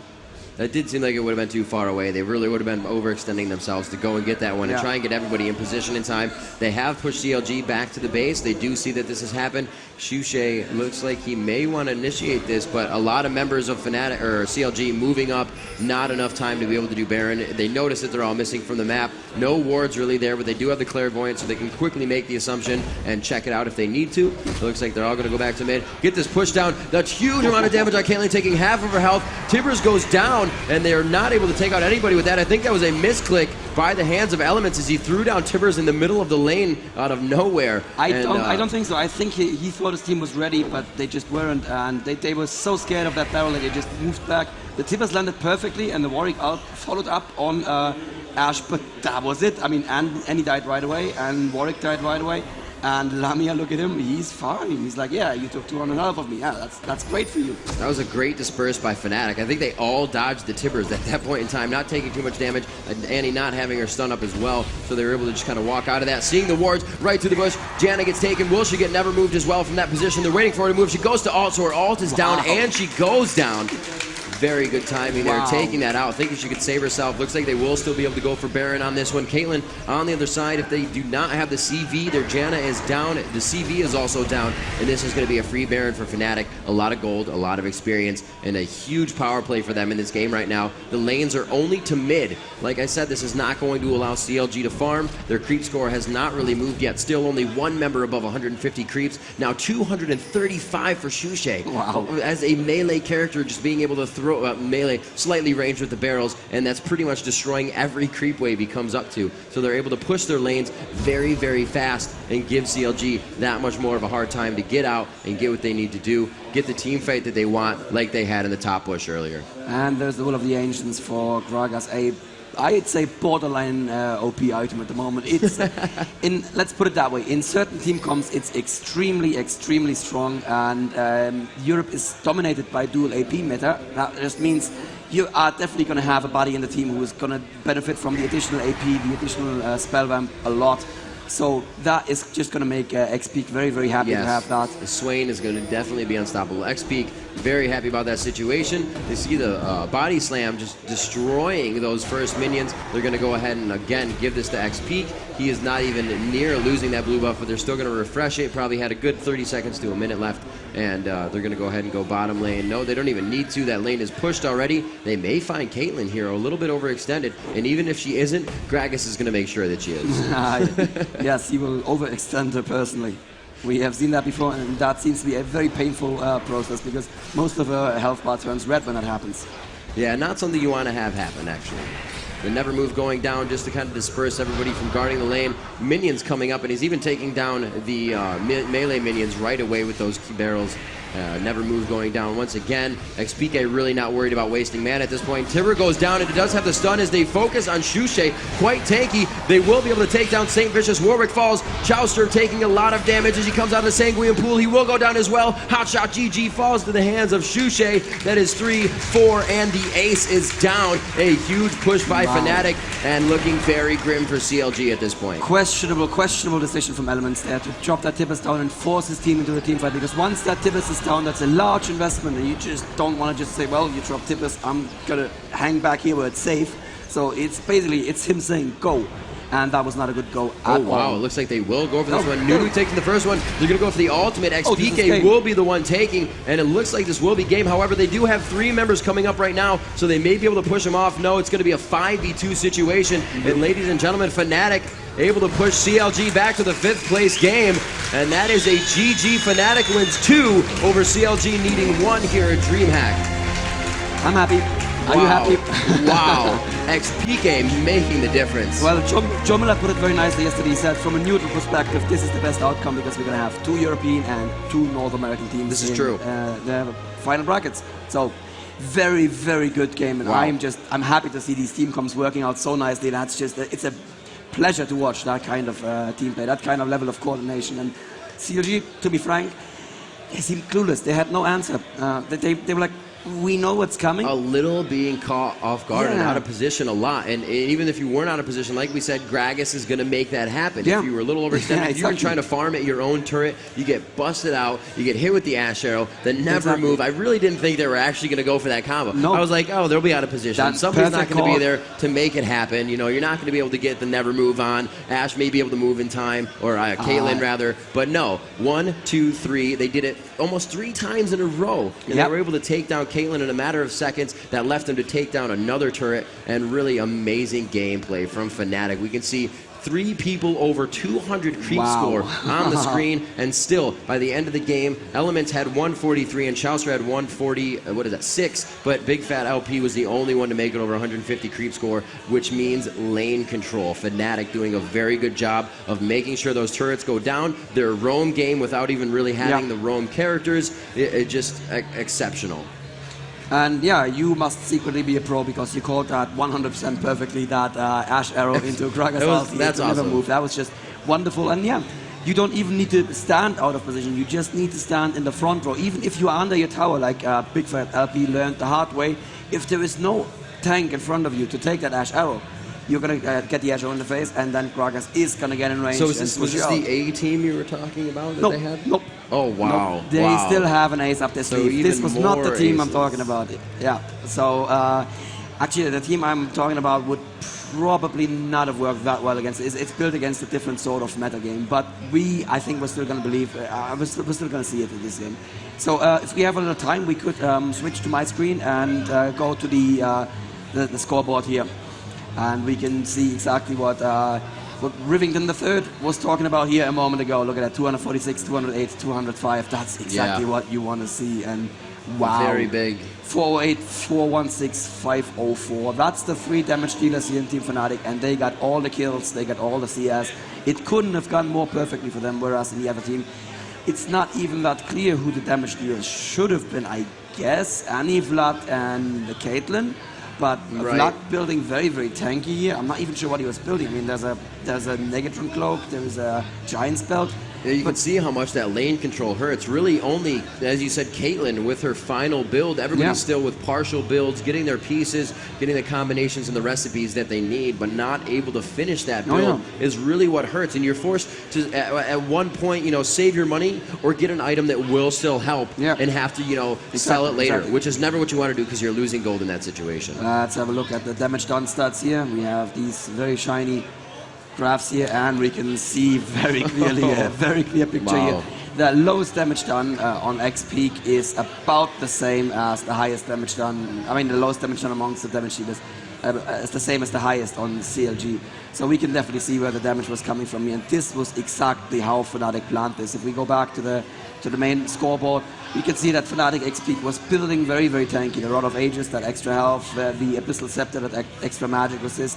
So he basically said, I'm going to go in, I'm going to turn into a giant bird, I'm going to heal up and take as much damage as you want to dish out, and I'm going to be just fine. And, you know, Shujay with his extremely aggressive build, just working so very, very perfectly. And I have to say, it's looking really good for Fnatic right now. They are going to make it to the finals if they keep this up. Yeah, if they can continue this play. Now, we really didn't see any composition that CLG brought to the table in these matches that really helped them against the Fnatic team. So we'll have to see if somebody else can do that. Maybe Epic, maybe AAA can bring that to the table. AAA is going to be scary because that is the long-standing rivalry in Europe. Fnatic versus AAA. It's crossed the games. It's been the same. Fnatic versus SK would be the main rivalry, but Fnatic versus AAA has been the main rivalry from back when Fnatic was still called Birth or was still called My Revenge. And I think we're going to cut over to their players right now and have a quick interview. Yep. Hello, so that was just a really epic game with CLG versus Fnatic, and I'm here with Hotshot GG, who played Janna in that last game. So it was obviously a really huge match for you guys. You know, that did put you back into 5th place, but, you know, what were your thoughts overall?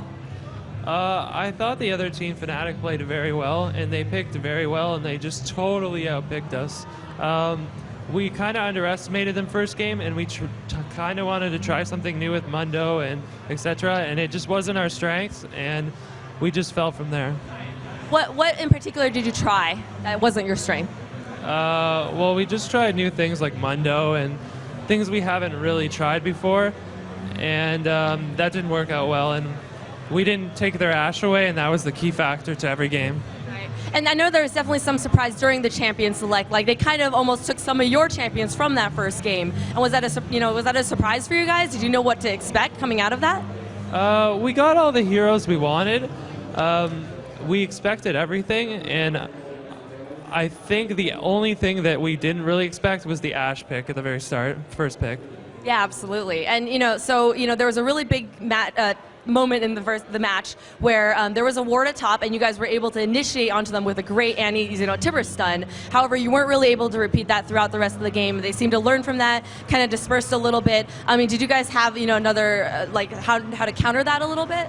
Well, the initial Tibber stun that we did top and we succeeded with, we didn't execute it properly, and we didn't clean up what we should have. So that was our downfall after that, and they were just too ahead for us to come back. Top lane was pretty much dominated. Bottom lane is a free farm, but random Ashe arrows really contribute to winning lanes in top and bottom.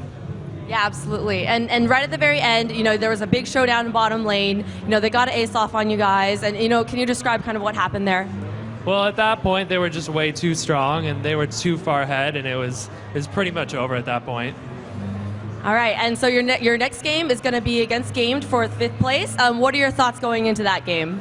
We're just going to play standard, try what we always do, and hopefully we'll be able to win. Great. Well, best of luck to you, and over to Tamit. All right, and we're here with Becca from Fnatic. Congratulations, that was an awesome game. Good job. How do you feel? Awesome. That's the only word I can say now. Really awesome. Awesome. I love how you gave the crowd a big old Demacia right after your victory. That was a good touch. So one of the things that really, you know, you guys did good in the last 2 games was your picks and ban strategy was just really clutch. Tell me a little bit about your decisions there. Well, we knew exactly what to want, like Nidalee, TF, and Rumble, in first game, they had first pick, that we just took out Rumble. We didn't want them to pick it. In second game, they have to pick it out. So we had first pick and another extra ban. So we just went for our usual picks, and we know that their Aniblia pair is really good, and we saw a chance to first pick it, so we just first pick it, and after that, counter picking pretty much with all the others. All right, so in secrecy, just between me and you, and then the 140,000 or so viewers out there, how confident were you actually going into this game? Did you think you guys had a real chance, or were you sweating pretty hard? I knew the nerves would be a big fact. I didn't play. This is my first match, I said, 2 rounds, so I was really, really nervous. I know some of my team were kind of not motivated because of yesterday, but I know we had high chance. For sure, if we play like we have done, we have high chance of winning. So you're still not out of the woods. You've got some fierce competition coming up. You're going to be facing off against Epic Games here in the near future. What's your thoughts on that? Winning? That's the rhyme. We're going to win for sure, at least 1 round for sure. We're not going to lose 2-0 that match.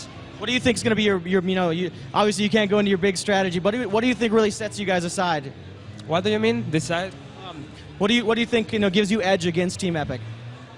Epic, well, I saw the match they played against them without me, and they kind of had it won, but they just lose it by some stupid little mistakes, not right focusing, which I think they could have won it without me perfectly if they just focused it a bit more. So I think doing the same they did with me and not having mistake will be enough.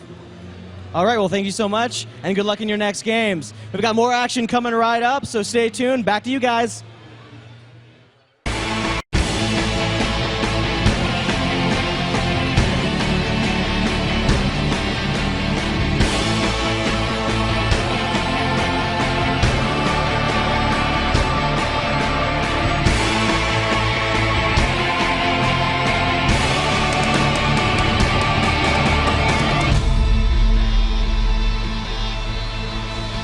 Hey everybody, and welcome back to the League of Legends Season 1 Championship. We have 4 teams left really in the tournament with a chance at first place. We have the 5th, 6th deciding match right now. This is going to be Game DE versus Counter Logic Gaming. Unfortunately, both teams lost their relegation matches, so they're going to be fighting for 5th, 6th place, fighting for money at this point and prestige and whatnot. But we have 2 North American teams, 2 European teams in the grand finals. They're the top 4. The Southeast Asian teams already eliminated yesterday, unfortunately, and now we have a preview of more US-EU. Seems to be the story of the weekend really to come. The players are filtering into the game right now. As a real quick aside, since we're waiting for the players to get in, if you want to tweet at Riot Pendragon, at Riot Tamit, tag it Pound Esports and Pound League of Legends. Tell them something cool about the stream. You're going to have a chance to win the exclusive Viking Tryndamere skin that we're handing out here in Jönköping today, tomorrow, yesterday as well. And you're also going to be available in the League of Legends store for 1 day only. I believe it's the 26th. I could be wrong on that date, but for 1 day only, he'll be up in the store as well. And I didn't get mine yet, so you didn't. No, I need to make sure I get that. I haven't gotten it either, but I work at Riot. It's really easy for me. Lucky to be you. Oh, it is. I mean, this is so much fun to be here with a big crowd in front of me, with hundreds of thousands of people online, ridiculous numbers of people who are coming out here to support League of Legends, which is super, super, super awesome. And I'm like trying to keep myself awake and alive because it's a lot of effort and jet lag and all that. It's taxing, but it's always worth it, and it's so fun to go to these events. Been looking forward to it for a while, and I'm just super happy to be here. Actually, you've got a big fan in the crowd. I noticed a little bit earlier on. It's a guy with a sign. Pass me the sign. I think everyone should see this. Wait, it's got no bad words on it, right? I don't think so. I don't know what that word means. What does that mean? Sea salt ice cream. Oh, that's a nickname. That's easy. Yeah, of course I have to turn it around, Mr. Producer. Thanks for telling me that. We can't see Sherlock. it. It's backwards. Yeah, so that's cool. Sea salt ice cream is the nickname of your biggest fan. And she's a lady.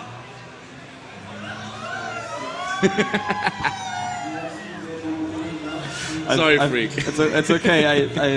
Why have you gone already? I actually probably am already right now, aren't I? Oh man. Also, last convention I was at, a thread was made called @FreakMyHusband.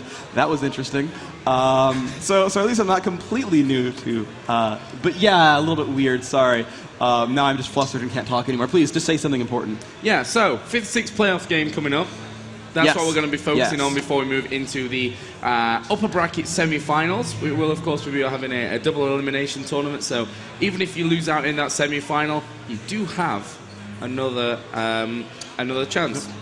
And we're going to have a coin toss, Really? as our producer nicely put it there, rather than a coin toss, obviously. And it is a 5 krona piece. Ooh.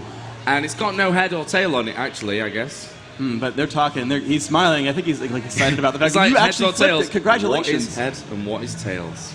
Actually, I mean, I have some in my pocket. It was like a number on one side and the head on the other. So normally there's heads there. Now he's like, well, I don't know which one's which. So maybe they're gonna have to redo it because they did it wrong. But he's cleaning it off on his on his jacket in case it was. They are gonna dirty. reflip The the coin reflip toss. goes in. This time they're actually gonna win the toss. Zooming in. Oh my gosh, it's gonna focus. That looks like the 10 right there.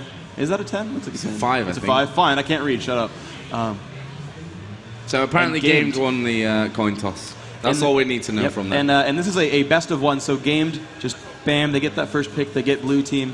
I guess they get the choice probably, but looks like they're still staying on the blue team for now. So we're going to see if Game chooses to copy Fnatic's strategy. Fnatic team have a really good pick and ban strategy where they basically, to talk to them, they actually singled out Big Fat LP. They're like, okay, we're going to ban Needly, obviously. We're going to wait to see what you do. If you ban TF and Rumble, then great, we have a lot of room. If you don't, then we'll ban TF, we'll ban Rumble. And they knew their 3 bans would be there, and if not, then they would okay, well if they're banned out, we'll first pick Ashe, make you play Anivia. If you have Anivia, we're just going to counter you. We're going to counter Anivia with Kassadin or Gragas or anyone who can shove her out of the ultimate or silence her and stomp that out. If you silence Anivia, her damage output just plummets. She can't get the combo from R to E. She has to land that skill shot on Q, and the wall is good, but she's down to basically 1.5 skills if you block out that ultimate.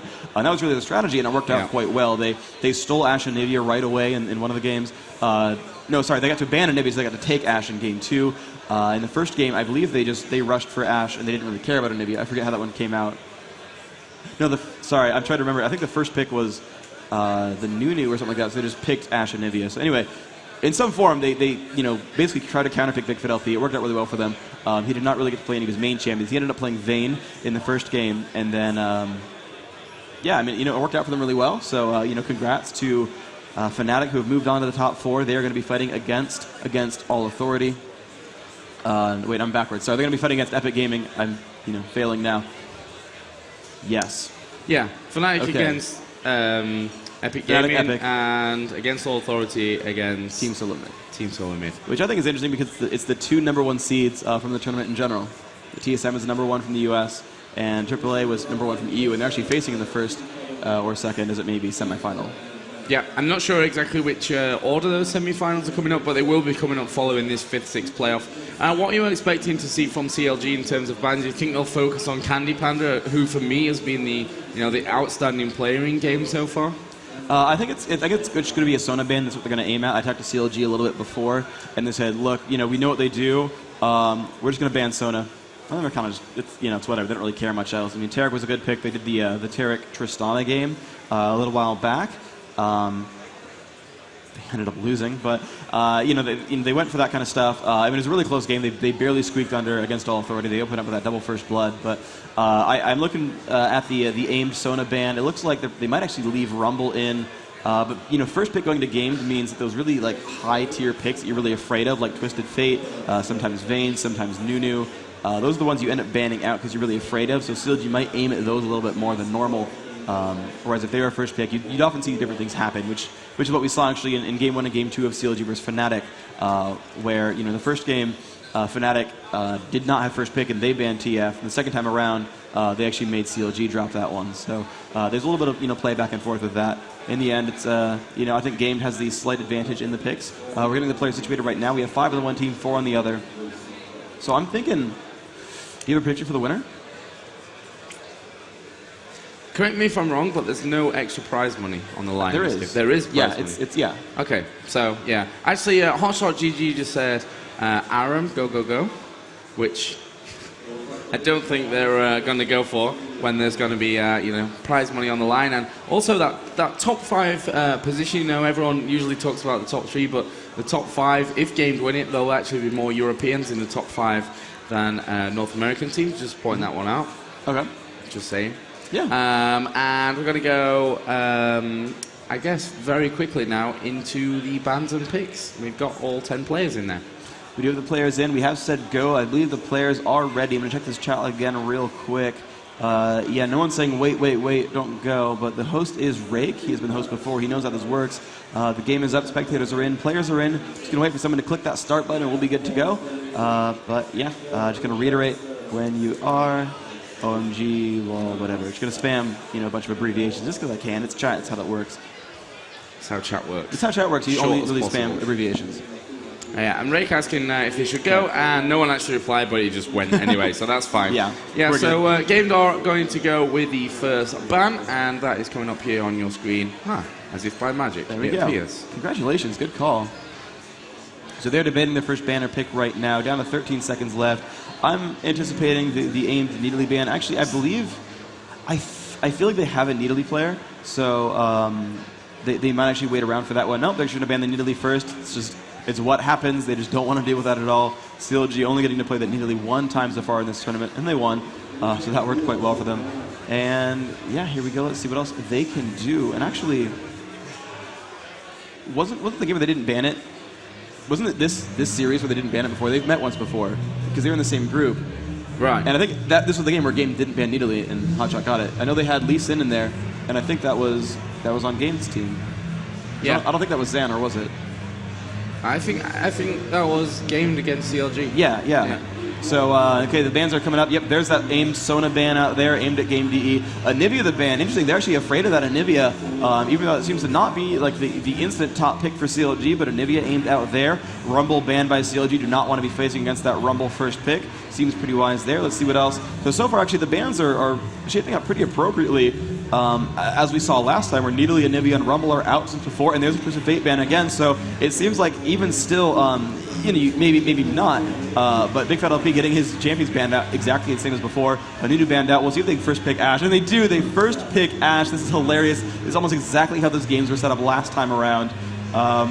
And that's funny. So we might see Vayne pop up pretty quickly. Looks like they can actually last pick Vayne because Ashe has been grabbed. They don't really have to worry about Vayne being contended. Usually, neither Ashe nor Vayne can really solo lane very well. If you grab a carry like Corki can solo top and do fine. So you can sort of do like a Corki Vayne, Corki Ashe, things like that. And that'll work out. Tristana can solo, I think, pretty well also. Not that I think Game's really going to go for that, but that's available as well.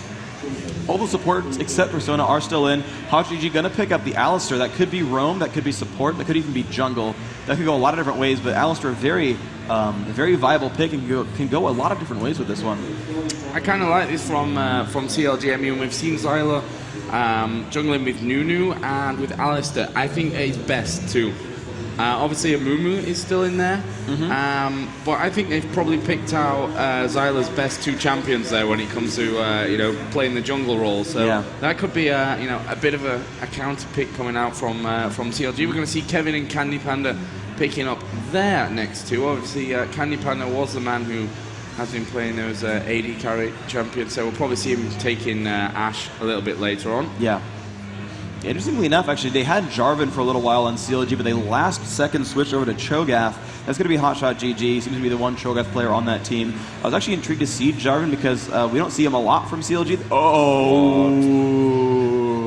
I was hoping it was going to be Shaco, but it looks like Tarek is going to be the pick right there. So far, of course, hasn't been locked in yet, but that seems to be every time that Sona is banned, Game goes for Tarek instead. So, yep, that is a lock-in on Tarek. Tarek Ashe going to be that bottom lane. They've locked in that lane right away. Lux is picked up. Interesting. Have not seen Lux so far this tournament. And that's going to be a grab for Game, and she's going to be probably the solo mid, solo top. That's almost definitely the case. Yeah, nice to see a few different champions coming out from this one that we haven't seen so far in the tournament. Looks like Chauster will be going for Corki. They still have 40 seconds, of course. 1 minute is the time that they have for each of these picks. And Big Fat LP will have to choose something else. So we've got Alistar, Cho'Gath, and Corki. And interestingly, not really a mage-heavy lineup on either side. There we go, the pickup onto Brand right now. the first real like heavy mage scene so far. Lux is pretty bursty, but she's kind of still half support because she's all crowd control and shields and a bit of AP burst damage. But oh no, Zillion's a good choice. Zillion Corki is a very aggressive lane. It's full of upfront damage. It's not crowd control heavy, but it's mobility and damage output. That's why they could also run Zillion as a mage instead, because again, you could have Alistar play support. Alistar could still jungle, so I really don't know what this CLG lineup is going to be. 2 ignites picked up so far, 4 flashes. I mean, these are just very crazy lineups so far. I'm not quite sure what CLG's plan is. They have a couple of beefy guys up in front that could be quite powerful. Zillion Alistar is quite the powerful lane as well. They could even run Zillion Alistar actually and have Cho'Gath and Corki solo. Corki again, one of those carries that can actually solo. Normally you want to be more guarded about your Ashe or Vayne, but Corki can take care of himself. So there's like a million things that CLG could do. Game's picking up a second ranged carry. Caitlyn can solo. So this is super cool. This is like a super AD heavy team. They've got Caitlyn, Trundle, and Ashe, all physical damage dealing champions. Amumu not getting grabbed at all. I think it's one of the very few times we've seen Trundle in there. Gangplank is picked up. Jungle Gangplank for St. Vicious. Okay. Well. Okay. I'm okay. Game said no troll picks, please. Nice. It's a good Demacia on the background. I'm still half flabbergasted by these team lineups. These are going to be pretty strong. Rake going to be playing Lux as the main mage there. Kevin going to be taking one of those ADs. Candy Panda still that main AD carry on Ashe. Ghost Flash. A lot of flashes on game. 1 ignite. That's going to be on Lux. Looks like we have 5 flashes on CLG as well. St. Vish is going to be jungling. He's got Smite there. Let's see. We've got only the 1 ignite as well on Zillion. Element's going to be roaming with Clairvoyance, Alistar, and yep, Hotshot G with Teleport going to be soloing top as Cho'Gath. So, yeah, with that roam pick in there for Alistar, I really think he's going to be roaming. More so than babysitting. This could be an interesting set of lineups. Actually, Hotshot could Hotshot can duo bottom, or 1v2 bottom because of that teleport as well. So, I keep backpedaling on the lineup choices, but it seems like Hotshot's probably going to take the 1v2 at bottom against Nif and Candy Panda. And the Big Fat LP and Chowster can both solo, and that's going to work out pretty well for them. Well, just 40 seconds to go. And I can't actually hear much of what you're saying there for a few seconds. It sounded like a helicopter was landing inside my brain. Yeah, there's just some heavy bass going on. I just go bzzz, and I'm talking, and there's like a hive of bees flying around the production area. I don't know, but pretty cool lineups. Okay. So now that you've seen the lineups, what's your prediction here? I'm going to go with Game simply because they're my German homeboys or something like that. Okay. Do they high five? Your Germans high five? Yeah, apparently not in France. People don't high five in France. And Kuja went up to me and was like, "Why'd you call me Leonak? I'm Kuja." And I was like, "Oh right, fail. Sorry." So for everyone who is flaming me on the EU forums, high five. Apparently don't know Kuja by sight. My apologies. We were talking about Leonak already, and I assumed. Looks like people actually have dropped out of. I'm actually sorry. Some people almost dropped out of Champion Select. We are loading into the game now. I'm not quite sure. Probably fine, but we might have a restart on this game. I'm not quite sure, but the game is starting to load now. A couple of the names actually aren't popping up in this this load screen right now, so we might have to get a minor remake to go through. I'm not quite sure just yet. We're going to figure that one out in the near future, but for now we have all of games loading in and only 2 of CLG, so something's up. We're going to figure that out in the near future, but as the load screen comes up, we're going to talk. We'll get told on our headsets what's going on, and we might have a regame here. So you thought Game was going to win? Your German homeboys who high five. Yeah, 5v2, no problem. It's true. No regame. 5v2 is a pretty good advantage to have, actually. We've seen that before. But I don't know. I really like CLG's lineup. They have really good, single target picking champions out, but I don't think they have. I don't know. The thing is, they can single target one guy. They have good single target burst, but they don't have like sustained AOE or burst AOE. So they're gonna be like burst one guy down and then like DPS the rest of that fight, and they could probably DPS. They have pretty good control here. Almost everyone on that team has some kind of crowd control, so I can see that work sort of. But yeah, basically it's like, can we burst one guy down even without Malzahar, and then like DPS, win the game? And that's tenuous really, because Alistar can disengage, Corki can walk backwards, and Valkyrie away. Waiting for the last players to load so that we can get this re-game going on. We are actually going to remake this game. I just like CLG's team a bit more. I think it's a more cohesive sort of lineup where they have more of their bases covered. Yeah, and obviously games going with Trundle in the jungle, which is I don't think we've seen from Xylo. I might be wrong in some of the games that we weren't sat here for, but I'm seen him a couple times. Fairly sure that Xylo's not had it, but yeah, maybe I'm wrong on that one. Could be, it's very possible. Yeah. But yeah, I mean, we usually see him playing that Alistair. He's been really great when he's had Alistair, but this time obviously was the first pick for CLG. Alistair will be played by Elements.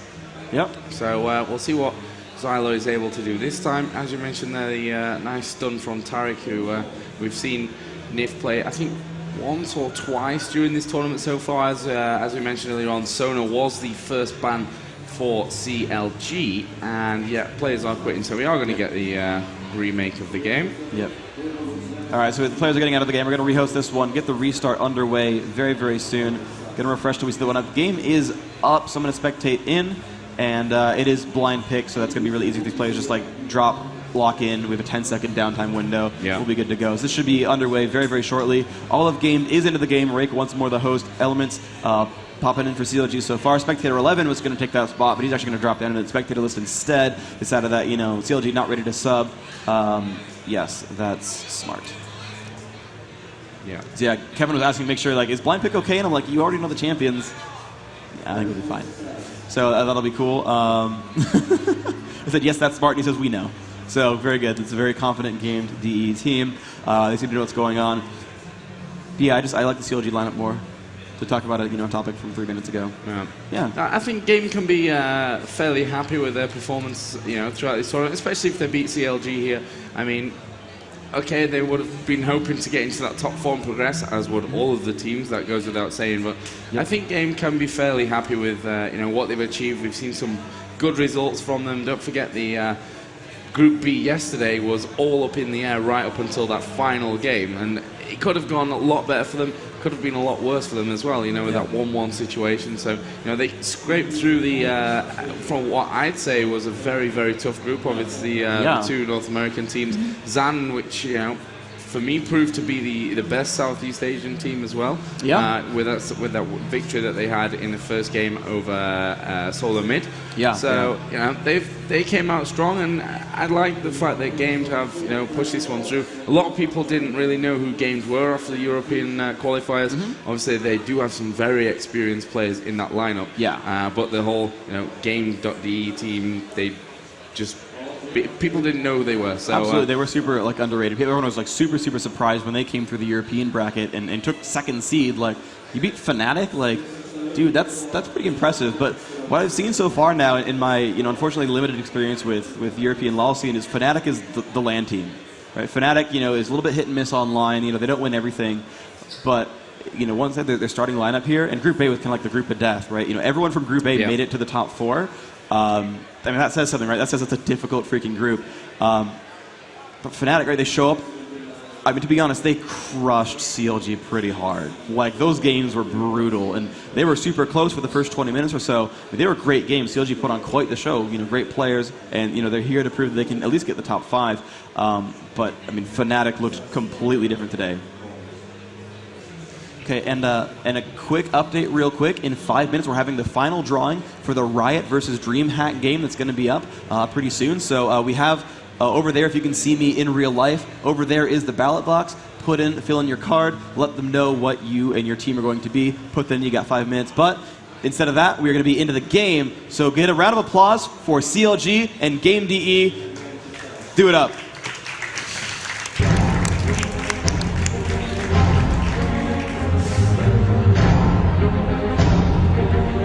Yes, really, my call to action was do it up. I realize how bad that sounded. I know, okay, I'm sorry. I script champion spotlights for a reason. I'm really bad at saying things off the cuff, really intelligently. I can talk fast about battles with a lot of ums in there, but when I'm to talk intelligently, it's kind of harsh. So anyway, back into the game though. Game's going to be playing very defensively. They're going to be actually camping around their front turret. Trundle going to be down here by the jungle. I'm going to watch that inlet into the base, but everyone else camping on this turret. CLG actually playing defensively as well. We got Elements. Yeah, this is what they do a lot with his Alistair. Is they're going to come over here to this little golem camp. And they're going to kill that golem when it spawns. That means Alistair will have level 2. He's going to come in from the brush down here. He's going to jump in and try to get a gank into that lane. Zillion's going to be mid. Ooh. Sexy Zillion skin right there. Jungle, Spectral Gangplank going to be coming through here. And Cho'Gath, yep, solo bottom with Summoner Teleport. He's got Cloth Armor, he's got some health potions, he's going to be in good shape. Look at the lineups for Game DE. It's probably going to be Rake in mid and Caitlyn. No, Caitlyn's going to be doing bottom, actually. So they're going to send maybe Ashe mid and Lux top. Toronto going to be the jungle, of course. Tarek going to be babysitting, maybe even roaming. Let's see how this shapes up right here. Big Fat LP ready to toss out some bombs, and indeed there comes the Pulverize from Alistair. A lot of damage coming off onto these golems, and Chowster's going to come in, and yeah, he's probably going to help Elements deal some damage here to these golems. Jungle Gangplank off to a pretty good start, doing some pretty good damage here. That passive dealing some nice damage, getting a lot of damage output here. Picks off the first two, and it's now time to go for the Golem buff. And I just want to see how Jungle Gangplank actually works. I'm sure most of you do at home as well. So here we go. The time bomb comes out. Gangplank in pretty good shape. 500 health left in this guy. Should be an easy kill. There's the drop, and now we have. Yep, he's got the orange is getting eaten, remove Scurvy, the much lower cooldown since the remake, and decent amount of health gain. So yeah, he can pretty much sustain his way through the jungle and gain a lot of gold. So here comes Alistair, misses the Pulverize though. Nif going to be doing some hurt right there, and wow, the interesting double lane top. Lux Tarek going to be actually putting a lot of pressure on the Chowster at top lane. That's very interesting. Caitlyn versus Cho'Gath bottom, so completely strange lanes here. We don't normally see this, where both AD carries solo and the supports are duoing, but this might be a roam Tarek. Actually, probably not. He does not have boots, so this might actually be the pressure lane where Tarek and Lux have that double stun combo, and they're going to keep pressuring around that way. So St. Vicious putting on healing debuffs on pretty much everyone down in this jungle camp. He'll be last hitting out, and yeah, just eating oranges left and right, and he's doing all right. He's level 3 so far, and he's doing a good job. Looks like bottom lane, Hotshot GG versus Kevin. A lot of damage going off. Hotshot down to half health. Kevin, though, with 2 more health potions as well. Has some traps gone down into the jungle and river as well. So he's going to be pretty safe so far. Zillion versus Ashe, I think is really, really good for Zillion. He has way better harassing abilities. That said, Ashe's attack range is strong enough that if Zillion plants a bomb, Ashe can strike back. And in the first few levels, Ashe's auto attacks are about as strong as a time bomb, especially if she crits and especially if she has armor pen early on. And it looks like she does with that low base damage. So yeah, the time bomb comes off. There's the recharge. Oh, and Element's coming in with that headbutt, but Candy Panda will flash backwards, staying out of range so far. Element's not getting a speed buff because, yeah, Zillion has not yet learned Time Warp. So it's going to be all right so far. It was a nice little push then from CLG. I mean, they forced Candy Panda to blow both Ghost and Flash in that middle area, so we might see Alistair come back in for a little bit more annoyance later on. Up at the top, Joseph is level 3 to the level 2 of Nif and Rake, who of course are playing Tarek and Caitlyn and Lux, sorry. And we are seeing actually the stun coming in onto Chaucer, damage being thrown down by Lux, and we do see actually Elements move in there. Rake's in a lot of trouble, will flash back away onto the cover of the tower. Nif moving in as well just to give him that extra bit. And nice harassment once again from CLG, and they're moving forward with a big stack of minions, and that's going to allow them to do even more annoying aggression as Nif way below half HP, as is Rake. Really great move so far from CLG, and now we're starting to see Elements move down towards this middle area. So Candy Panda does have to be a little bit careful, as I mentioned earlier on, both Flash and Ghost being used earlier, and we've just seen Zillion go home, and he's got boots. It's good for him, yeah. So bottom lane still pretty much sustaining strong. Hotshot GG, gaining health and mana with every minion he kills, and he's lasted in quite well, so he's in good shape. Look at Hotshot, he's got 29 minion kills, most in the game, so he's being very sustained right now. Kevin not getting enough damage output, but here comes the top lane, and oh, a good route there on a Chowster. Jungle Gangplank has come in, doing some decent damage here, but looks like Tarek's going to make his way back thanks to Summoner Flash. Did have to flash away from that to keep himself alive. With that Gangplank, with that Lizard buff actually, it's actually a pretty good slow. It turns Parlay into a decent slow spell. So yeah, we have Big Fat LP chasing around Candy Panda. Looks like no one's going to come in to support that quite in time, so Candy Panda's going to be safe. But uh-oh, Big Fat LP going to walk into a Trundle pillar, and Trundle will not quite chase that one down, but looks like a nice set of roots here onto Chowster, and Chowster could be the first blood victim trying to run away, and looks like he'll just barely make it, but here comes the rest of CLG. Candy Panda taking some time bombs and ignites to the face. Xylar taking damage as well. Candy Panda super low right now. Can he flash in time? No, he's got no health left. First blood. Element picks that one up. Sorry, scrolled a little bit too far down the map. Element's now getting chased by Xylar. The Lizard buff is there. Can he pick up the kill? Yes, he will. Trades that one back. 1 for 1. The pillar comes out, but he's going to be safe. Chowster putting out some nice damage. And the Rupture in from Cho'Gath. Noms him away. Level 6 gets that kill. Well played by Hotshot. Teleporting back into that lane. 2-1 for CLG now. They have built themselves a nice advantage thanks to Hotshot GG and thanks to great play overall, picking up that kill on onto Ashe. So Good job by CLG. First blood and a 2-1 overall. Built themselves an advantage. St. Vish is going to be jungling around, actually, well, sorry, farming around right now, mid lane with that jungle gangplank. And yep, jungle gangplank seems to actually be a thing. So, wow, that's all I can really say. That's pretty cool. Actual thing. It's an actual thing. Just coming out. Yeah. Yeah, so St. Vicious is going to go back into his jungling pattern. Up at the top we have Nif, who around about half HP at the moment. Chauster decided not to go back and was just hanging around in lane. Only has boots right now, and we saw his little escape earlier on, which, you know, he did actually pop his flash for that one, and also his ghost as well to get out of it, plus the Valkyrie, really making sure that he got out of that situation. Actually a bit of pressure onto that middle area. Zyla putting the pillar up, trying to slow Big Fat Lip, or trying to block Big Fat Lip, but didn't quite work out. Got back to his tower. Down on the bottom, let's have a look. Obviously, Elements has gone down there now, and Elements 12 minion kills to the 49 of Caitlyn. Obviously, it was Cho'Gath who was down there, but Hotshot GG now is up on the top lane, so switching things around a little bit. Yeah, he's going into the more safe lane. Corki is being sent towards bottom. Looks like, though, Lux and Tarek actually making that rotation as well. They do know what their plan was. That when a Zillion stayed mid and Cho came top, there comes Lux and Tarek to just zone bottom lane. This seems like an even better place to be. I just think like their angles from the brush are a little bit stronger here for whatever reason, and they could get some nice work done. And yeah, Caitlyn gonna make her way up towards top lane, gonna be pretty much safe there. We see Hotshot GG as Cho'Gath putting a couple wards down in the river. Look at that very aggressive ward, because look, there's only some ways you can get into that base. You know, these are the two entrances you can take, right here and right here. So that ward watches them both. Unless you come all the way around the jungle, you're not gonna really get into gank top lane. So if you're playing top lane as purple, you want to ward there. But a big fight at bottom. Nif will get dropped down thanks to the chain of crowd control spells from Chauster and Elements. The Gangplank ultimate was not enough. Actually, no, that was the Gangplank ultimate that did help actually get that kill. Sorry, the killer was green, so I was confused. The Gangplank did help pick up that kill. Good job there by CLG, picking up that one onto Tarek. So now 3-1, CLG up 1,000 gold so far. They've got themselves a pretty nice advantage, actually. They're doing a really good job with this team comp. Yeah, and Chauster and Elements could really put some nice pressure onto his bottom lane. Rake is starting to hurt now. Got the blasting one. Oh, and there's Elements missing. Yeah, pulverized once again. And we are going to see him literally just hammer away on this turret while there are a couple of minions left. But obviously, as they are both down, he's going to have to go back. We could see a bit of action around middle now. Actually, as Vicious and Zyla going to go head to head. The Ash Arrow comes in onto Big Fat LP as well. Obviously, ulti is ready, and he will go down. But that ulti was down, so he's going to come back and maybe cause a few problems. No, Zyla had got away, and Ash also got away with literally no HP left. Well, yeah, 60 health left. Those Doran's Blade keeping her actually alive thanks to all that. Even the lifesteal overall from those attacks would have helped quite a bit there. So Chauster coming in from the side can actually take down these jungle mobs real quick, killing off the Wraith camp. 71 gold is the gain when you kill a Wraith camp, so there you go, the math, just in case you cared. And Cho'Gath just still crushing, doing a great job at the top lane. Of course, Kevin, pretty much safe from his harass, is able to last hit quite well. Kevin, 64 minions. Hotshot GG on Cho'Gath, also 64. So that lane is pretty much equivalent, though, the one kill on Cho'Gath. Pretty nice to have.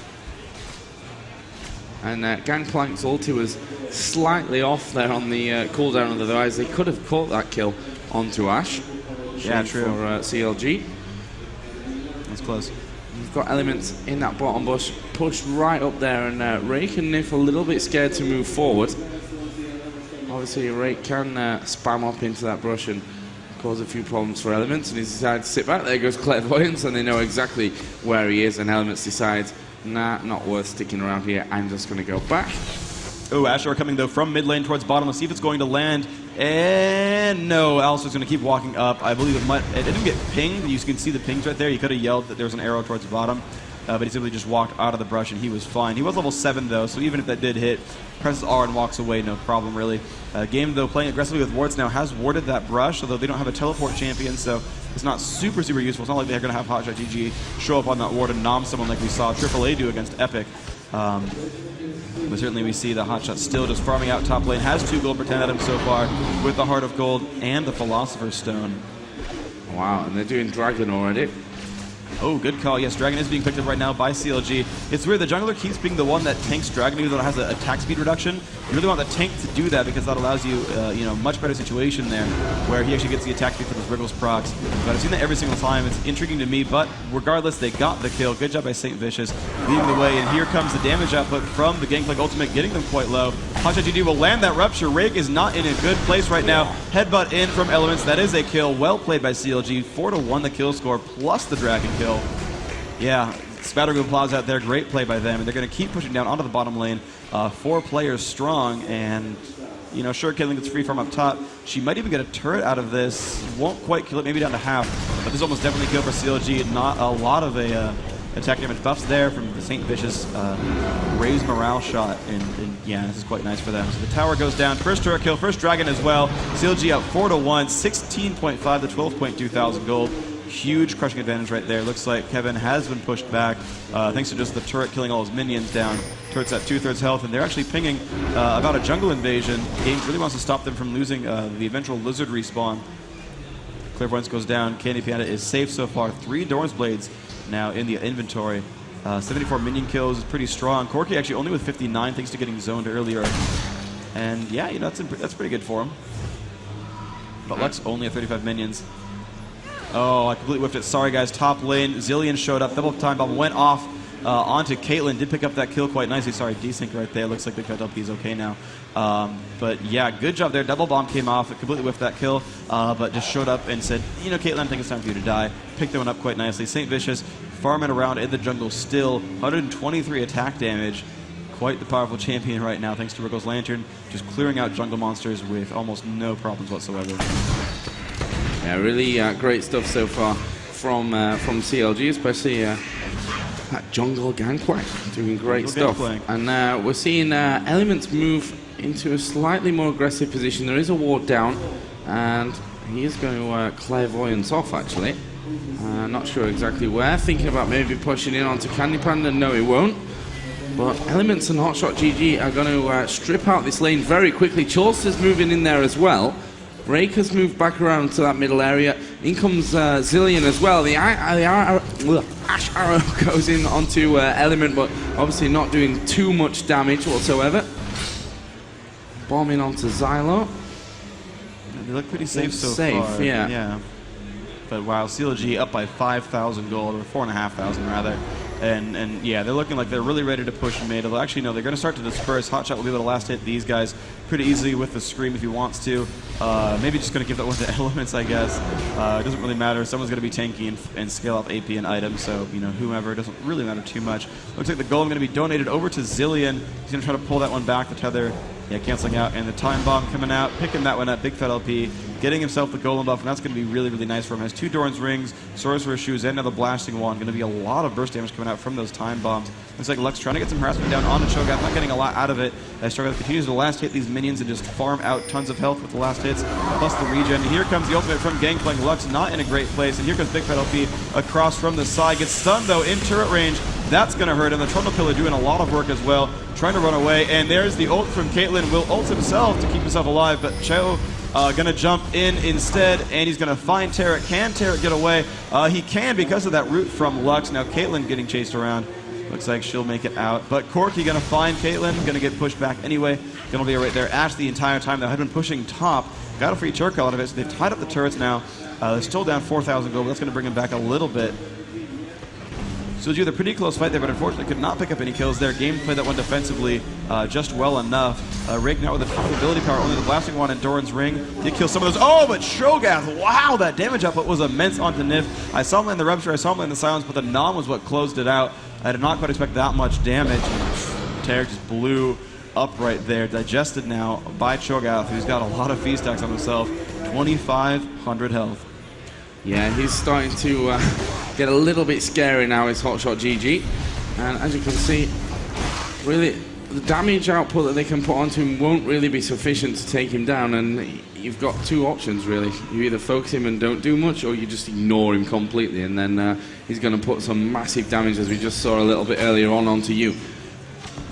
Right now, just clearing out that minion stack. Zillion's just gone home for CLG and picked up his Sorcerer's Shoes, and also that Blasting Wand is there as well now.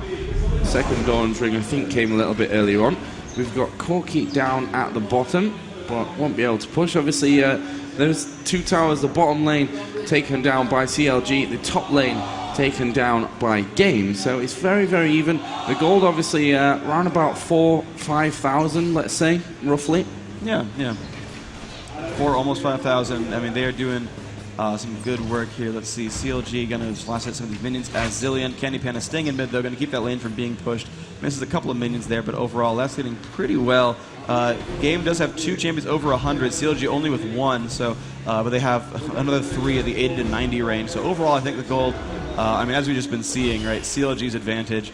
4,500 gold. The last hit's better. The champion kills better. The dragon kills better. CLG definitely putting on a much better show this game than Gamed is. See Savage is coming in there, throws out a parlay that won't do too much damage yet. Isn't really built any crit items just yet. Does not crit that spell. Is going for the Phantom Dancer, so we're going to see if he gets a lot out of that. Actually, it could be a Trinity Force as well. There's a lot of options there that he could be running. Not quite sure just yet. And I'm not sure exactly when Dragon went down, but can't be far off coming back. And as you could see there, CLG just hanging around, and there it is. Yeah, good call. As if by magic. Clairvoyant, I swear. So, yep, CLG has been CV'd. They know they've been spotted. And there's the Asher, going to land Saint Vision, but of course he is Gangplank after all. Eats some oranges. He's going to be fine. Going to gain a little bit of health back. His Elements knocks out a heal as well. Good rocket. Lands onto Candy Panda. Looks like they might push in. Ward does go down. And, whoa, Saint Vision got stuck against the wall, actually, by that. Well played there by Trundle. The stun came out. But here's Cho'Gath on top of a ward. And Matifa just started. The damage output is pretty immense. Zyler goes down immediately. Coming off to the side, getting stunned out by Alistair, going to drop right away. CLG taking out 2 kills for nothing. Great job by CLG. Yeah, CLG just tying up themselves a dragon here. There won't be any contention by Game 2, and now just trying to defend this middle away from Chorster, who just had to Valkyrie away from the tether from Rake.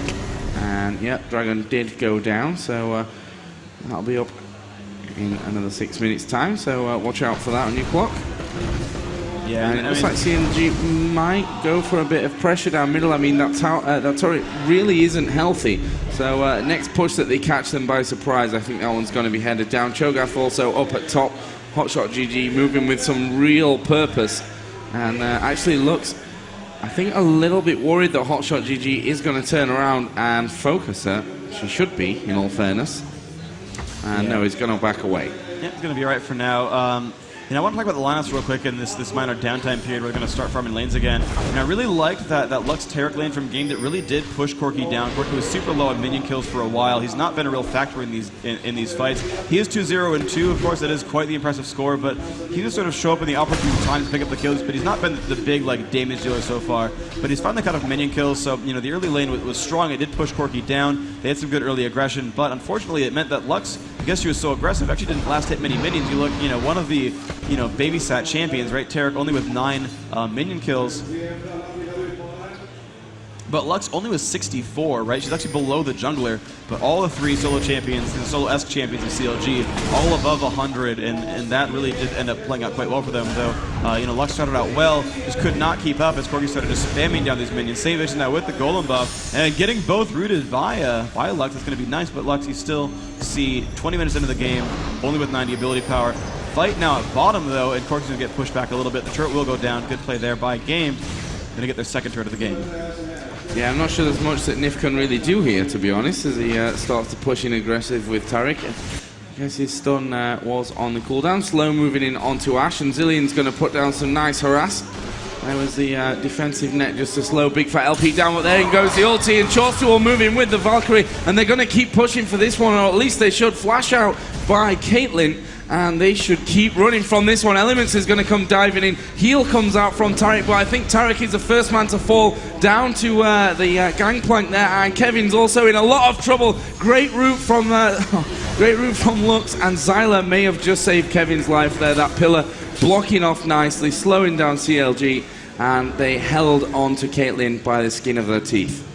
Yeah, super close battle right there. They did pick up 2, though, for almost nothing. They have gotten a significant turret advantage now, 3 turrets to 2, 31,000 to 20,000 gold is a huge advantage right now. CLG definitely putting on quite the show. Unfortunately, could not get themselves advanced farther in the tournament, but looking poised right now to take 5th place in this tournament. They will be out after this, but the best of 1 series looking to be in CLG's favor so far, and they're just playing so aggressively right now. They're taking out the opposing jungle's monsters. They're push aggressively on all of the lanes right now. We look at the Fog of War, and yeah, every one of those lanes is pushed except for middle. They've got ward control all across this lower jungle right now. They're doing a wonderful job. We look over at game. They've got a ward, 2 wards, and here we go. The fight though coming on. Whoops, sorry about that.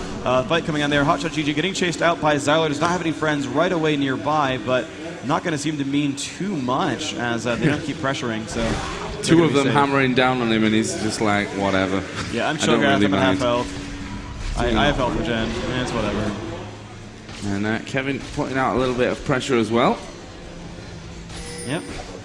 But again, Hotshot GG not going to be too bothered about any of that one. Middle is currently clear for CLG.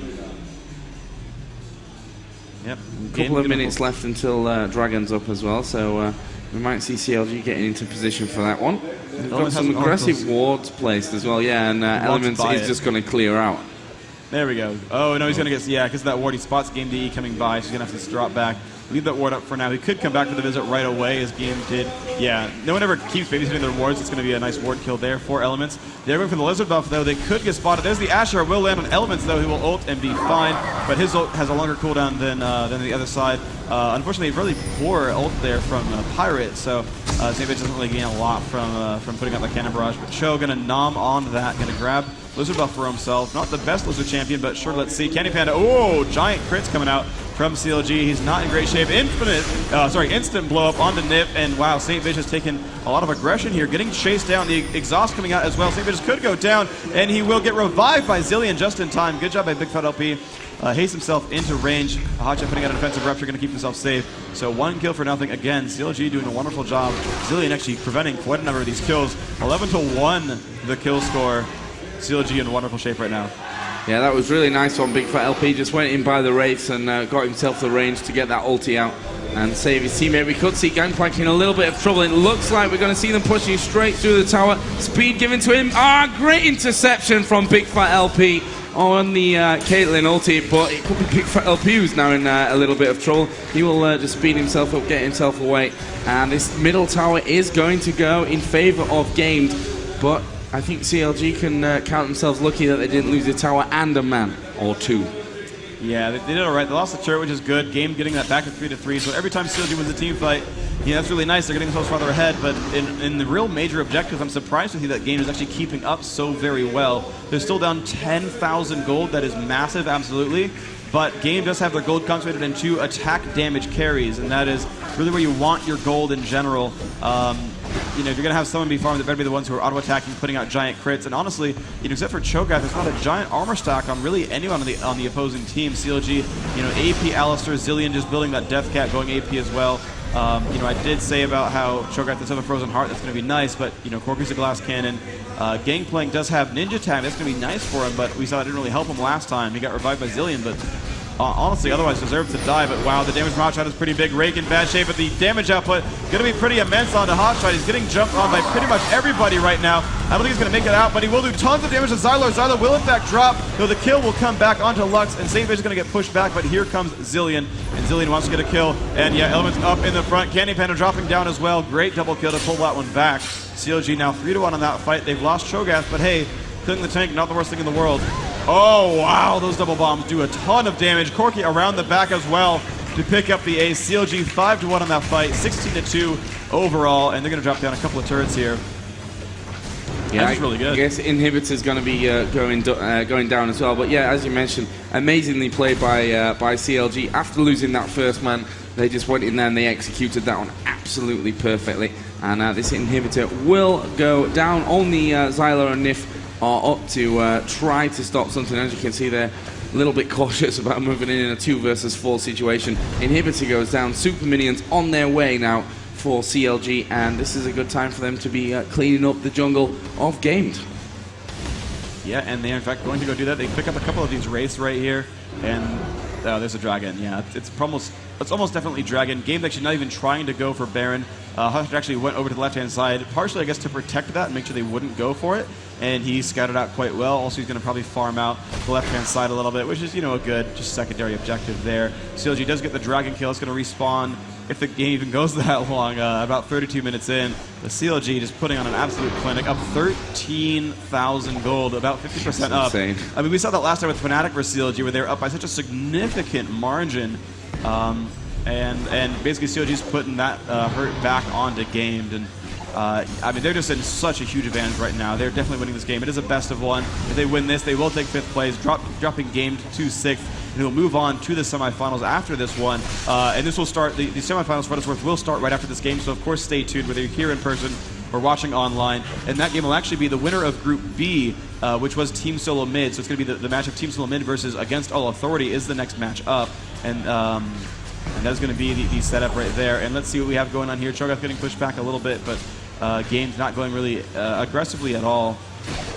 In the jungle, Zilean has found Ashe. Ashe gets extremely low, will volley back, trying to get out of range, but walking into some minions. That's going to be a death. Will it be it will be a kill for that Zilean. I don't think an assist credit came out for anyone else, but certainly Zilean picking up some nice free gold there. Elements pushing in. Does have half of a death cap right now, so he's nice and farmed. Up at the top lane, Xylor getting caught a little bit, taking a lot of damage. The rest of CLG coming around the back. Xylor not in good shape, taking a ton of damage. The Gangplank ultimate is strong as well, will slow him down, but they will walk out of range anyway. CLG going to pick up a free turret 5v0. They're just trying to kill the super minions right now, but they're ready to push. Once again, they have minions in range, and this turret will take a ton of damage. Looks like Hachichi going to spam out these minions pretty easily. Turret now below half health. This will be a dead turret pretty soon, and they're going to push on into the base continually. It's still a 5v4. Rake taking a ton of damage to the face. He's going to pull back just barely in time. Elm is getting rooted as well. He's taking actually a lot of damage here. Lux with a lot of damage. Oh man, this could be pretty close. Satefish getting pushed back, but has Zilean ult onto him. Nif not doing too much. Big Fat LP gets the kill onto Rake. Trundle drops down as well, so 2 kills for nothing. And wow, CLG in wonderful shape right now. 19-2, inhibitor down below half health. That's going to be a kill right there. Rupture will whiff, but they have 2 inhibitors down. CLG looking to close this game out and take 5th place. The stun comes off on a Big Fat LP and Satefish, but Elements shows up with the stun. Headbutt comes out as well. Ashe has dropped. Kevin back into the base as Caitlyn. Chowster doing a ton of damage to him, giving him inside the base really quite well. And he's not dying too quickly, so it looks like we're now down to that last turret right there in front of that Nexus. CLG looking poised to win this game. The 5th place team going to be CLG as the Nexus goes down right now.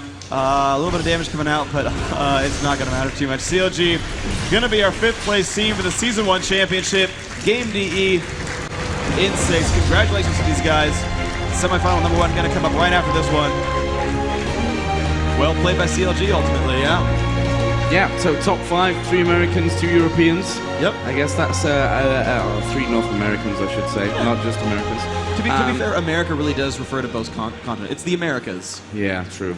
I mean, there are United States of, but you didn't say that. I'd say North America, otherwise that'll be at least 3 forum threads. Yeah, why does this guy keep calling us Americans? We're from Canada. Why doesn't Joe understand geography? Actually, geography is my strongest subject. Really? Was. Yeah, that was a few years ago, by the way. It's all just gone now.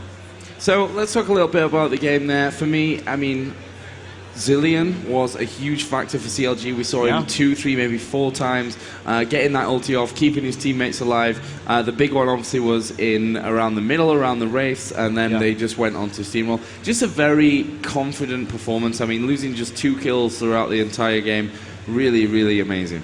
Yeah, absolutely. And you know, ultimately, you know, I wanted to see Game throw out some kind of cool, crazy lineup. You know, I kept being told that, you know, they're the innovator team, they do cool things, and we saw finally that Lux turret game up, that lane up top, and it worked pretty well. They did zone out Corki for a while. Corki was low on last hits, was far, far behind what a solo would be, but Lux couldn't actually keep it up. Lux was actually not last hitting very well. She was playing aggressively, but whether it was the Alistair roam or something, she was about as low as Corki was as far as minions were concerned. I mean, she was at 60 when other people were hitting hundreds, and you know, it's not like Tarek was taking half of those. She was at like 9 minions, and she was still at 65 versus 100, 100, 100, 100. You know, ultimately, Caitlyn and Ashe last hit well. even without babysitters, you know, they got a lot of gold. You see Ash did get her Infinity Dance this game. Kevin on that Caitlyn did have Bloodthirster, plus the Zeal, plus the crit cloaks. It was almost a Phantom Dancer as well. You know, just the recipe to wait for that one. But ultimately, you know, they couldn't keep up with the rest of the team. They were the only 2 damage dealers there. Lux did not. You know, she finally got her death cap at the end of the game, but at the end of the game has ended. I know, it's deep, really, you know, hold on. But, you know, it was too little too late. We look at the minion counts, and it's, you know, 11 on Tarek versus actually 61 on Rome Alistair, for what that's worth. But, you know, 87 on Trundle, 98 on Lux. Okay, you're starting to get up there. 187, 182 on the 2 ranged carries. But on the other side, right, CLG had Hotshot and Chowster both breaking 200.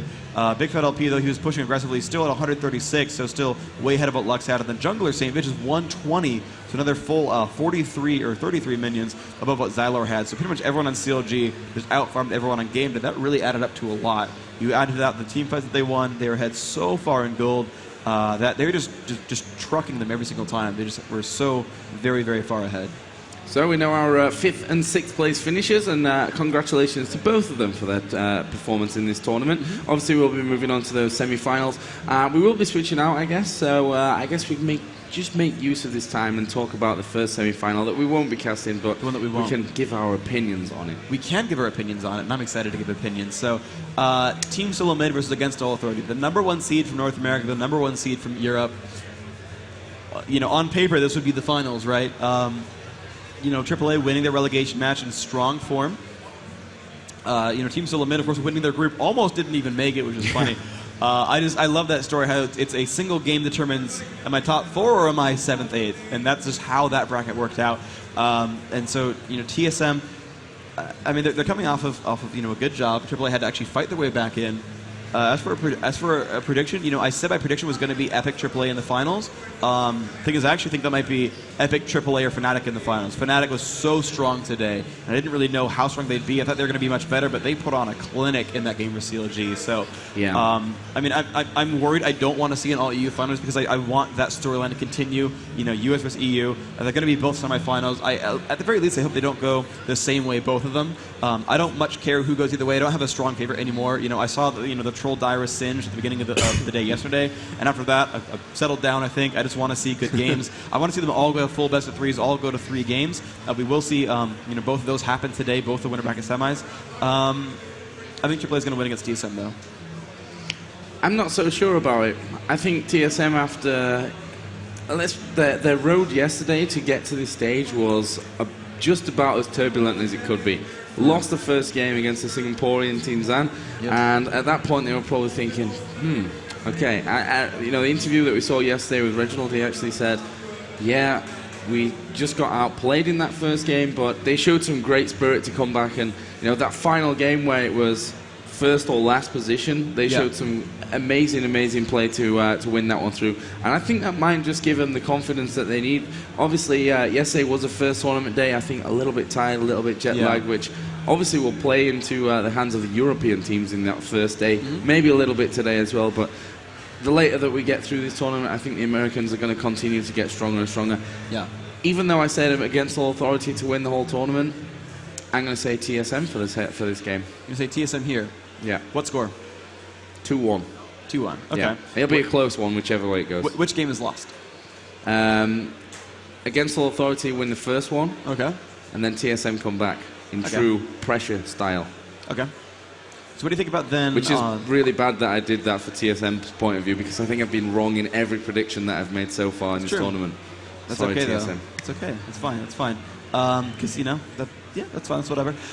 So, you know, one thing that they're doing, though, is they're actually, you know, we've seen every game so far targeted picks and bans. That, you know, needily banned against the teams that play her.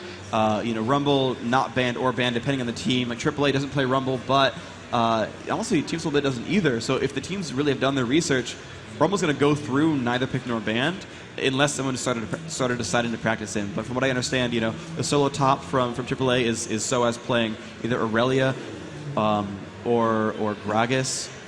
You know, other tanky DPSs, or otherwise just a mage player. You know, if he can get Needly, he gets Needly.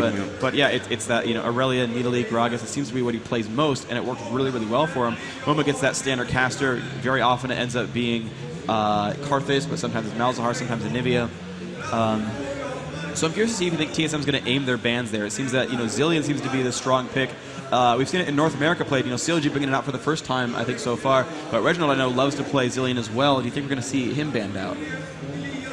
Yeah, the picks and the bans especially going to be very interesting to see as to how they really target them. Obviously, we've got Yellow Star as well, who playing that AD carry. We've seen play various champions to a very high level. Obviously, in Europe on this solo queue, he's been up at the top actually for as long as I think anyone can remember. Yeah. So very, very skilled playing that role. Obviously, Kuja, the support.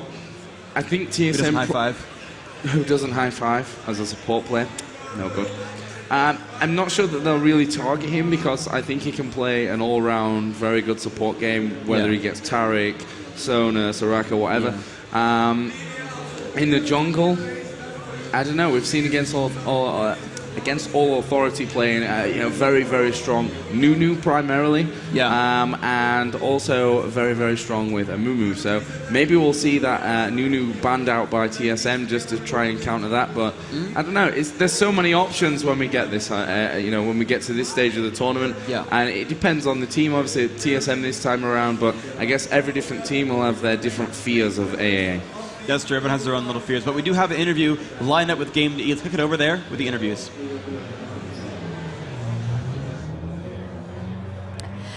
Hi everyone. So we just watched a tense game between Gamed and CLG, with Game taking 6th place. And for you guys, what really happened in that last match? Well, the last match was really bad for us. We did really bad mistakes. We played too defensive. We should be more aggressive, more tower pushing, but we didn't do that, and yeah, that's why we lost. And what was the decision behind that? Did you guys want to just be more careful because it was such a big game, or did you know CLG's playstyle in particular as being particularly aggressive, or where did that thought come from? Well, it wasn't that because we played very scary. I don't know why, but it's not our normal play still. But yeah, it's run to we play very scary. We didn't want to go on them and kill them. We just played defensive, and yeah. What happens is, a very tense environment. You guys have a lot of distractions, kind of some new equipment here for you guys to play in, so kind of an environment you may not be used to as much. So, you guys have played a lot of games here over the last 2 days. What have you really learned from being here at DreamHack and playing as a team? Is that one? Yeah. On the next offline event, we will be better prepared because right after the qualification, we didn't really train that hard as the other teams, and yeah, we noticed that we earned the losers for that, and yeah, for the next offline event, we will be better. Great, and what were your favorite moments at DreamHack? Favorite moments, I think our only win, maybe. I don't know. No, it was a great time.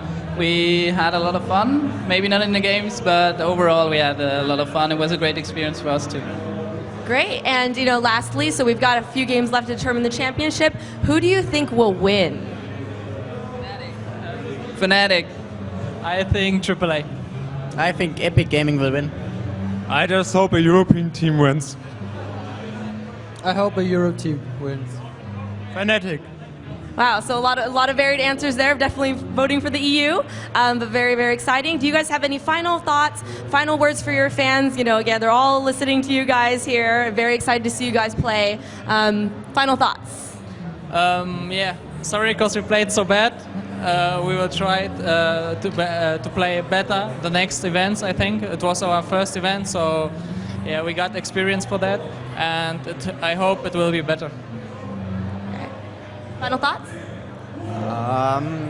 I think we learned much here, and we will train more and get better, and I think this was a really good experience for us, and this was of course the first offline event for us, so yeah, this was exciting for us and really nice event here. Keep on going. Yeah. Great, and it was very exciting for us to watch.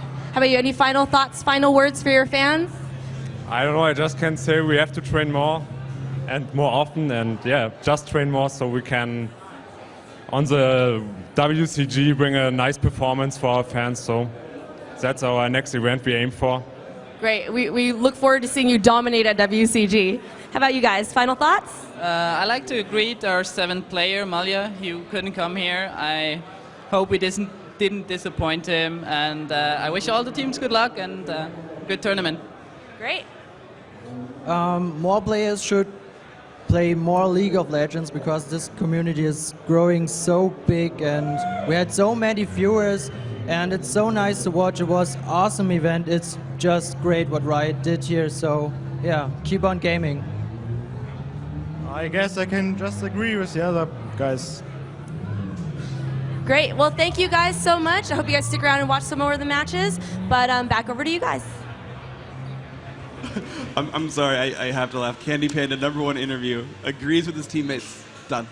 I'm sorry, Yeah. that's always funny to me. Anyway, yeah, sorry. I have to single him out, great player, of course, but, you know, all I'd that. have to agree with you on that one. Yeah, it's just, oh well. So, TSM, AAA, here, close by, almost ready to go.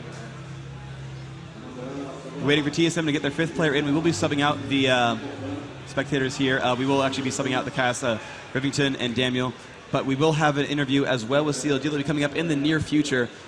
In the meantime,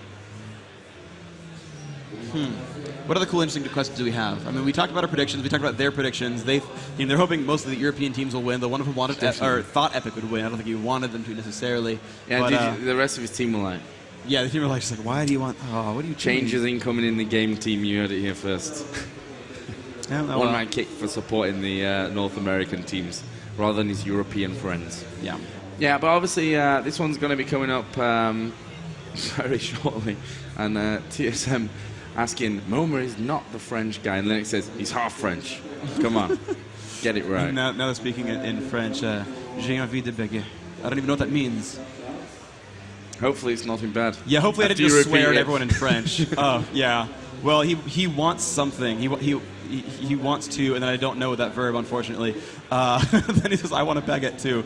I don't know if that's an alternate pronunciation of baguette, but yeah, so the AAA players being actually French racist to each other, talking about baguettes constantly, and I'm sure, you know, omelets and such, but that's actually what I really enjoy about these events, that players have their own inside jokes with each other. And it seems to revolve around the French for whatever reason. They're talking about baguettes all the time. But enough about baguettes as time filler. Interviews with CLG coming up next. Stay tuned. Hi everyone, so I'm here with CLG, the victors from our last game, who have taken 5th place in our DreamHack tournament. So can you talk a little bit about the picks from that last game, you know, particularly a very interesting jungle gangplank, which we haven't really seen before?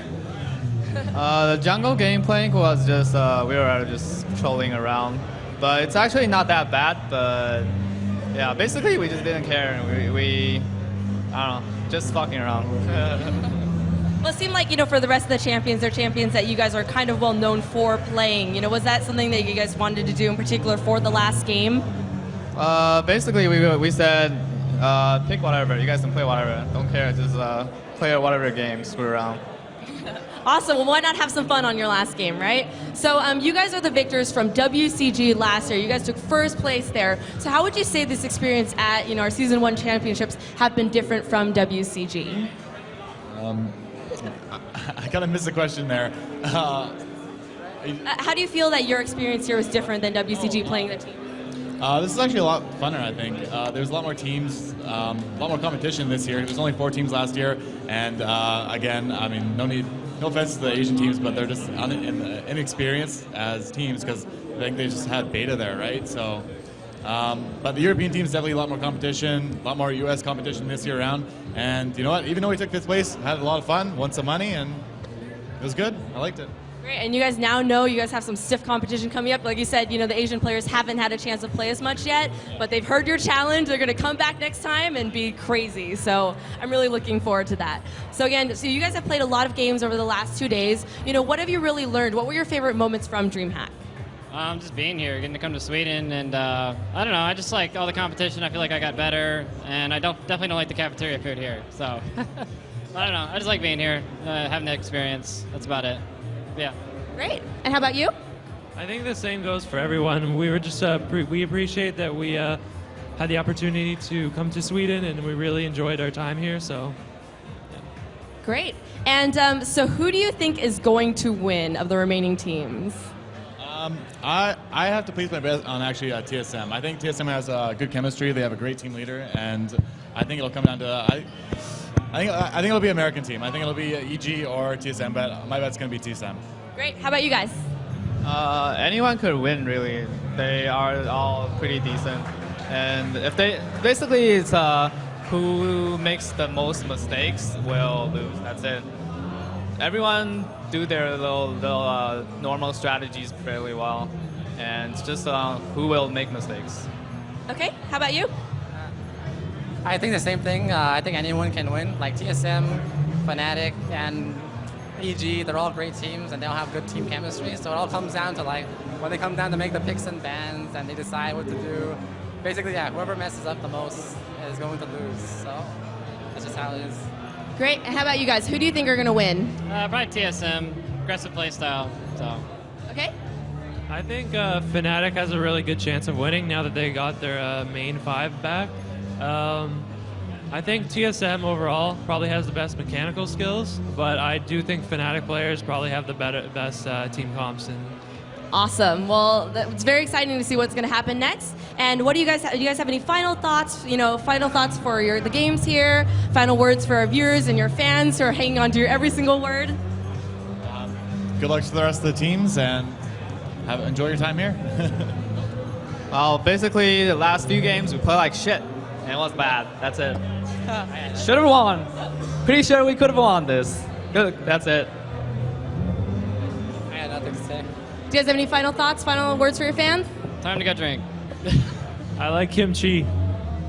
Always the role models, you guys. Thank you so much. Enjoy the rest of your time in Sweden, and back to you.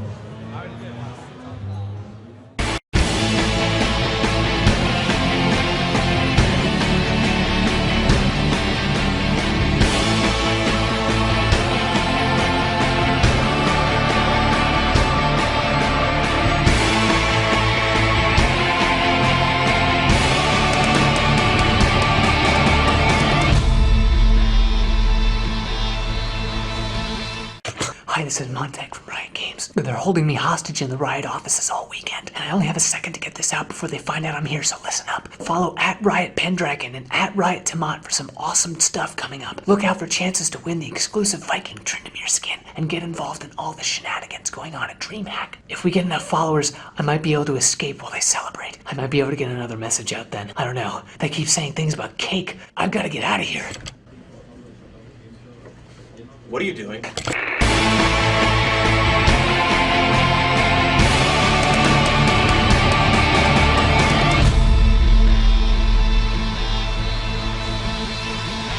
Hey guys, we're back. Myself, Zinon, the Stoic, and Rivington the Third. We're going to bring this back to you.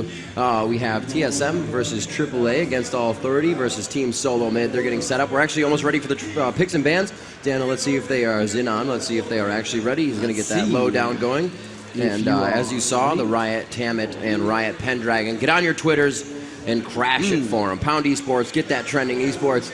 It's what keeps us rolling. It's keeping everybody off the streets. Everybody here in the Elmia Convention Center here at Jönköping, Sweden for DreamHack 2011. And that $100,000 tournament coming to a close. We do have about a day and a half to go on this one. Everything being laid out on the table. We're seeing if these guys are ready for the bans. Looks like they're going to take a quick second. Yep. So there is there's a little bit of, yes, there we go, the bands are now starting. Right. And Rivington, I hear that your very, very noble name is actually catching on. I saw that David was Turlington yesterday. Yes, David Turlington. Right, we have an Italy ban right there that's aimed at SOAS. SOAS being somewhat of the European Italy star. The thing is with SOAS, he can play anything top lane. Vayne banned next. I'm not sure who that would be aimed at, but I think we saw, was it Chaos playing a really strong Vayne before? I think it may have been Kayax indeed, yes. Playing that carry for the team. There's the Rumble ban. And if we can maybe go over to the picks and ban screen so that our viewers at home can see that as well. Rumble's been banned by Team Solo Mid now. They are definitely aware of how strong Rumble is in the European meta. And the Twisted Fate ban from AAA. Again, they just don't want TSM to have that very, very strong split push ability. And Big Fat GG just, sorry, Big Fat GG, I'm saying Reginald playing a perfect TF, scary TF even. Yeah, it's definitely not something you want to mess with. TSM has been playing quite well throughout this tournament, as well as against All Authority. Both of the two top teams coming out of their brackets, so we're going to have a full best out of 3 here. This match is definitely going 2 games. Somebody's going to take 2, and possibly even a 3rd game, and we will see the Akali being banned by TSM. That doesn't make any sense. It may not make any sense to us, at least it doesn't to me, for AAA, not being able to watch too many of the EU regionals. Right. As we were casting the NAs for about 13 hours, slept, and did another 13 hours. So I really wish I got to see more games. Now, I said it earlier to some of the guys from the ESL that I really wanted to be able to see the Fnatic games and a Singed. Oh man, Freak's heart just broke. Somewhere in the audience he just went, oh, Singed band. Yes, they showed some amazing stuff. So Akali, just to go back to that way, Nunu picked up very, very strong jungle, of course. Akali is not played in Europe. The last time she's been played at high level was at the EPS, and SK basically yelled at Ocelot for picking Akali. And then we have an Ashe and a Nivea, 2 very, very strong picks. Again, Ashe picked so early this tournament. What is going on? You know, trying to get it on their team, leave it, or take it away, actually, you know, the pick ban, if you will, from something on TSM, Xpecial, going to be running the Alistar, as Rainman is going for the Jarvan. Kuja actually running support, so he's grabbing a Nivea on AAA for somebody as TSM gets their 2 picks in. Now 2 coming in the hands of Against All Authority, Linak and MoMA to make their picks. I expect an Amumu pick from Linak. Linak is famous for really being only very, very good on Amumu and on Nunu, and with Nunu picked already, there's the Amumu. Very nice. Good call. Yes, he will be in the jungle. I would expect Karthus as well. If you have Ashe in your team already, that is one distant initiation. You put the Karthus ultimate on top of that. Karthus was left open. MoMA is a very, very strong Karthus player. That's the next pick that I would expect there. And I just have to say, wow, super tanky on Team Solomid. This could be trouble. That could be a roaming Alistar. I would be so excited to see a roaming Alistar, something that really belongs to American meta. And we rarely see that collide. Oh, wow. A Vlad picked up here. That is interesting. So I would expect MoMA to play a Nivea then. He's not really known for having a good Vlad, and I think Soas is going to run the Vlad top lane. So is definitely, they're going to have to grab right now the support that's going to go in place of what Anivia has. Obviously running the Clairvoyance Flash is going to be where their support is. And like you said, the tank, they really only have 2 more spots to put that AD carry in. They can really start doing the damage, and possibly the AP carry, and there it is, both of them. Not so much a carry, but a very good AP Meiji character. And we saw Reginald being totally out-banned, as they would say yesterday, and Reggie was like, okay, cool, I'll play Annie and, you know, dominate with that. That works for me too. So Reginald, definitely not a player you can out-ban. He is really good on a lot of things. And this guy has been around forever, I think. I think he was dominating already back in the beta. Oh, wow, really? Really? Are you trolling us, Reginald? Wow, come on, do Ezreal, do it! Oh God, what is he doing? What is he doing? Yeah, Eve would be something, and I think he's just practicing his mouse fingers here. He's gonna go with an Annie. I mean, I saw on Twitter that some people requested the Ezreal pick. I don't see it happening though. I mean, as much as I'd like to see Ezreal, it's just too squishy. Once you use your teleport, everybody's just gonna jump on you and kill you. All right, so here's my combination for this one. Xpecial Pulverize as Rainman. Well, whatever it's going to be, maybe switched off. Rainman could keep on that. But the Jarvan ult. And then the Tibbers in there. Into Tibbers right in the center of the Jarvan ult. Right. That's just going to be fantastic. And you have Kaox in there doing his absolute zero channel. Yeah, it's going to be pretty ridiculous. Not going to happen. That one's definitely a little out of the question because you can't get that close to make everything happen. But nothing's actually out of the question. And so is... Sauz is going to go to Kuja. You're going to switch around there. Yes. And yeah, we have a very strong AoE actually set up on the Team AAA here. What's going to happen is that Yellow Star is going to fire an arrow, and whoever is hit by that arrow, when somebody's hit by that arrow, Team TSM have 2 choices. Either let that guy die, or stay near him, and then take an Amumu ulti, a Vlad ulti on top of that, and a channeled Anivia ulti on top of that as well, and a Sona just to keep them in place a little more. So that could be the way that AAA want to play this. At any rate, these are 2 very strong lineups. I see a lot of synergy in them, in both of them, and Kaox is a very, very good Corki as well. So a Corki is going to dominate early game, and even if the early game doesn't go well for him, Corki is, I think, the strongest farmer in the game, at least one of the strongest farmers in the game. So Corky is always going to go do well unless the game goes completely against him. And once again, this is the semifinals. Whoever wins here goes into the upper bracket finals. That's not the total finals yet. After that, there's the grand finals. But we are basically in the semifinals already. And oh, Kuja, why are you trolling us? No, the players are of course not doing this on purpose. Kuja dropped out of Champion Selector, and we're gonna have to remake with the same picks and bans. There was a crash apparently. Oh, I'm instructing them to do it. Well, we are still on a roll. Yes. We have still not had one game that just started. Bam. Good job. As you can see, I am now getting fist bumps. Well, well, we don't want to be congratulating that it's not working, but it's mostly the players jumping out of the game, wrong picks on the side, not wrong picks, but wrong sides. So we're just going to have to get that fixed up, get everybody set back up, and into the game. Looks like they will be able to do that quite quickly. Yellow Star is back into the room. It looks like somebody else from AA is actually might be getting a restart just in general on their computer. Maybe didn't like it or just setting some sounds. Go ahead and close. Their league is back up. All 5 are in again, and we are going to have this started in just a few seconds. Go ahead and see if they are ready. Oh, not an English keyboard. No, it is not going to be blind pick. Well, we don't need to have blind pick. We're just going to go same picks and bans. Yeah. And okay, there we go. I'm going to run through them again real quick. And as I sip on this delicious tea here. Yes. Give us your Mundo screech again. Mundo. So there we see Nidalee. They're going to go back down through these. They know what they need to do. They know what to pick and ban. We know who's playing what. Kaox actually grabbed Corky at the end there. The odd one is going to be the jungling Nunu. And we are going to have to see how TSM pulls this off against AAA. These have both moved through their bracket quite easily. And we'll have to see how they now do faring off against each other. Another NA versus EU matchup.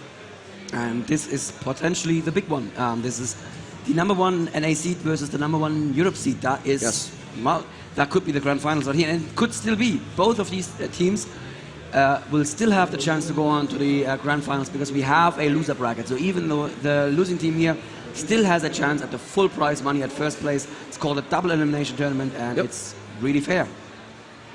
A few of those matches before, if you were a little unaware, they were modified best of threes coming out of the match. If the other team was seated higher in that bracket coming out of group play, they only had to win 1 match. Some had to win 2. We saw Fnatic doing that against CLG, a triumphant matchup for them. And, you know, CLG was even saying themselves, you know, Fnatic deserves it. I hope they take it from here on out. So they're even getting a little bit of backing from their opponents that they were able to take down within these matches. And you can just see the camaraderie here, the teams, the community, everybody getting behind the players. And it's just such a great thing to see.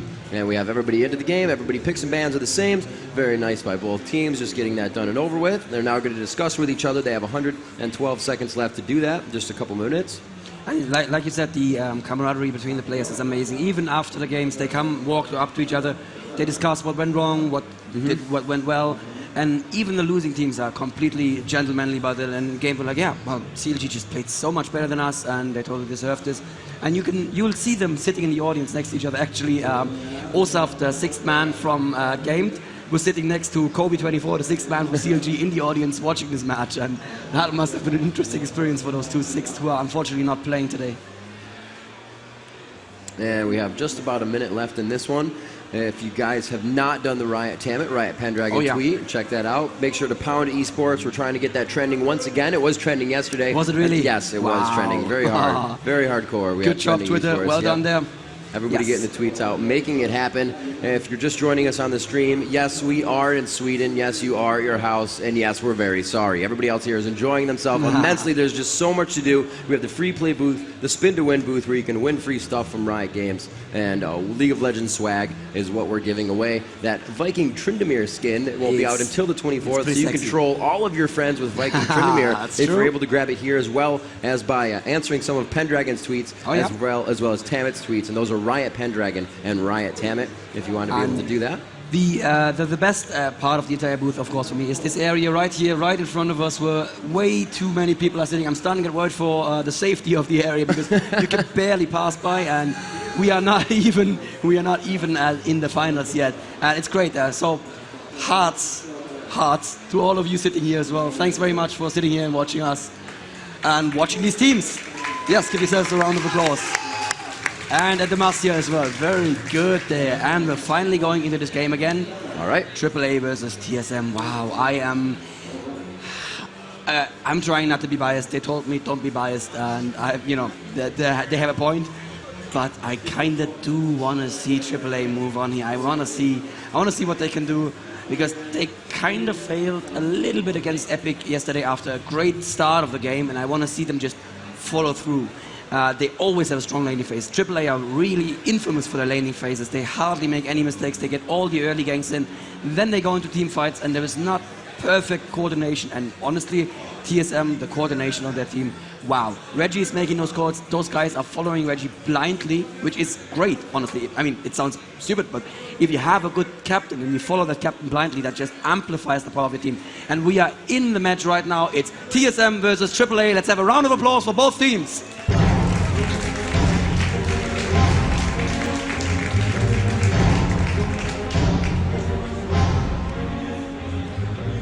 All right, we see Reginald starting off on the fountain, as any other Annie would, getting that stun procced up right away off of his passive, able to just sit there, going to run out and use that last one as he gets himself back into the lane. Let's see how they adjust this one. And they will start heading towards that blue area. Looks like we will see AAA moving down towards their blue as well. And it looks like they will not meet each other within the jungle at this point in time, but it could be more of an invasion here coming from TSM. They've moved out quite far. It's the first time we've really seen them set up in that bush, and it's probably going to be a quick Wraith take coming out of the hands of TSM if they get the chance. You do not want to team fight against a level 1 Annie, because she has that AoE, that cone attack, and that'll just stun your entire team. And if you didn't know that, level 1 fights are decided by stuns. That's how it is. There are very few abilities that are impactful in level 1 fights due to their damage. And wow, that is really aggressive, that positioning. And that, well, they have an Amumu, so he's definitely going to start with blue. If they had a jungler that starts with golems, this could be super aggressive. They could try to gank Vlad as he walks from tower to tower here, but honestly, I have not seen that outside of a Nunubot video. They are moving around. No, they're just leaving the bush. They're leaving it. I figured actually TSM would do what they did once before in the NA regionals, is where you kind of hide Alistar off in the bush, get him level 2 by farming off the enemy's minions really quick, giving him his headbutt and pulverize, and then starting the match. It looks like they will just go ahead, get this pulverize down onto the race. They're going to take all of those as well. One's just kind of standing there. They're going to give that to Reginald. Looks like he will take mid and have a good amount of experience to start over the mid. And Anivia has not moved yet. They are still leashing, but no, they are invading the entire jungle here, taking Wraiths and golems. That is going to throw Amumu back so far. So Amumu, amazing jungler. At later levels, he's really quick.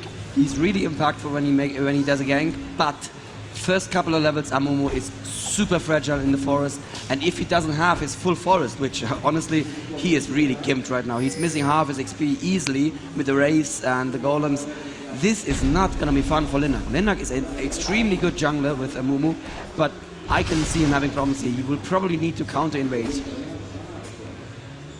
So there is Anivia in the mid against Annie. Annie should be able to dominate these early levels, yes, especially before Anivia has her ultimate. It's going to be very, very difficult for her to do anything against Annie. Annie can get that stun landed. Yeah, there's the stun up again.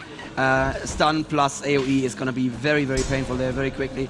Bottom lane, we see an Ashe and Sona versus, interestingly, a Jarvan, and is that a roaming Alistar? That might be a roaming Alistar, and Corki actually laning top. It took me a while to notice that, but that is just unheard of in a European meta. You would never run a Corki top. Right. Corki is always going to be bottom lane, babysitted by a support, so this is really interesting to me.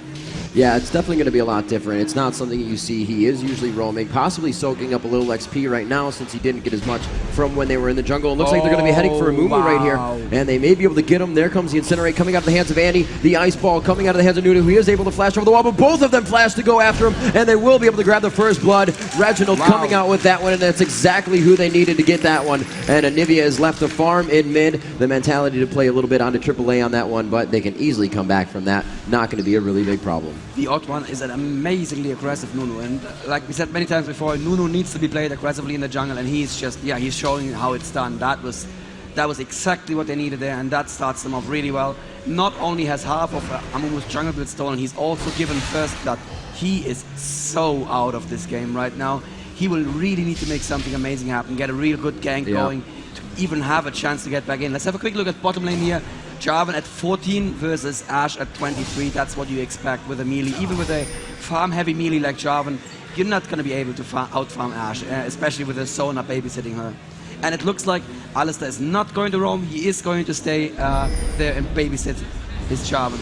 And oh wow, it looks like Reginald is totally fine. That Lina gang just not doing enough damage at all. Reginald's like, yeah, sure, come here. I'll do damage to both of you because he picked up that early kill. He has the double buff. And wow, Annie with double buff, not something you want to see really. Yeah, they were not able to shut down Annie in mid early. They stole the jungle. He was not able to get bandage tossed as he would like to that early in the jungle. And it looks like a headbutt towards Nunu. Very nice placement by Xpecial. Does he still have the pulverize? It does not look like he was able to get it off unless it instantly happened in the combo is what we saw. Ashe actually falling to the ground now that I think about it. And it looks like both of those came out. A very nice attempt coming out of the hands of TSM to try to make that happen. Nunu, or Mumu I should say, back into his jungle. Looks like Vlad is taking a good amount of damage up top, but he's also dealing that damage to Chaos right now. And Souls is using that HP, going to use his transfusion again to get himself back up into health. And all lanes have pretty much returned to normal right now. Only 1-0, 5 minutes and 30 seconds into this one. A few pings going off to make sure that they know what's going on, if Nunu's there or not. They don't know where Nunu is. Looks like a Mumu is setting up for something up top here, as Chaos could take a good amount of damage here. However, he is level 5. He has all the skills necessary, and he will just be able to back off. He even had a flash up, so he was perfectly safe in that situation there. So this game is going TSM's way in a strong way. I mean, this is just... They are already 1k gold up. They have 1 kill in advantage, 1 kill advantage. They have a jungler in the enemy team that's really out of the game at this point. And that Vlad does not seem to be able to adjust to having a Corki in his lane. He's getting out-farmed as well. He has to go back already. That's just, you know, that's bad news for AAA. And like I said earlier, AAA are known for dominating the lane phase in the game and then failing in the mid game. So if they're already this far behind in the lane phase, wow, it's looking dire. Yeah, they're going to have to do a little bit of work here. It seems that we have a little bit of double roam going on. A Blood Boil, so Xpecial and the Odd One can make their way around the map here. Where they're going to go, and it looks like they're going to start invading here, try and catch a Mumu off guard. And this is the counter jungle that you always look for. No, they're actually both just setting wards for the counter jungle later.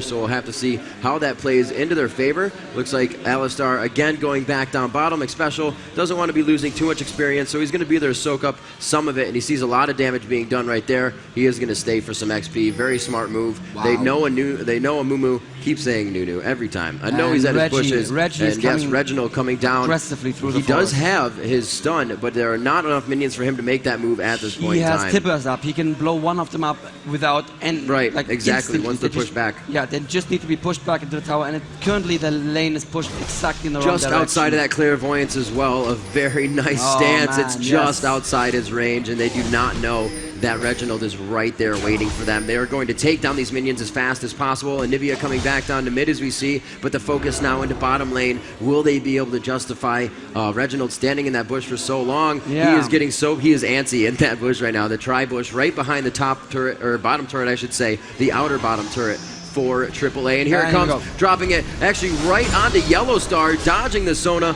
and it looks like he will be able to make it out alive after 3 turret shots. Very well played by the team. The heal by Alistar to also help keep Annie alive. Xpecial doing a very nice job, and very nice team communication there by TSM. This is going TSM's way really, really clearly now. This is... If Lina needs to be very careful now. If he has this blue buff stolen, then there's really not much he can do for his team for a long time. And that's exactly what they're setting up for. They have, well, they actually don't have the ward. They now have the ward there, which Team AAA are seeing. And the Odd One is going for the blue. Wow, with full backup. Amumu hanging around, trying to steal possibly the blue. For the smite here. He is going to try that. Oh, and he does get his own blue. Wow, amazing. Thank you very much for that, gentlemen. That was like, yeah, thanks. I didn't even have to take damage, and I get 25 gold for your ward there. Thanks. Good, awesome. Good play there. Very, very patient play from Amumu. I like that. That is a huge thing in ward placement. He was already, you know, really deterred from his jungle for a long time. That's going to help him out to stay in the jungle and keep himself getting that experience. He's just going to be able to cry all over the place. Oh, yeah. And those are painful tears. Rainman and Xpecial down bottom. We can see the ward in the bottom bush.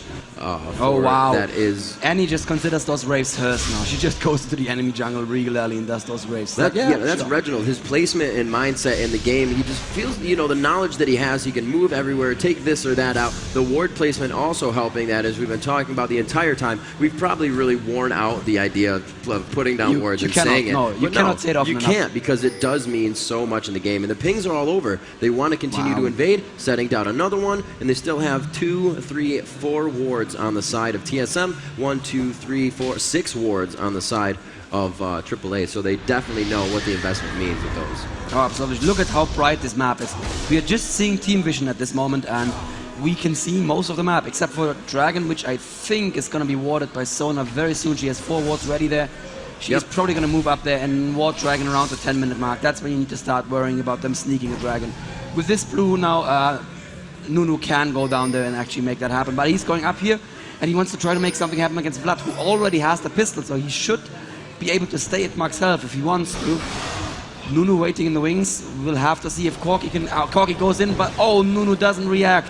What was that? That was a bit of miscommunication between the teams. And Nunu yawning there. Oh, I wasn't paying attention. I'm very sorry.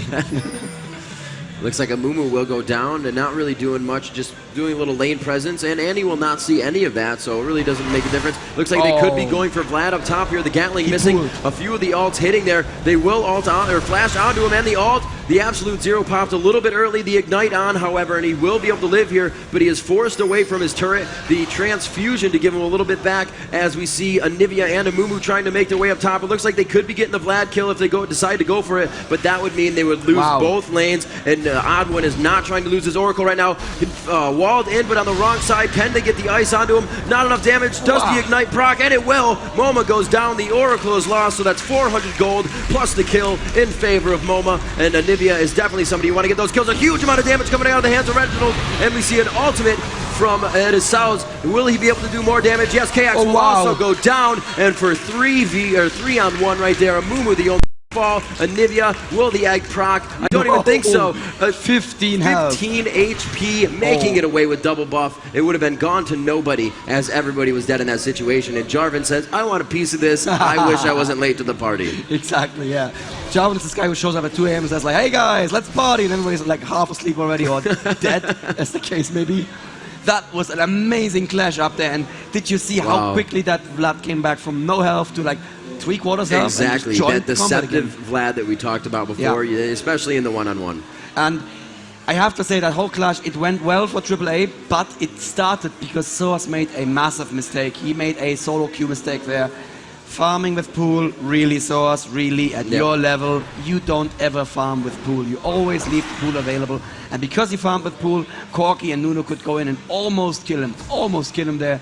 And that turned into this beautiful, beautiful clash, which I really hope we're going to see on the highlight reel tonight, because that was a highlight for me right there. Yeah, that was an awesome matchup. And even though the wall was off, but they got the ignite on, the Nunu went down, everybody tried to recuperate and do as much damage as they could. And in the end, there were just too many members from AAA that were converging on that top lane, and they were able to come out with only losing Amumu. Now, Amumu has kind of been taken down a lot, and he's the guy you want to be really tanky. Obviously, he takes the brunt of all the damage, so he really needs to get himself up. We have a level 9 Corki, we have a level 8 Jarvan, and a level 9 Reginald, and there is only 2 level 10s on the side of AAA, which also helps them out, gives them a little bit of an advantage in the insta damage from Vlad and Anivia. Corki going top lane, and it looks like he's going to be trying to take down here. No, Cax actually from behind gets taken down. A little bit of a surprise there from MoMA, picking up another kill for himself. Very nice play. MoMA now at Anivia, 4-0. He is an amazing AP player. He's the one German player on Team AAA. I just feel I should need to point that out right now. But that was great, because you don't ward your own jungle. You just don't do that. This area is never warded unless you have good reason to ward it. And they felt like they were ahead. And Dragon being taken down right now, I don't even think that AAA know this is going to happen. No, they have no idea. They take the turret, so that's nice. But the Dragon control, like we talked about earlier, once you know that timing and you can set up for it, that is so important. And they may just go down as 4 there right now and take Ashe. Oh yeah, Annie coming around top again. She has the stun up. Oh, this is gonna hurt. Oh, this is gonna be painful. Ooh. Oh my, wow. Sona absolutely melting. The Cataclysm ult from Jarvan onto Yellowstar, not able to make it out. The flash is not up. He used it to get out of that position from the Tibbers and was easily ulted by Rainman. Very nice job. We're going to see Dragon actually coming up at 19:30, so we'll have to see the team position at that point in time. 5-4 now with 14 minutes into the game. Mid turret has gone down. A pretty good push here by Saus, Linak, and MoMA as they continue down the mid lane. They don't really have vision right now except for that clairvoyance they just used. Very nice to let themselves know they have a little bit of time to work on this turret, do as much damage as they can, go home, get some items, and get back into this match. Especially getting caught here in the forest. That was a beautiful prediction after that, the CV from Linak, but he gets away. But does he get away? He has to use his ultimate, and there is no one from his team in the range right now. Annie waiting in the bushes, but she's not getting close. Oh, he flashes out. He should be safe. Blood flashes after him. Wow, he's getting super low, and that should be the kill right there. He pulled just the time and does not manage to kill Soas, and that's the kill on the special there. Wow, I did not think that they had it in them, but there's the off one coming on Nunu right now, and 3 members of AAA are very, very low. But once again, that Vlad maybe getting up. No, he should be dead to this absolute zero. He goes down to the absolute zero, and wow, TSM turning this one around once again. The stun holding Annie and Corky back, so they should be fine. And Ash Arrow hitting the Rainman, and I think both teams have had enough right now, because God, that just looked painful there. I didn't think they had the damage to kill Alistair there. Like, oh, we just found you in your forest with your team coming near you. I guess we'll just kill you. Yeah, that's really knowing the mentality of the game, the mentality of who you're playing against and how they play and what they're going to do with their abilities. If they use this ability, you know, if he was there to just stand and fight, you can usually tell that somebody's coming on your tail and you're going to have to get out of that position. If it looks like they're trying to run away, you may be kited towards one of their teammates. Or if they use their abilities right away, that's definitely something you want to punish them for, because they're not going to be able to do anything to attack you back other than just right click. So you really have the advantage if you know what's happening in that situation. Absolutely, yeah. And Annie standing in the bush there, thinking she was hidden with the ward. Unfortunately, this time around, no teleports on Team AAA, so we're not going to see one of these amazing 4-man teleport gangs.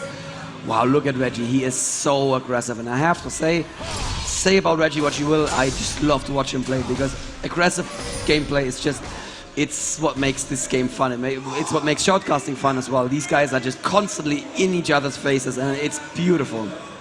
Looks like we have 3 going bottom. Ash is saying, hey guys, this turret's really low. I just saw Reginald in my lane. Let's get some defense here. And they actually volleyed exactly where Reginald was. Now everybody's going to have to get back to their lanes. Vlad looks like they're going down. And we do have a ping onto Baron. Possibly we need a ward there. They obviously aren't going to take it. But everybody is converging on the side of TSM towards that top area. They are going for blue right now. Drop Tibbers right onto Anivia. MoMA just gets absolutely melted. Wow. Reginald with so much AP right now. Rabadon 16 minutes into the game, and he is just really someone to be reckoned with. And if the fight is started with the Tibbers, you're going to definitely see a TSM 110% following through until the end. That's what we said earlier. When the Tibbers drops, that's just the ultimate goal for your team. If your team doesn't go after the Tibbers, it's like, yeah, we just wasted a really long cooldown and a lot of damage output there, and we are vulnerable to their initiation for a while now. But Soas, a little bit out of position there. Oh, wow. So much damage, and he wants something to do with this one. It looks like they will be able to help. Nunu comes in very strong there with the Blood Boil to pass Annie and to really take the Sanguine Pool and not slow down Reginald so he could get away and do the damage he needed to outside. Very well played there. At top, Amumu is getting pretty harassed right now by Chaos. That turret has taken a lot of damage right now, down to 640 health. The mid turret right now for AAA pretty well, and the bottom turret about the same as the top at 580. 2 turrets lost right now for the TSM team. No turrets yet dropped on the side of AAA. So, or other way around, sorry, TSM. Yeah. So we'll have to see how they play in this. TSM still in the advantage, I would say, with about 1k gold advantage, a little bit more than 1k gold. I don't know, I like the team fights much better so far from AAA's side, but look at those builds. This is a little strange. Ash going for a greedy pickaxe first build on her Infinity Edge. You usually build BF Sword first, even though you have to save a little longer for that. Often you're home and you just have enough money to build a pickaxe. You should normally save for the BF Sword, but I guess Yellowstone knows what he's doing. And like Freak said a couple of times, Ash, not the highest damage output carry, but she does have that huge utility with all the slows and the stun. Right. Yeah, you don't have to worry. If you're chasing somebody down, you don't have to worry about the speed of your attacks or how much damage you're doing, because you're going to consistently do damage, and that's when you get your team that utility to get in there and go for the fight. It looks like a Moo is saying, I smell somebody in my jungle. Andy is going to go up top and drop this turret. Reginald is going to be able to get some global gold for his team. We do see Jarvan dropping Sona down bottom. With the clairvoyance, they were easily able to see into that push and take her out. As we see, still a big push here by Chaos and Reginald up at the top, as Alistar and Jarvan continue to push mid. Vladimir and Amumu, however, making their way down to see if they can change that. Ani and Corky looking for trouble here in the enemy forest. And at the same time, AAA setting up for a potential gank on Jarvan and Alistar bottom lane. But no, they're probably just going to defend the lane right here. But Ani and Corky still top, and they could be going for Moma once again with a flash across the wall. Tippers comes down, and that should be a dead bird once again. Wow. These guys are super aggressive. Now we still have some more action going on. We see Sal's being taken down almost here. Not enough damage being done by the spell reel. Of the 2 or 3 spells they had, they were able to pop him up with the flag toss from Jarvan. Xpecial wasn't able to get both of his abilities off right away, and he will continue to just stay down there and help the team out. They're quite low on mana, and we're going to have to see how they take to this. Vlad is being quite aggressive right here, taking a turret shot to the face, unneeded damage, and he's going to take a little bit more, transfusioning some of that back from Jarvan. Popped up, possibly headbutted back into the turret, but Xpecial kind of using his skills out of order there. He maybe could have gotten around him and possibly headbutted Vlad right into the turret, causing him to pool right away, and then allowing to get that kill. Where just about when Dragon is up, it was 1930, and they're going to be able to take that once again with Ward onto Dragon. A very nice placement there, and it looks like they're going to be able to pick themselves up some global gold and experience in that area. The TSM are pinging the Dragon. They are aware of what's going on. Yeah, they have a ward down here, so they are coming, but obviously they're coming way too late. 26, 25 will be the next Dragon right now. This is very important, by the way, for everybody watching at home. Time the Dragons for your team. Just do it even if no one is paying attention to you. You can always press a Z and get chat log up and check for yourself when the next Dragon should spawn. And being able to be there in time makes so much of a difference, as we can now see that, well, even though they're behind in 3 kills, they're not that far behind in gold. AAA with 2 Dragons up currently on TSM. Super aggressive play that we saw there from Corky and Ani, just sticking around this part of the forest for a very long time, and it paid off with that kill against the Nivea, and they almost went for Ash there, but they were like, our flashes are down, may as well just hang back.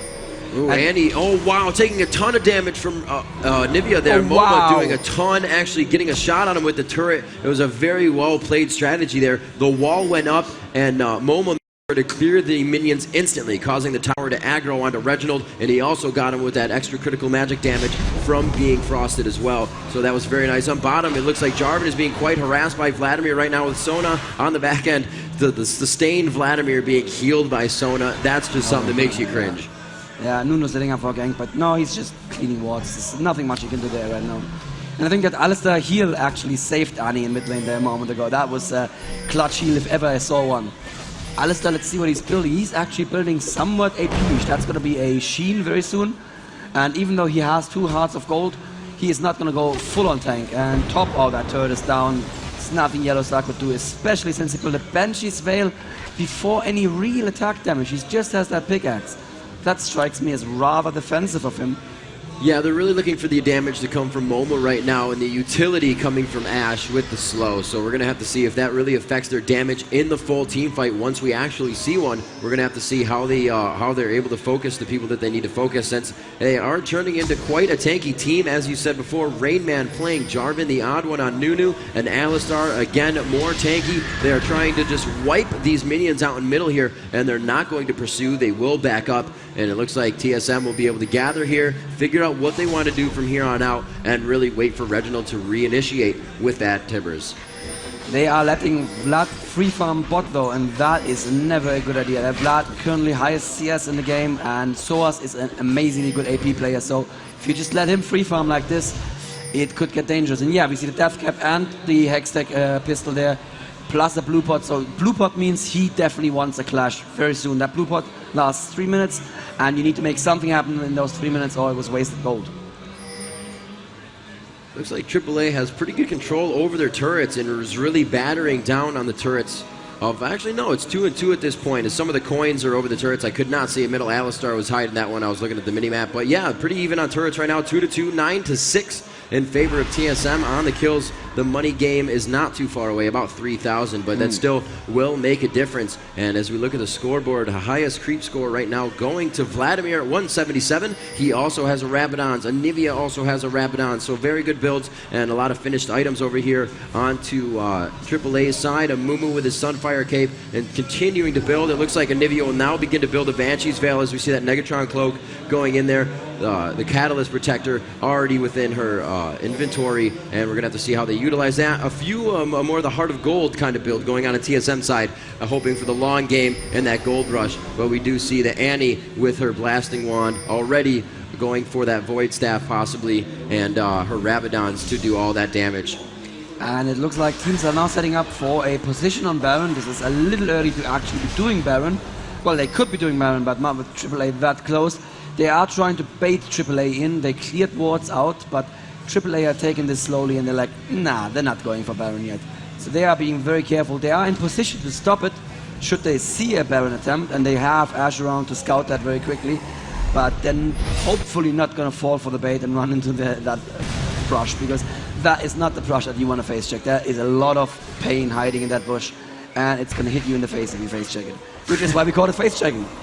Yes, it is called face checking for that reason, because sometimes it is quite painful. Doublelift can tell you this, as he experienced it a few times this week, and unfortunately, we'll see 3-on-2 in middle right now with 2 on the outside, so a 4-on-3. Little do they know, Sona joins in, adding a 4v4, but they are pushed back on their turret. They don't want to get any closer than what they are right now, not even passing those barricades into what is the mid of mid, if you will, and it looks like they're just going to quickly take that away. Alistar with a quick heal to his team. We could see Dragon coming up quite soon here. And we'll see how they position themselves for that. Annie, oh, there comes the arrow in. Oh, it doesn't hit anything, it seems. But they're still going in. Linak, bandage crossing in. Ah, yeah, that was a good call on him not to fire the ulti right there. Corki is out of position right now. So because Corki is pushing, they can try to take this. Yeah, there's, wow, Rainman cut off. They could be going for Rainman right there, but he's obviously not the guy you want to be going for. There comes the Tipper, so there comes the Cataclysm. So much damage there right now. Oh, that looked really painful. The Absolute Zero channeling all the way through, doing lots of damage to Linak and so on. But Alistar still going down, and still 5 alive from Team AAA.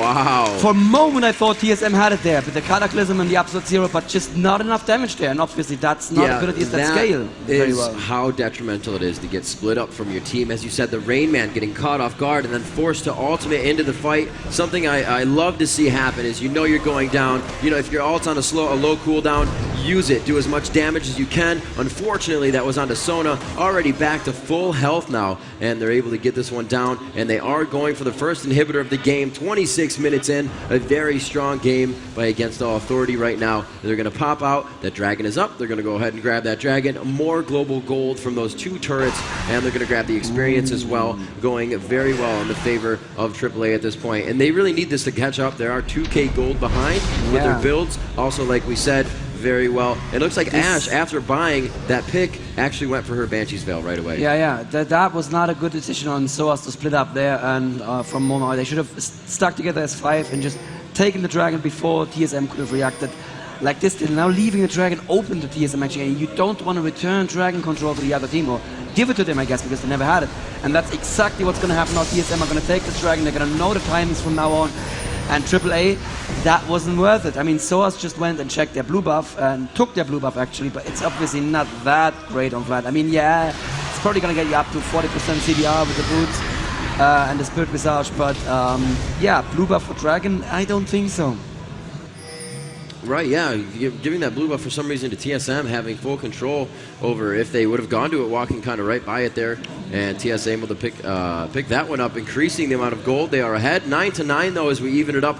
4 and 4 turrets. Both of these teams going head-to-head right now, leaving it all on the battlefield in this first game. They are going to play a full best out of 3, possibly only 2 matches, as it seems like Against All Authority can really take this match into their favor. Corki just farming away up top, and it looks like we may have something up here by Baron. They're going to go ahead and check blue, but it may be a forced fight here as Amumu lays down that ward in the blue bush. And another ward at the top of the bush. They have 3 wards around that area. They know anything that's going to happen, but what's going on? AAA or against Authority isn't on the map. TSM is getting a little cautious about what they're going to do and a little wary that Baron might be going down. And AAA didn't see that Ani was still bot lane. If they had seen that, they would have gone straight for Baron, would have taken it, no contest whatsoever.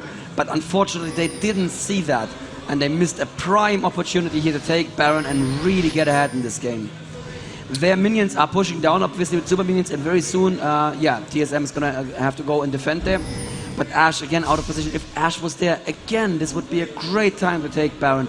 AAA here, not the perfect play, this coordination. I'm not liking it. I mean, yeah, you're getting the bot turret. That's great. You're getting some more farm for your Ashe. That's also great. But you could be going for the Baron with all 5. They're going with 4 now, and TSM are actually out of position. They could have been in position for this, and if this Baron goes to AAA, that would be a massive advantage. Why are they falling back?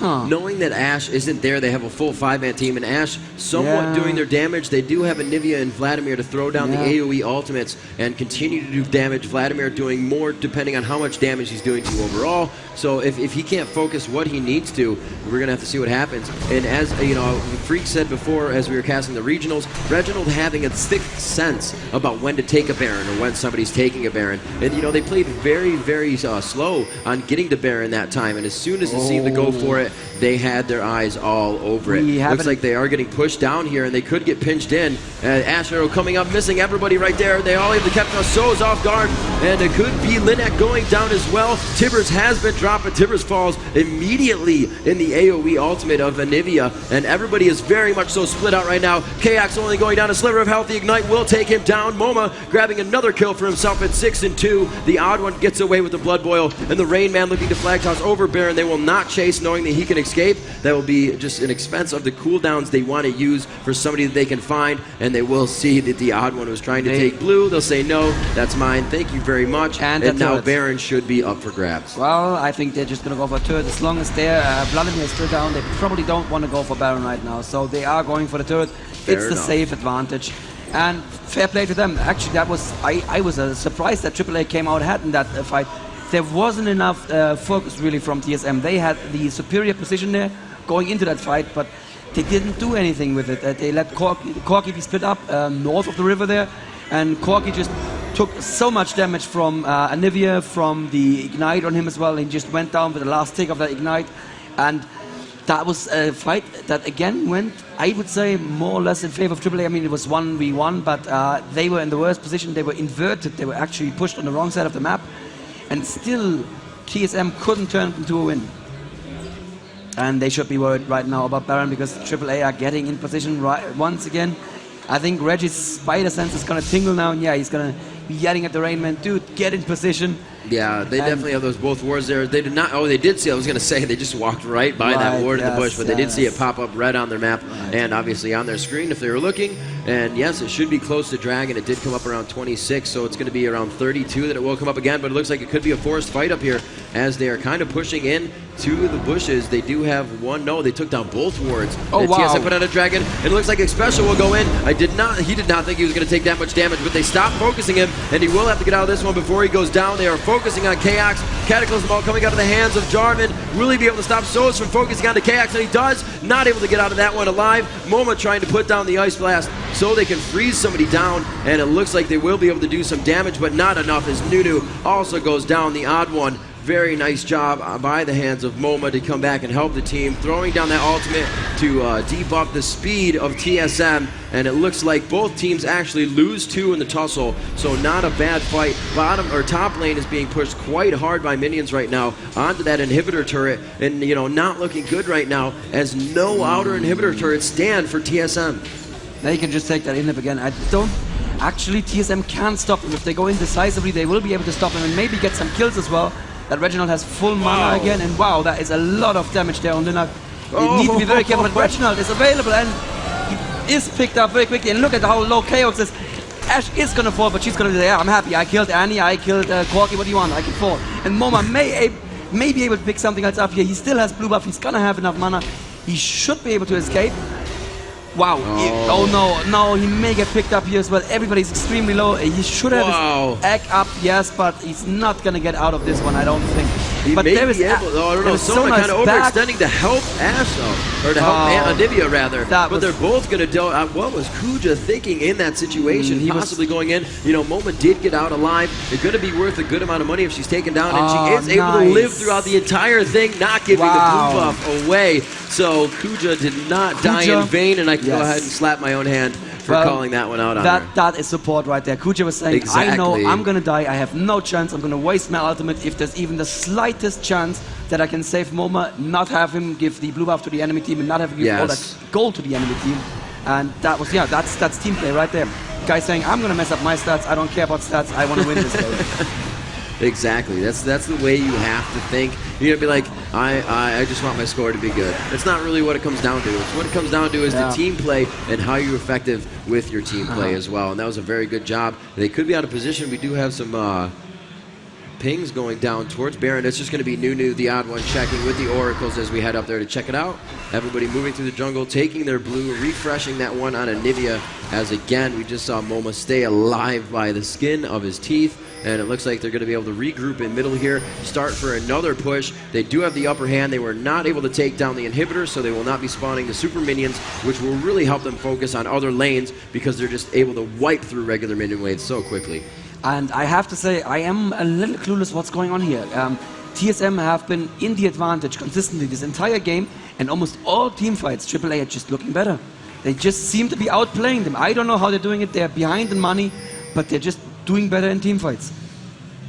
Yeah, the amount of burst damage that Anivia puts out and just that utility of her slow from the ultimate is really effective in, you know, causing the team to want to disperse. It's almost like fighting Karthus. You want to fight him, but you don't want to stand next to him. Yeah. It's just one of those things you kind of have to choose, make up your mind what you want to do. It looks like Ashe is going to be quite focused here. She does have the Banshee's Veil, so she may be able to dodge the ball, but then it's going to be up to Alistar here. There's the bump, the pulverize. She is up, and she is going to go down right there. Very nice job, and Collective coming out of the hands of TSM. That was stupid. Why would you be that far extended, that far away from the tower at this point? 232. It's not like she needs it. She has the Zeal. She has a Banshee's Veil and the Infinity Edge. Doing the damage she needs to do at this point. Really needs to build the last Whisper. Look at that. Look at the amount of damage put on Lina. He's the tank, but they don't care. They're jumping on Soas now as well. And he just goes down in almost no time at all. And only... Oh, Corki and Annie actually died for TSM. So, wow. They will be able to defend it. I was about to say, if that Ashe out of position cost them an inhib turret and an inhib as well, that could turn the game around, but that was an impeccable defense there from AAA. Yeah, they lost 2, but they killed 2, and they killed the entire damage output, and they just said, well, you will not take this tower, you will not tower dive us without any damage. And that was well done again on Moma, who is really being the superstar right now for AAA. And AAA, it has to be said, for a little bit of European esports history, they had been slumping in the past month or so. Well, like a month or 2 ago, because they had a secondary AP who wasn't the strongest AP player in the game, Titus. He's a very good player, but his AP isn't on a level of Moma's, and as soon as dual AP became the only metagame that was viable in Europe, they just started slumping because Titus couldn't hold up the team. Now with the acquisition of Moma from Team Dignitas, that obviously fell apart 2 months ago, all of a sudden AAA were not just a contender again, but like the #1 European team. And this guy here, I have to give a shout out to where he's from as well. He's from the Saarland in Germany, which is where I happen to be from as well. It's just showing us how important a strong AP carry in your team is at the moment. And he's just, yeah, he's holding up the team for AAA. He's at 8-2-6. Those are amazing stats. He has the Void Staff. He has a Banshee's Veil and another Megatron Cloak. So he is not going to go down to burst from any immediately, at least. So he is definitely going to win or lose the game for them. Yeah, very smart build going on for Moma. He's definitely focusing on the fact that, like you said, Annie can do damage. They have the Alistar, and they have the Nunu. She can really dodge the flag toss, not take a lot of damage from Jarvan unless she's jumped onto, but then she can easily get out with the flash. She has that up, and she has been saving it. So we'll have to see how they use it in a fight. A lot of farm going on in this game. Vladimir as sows 235. We're going to have Yellow Star with 246, and another member, we do have MoMA with 231. So huge farm going on for AAA as they start to push this inhibitor. They may be able to take it. It is a 5v5 situation as they move in, and the Siege minions and few Sork minions are going to try to help them do this. Will there be an initiation from Jarvan here? Rainman is quite tanky. His items do include a Frozen Mallet and a Force of Nature, so he's going to be able to take a lot of damage from Annie. Probably get a quick tick, or not from Annie rather, but from the Nivea, I should say. The arrow coming in, one dropped already. Amumu goes down, so the tank will not be able to help in this fight. They're also able to take down Vladimir there, and it does not look good as MoMA gets himself stuck in a bad pickle. He goes down the Pulverize from Special. MoMA in egg form. Yellow Star getting Cataclysm by Jarvan. Rainman trying to get this kill. Looks like they will be able to steal a red buff there, and they may be able to ace the team. Sona makes it out alive, however, and says, I'm going to keep my oracles. Bye, guys. This may be the moment that the game turned. I was about to say before this push, wow, look at that. TSM are ahead in gold, and they're still playing on the back foot. They're playing as though they have to defend, and they were baiting this. They were just saying, oh, look, we feel defensive. Oh, we can't do anything. Please don't hurt us. And then AAA just went in, and Linak, did you see that? Did you see how quickly he went down?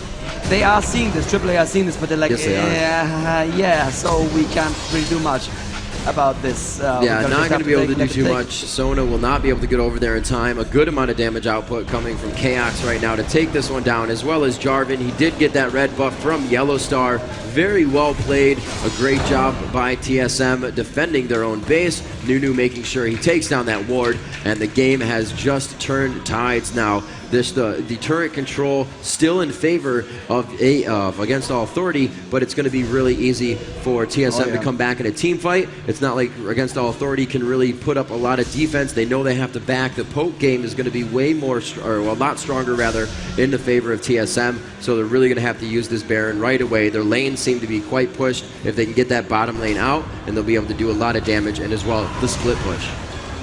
On the other hand, we do have a 500 AP Vlad and a 416 AP Anivia versus a, 430 AP Annie, and there is no other AP really on their team. I mean, yeah, he built it into a Trinity Force, so he's really going all out tanky Alistair there.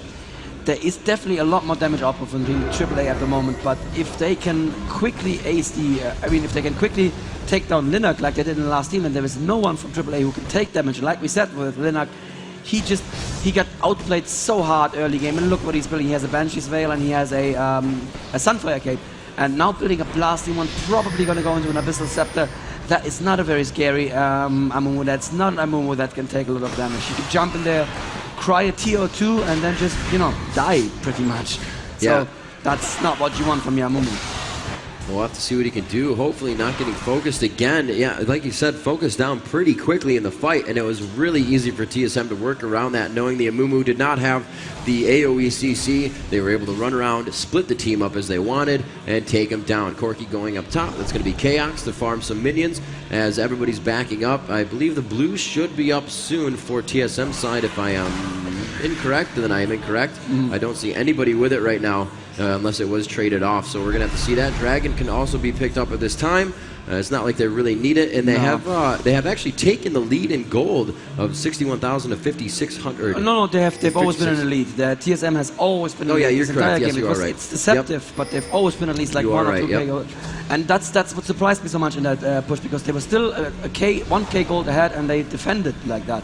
But I believe that was really a bait. And now it's going to be all down to Linak. Can he actually stay alive long enough? Can he get an initiate in where the enemy team doesn't want to just focus him down in no time? And can he get his ulti off as well in a way that actually benefits his team? Like, can Vlad put his ulti on top of it? Can Sona extend the Amumu ulti? And now we're going to see this top inhib turret being under attack, but there is a lot of poke from AAA as well. And yeah, they choose not to besiege this turret. It would not have ended well for them, especially since there is an inner turret still up for grabs, and it's just so much safer to take an inner turret. They may be trying to catch someone in the forest, but if somebody from AAA went into the forest at this point, he should probably be kicked off the team, because this is not a point where you even want to leave the vicinity of your turrets at all.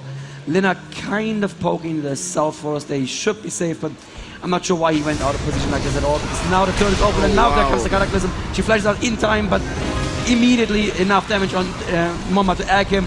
There is a Tibbetts going down, but Annie dying to turret shot there. Chaos taking a lot of damage as well, but Soas is going down, and it's 2 down from AAA versus 2 down now from the TSM as well.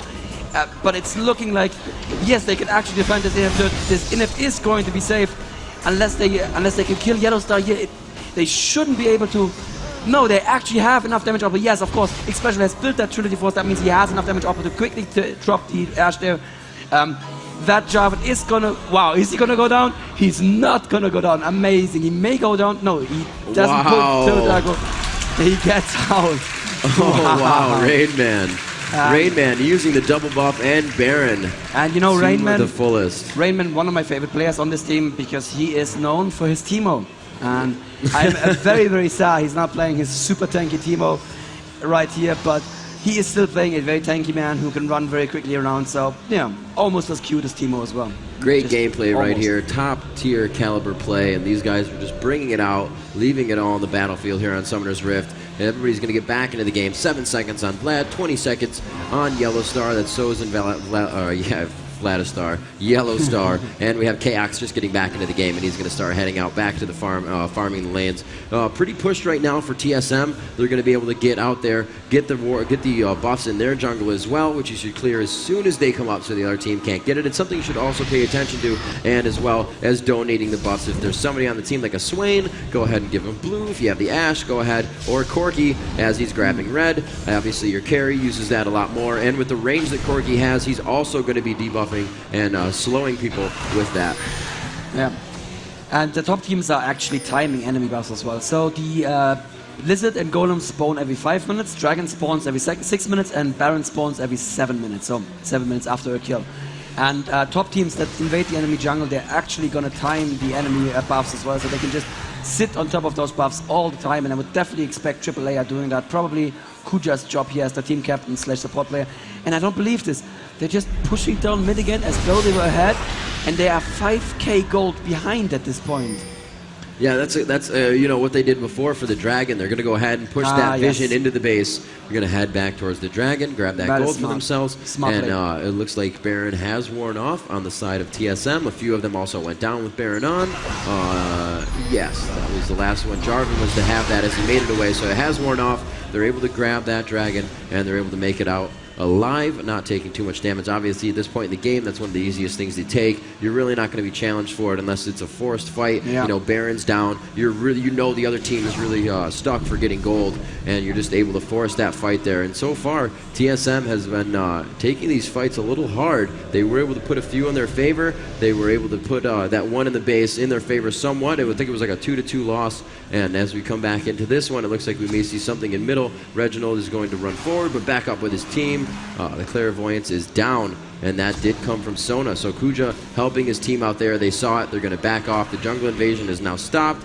Great use of the oracles. Both teams, I believe, having an oracles flying over to Sona. Yes, she does. So they're going to be able to clear both of their jungles and gain control of it. Now, this is a game you usually don't see, is where it's very back and forth. We haven't really had one of these yet this weekend. It's always been somebody controlling the jungle, somebody shutting down the farm of the other team. But there are now 3 members on Against All Authority that are 260 or 250 and above. It looks like Chaos has just broken 300 creep score with 318. The Triforce, Corki. the last Whisper. Yeah. He's doing a great job. Yeah, Corki is the #1 farmer in the game, I believe. He's just practically auto farm. You have to try really hard to miss a last. The auto farm. Yeah, pretty much that's what he is. You right click his abilities, and they have this glowing frame around them, and they just go into auto farm mode. You don't have to actually do anything. Well, you know, that'd be nice. I really like this build on Jarvan. He's got the Randuin's plus his slow ability as well. So if he gets into extra trouble, he can just go ahead and pop that on the one. That's the slot he has it in. Amumu losing his Banshee's Veil there. Still being pretty aggressive in the fight, though. Showing the team he wants somebody to blow some cooldowns. The Sona ult's going to come in. The Anivia ult's going to go down. And as well as the Vlad ult. We'll see if they can get that to go in this one. It could be a forced Baron fight here. Nobody's actually going to go for it. But this is really for the right to have Baron. And it seems that TSM is like, you know know what? They're pushed. Let's fly through their base. You know what? Against All Authority is thinking the same exact thing. Who could backdoor faster? And actually, this is pretty much just going through the front door. And I think that's the base race that AAA is going to lose very, very handily here. Yeah, are they actually going to go for it? Are they going to go for it? Wow, no way. No way. Oh, wow. Nexus turrets are almost down. The top is down. TSM going through one turret. AAA going through one turret as well. And we're going to have to see who pulls this one out. It looks like it's going to be TSM as they do get the Nexus to go down. Wow. Very nice gameplay there. Kuja trying to get the Sona all down to stop the entire attack from TSM, but it was not enough time. Absolutely amazing. Wow. On to game 2, please. Wow. I have not seen a base race in high elo before. This was amazing. And I was going to say, this is the trademark AAA's got. You go out of position for Baron or whatever, they push down your base. That's what AAA are known for in Europe. And TSM like, well, we can do that too. Look at that. Wow. Wow. I did not see this. Did you see this coming? No. The base race? No way. Never. That was amazing. Chaos ending up with 322 on the creep score, rebutted by Yellow Star's 276. Everybody pretty much on the full item build. That's at the point where you're like, what do I build next? Where do I go from here? Triple pot, and cross your fingers. Wow. A full base race in favor of TSM here. I believe that. So this game, the numbers say that TSM was dominant the entire game, right? They had more gold the entire game. But it felt like AAA were dominant, and it felt like they put the fear of God in TSM. They just team fought so much better, to the point where TSM in the end seemed to think, well, I don't want to team fight these guys anymore. Go for the base. And you know what? It worked out. And in League of Legends, whoever destroys the enemy nexus first wins. That's the rules. I don't believe you. I have a book here somewhere where it says that. Yes, you just need to By the way. Oh, yeah. That's what it was. This was very much a GG. I love this game. So close. So amazingly close. And I really want to see what comes out next game in terms of bans from TSM. But before we go into that, we could have a quick look at the score screen. If I can get the camera to change over to the score screen, please. Indeed. It's got some huge builds on this. Oh, yeah. We had some amazing builds from TSM. Super tanky score screens coming up in just a second. Yeah, here we go now. As you said, that Randuin's Omen on Rainman. I love that, actually. He can jump in. He can first ulti the enemy. He can slow them with his ability. And then he can put the Randuin's Omen slow on top of that. Whoever gets caught by Rainman doesn't get out. Turns out it's a moot point because they didn't feel like team fighting. Special, very, very supportive kind of build here. 2 hearts of gold, that's okay. The cooldown boots, so you can just keep pulverizing all throughout the fight. And as we saw in that situation against Ashe, he shouldn't have the damage off to kill Ashe, but with a Trinity Force, yeah, he kind of does. And that bull hits like a truck. He has very, very high base damage. Yeah, it's really going to help him as well to get around the map, adding so much speed. And Chaos also, you know, the Trinity Force as well, so there's a lot of chase down, and that's another reason they were able to get to the base so fast. We're going to see what happened and check out the interviews right now. Let's cut over to the interview. Hey everybody, it's Andrew Beagle again, and wow, can anyone believe a base race? I'm here with the... Boy, I'm just still like, my heart's beating. How is that for you? I don't know, I'm shaking right now. It's just like, I don't know, like I've never had it come down like that close, like in like a match that actually mattered, like come down to a point where like it's either one team's gonna win or the other team's gonna win. I mean, it can't get any closer than that. And you guys had to have been thinking the same thing at the exact same time. At what point did you guys decide, all right, let's do this? Well, we thought we would be faster because we had already the tower down and just the inhibitor there. But unfortunately, they did it very fast because also the Alistar, and yeah, it was all in and we failed there, I think. Well, everyone backstage in the broadcast room were just white knuckles. The forums are going crazy. We cannot wait to see the next game. Stay tuned. Back to you guys. And 170,000 people just watched a high elo base trade. Yes. I don't believe it. We have to thank everybody who's on the stream as well. Steer Series for providing some of the stuff for the players, the mouse pads and whatnot. PaySafeCard for providing the HD stream so you can see everything that happened in that base race down to the minus. the tiniest little technique that they used, and just really amazing stuff going on here played on the Alienware laptops. And I think, yes, absolutely. Thank you to Alienware as well. And I think we should mention Owen, who are hosting a record-breaking stream right now. We are breaking all kinds of records. Thanks to you guys at home. You are breaking the records right now for us. We cannot believe those numbers. We had high hopes, obviously, for DreamHack, but these numbers, a little bit surreal. And you know what? I am happy to say these people at home are watching pretty much the best games of League of Legends I have seen so far. These are really just coming out on top. Sick. Who could have guessed that was going to happen? You would have thought, okay, they're all just going to blue pill and get back to their base. Yeah. This isn't going to happen. No, wait a minute.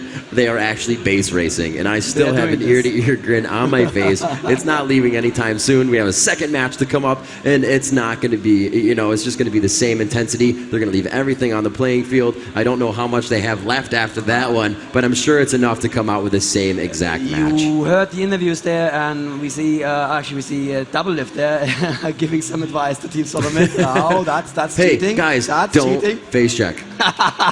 He is the expert of not face checking now. Yes, and I just heard in the interviews just how amazingly close that game was. Both teams were amazed at how much it came down to the wire. And I believe we have something special coming up right now. We do, yes. We had the contest for Win a Trip to DreamHack. We bring you and a friend along to DreamHack, and we have a mic on those right now. We're going to quick interview with what their experience has been like and how the trip over here was.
Coming at you from DreamHack for our Season 1 Championship. And we're here with Mike and Kathy from Houston, Texas, who won our Your DreamHack Comes True contest, where they make a video talking about why LOL is so important in their lives and why they wanted to come to DreamHack. So it's your first time flying internationally, and it's a pretty different experience. Can you talk a little bit about what your DreamHack experience has been like so far? Well, so far it's very interesting. The amount of people that are willing to come out here and spend the next 3 days just playing games and getting to know everyone else is really interesting. I've never seen this so far in my life, and I'm really happy to be able to be here in person and experience it with everyone else.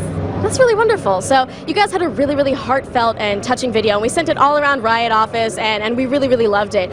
So tell us a little bit about what made you want to make that kind of video. Oh, well, first of all, when you posted the contest on the forums, I was so excited because I wanted to make a video for the longest time because I had a tattoo already and I wanted to show it off. Alright, well, at first I saw the YouTube, I saw the competition, and everyone was doing something a little bit different, but the majority was they're talking to a webcam. So I wanted to do something different, without words, without speaking. I wanted to show it through film and text, I guess. Okay, awesome. That's a really amazing thing. So you guys have really talked about playing with your family and really coming together through this game. And you also talked about getting League of Legends tattoos. Now, what made you guys want to get League of Legends tattoos? Well, you see, around February, we were trying to figure out what would our Valentine's gifts be for each other. And it was one of those days where I got one of my days off from work, and I was just like, coming over, just wanted to play League of Legends for the whole day. You know, just being lazy, not trying to be pretty at all, just playing League of Legends. And then it made me realize, why don't we just get League of Legends tattoos? I mean, we've been wanting another tattoo for a while, and we couldn't figure out what the next one would be. So we figured, why not get our main champions as our tattoo? I mean, they're a great piece of art. They're definitely hot girls, and who wouldn't mind having a hot girl on their body, right? Absolutely. So we've talked a lot about the tattoos. Would you guys mind showing them off for the camera right now? Sure. Awesome. All right, amazing detail on these guys. Thank you so much for sharing your story with us and your tattoos with us and being a part of your lives. Now, this is Nikasor at DreamHack, and back to you. Amazing. I want to give both of them a huge round of applause right now. Congratulations for making it all the way here to DreamHack. You know, on the bill, affronted by us. Why not? You know, we want to give back to our community all the time. And when I actually saw that video, I definitely had a tear in my eye. You know, it felt so good to know that people have such a passion for something that, you know, we can create and give to them. And again, it's such a passion that you guys have for this, for streaming, for the League of Legends tournament, and that you're all here and you're all watching. 170,000 plus strong, 180,000 plus strong yesterday, and it's only going to get bigger and bigger. These matches get more intense and more intense, and we just cannot thank you enough. And we are here for you, and wouldn't, again, I say, we wouldn't be here if it wasn't for you. So thanks again to the whole entire community and everybody here in the Elmia Convention Center at DreamHack, enjoying themselves here for the Season 1 Championship of League of Legends, $100,000 tournament, some of the biggest prize purses we've ever seen in esports. Absolutely. And you know what? We're giving it up to the community because they absolutely deserve it. These top-tier teams to represent their continents at this point, as we said before, and they're all going head-to-head. Some amazing matches against All Authority and Team Solo Mid. I'm still kind of just wriggling in my chair. I should probably sit still since that's good etiquette on camera, so I'm going to do that. That was the best game. I think that was the best game of the tournament so far, by far. And I saw in the forum somebody saying, I was cheering for that base race in my kitchen. So shout out to you who was cheering from his kitchen, because it's just an epic picture that's painting in my mind. He's like in his kitchen, he's cooking, he's making pasta, and he's looking over and he's really like, yeah, base race!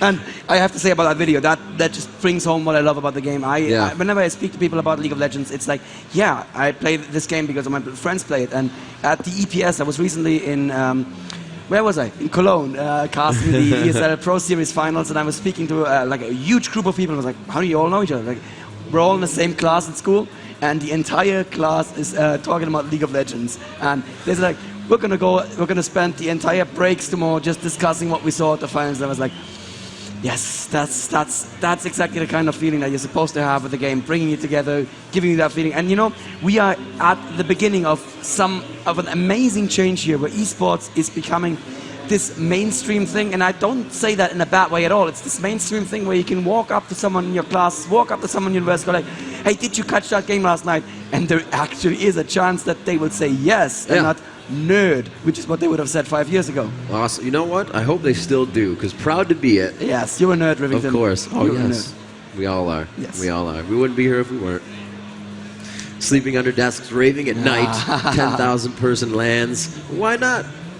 It's pretty cool. I had a walk around earlier here through DreamHack. I have to say, if you're here, I spoke to a man who just came here to watch the games, and massive props for that as well. But do take a little walk around the LAN area is amazing. It's just, seeing that many computers in one place, and also seeing how many of them are playing League of Legends. It does me good. It makes me happy. That was one of my favorite things to do at events, is go around and grab all the swag that you can, bring it home, and you're like, yeah. And actually, here you can kind of get that and troll your friends if you want to go ahead and check out the Spin to Win booth. If you are here, maybe watching down in the LAN area, or if you're standing right here and have not gone to the Spin to Win booth, try to get that Viking Tryndamere skin. It will be out on the 24th, but you can get it before your friends do. Also, you can get it for free. Riot Pendrag, yes, it is for free. All you have to do is spin the wheel with Garen. Spin to win, and Garen will let you know if you're going to do Demacia War Cries, you're going to win a Quintessence pin for your League of Legends lanyard, which I have mine all full. Actually, there it is right there. Yes, indeed. And there's a Demacia cry right there out in the crowd. Awesome. Perfect timing right there. I was actually walking around the tournament area late at night yesterday, and I walked up to two guys who were sitting on their PC watching a VOD of one of the games yesterday, and they're watching you and me on stream. No. And then they turn around, they look at me, they're like, what? Wait, what? Deja vu? What's going on? That was definitely a good moment there. That's awesome. So we definitely have a Seasons Against All Authority as 2 in the room at this point. TSM, and they're still communicating with each other. They definitely have a little time. We're going to give these guys time to talk to each other. Then they have their picks and bans to go through, so they have to figure out what they're going to counterpick with. What happened last game, who was used, what they're not going to let TSM use this time. That Corky was really able to do a lot of damage to those turrets. End game, like they said, along with that Alistair, one of the highest base damages in the game, just able to power through turrets with Corky, the rest of the team, and, you know, AAA made a very good point that they already had that first inhibitor turret down. I didn't take that into consideration. So the damage done by TSM was huge going into that base. TSM moved before them, so they got there yes, earlier. That is true. And B, that is true. Alistair with Trinity Force is just... I mean, he doesn't have his old passive anymore where he did, what was it, 25% extra damage to turrets, but he still just... He just walks into a turret and it falls down. He just collapses. He just walks through it. And another point about the last game, Freak just came up to me here and helped me out a little bit because I was clueless the entire game. Like, what's going on? I mean, TSM are like 2,000 gold ahead and they're still playing like they were behind. I was like, dude, they just had all this gold per 10. And that's actually a very good point. These gold per 10 items, they are going to put you a little bit ahead, but you are still going to feel like you're behind because from the clashes, from the team fights, they were behind, absolutely. You know, sometimes they're actually a very risky move because it kind of makes you feel that you can be out of lane a little bit more. You want to try for the ganks more to make that gold pretend, you know, get the full use out of it that you can. So, you know, if it doesn't go early game, that could be a hurtful buy, but they really pushed that game to late and they were able to make it count as we saw. And it kind of threw me off guard as you had to correct me as I called, you know, AAA was up in gold. And you're like, no, they've been down in gold the whole time. That's how it's been happening. And I thought about it and I was like, yeah, you're absolutely correct. And it just didn't feel that way. That's why you thought that. It just didn't feel that way at all. And we are now getting the teams correctly aligned for a second there. Linux was playing for TSM and Reginald was playing for AAA. That was obviously not the way it was going to be, I am going to say. Gentlemen, hit go if ready, because it's important to be polite to your players. Yes, and Reggie made it in now. Reginald, I have to say, the most fun player to watch there. Oh, and actually, somebody switching back out of the game. Reginald, the most fun player to watch by far. He is so aggressive on that Annie, and it's so much fun to watch. We are in the picks and bans, so if we can just bring them up on the screen. And it looks like it will be Vayne going out of the hands of Against All Authority. Yellow Star will be the one banning. Chaos the one banning as well. However, these are all team bans, so everybody has a say in what's going on. They've already discussed them, and we'll see what happens. Nidalee banned against SOAS again, and an Alistair ban. Wow, they really didn't like the Alistair. Was he on the odd one, right? Yes. I believe he was on the odd one, yes. And that was really a pain for Alistair as well. They didn't like that too much. Rumble ban, very wise. Not because sometimes you can say, wow, that Anivia did so well, and wow, that Vlad did so well. And then you run out of the bans for those champions that you really need to ban, like Rumble. So very, very smart there on TSM. And I just have to address this very quickly. People are saying that I'm a little biased. I feel loyal to Europe, but I have to say that even though AAA seemed like they were dominating, TSM was definitely the more fun team to watch last game. Last ban there, again, Twisted Fate. That's almost exactly the same bans as before. They are not letting Twisted Fate, you're not letting Reginald play Twisted Fate, and that's probably a smart choice. But, you know, Reggie can play anything. He can dominate you with pretty much any character he chooses. Yeah, that's something we've mentioned before and actually saw in that game as he picked up Annie and was just early game, picked up the pen boots, you know, so he was really relying on that AP rune page, and we saw the damage he was able to output, flashing over the walls just to continuously throw down on that, and we do see Yellow Star picking up Nunu. After the Vlad ban as the final ban for Team TSM, so they he was Vladimir, did actually fear SOAS as Vlad, which, you know, that's a good character to fear, and Yellow Star just like last ban, and he picked like within a second. He was like, yes, we need the Nunu, we need him on our team, we need to be aggressive in the jungle. We'll have to see what a kind of AP character is picked up for MoMA on this one, as Kaox and Rainman to pick first. Kaox looking for, well, some type of carry, still has a Corky to pick if he wishes to do so. Rainman going again, Kaox going for Tarek though, and we'll have to see if that goes to anybody else or sticks with him within these bans. Or picks, rather. I really can't tell. Like I said, the American teams don't fall neatly into roles, so it's very confusing to me. It's just too much for me. I don't know. Chaos played an amazing Corky, though, and I'd be very surprised if they didn't put another AD range carry on him. If they picked up. Not gonna put Corki on him because Kuja just picked up Corki for Yellow Star, who is actually known in Europe for his Corki. So that is gonna be a very, very painful Corki right there. They pick Tariq very early. That means they don't want Tariq on the enemy lane, which means they want to be the ones to be aggressive in the bot lane. They don't want the babysitter. And there is there is a lane wake for AAA. I believe yes, so. Soas plays a very mean lane wake. Yes, that makes perfect sense. So we're going to put him top lane, and we'll see who he's going against here. As Reginald goes to pick an special, Reginald going for a Zillion. There it is. A very nice, one of the best supports in the game. You know, you do have other supports that can make you invincible, but why not come back to life? Really? Trolls. And again, it was just that much of an impact game for him with Annie. I actually don't see why he wouldn't pick her again. The rune page is built. He feels very confident about his gameplay right now. Don't fix something that isn't broken. Yesterday, in one game against TSM, Cillian was banned, and somebody in the audience just came on and was like, why are they banning Cillian? Cillian isn't that strong. And I was like, well, Reginald is known in America for his very, very strong mid lane AP Cillian. I believe in the NA qualifiers, he completely outlaned, was it Hotshot on Swain? Yeah, Hotshot on Swain, getting first blood with a Cillian time bomb against Hotshot. So there it is. There is Reginald's AP Cillian. It's going to be very painful. Expect a full AP build on this. They did switch it back. And especially going Irelia. He says, well, you're going to lane Wick. I'm going to go Irelia. And Wicked, who is the strongest Irelia player in Europe, I believe, even he fails against lane Wick sometimes. And this is not just some lane Wick. This is going to be Source's lane Wick. And I believe that Irelia up there is going to have a hard time. Yeah, Soz and Linak to pick their last ones for Against All Authority, and then the odd one left to pick his one, possibly, and not really a last counter pick, but you know, thinking of that as well, since that last pick is able to be the counter for the other team. They have a good amount of AP and damage right now, and there it is. We're going to go with Malzahar. And that is going to be huge. Not a very tanky team on the side of TSM, but it's still going to be able to do a lot of damage. The silence, and that can really shut down Reginald in a fight, so he does not have the ability to ult somebody in time to save them.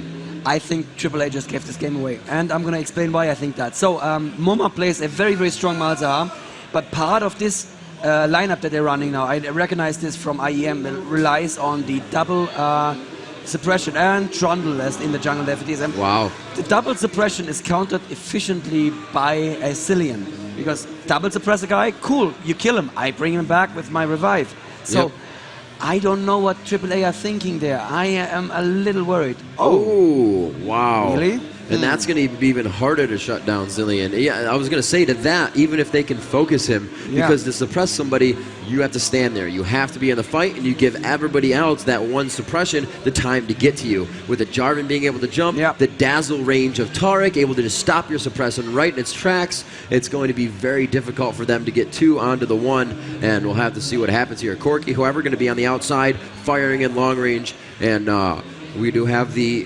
half-map ulti, if you will, coming into from the hands of Nocturne. The semi-global, The semi-global. And that's the picks and bans ready, and TSM only needs to win this game to go on to the upper bracket finals. Obviously, if AAA lose this game, they still have a shot going through the losers bracket. But, you know, with, what do we have? Epic, TSM, Fnatic, and AAA. This is not a tournament where you can say, oh, I'll go to the losers bracket. It's going to be easy. No. There is not going to be an easy bracket here at all. No, not anymore. These, you know, a lot of teams not have gone home, but have made their places. We'd have three that have gone home. However, Pacific, Zan, and Gamed, however, we're not able to make it into that lineup. And we do have CLG being also one of those teams. So we'll have to see what they can do here as Against All Authority, and TSM go head-to-head once again, possibly. Well, let's say for a second base race, just because it's fun. Just because it's fun. You'd like to see that, wouldn't you? Of course we would, but it's really going to be a different game here. A lot of cautious kit play to come into this one. Probably everybody's going to stick to their own jungle, start off with wards, get everything warded that they need, and continue to go right into the laning phase without really trying to put anything down. However, the Tariq stun, you could start, I don't think, you know, obviously not going to start with the fear, so you're not going to be able to get that out of the odd one right off the bat. So not too much to really shut them down in the beginning, and the other team obviously not with too many stuns and 0 stuns at the beginning of the fight. So it's really going to be a passive early game for the jungle invasion until the minions spawn, like I said, right into the lane phase, and then we'll see the action coming out from there. I expect a very tanky build here on TSM once again. With Nocturne, there is a danger that you are that you're rushing for the Humus Ghostblade too quickly, because it's the must-have item on Nocturne, obviously. But I would actually like to see Wriggle's Lantern and maybe even a Banshee's Veil on Nocturne before that. Because then we have a team that's entirely tanky, still does good damage, because Nocturne with his Q will still do a lot of damage. And Reginald being the only Squishy can revive himself. That will be a team where AAA will have a hard time taking any one person down, and they have a very single person focused game. As we're now going into the loading screen, and we are going to see the second Europe versus US game here, the semifinals. Obviously the second semifinals also going to be Europe versus US. I am kind of sad I'm not casting Fnatic, but on the other hand, I'm going to be there in the audience. I'm going to be going crazy and just, I don't know, that game, it's just going to be Epic versus Fnatic. It's going to be crazy. It's going to be epic. It is, yes. You had to go for it. It was the easy thing to go for, wasn't it? It's okay. Yeah, I forgive you. That's fine. I love you still, Rivington. Oh, thank you. But AAA versus TSM, the last game, the closest game of the tournament so far. Amazingly close game decided by a base race. Fine. We are now in the second game, and let's see if it's going to be this close again. It's AAA versus TSM. Make some noise for these two teams.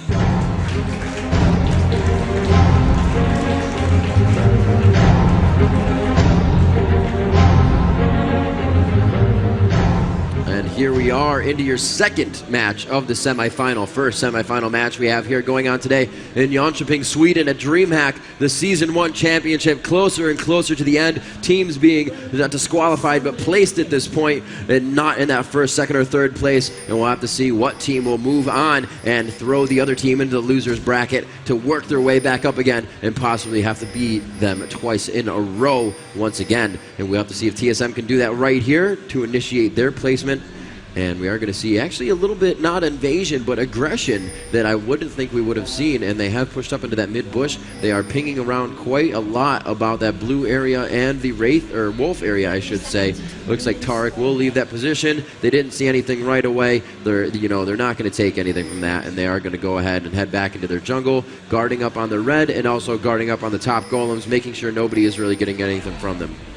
And Nuno here, very, very nicely done. As we can see, currently has not tagged a skill yet. If there is an early fight, he really needs that snowball. If there's no early fight, he really wants to have that consume to dominate the enemy forest. So there we go. He just picked consume. That means he decided there's not going to be a fight. I'm going to have consume, and I'm going to eat that first wolf right away. Yeah, definitely good view and catch on that. A good thing for Nunu's, a new player to learn. You know, it's huge to have that ice ball in the beginning of the game to slow somebody down. Go ahead and nom that big wolf, and he's going to go ahead back up to blue. Let the leash come out from Malzahar. He does have his pet, so that spell is going to cast off his pet as he gets into mid lane. Very well played. Oh no, he just went for the attack. Actually, he's going to use his pet in mid lane. A very smart idea. It only lasts for the 21 seconds, getting bigger on that every 7 second proc. And it looks like Tarek in the jungle is going to help the Nocturne, but it seems like they may go for the level 1 here. Yeah, and Cillian is top as well. Oh no, he's going for a little bit of jungle harass. He's going to go ahead, not harass, but invasion, and steal one of the Wraiths. Yeah, he can just smite the big Wraith and just go out without any problem. Yeah. As Cillian actually says, I can take lane Rick, and I don't see that happening, because Cillian is the kind of character that just harasses you down. And lane Rick is the antithesis to harassment. He just has all these abilities to just heal himself up in no time at all, starting with the Duran's Ring for extra health, extra mana regen. I don't see how that Cillian is going to fare against the lane Rick, but you know, we're just going to have to see. I'm sure Reggie knows what he's doing. Yeah, it's definitely going to be that, you know, you did damage to me, all right, I'll just take that health back. It's almost like fighting a Vlad, but a little bit more defense on that. Warwick will not make him take as much damage. However, it's AP, and his resistances right now are 42 on that, so we'll have to see if that comes into play. 1 AP in the hands of Reginald, but we did see that Annie play, and it definitely has an AP rune page with our magic penetration on it, so it will be a lot of damage. He's not even really using his bombs right now. They're just going about farming. Pretty docile lane at this point in time, It looks like Malzahar, obviously always a great laner. Malefic Visions pushing the lane so hard every time. There's not really much you can do about it. Once you lay it out, it's going to hop from minion to minion and continue to do the damage. There it is right there, going back and forth. The Sork minion's able to help as well. Linux stealing the blue because he knew that Nocturne wasn't going to start with blue, and he gets the shield from Janna, so he should be able to do it safely. Yes, beautiful steal there. That's going to put Nocturne behind quite a bit. A very nice job there, leaving the little minions, the small minions as well, that guard that blue minion, or the blue golem, I should say. That's going to stop it from spawning, and Nocturne's going to get back to his jungle and be like, yeah, thanks a lot, guys. So it's going to affect his jungle a little bit. Nocturne really relies on being able to use his shield block, save himself a lot of HP in that. However, though, standing on his Q allows him to move through the jungle quite quickly, so it shouldn't affect him too much. He still can do the damage he needs to. We're going to have to see Reginald pushing pretty hard in his lane, so he has started using a few bombs down low. We have a few attacks, a few attacks there. But he should be fine. I am still amazed that Jarvan can keep up against the Corki, so apparently that is just not a problem being against a ranged carry there. I think the thing here is that we have really not seen this clash very often, so European ranged carries don't really know how to out-harass the melee. He's doing it right now. He's just auto-attacking whenever Jarvan comes into a last hit. But still, Jarvan is keeping pace, 24 against 20. He's actually out-farming that Corki. I don't understand it. Well, with Tark being so close, he can just come up and stun Corki if he gets really close to Jarvan. Jarvan doesn't have to really worry about the damage. A quick heal from Tarek, and he's able to get the minions that he needs. Also, with his Q coming out, that sword thrust, he's able to take down quite a few minions at a time, so he's probably waiting for all those minions to get damaged and then go right through the kill on all the last hits. Looks like Nocturne is going to make his way up top, probably going to hook a right towards the golems or soak up some XP in top lane. Looks like he's going to soak up a little XP here, help himself out, and he is going to be able to stop those minions before they get to the turret. A very nice job. This means they won't be fed into the turret. A great strategy there and a great timing for him to get there. And now Aurelia can do everything she needs to get these last hits. Nice. He just stole that from her Q though. That means her Q will be on cooldown. That's just mean. Nunu coming in for not a gank here. No, and Reggie actually rotated around. Yes, Aurelia top. That makes more sense. I was like, Reggie, really? I'm sure you have a secret strategy, but no. Lenwick top is just, he cannot be harassed. And I think Team Solomid understood that and did the rotation to the much more classical Aurelia top. Nunu finding Reginald. Linak just doing a little bit of damage here. Obviously not going to do enough. Reginald heading up towards the jungle, figuring at this time that's where Nocturne would be. Realized he was being kited up top and turned around. Very smart move there by Linak. Yep. And they can just go back to the laning phase. Warwick pushing Aurelia. No, not at all, really. They're not even doing damage to each other. It's just one of those lanes where you can walk up within millimeters of the other person and get the last hit. The other person just wants the last hit as well. So you're going to sit there and party with each other for a little bit of time until the gank really comes out. And So's really pushed up in his lane. Nunu and Malzahar in mid again, kind of pushing Reginald back. He is forced to use one of his health potions. Tarek is in the jungle, placing a ward. Nunu getting a hit on that. And it looks like he will have a free spell up for use. That's what it means when Nunu has that around his waist, as Annie has her stun up when that happens. So he's going to go ahead and use that as a consume and continue to jungle. Everybody back to the normal laning phase. It looks like a little bit of damage being done up top as Warwick started taking a few pokes at Chaos. And Chaos now looking to place a ward as well. So almost everybody, 3 out of 2 players on TSM with wards, 2 out of 3 players, 2 out of 5, I should say. Yeah, you'll get it. On each team, yes, I know numbers, I swear. That was AAA with wards as well. One has also been placed, and you can see on the shared fog of war on the minimap how much vision they already have this early in the game for both teams.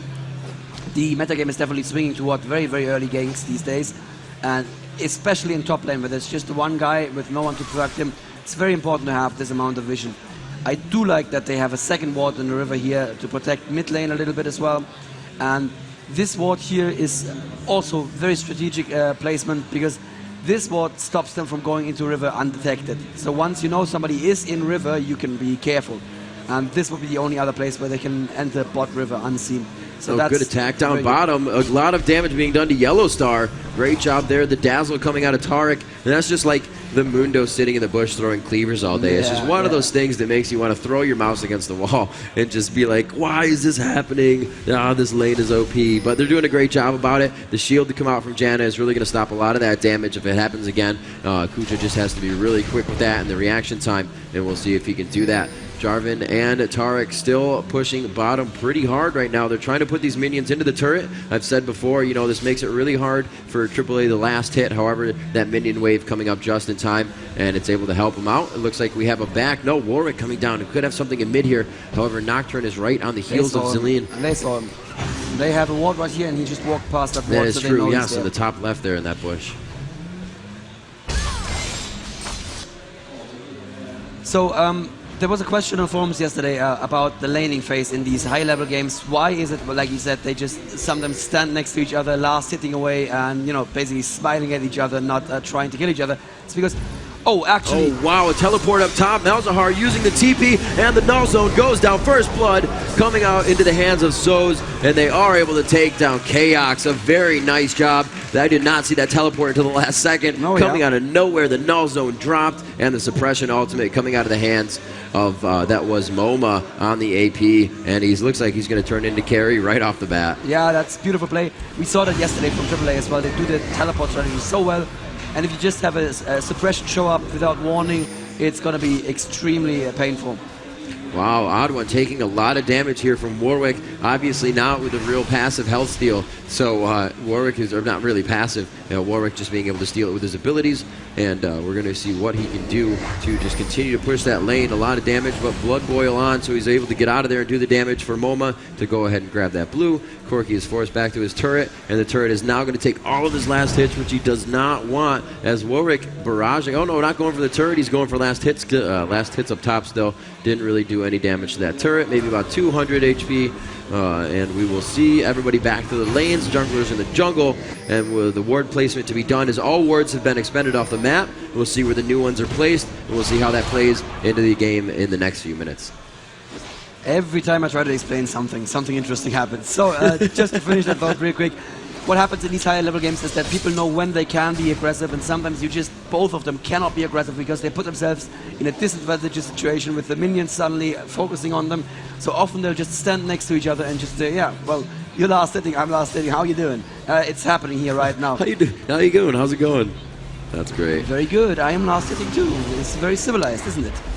Yeah, Kaox just, using that ability. If he gets the kill on the ability, the cooldown comes right back up. He's able to use it again, hop all over the place. You can see they're actually just kind of dancing with each other. It takes two to tango. That's exactly what they're doing. Blue is going down, and it is going into the hands of Zilean, and he will take that in the middle. He just ulted himself. Yeah, he did. Wow. And did he? Wow. Reginald just kind of looking pretty there, putting on the bling for Malzahar. No, to be fair, Malzahar can kill him with one combo. That is true. He has 0 mana. You're right. So. Yes. I should go ahead and slap my hand again. He was coming out a little out of position, and the cooldown on that, not going to be too long. It's already over 1/4 down, and he's going to have that up pretty soon. A lot of mana coming back in his favor, though, already. So we're going to see when he uses that. MoMA has not built AP yet, but he's still sitting at 36 AP, so that's a very, very aggressive rune page that he's running there, and that means, yes, he would have been able to kill Zilean with one full spell reel easily enough. Yeah. So what's coming not mid something now? I took into consideration. Good point. So what's coming mid now? Probably just to hold the lane a little bit. I don't think he want to jump. Actually, if he gets the first suppression down on Reginald, and he currently has his flash. No, he doesn't have his flash. If he had, actually, there it is right there. Waiting for him to get out of the suppression coming in, but he didn't get the pull down in time, so he will get away. Yes, he will. Will he? Wow, that was close. 137 there, the lowest health on Zilean.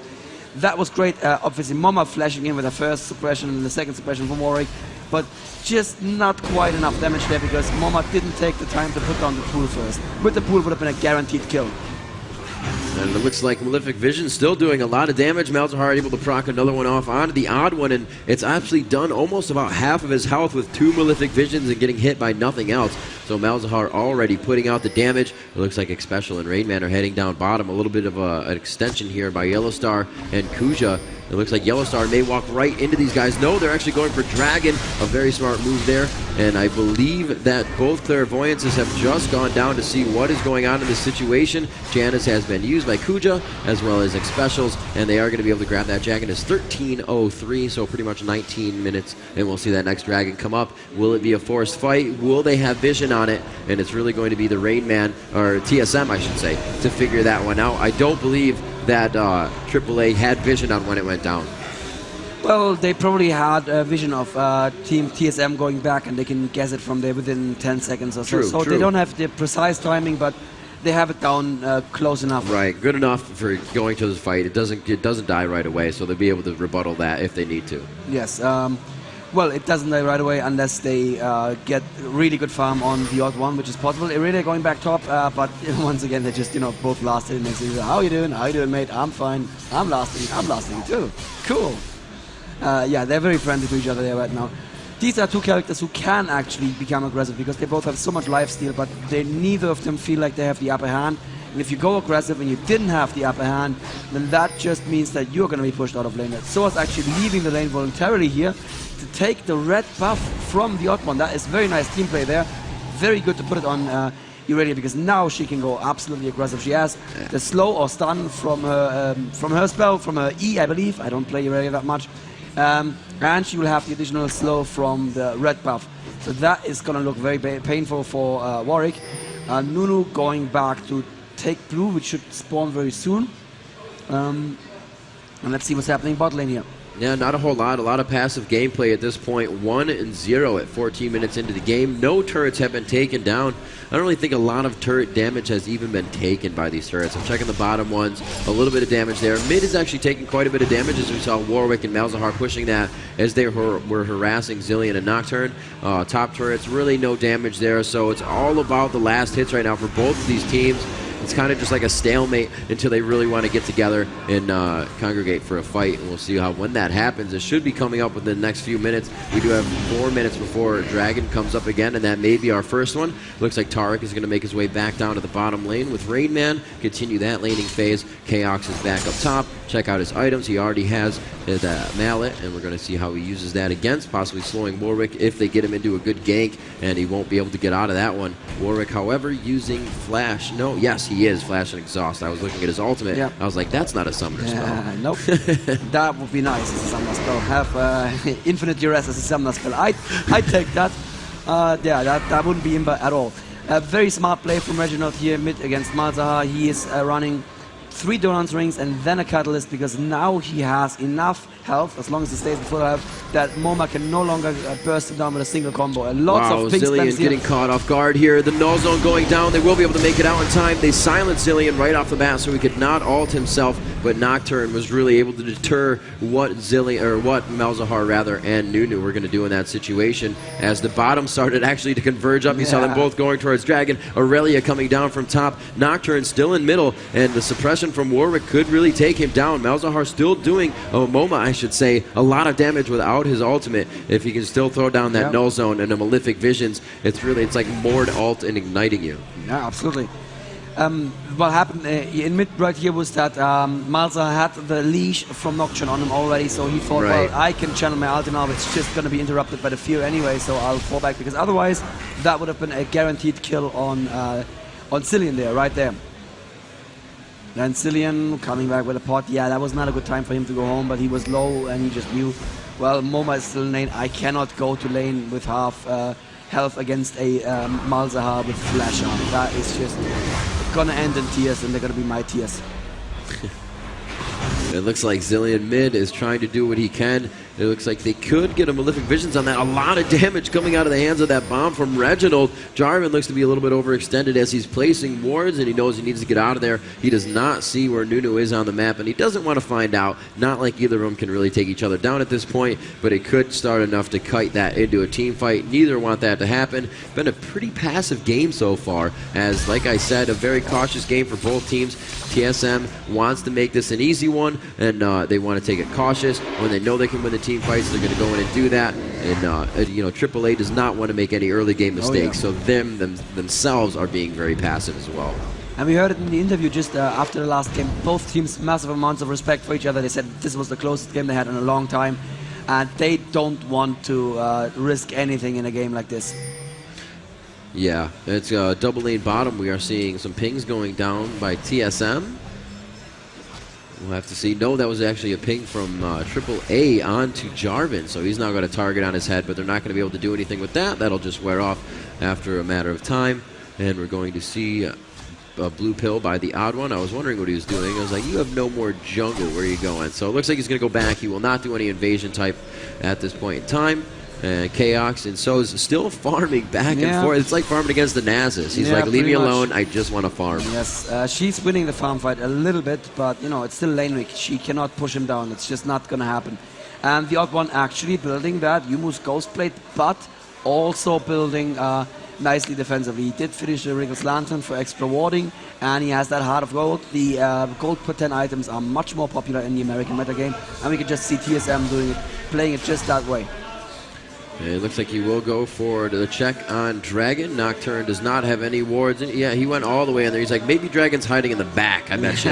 No, it's not going to be. Maybe it's in the Oh, there it is, actually. Yep, the 1903 Dragon Yes, spawn. There it is. Yes, I didn't even check the time. He will be able to pull that one out. And it looks like everybody did know about it. You were correct. They did know when they left that Dragon area. And they do not see the lanes right now. Nocturne says, hey, I am out of this one. The ultimate goes down. That is going to blank out the visibility for AAA at this point in time. The Nunu wall channeling, a lot of damage being done. Jarvan able to get his ultimate off, but it looks like the damage is just kind of going back and forth right now. Nobody's really able to focus anybody down. Rainman takes down Linak on bottom. Nunu falls to the ground. Janna also goes down. The suppression going down onto Aurelia, and she still comes up with a kill onto Yellowstar. Corki falls to the ground in the hands of Yellowstar. Chaos still alive, but he goes down finally. MoMA taking him down with the Malefic Visions, and it's going to be 4 members of TSM up after this fight, after spreading out that team of AAA. Oh, going for Warwick with a great flash to get the kill, and that is one of my favorite things. If you know you're going down, do as much damage as you can.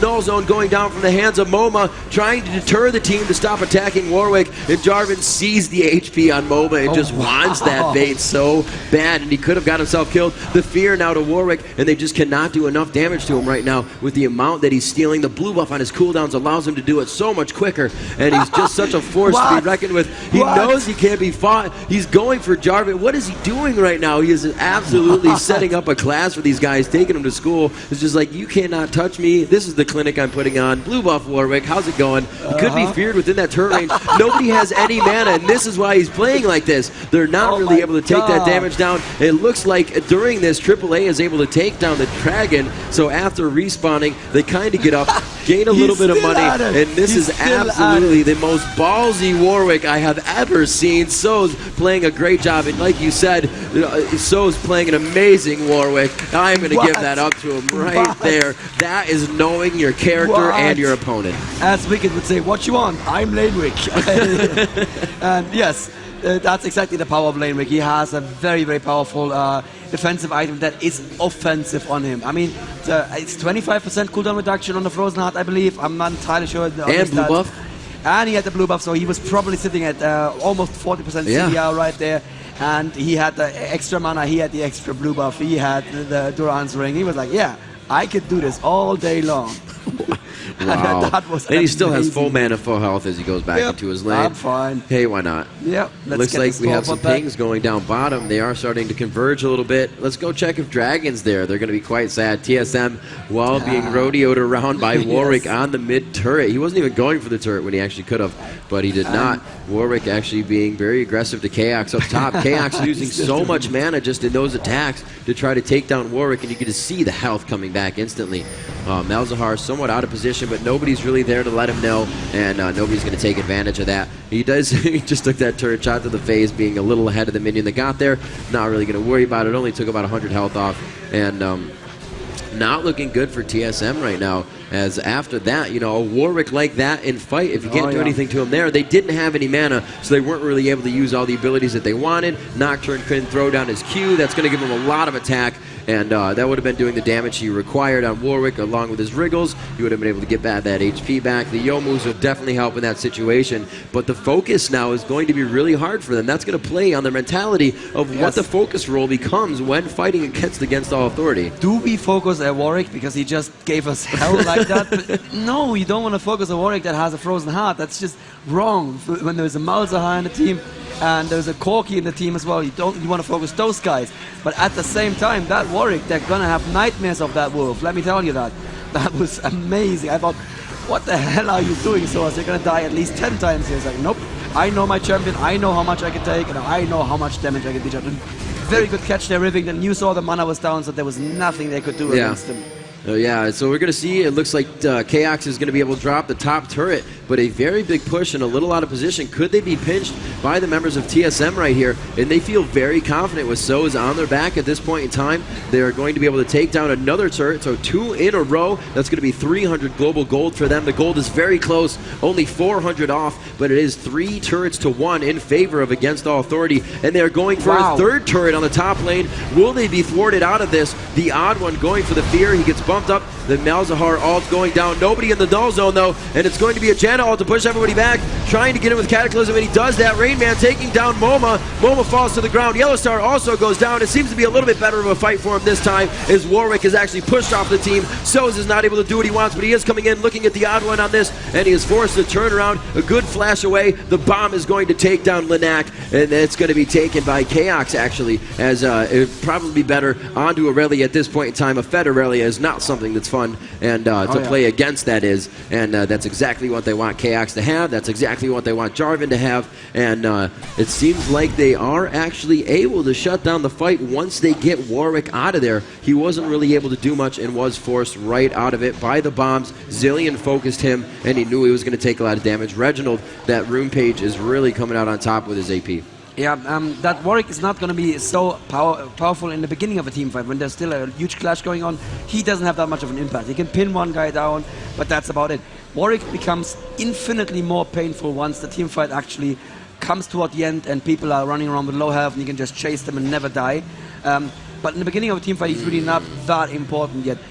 What actually happened here was that AAA were just too aggressive, and I wanted to say before the team fight started that for the first time in this best of 3, AAA were actually ahead in gold, but they fixed that for me, and they are now almost 2k behind once again. So I did see Tarek with an Oracles. We did see Zillion just sell one of those Doran's rings that he's been using for health and mana regen in lane. Reginald has bought himself a needlessly large rod. Quite needless, obviously. And the Oracles is definitely helping with ward control right now, easily taking those down. TSM is doing what they do best, and one of the aspects of that, and what they did a lot in the regionals, is absolute map control. And we're going to see how they bring that to AAA in the next few minutes. 25 minutes into the matchup, we should see Dragon coming up quite soon. It did spawn around 9:03, but the fight didn't happen instantly, so I believe it was about 20, could be about 10, 30 seconds before it spawns up again. And we'll have to see where the movement comes from on that.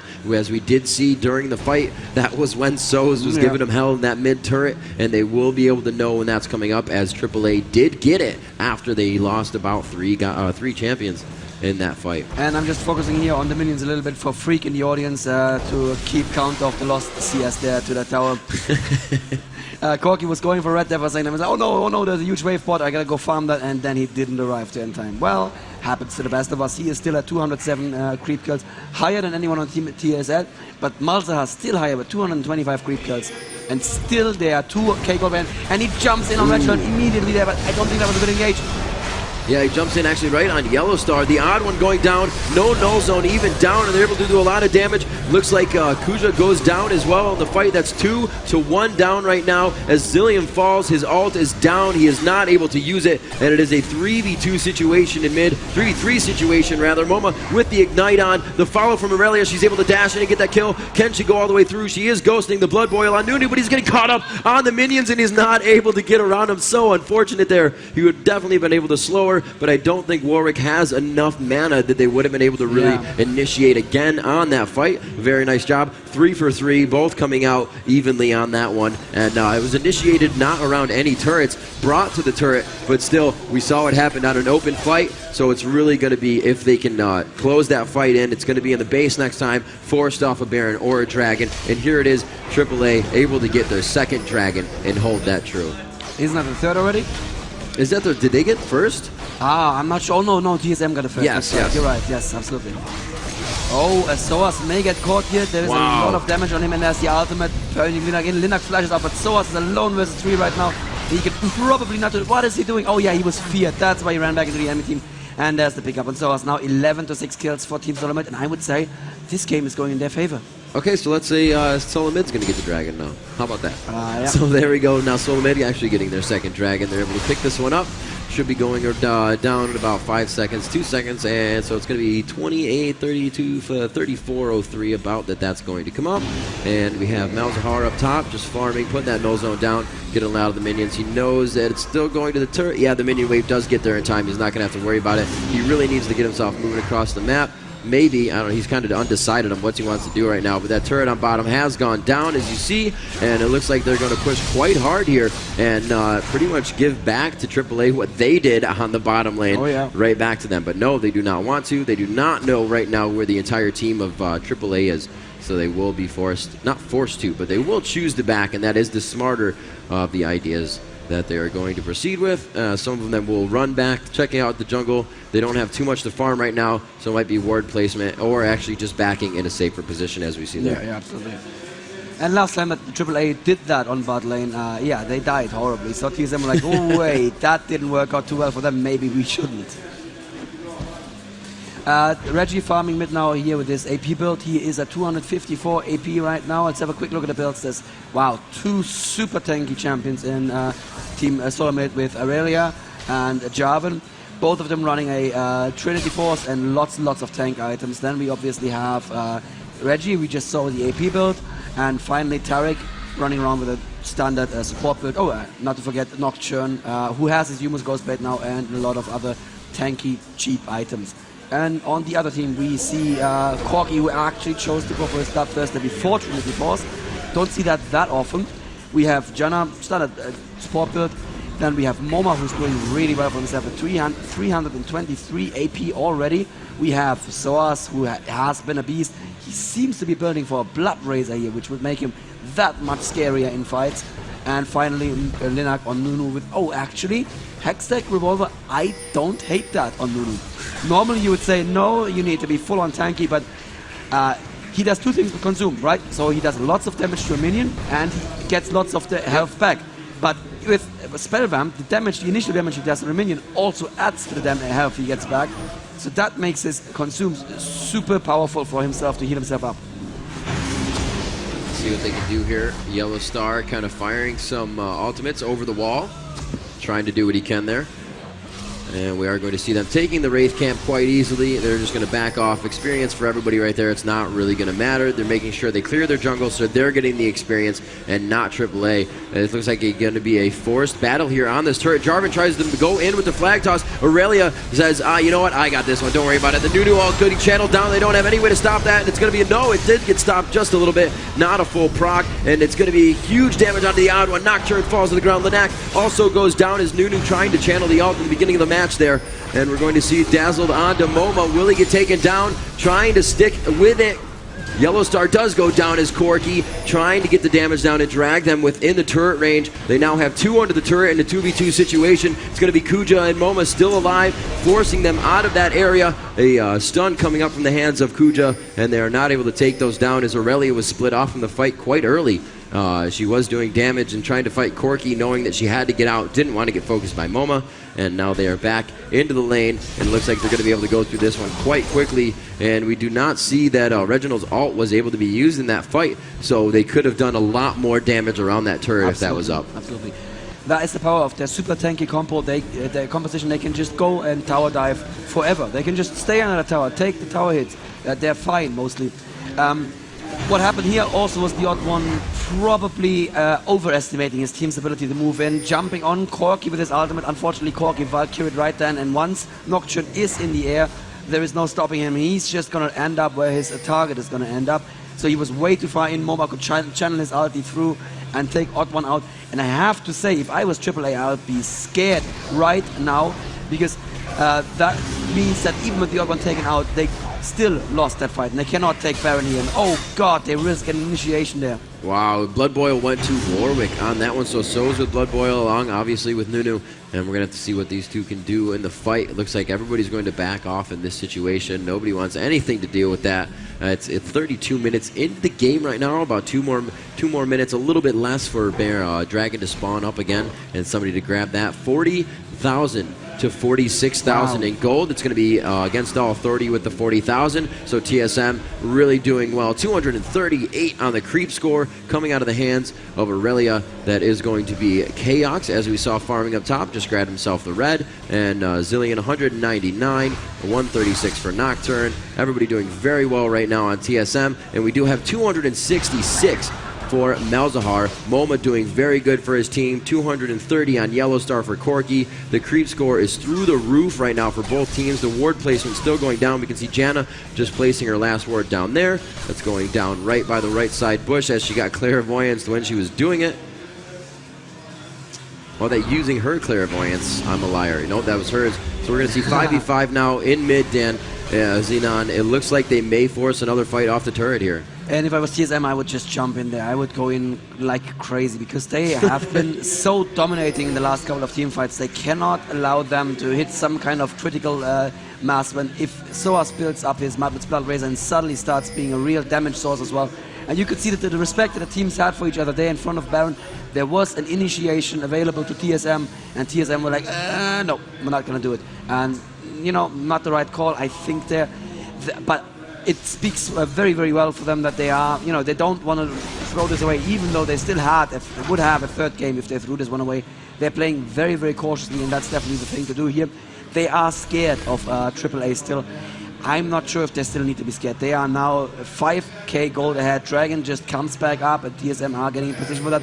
But they leave Baron open with that. Oh god, is AAA going to go for it? Do they have enough time? Aurelia already started making the move. They have vision right here in mid from the minions, and they're going to say, hey, you know, we're only right here. We don't want to come up to Baron. Go ahead and start doing it. Yeah. We'll take a 6th member in the team fight.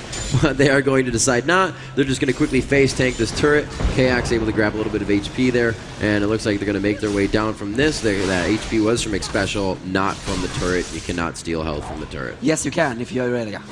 Her ability, W, sorry about that, but her W actually heals her on each attack. I guess you play her more than I do.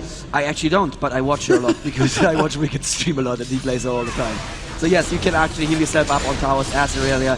One of the many reasons why she is so very, very OP. No, she's not, of course, but yeah, she is a very, very powerful hero there.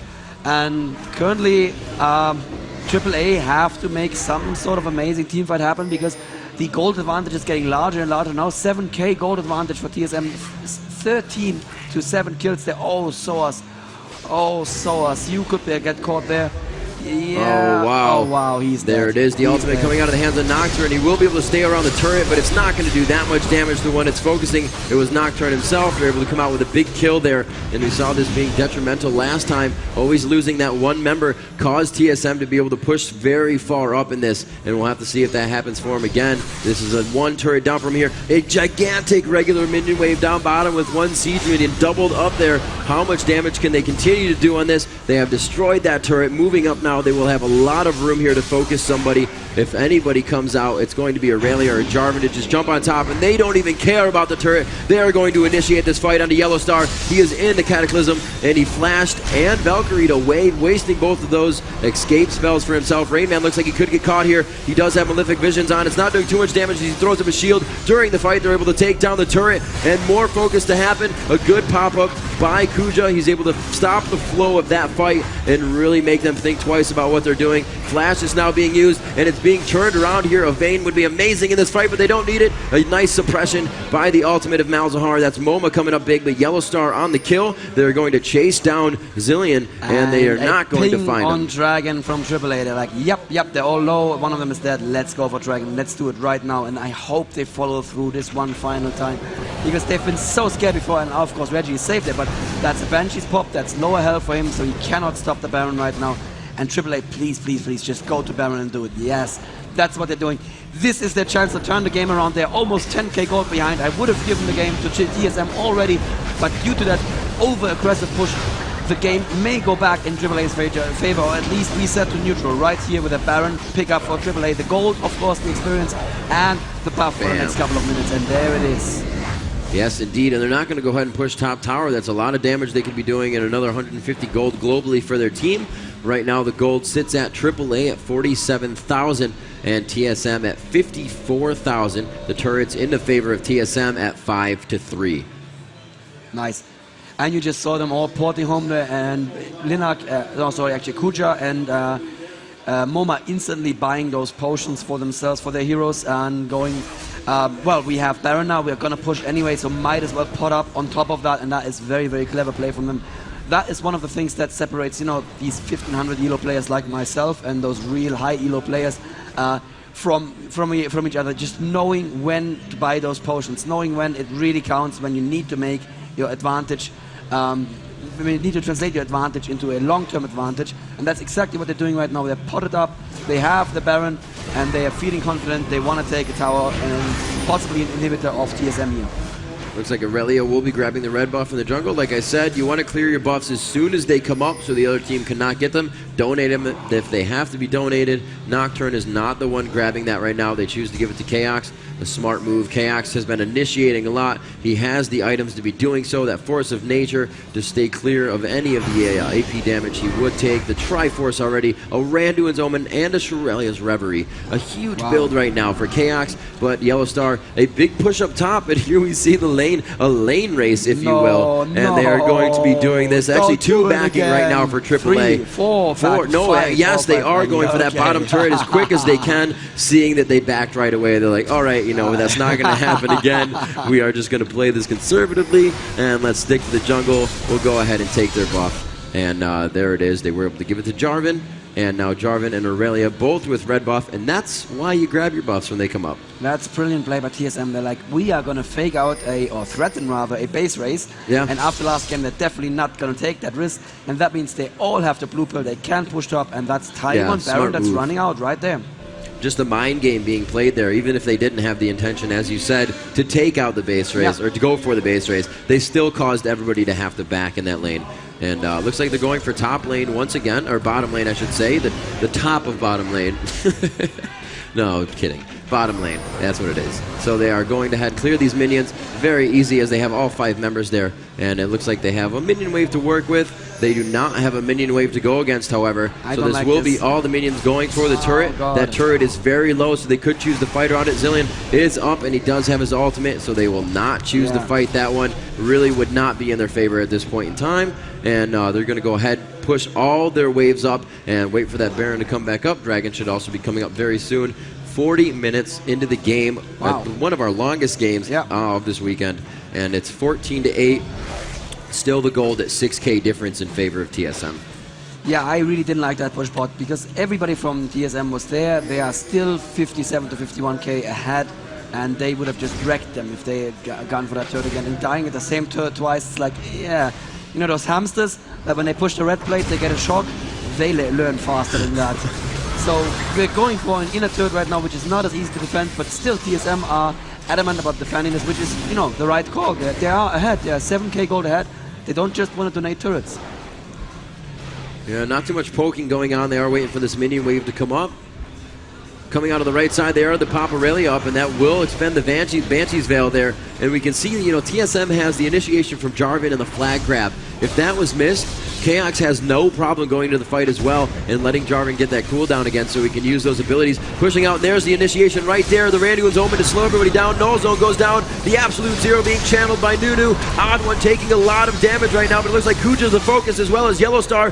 The Ignite onto Kuja, and it looks like everybody continues to disperse. Warwick Soz is able to make everybody back up towards the turret. Huge damage from the Gatling tearing through Chaos. He will not be able to get a kill before he goes down. The Guardian Angel, however, or rather Zillion, able to pull him back up there, and we'll have to see if he will be able to do the damage necessary to take down Moment. He is not. Very nice job stopped by the AAA team, doing a very good job of assisting their teammate. Corki still continuing to go in. A few more Phosphorus Blasts, possibly some ultimates coming up. If the cooldown is there, there's one of the ultimates. Does he have enough? The Gatling would be up in just a few more seconds if they continue to fight, but it looks like they will hold off. No minion wave there just yet. They're only going to have to wait a few more seconds, and they are very happy about that. A minion wave, however, huge pushing bottom, probably able to take out that turret, so they will lose the turret on this push as they are making their way in, but 2 for 1 is not a bad deal, plus possibly an inhibitor, and they will not be able to grab that turret as they see bottom taking a lot of damage. Hopefully they can get down there and save that from going down. There is MoMA to actually make that happen. Soaz is winning this game for AAA right here. What he's doing is just absolutely brilliant. Spreading out the team and all. Yes, exactly. They are afraid of that wolf, and they are right to be afraid of him at the moment, and he knows exactly how much he can take. Always going down to almost no health, falling back a little bit. They stop focusing him. He just heals back up and he does it again. And that split with one member, yes, Chaos dying here in the bushes, that happened 100% because of Soaz's push with Warwick. That was just great. Oh, are they gonna catch Moma here at the blue buff? That would be painful. I don't believe that they have vision. No, they may just be setting up for Baron. Yeah, it looks like Baron should be up in a few, and right now AAA does not have their clairvoyance from Kuja. They're going to have to wait on that. That will be the clairvoyance right there from Xpecial. And we'll have to see. They are not going to go for Baron. They are going to go ahead and push lane. They have a good amount of minions coming out of each lane right now. It seems like AAA is kind of forced back into their base, or at least on their side of the river at this time. They're only really able to push down mid, and that's only in the power of 5. And you really want to be able to get the split push now. You want to be able to get all your lanes pushed up. Corki trying to defend as much as you can on bottom lane so they don't get to the inhibitor. Good job stopping that. Dragon is up. You're going to be able to get that extra money. And, you know, this was really going in TSM's favor. Right now they are up 5k gold, so they've somewhat closed the gap. Yellow Star, or AAA I should say, has closed the gap on the gold by 1,000, but it looks like it's only going to be increased more if TSM can continue to push the lane back and disallow AAA to farm. Wow, Nunu is actually running a Will of the Ancients right now. This is going to make Moma and Zoas both very, very happy. That Q from Warwick, obviously magic damage. The R from Warwick, also magic damage, so he's going to heal so much. He's just going to be unfocusable, basically. They either kill him right away, or they'll never kill him. Yeah, that's also a good thing to run on Nunu as well. He's going to channel his ult, depending on how much damage that does. It kind of just heals him right up on everybody the attacks. So it's kind of deceiving that you're attacking the Nunu and thinking he's going to go down, and then he just gains a huge chunk of health. You don't know who to focus anymore. And like we said, Soz is just able to push everybody around right now. So they have to be very wary. And it actually looks like Janna will take this out. Will the entire team get in there? No, they take it out first. They actually waited on that. They didn't want to show that the entire team was coming in, and they will wait to see the movement here from TSM, and they will go for it. A lot of damage going down onto that, and we could have a team fight in just a few seconds. Oh, the odd one spotting it, going in, but the Baron goes to Team AAA, and that was probably a bad initiation. Oh no, look at that, Kuja being caught in the middle of everything. Moma channeling his ult on Chaos, not very efficient there. Yellow Star trying to put a damage on Nero and Rainman, but not enough damage up and right there. Chaos chasing down Moma, but Yellow Star finally gets that killer on Rainman and gets yet another kill. Wow, this could turn around in the last second, but no. The odd one coming back with a revive from Cillian here, and that is just going to turn the battle around. Beautiful counter, TSM. Baron. They did lose the Baron, but that was a beautiful fight. I didn't think it was a great initiation because Corki was out of it, but they could jump onto Corki then very, very quickly with Aurelia. I think it was Aurelia that jumped on him, and they just didn't get the odd one down quickly enough. And he has just built that one Heart of Gold and the bench as well, but that was enough for him to stay alive just long enough to ruin that fight, because if Corki had been able to come back from up here and join the fight down here again, that would have been a fight in favor of AAA, no question. Yeah, if they were to grab that Baron, that would have been huge damage that they would have been able to output throughout the entire fight as they pushed them back into that area, breaking a lot of line of sight, taking a lot of them down, a lot of the support down really early. Janna really not being able to get her ult off effectively, and a good fight by TSM. Double buff on Reginald as well as Chaos, so those guys are sitting pretty at this point in time. And 10-3 actually for that is Chaos on Aurelia. Very nice gameplay. And 303 farm, 349 farm for Corki. Yellow Star, MoMA at 336, and these guys are going through the roof right now. 46 minutes into this matchup, 5-on-5 for the turrets, a 17-11 in favor of TSM right now. In the gold, somewhat closing. They're keeping it within that 5K range, and everybody's really starting to finish their builds. They're starting to get that damage down. The Thorn Mails for Warwick. It's that time in the game where that's the stuff you're starting to build. The last things you want to worry about, but still things you want to worry about overall, and is the reason that Warwick is being able to push TSM around so much. So I just showed the vision of Team AAA. They definitely saw TSM invading the forest here, and they have to be super careful. They don't want to pick a fight in close quarters at the moment, with Cataclysm just hitting way too hard there. So this looks like it's still in TSM's favor, but I'm revising that opinion right now, because they have one big problem with Cillian. Cillian is an amazingly strong character early game, but he falls off so badly late game because his damage output comes only from his Q, and his Q has just too much cooldown. Even with the W shortening those cooldowns, he can use it 2, 3, at most 4 times in a fight. And if that doesn't kill, then there's no more damage from him there. And they're going for this inhibitor, but I think AAA can fight this out. There's enough open room here for them.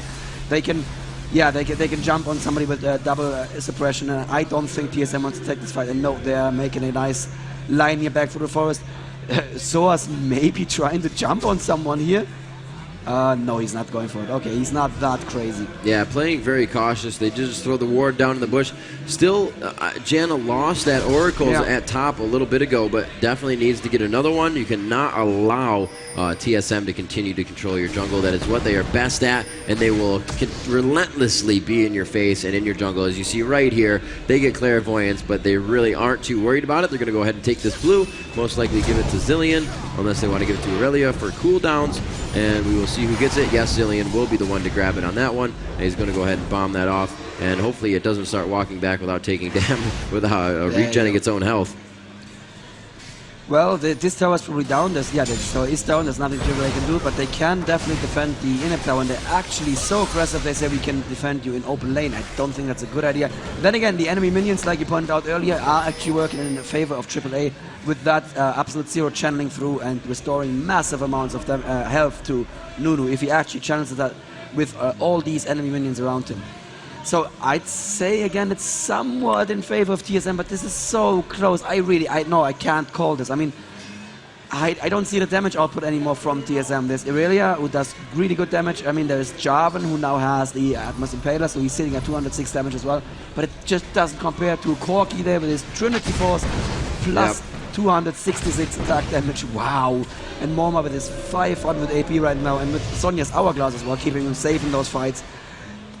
I think this is really a case of where TSM either focus down one of the enemy damage dealers right away, take them out of the fight, or risk losing the fight.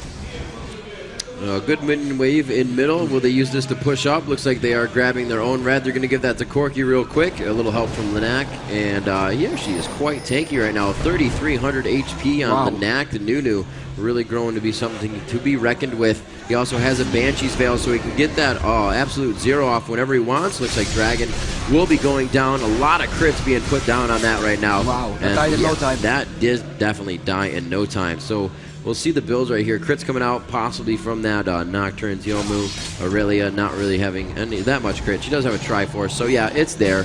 And just with that, they're going to be able to melt anybody that they find out of position. It looks like they will be able to go for their blue here, or placing down a ward. No, Janna's like, hey, there's a ward here. I saw it. Let's go back and get it. Super defensive play. Super defensive play. Rivington, I did not expect to see yet another close game like this. I just expected one of the teams, and to be honest, I expected it to be TSM, to just find the chink in the enemy's armor, as it were, and just get in there and kill them right away, because they have shown that they're amazingly adaptable. But this game is, if anything, closer than the last game, and I wouldn't be surprised if it ended in the base race too. Looks like Jarvan has been the one to grab the Oracles now. We have red and blue buff on Aurelia. Chaos is running around. 3 Banshees Vals on the team at this point in time. Tark does not have one, and Aurelia does not have one. It doesn't have the build or recipe for one. So let's see what they do here. A big minion wave for Reginald to go ahead and take by himself. That's going to drop pretty instantly on this, and he's going to gain a lot of gold. I love that sound when you kill so many minions. And we're going to have 5 members right now of AAA now in mid to see what they can push down to this mid turret. They seem to be going backwards, and they will continue possibly to buy. They do have a golem down bottom. Who wants it? It looks like Nunu or Corky is going to be the one to grab that. And now they're just going power in numbers, really looking for wards. Cujo with that Oracle, setting one down himself and seeing what he can find. I wouldn't mind Morella's Evil Tome at all as last item on Zillion right now. Right. He needs those cooldowns to go even lower. It's not an item you see that often, and you know, you could argue for Lich Bane as well, because that would just spread out the damage a little bit more. But we'll have to see what he builds here. Obviously, he's building Sonya's Hourglass right now. Very scared of that Corky, and that Corky is very scary, so that is a good hero to be scared of. But look at that. Even though that Corky does so much damage, he still has Ramlin's Omen, and he has Bench as well, so he is also burning very tanky. He builds for survival. And what's gonna happen here? AAA are actually going into the forest of TSM. And did TSM spot this? Yes. No, they did not. They don't have any wards there. They have no idea that currently AAA is behind them in the forest. And they're looking for AAA in their forest, or maybe they're looking for a Baron. But they would never expect AAA to come from that direction. Wow, this could be really painful if they flash over the wall into the Baron. But no, they're going into AAA's forest. So the teams in each other's forests right now looking for each other. Kind of a game of hide and seek right now. Yeah, we'll see what happens. They're trying to find. Aurelia is going to be the first one to come out.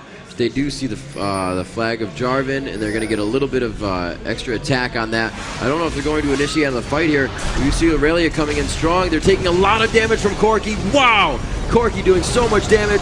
Yellow Star able to put out that DPS, and a lot falling. It's going to be KX going down to the ground, one of the tankier characters right now. The odd one falling, not looking good for TSM in this fight. Great focus coming out of the hands of Against All Authority, and they're able to take down 2 without losing 1. A very nice job by Against All Authority on that fight. And Jarvan will fall, still following Zillion. They do not care about that. Nunu is going to be able to take multiple turret shots, but Zillion using those buffs to help him. There's going to be a dazzle there onto, it went to Warwick, and that was really where the damage was coming from. A quick consume, and they are going to be able to take down this turret. Against All Authority, turning the tables on that one in a 2v5 situation, 2v4 situation, as Yellow Star has gone down, and this could be a very big push onto this turret as they have those minions.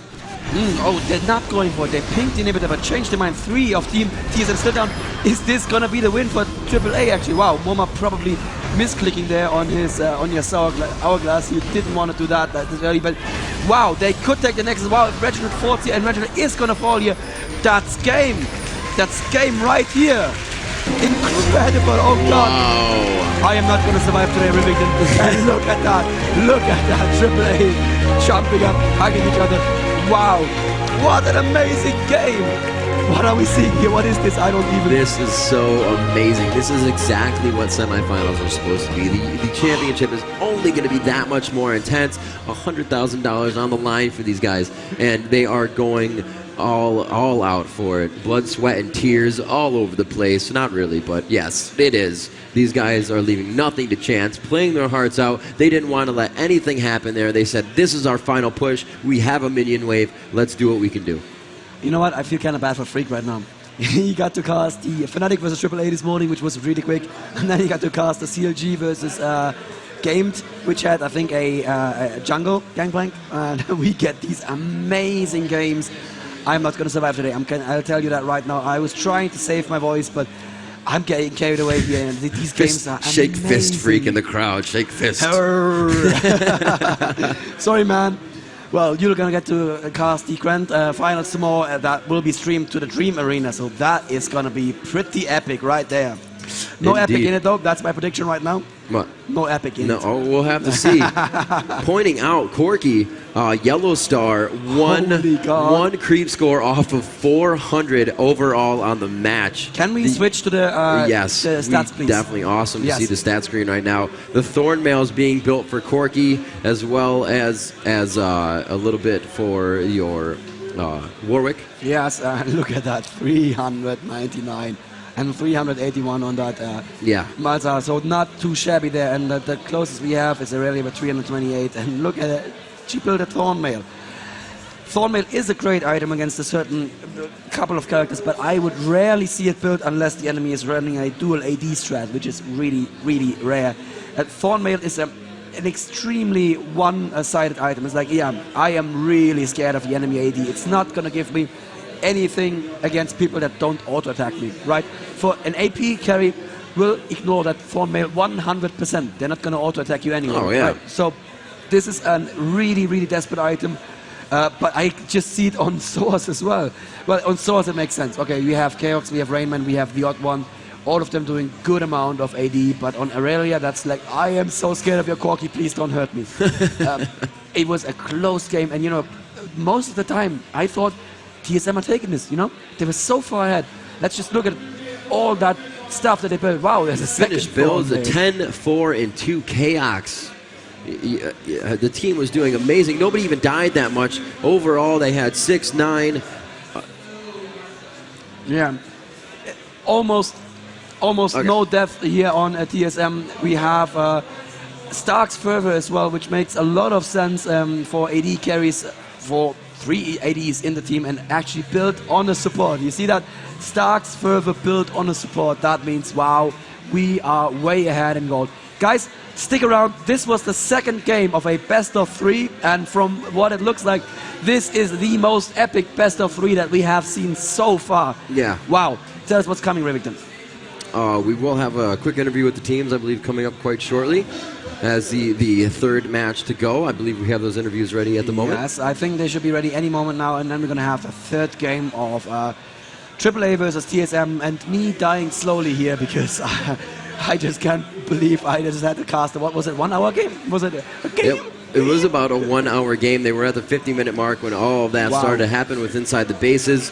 You know, we saw the fake base races going towards the bottom. A little mentality game being played by TSM. They caused AAA to back off, but in the end, AAA was really able to win on that fight in the jungle, continue to push through, and it went all the way down to pushing Zillion and down towards the inhibitor. They're just a very good job of being able to split up TSM on that. And I'm checking over there in the tournament area right now. Are we ready for the interviews? It looks like they're still walking around. And yes, we still have a little bit of time before we go to the interview. So that was the second. Okay, after the first game, we said that was the closest game of the tournament, right? I think we have to revise that statement. That was the closest game of the tournament. Yeah, it really was in all aspects. You know, it went very much so back and forth. The base race came down to seconds, but overall, in just the gameplay itself, with not being so close to the Nexus blowing up, is you didn't, you know, they were each team was at one point inside each other's base, fighting, not worrying about the turrets, minion waves all over the place, just totally disregarding anything that was around them and focusing those fights. And they did an amazing job of focusing down the players on TSM, making sure Reginald could not support his team with Zillion's ult, making sure KX went down very early so he could not steal all his health back. That ultimate, just such a ratio on stealing the HP back, that life steal. And Rain Man really not able to put out too much damage, grabbing a lot of assists, could have used a little more kills. His build is still amazing with the Impaler, the Thornmail. He had a Banshee's Veil, the Heart of Gold, and his Triforce. This really seems to be the item of favoritism right now towards late game, and to get the attack, the crit, the Hellsteel, and everything else that it comes with, it's just really such a great all-around item for champions like Aurelia and Rain Man. It would be great to have Hellsteel on it, but there is none. But still, it's an Right. amazing item. I'm at the Atmos, sorry. Yes. So, we have practically full build from everyone except for the supports here, and you know what, I'll make another prediction right now. If that amazing Warwick juke does not make #1 in the highlight reel tonight, I want to see that number one right now because that better blow my mind. That was, I heard the crowd going like, whoa, no, you're not still in there. No, you're not still 1v3, 1v4? Seriously? And that was just, yeah. And like you said, I didn't catch it at all because I just got lost in the moment. But perfect catch from your side. They were out of mana. What are you going to do? Yeah. He's just going to, he had blue buff. He had blue buff. He had the all that health steal. He was just going to not leave, ever. Yeah, he, especially being inside the turret, going for the turret, sometimes hitting and taking a turret shot, quickly just grabbing that HP back. Yeah. An amazing play, and you can tell when somebody is playing one of their best characters and against characters that they fully know how they are played, especially without mana, how much damage they can do. It would have been a totally different story even if Nocturne had a Q and he could have procced that Q. He would have been doing a lot more damage and attack. Yes, absolutely. And I think the more I look at its score screen, I think what really doomed TSM here is that they were going for a quick game. They had Reginald. If you don't go for... sorry, they're not Reginald, they had Cillian. Okay, yes. If you don't go for a quick game, Cillian is kind of like this. He goes like this, then he peaks around level, I don't know, 8, 9, then he goes way down. It has amazing utility. That ultimate can just turn fights right away. But he is not going to have any damage output. And if you build him pure AP, that bomb, yeah, it's going to hurt like hell, but it's going to hurt like hell 2 or 3 times a fight, and, you know, not too bad. Yeah, what are you going to do after that? Yeah, exactly. Not much. Run around, speed some people up. And speed, actually, this is a interesting fact that somebody was wondering about this. I don't believe, and Freak's probably going to correct me right now, I don't believe there's any ability in League of Legends that has an AP scaling that affects anything other than damage. So you're never going to get an ability that gives you more speed based on AP, or an ability that gives you, I don't know, more range based on AP, because that would be incredibly hard to balance. Maybe one day we'll go there, but for now, everything that AP does is damage, and if you only have that one damaging spell, then yeah, you can have 600 AP, but you know, it's not going to turn the fight around. And I can fortunately stop talking right now because we have an interview. We do have an interview. Let's see what is going through the heads of these players as they come into the third and final match of our first semifinals matchup. That was just an incredible game that we just witnessed. I'm here with Yellow Star, who played Corky in the last game on Trine AAA. How are you feeling right now? The audience was on the edge of its seat. It's very stressing since we just did 2 very tense games. It was really, really hard. We have to stay focused all game long, and it's exhausting, but we have to go for the third game. Yeah, I can't even imagine what it's like for you guys. Like I literally said, everyone over there on the crowd is on the edge of their seats. Everyone at home is on the edge of their seats, on the edge of their kitchen, as some people are watching from their kitchens right now. I mean, that last game, you guys had there was an unkillable Warwick. You know, the pressure's on for your next game. The next game really decides it. What are your thoughts heading into that? Sorry? What are your thoughts heading into the next game? You know, there's a lot of pressure, so, you know, how do you feel? A bit stressed for sure, but we have to manage it and play our best. Great. Well, best of luck. The games have been so equal lately, so we don't know what to expect at all. So we know it's going to be a great show from both teams. So thank you very much, and you can go finish preparing. And back to you guys. DreamHack is here, and our live coverage has begun. Over the course of the event, you can visit the Season 1 Championship website for lots of exciting updates, including matches streamed live with professional commentary, pre- and post-game interviews with the competitors, tournament brackets that update as games finish, photos from the show floor, and much, much more. So head on over to the event site and learn more about the League of Legends Season 1 Championship at DreamHack.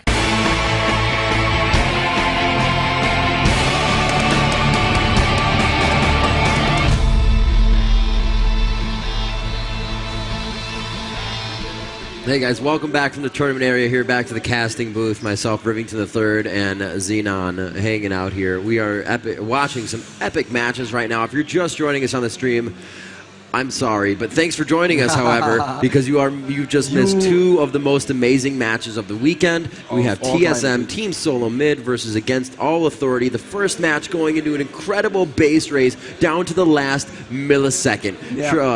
Against All Authority rushing through the inhibitor, knowing they didn't have a turret to go from it. It all started at Baron. They split off and went both ways, and TSM just made that move a little bit faster, was able to grab the Nexus before Against All Authority. The crowd absolutely went wild. We were just absolutely mind blown. And then another game going in favor of Against All Authority. They turned another fight around near the river about Baron. It wasn't really going for Baron whatsoever, but that's where they were able to make the fight happen. That Warwick being able to chase him out, and And up to that last fight, TSM was, in my opinion, slightly ahead.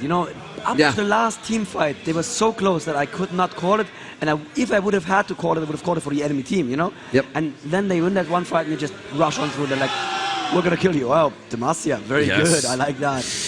Yes, so we have all players in game right now. I'm going to check if we're ready. I think we should just launch into this right away. Wow, I'm sure they are so ready, absolutely fueled on adrenaline at this point in time. We saw what Against All Authority was doing at the end of that match, jumping up, just absolute adrenaline running through their veins, hugging each other, just holding their heads almost in tears of happiness for taking that game, keeping themselves in that position in this semifinal matchup here at DreamHack. $100,000 up for grab. The Season 1 League of Legends Championship on the line right now, and we're going to see which one of these teams will move on and push the other one down to the lower bracket to have to climb their way back out for that victory. We are going to see if they are ready. We do have Reginald. He is taking a quick break, not break, but he is AFK. Once he is back, we will get the picks and bans underway. Xenon, what do you think about these matches so far? How can there be a different pick or ban that comes out that's really going to stop one of these teams? I don't know. I am clueless. If I was in any of these teams, I'd be in panic mode right now.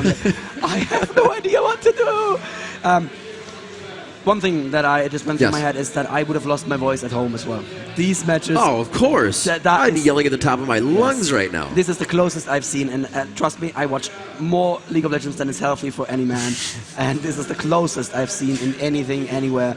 And something else that you viewers at home unfortunately just missed there was a Gragas cosplay by Shushe in front of the audience here, so that was pretty good. We are in the bans and picks right now, though, wow. Yeah, that wasn't entirely PG-13, and the Nidalee ban, as always. Yes, the Nidalee, and there is the Vayne, two of the same top bands that have come out from Yellow Star, or rather Against All Authority and Team Solo Mid so far. They're being super conservative even in the bans. Aurelia banned. She did. Oh, actually, Aurelia banned.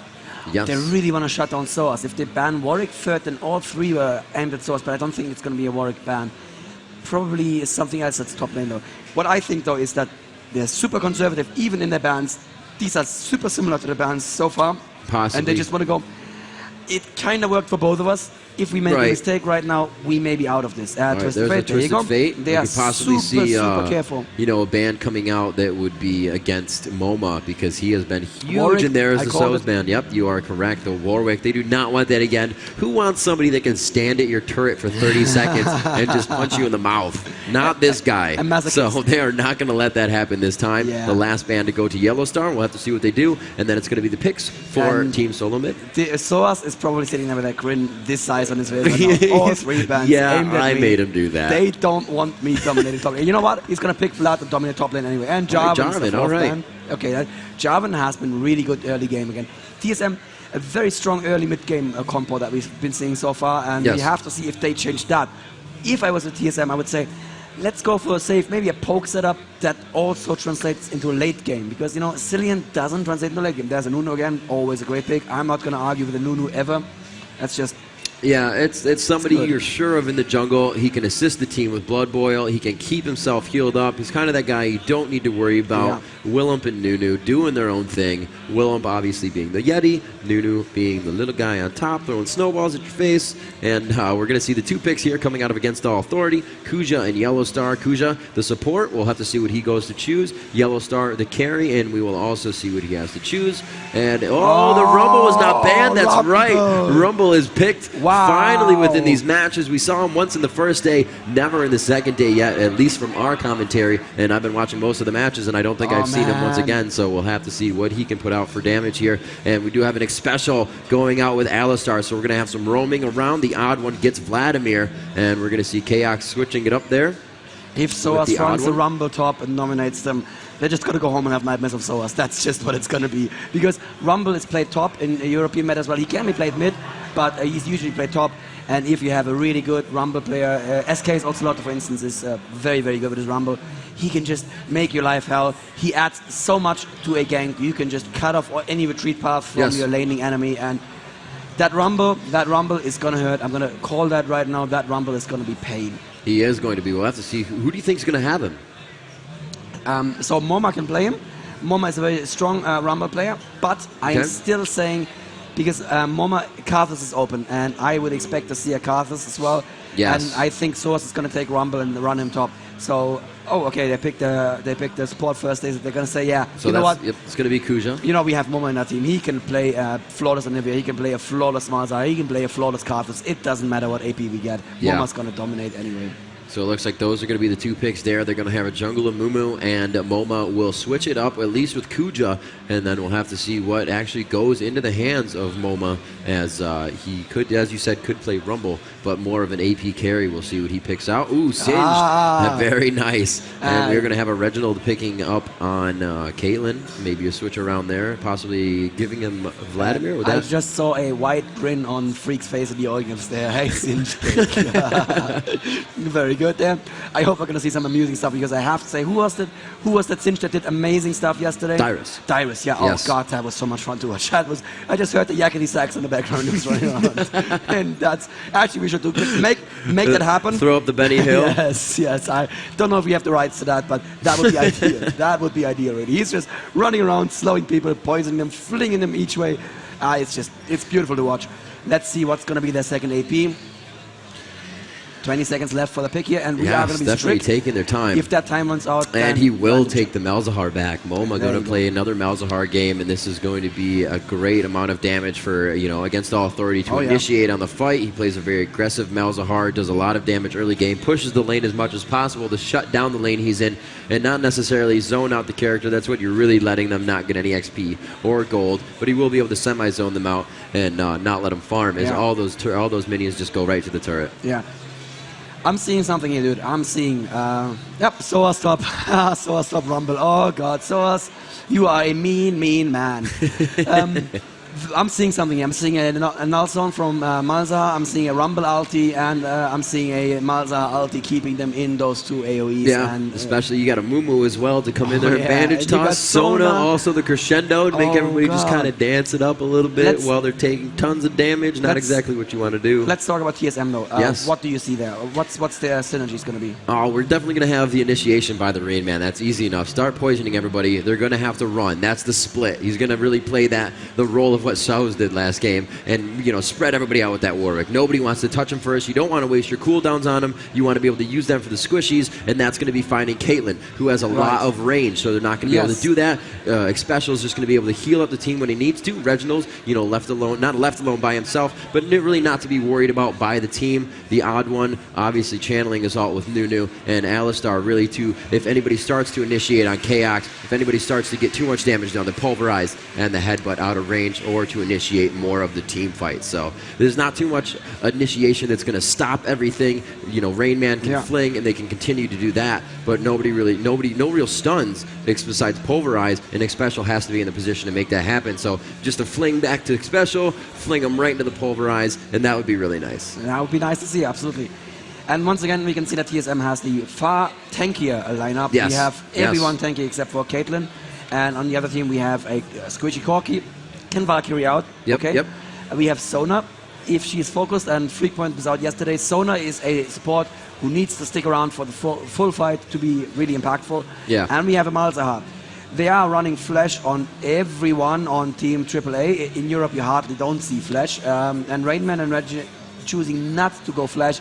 That Reggie, that vampire, no, sorry, he's not a vampire. I take that back. That Blood Mage on Vladimir with his Ignite as well. It's just, he can flash him, put his ulti down, put the Ignite on top of the ultimate, and just start doing so much damage, and you will probably not get away, because the Ignite will keep ticking, and then when the Ignite is done, the ulti finishes, and bam, that's you gone, usually.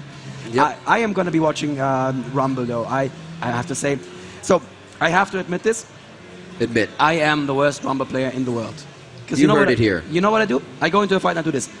Yes, I can use all my abilities. I have heat. And then it's like, warning. Like, oh, I can't actually do anything anymore. And I cannot stop myself from doing that. These top level players, they know how to pace themselves out, so they know when to actually use the harpoon, when to use the flamethrower. I love seeing a good Rumble, and I am going to have my fun here, I imagine, as we go into the final game of this epic, epic best of 3. Team Solo Mid versus AAA. Let's hear it for the teams.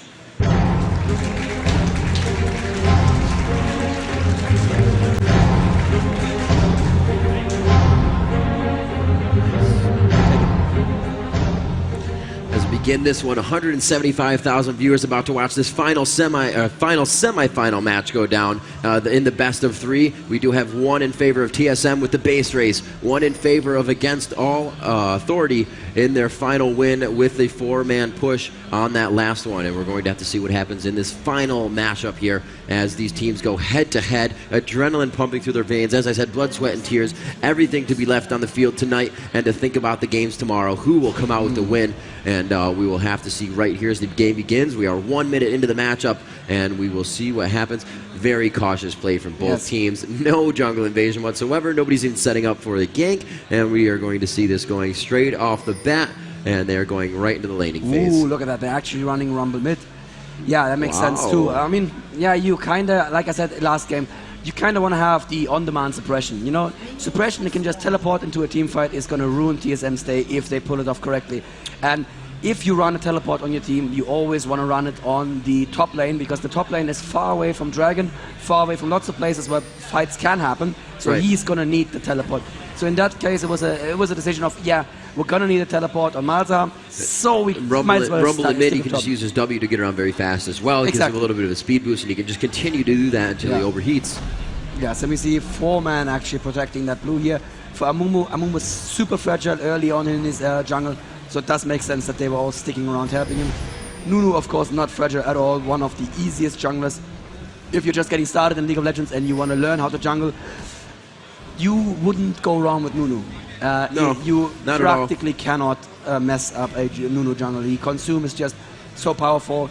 You have that passive as well. Wow, so down bottom lane, Yellow Star taking a lot of damage right there. Sort of cut you off, but Yellow Star was absolutely taking so much damage right there. He got an special pulverize already on level 2. Wasn't able to get the headbutt there in time. But yeah, as you said, Nunu, the jungler, you could easily be learning the jungle with. He has the regular route to go into the jungle, regular path from blue, wolves, wraiths, and around. But sometimes you can get that consume on one of the wraiths, head out there, consume a wolf rather than blue wolf, and then go for your blue with somebody who's still leashing it. Gives you a little bit of experience and allows you to level up as you're going through that situation of the blue. Absolutely, yeah.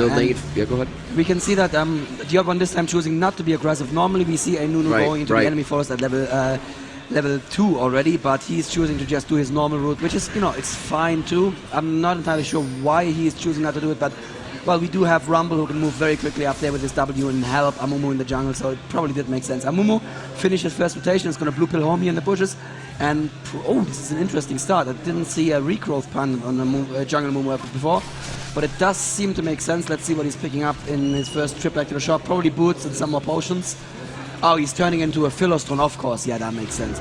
The gold per 10 meta has kind of passed me by yet. You know how it goes with meta games? They start in the high elo and they trickle down to the lower elo, and the heavy gold per 10 hasn't arrived at my level quite yet, so I'm not used to it yet. Looks like they're prepping for something up top. Nunu, however, could be backing here at level 3. Vlad pushing quite hard in mid, but if he doesn't blue pill, Rainman is coming up, and it looks like he just actually got CV'd right there. See who that? Yes, Kuja did use that CV. I believe that MoMA might have seen him as he walked down towards that bottom river, or towards the top river, and he might have just seen a quick peek of Nunu there and was able to get out of that situation. You can see the ping there as well. Somebody may be there. Look at mid lane. Look at how aggressive that Rumble can be against that Vladimir. Even though the Vladimir can constantly heal. And you know, I met Reggie in Gothenburg in the airport day before yesterday. Wow, it feels like it was at least a year ago. With so much going on in the meantime. And he says that he feels very, very confident about his Vlad mid lane. He says that unless there are really strong ganks, usually people cannot outlane his Vlad. And you know, from watching his stream, he's not wrong. I have rarely seen him outlaned on Vlad. But, you know, if someone can do it, then it's probably Source.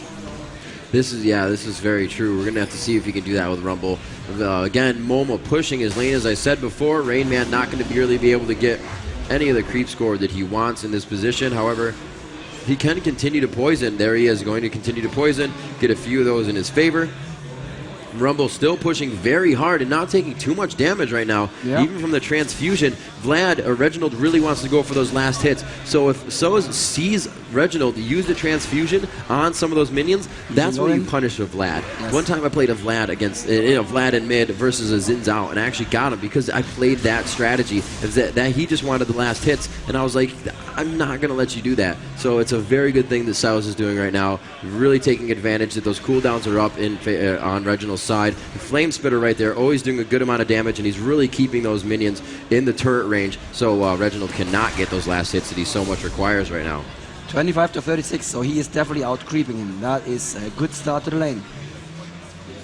Looks like Mumu is coming up top here. He did just get his red buff. The blue has worn off, but he is going to be able to do a good amount of damage here. The slow and the bandage toss as well. We'll have to see if Rainman can get out of this one alive. Taking the Singe down early will definitely help the tank, or definitely help to negate his tankiness in the later part of the game. The bandage toss could happen right. Oh no, he misses, but he does get one of the minions right there. It will not create the stun. He's still going for Moma though, taking a lot of damage, and he could go down, flinging him out. He does get flashed onto. It looks like Vlad goes down in middle by the hands of Soz, as we were watching top two fights happening at this point in time. Rainman lives, but the first blood goes to Soz as he has 200 HP left. A very nice job tricking us into watching top lane. Darn.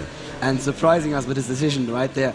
You should probably be casting off my screen though, Rivington, since you were a good 5 seconds ahead of the fight there, yes. right now. So that was very good start for AAA. They pushed, well, they didn't quite push Singe out of his lane. No, Singe is still there. He's like, yeah, I'm Singed. I'm going to be fine. But they at least scared him quite a bit. Malzahar went home. He's coming back now with the makings of a Catalyst there, obviously. Yep. And the first blood on Rumble, yeah, like I said, Rumble is going to be painful. He has his Hextech revolver. You don't want Rumble with that item, because that just means he is going to be nearly unkillable. And look at that. AAA are ahead in gold in what might be almost the first time in this Best of 3 series. Yeah, he's already out farming Reginald, obviously. Getting that kill down. I'm still pushing right now. Huge damage from that attack, and he's not even overheated at this point in time. Yeah. You see Singe backing from the top lane, and we are going to have to see what he proceeds to do from here. This is being zoned right now. He definitely has Reginald on a zone. That's what's happening. He's not going to be able to grab the XP from any of the purple minions at this point. A little bit from there, most likely, but he's not trying to go out too far. He does not want to get caught by Nunu, or Mumu, that is. And it looks like he will push him into the jungle. He's going right for the odd one. Wow. Nunu is right below. The ultimate coming out is going to slow down Reginald. He already used the Sanguine Pool, and it looked like the odd one could go down after thinking he could help Vladimir. No, he will live. And they both have little to no health as everybody actually starts to converge onto mid right now to assist their team. That was a nice bait from Reginald right there. He knew that two of his team were there, but especially for some reason not choosing to join this fight. Probably wise, since Amumu and Sona were coming as well, and they could have helped a lot with their ultis, which are, well, Amumu's ulti is up. Sona is not level 4 yet, level 6 yet, and AAA are taking the first dragon right here. That's going to be really nice. An 8-minute dragon. I think that's the earliest we've seen today. Usually that happens about 14, 16 minutes, and then extends into the 20-minute mark, and we see him being taken out as soon as they come in. That did go down around 8:30. We're going to see that coming up at 14 rather, sorry, 14:30. And we'll see who initiates onto that one. They are the only ones with a ward, but again, as you mentioned before, they have a ward on the outside, so they could have said them leaving that area, so they do have an idea of when the dragon will be back up. Absolutely. Having a quick look at top lane, Singed at 58 kills versus Moma on Malzahar on only 44, so Singed is actually outlaning Malzahar here. Wow.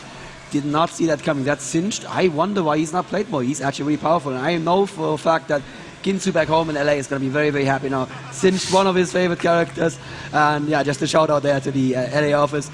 That Singed is doing work here. He's really basically getting Malzahar out of the game. And we saw last game how important that really farmed up Malzahar was. He was turning around team fights left and right. If you don't let him just farm up in his lane as he's used to, he actually... One thing, he's going to have less damage, but secondly, and this is a psychological thing, he may think, oh, it's that stage in the game, I probably have this much damage, and he may just overestimate his damage and make a mistake that way. Let's see, pings into middle. Alistar heading up. We do see a teleport coming onto that, though. Moma's going to be there, getting the ult down, and they are just going to be able to shred it special right there. A very nice communication and teleport coming out of the hands of Moma. Nice job. And as they go for Reginald in middle, it looks like he will be able to do a little flame spitter damage. And like you said, you know, being up top lane, that happens towards Dragon. It's going to be a Rumble that can go down with his W, and the teleport coming out of the hands of Momo. You called that exactly. And as if we needed another reason for it, that's yet another reason for wards to just be super essential, because you can teleport. You can teleport onto minions and onto wards, but you cannot teleport onto allied champions. Which is, it creates a very, very interesting game in that, you know, wards have this other advantage. Oh, Soa's getting quite low here from the Flood ult and the Ignite. He is going to survive it. Yeah, he's going to be just fine. Puts down a strange ulti. I don't know what that was. That was most probably a misclick. So the Rumble ulti is a so-called directional cast spell. It's a new type of spell targeting that we introduced with Rumble, where you click once for the place of origin, and then you drag the mouse and release it for the direction of the ulti. Which is, it's hard to get a hang of, but these players should normally, you know, be able to do this reliably. Yeah, it does take a few more seconds, but if you can get it off in time, he also was actually able to take down Vladimir within that instance. Again, Singe pushed back to his turret up top. Looks like Sona and Corki are forced to be around their turret right now. It's taken a little bit of damage, but everybody still has their turrets now. 11 minutes into the game, 2-0 so far in favor of Against All Authority at this point. And we have Moma just continuing to push his lane with Malefic Visions. It's really not his choice. If you cast it, it's going to do its thing. But that's what Malzahar does. He pushes your lane into the turret. 2 last hits missed there by Rain Man, and that's going to start affecting his game. That's what he wants, though.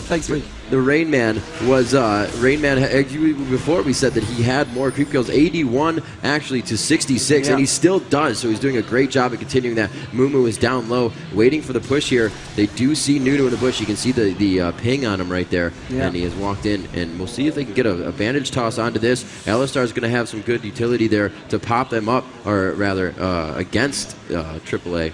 And he could use that to take down Corki possibly, and Sona would not have enough. But no, he goes for Sona right there, going for the headbutt into the wall, popping her up. Amumu makes himself apparent. The Sona all coming down. A lot of damage going down to TSM, and it looks like they may lose Chaos in this position. Another flash out. Linak coming up big. Yellow Star coming up on the kill. Caitlyn falls to the ground. Xpecial trying to get out of this one, and it looks like they may be able to do some more damage to the odd one. The blood boil on him made it possible for him to get out of that one. It looks like Vlad and Rumble in mid tussling around the turret. They both have extremely low health, and every time there's a fight in the lane, these guys just seem like they need to go at it. We're missing the action between these two in the 1v1s, but obviously they both lived on that one, using their skill to their advantage, and there's high tier play, able to do some escapes. A very nice job with the ultimate. It looks like he could do a bit of damage. Will he be able to take him down? Going for the transfusion, and he does. Very nice. And we see that it almost pretty much canceled his ultimate, and he waited for him to get right after that, just in range of the transfusion. A nice kill, and he kind of gets a little retribution from earlier there. Yeah, absolutely.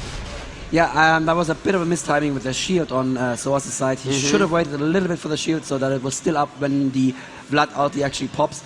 The Vlad ulti obviously only does damage at the end of its duration. Right. So he should have waited a little bit. He might have survived it, but he also stopped there to cast his ulti, which probably got him in range for that last transfuse. But it was super close, like you said. And Amumu was almost there to help. Amumu was actually waiting here at the race, waiting for Reggie to come into range for bandage shots, but Reggie was having none of it, playing his trademark super aggressive style and just going forward, going out of range of that bandage shots and just going in for the kill. It looks like Amumu returns to his jungle, and Nunu is still kind of walking around doing. He doesn't have too much mana, so it looks like he's going to have to head back at this point. And we have Rumble helping to take down that top, and they are both going to gain experience from that. No mana really on Linak, so he was like, hey, you know what, you want to hit these a few times for me?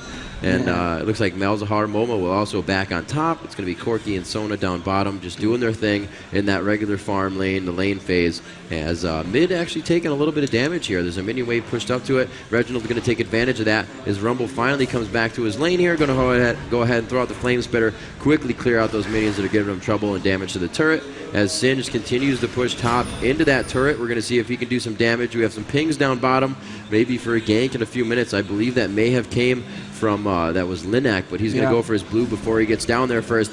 and it's troublesome. Always hearing that from your jungler. Yeah, I'll be down bottom. Let me get this buff first. You're like, no, come down now. Exactly. And I'm usually the jungler who says, let me get that buff first. Let me do this first. It'll be advantageous, I promise. And Moma's teleport is back up. They both have wards with them, Corki and Sona. If they put down a ward somewhere where the other team doesn't see them, Moma can teleport in again, and that Sinj can actually get in range and fling Moma to cancel the teleport, but he has to be near him, and he goes back right now, so he leaves the door open for AAA to do this, but TSM super careful, staying near the tower, and that's probably the right call there.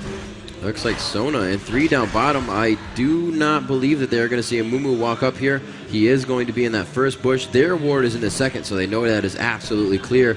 Rumble coming down to place a ward as he sees Reginald's going to walk right on top of that and be like, hey, I'm right here. 2 harpoons into the face of Reginald. Caitlyn, when she gets up too far, if there are no minions there, you're going to see an awesome bandage toss, hopefully from Linak. Grab that up. He does have his blue buff on, so he's going to be able to tantrum a lot more than he would regularly with those cooldowns.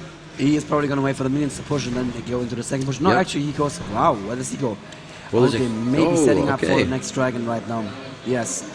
Team TSM have a ward here though, so this is going to be very, very dangerous for AAA.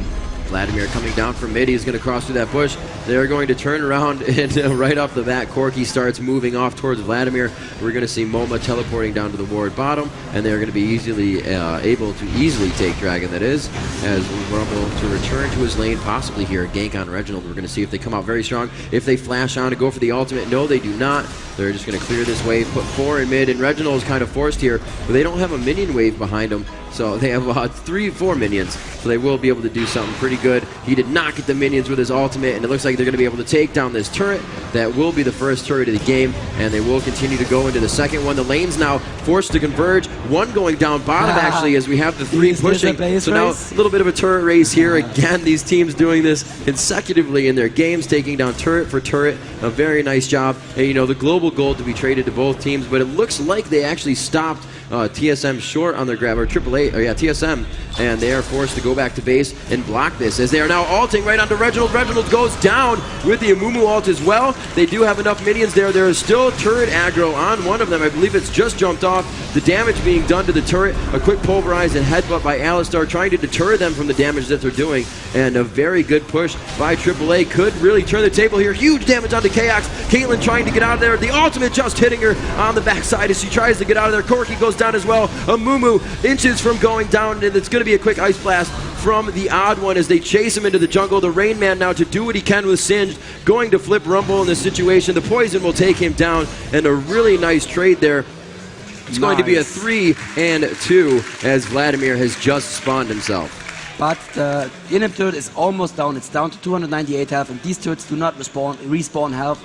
Regenerate health. So this turret, next time somebody as much as cuffs near it, it's just gonna crumble. Well, I would still say that AAA are in the advantage here. They're 3k gold ahead, and they have been doing really well when they're not, you know, stupidly pushing all the way past the turret. And still they did so much damage. And I would say that it was the Rain Man who came in and turned that fight around with all his health. Nobody could focus him down quickly enough, and he did take down Rumble there and basically forced him out of the fight. Did that split that you were talking about earlier, just turning on the poison, forcing the team to decide, am I just going to stand in that noxious cloud there? What's it called? Right. Yeah, is that what it's called? I think that's what it's called. Or am I going to split away from my team? Oh, in mid lane, they are pushing against turret, but AAA are like, nope, not giving you this one. Looks like we got some pings in the jungle. They may not know where the rest of TSM is at this right now, so we'll have to see what they can do as they make their way top. Singed is there by himself, and they're saying, let's move up through the jungle. I'm gonna grab these golems for us before we do that, though. That's what Lindhack is saying. Once again, I'll be right there, guys. I'll be right there. I'll be right there, I promise. Give me a second. So he's going to take those down and possibly move in with his team, but it looks like it's just going to be Sona, and they really want Moma to initiate on this one and catch Singed off guard. He's going to come in and just heal. Looks like they're not going to have anything with that, though, and they do not go into that fight. Rumble obviously building a crystal scepter. Oh, actually has built a crystal scepter. That is the first core item for him after the pistol. The pistol just allows him to stay alive all the time. And that crystal scepter, obviously more survivability because of the health, but more importantly, extra slow. His ulti slows even more, means also does even more damage because it's going to take you that much more time to walk out of it just an all-round awesome item to have on Rumble. And he's probably going to go for Will of the Ancients, and then depending on how aggressive he feels, a Death Cap, or maybe avoid Step after. Yeah, those are two really great items on Rumble. Being able to get that Hex Stack, just the Flame Spitter to steal so much health from all the minions that you're hitting in an AoE. Yeah. And then, as you said, the stacking slow, really just assisting all the abilities that he has, and two really great items. Nothing wrong about either of them, and it affects all of his abilities. We are going to see blue being taken by Linak. Very nice. As your buffs come up, you want to be able to grab them. So TSM does not, as they love to work with map control. Well, right now it seems like Against All Authority is really taking it to them. They are coming off that last win very strong, and the adrenaline pumping through their veins. Corky going to go ahead and farm bottom. Amumu still moving through his jungle. Sona assisting the team, placing wards all around the map right now as Against All Authority doing a very nice job of controlling that. And the top turret that MoMA is guarding right now, taking some damage, and he doesn't really feel confident in this situation without that minion wave being there. So he's going to wait for that, come back up, and play very cautious in that situation. You can see the ward control on the map right now is reviewing both. We'll see both teams. You can see all around the map. The wards, or the green dots that are not showing vision, are the traps from Caitlyn. And they are going to be able to stop people, as well as lower, give them vision and take a little bit of health away as well. And there's a tower trade, bot versus top right there.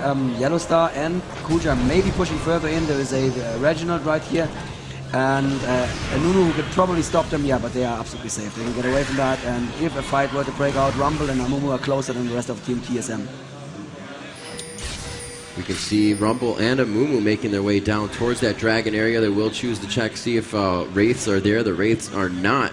And it looks like all of them are really gathering together. And this is that matter that makes the game of League of Legends a game of seconds. If you're there 10 seconds before, you're going to be able to grab Dragon and be able to turn around and fight after that if you're not taking too much damage. Sometimes it's a bad idea. We've seen it happen in one of the last games as a team came in a little bit too late on a Dragon, and they were actually not able to do anything with it, and they got taken out.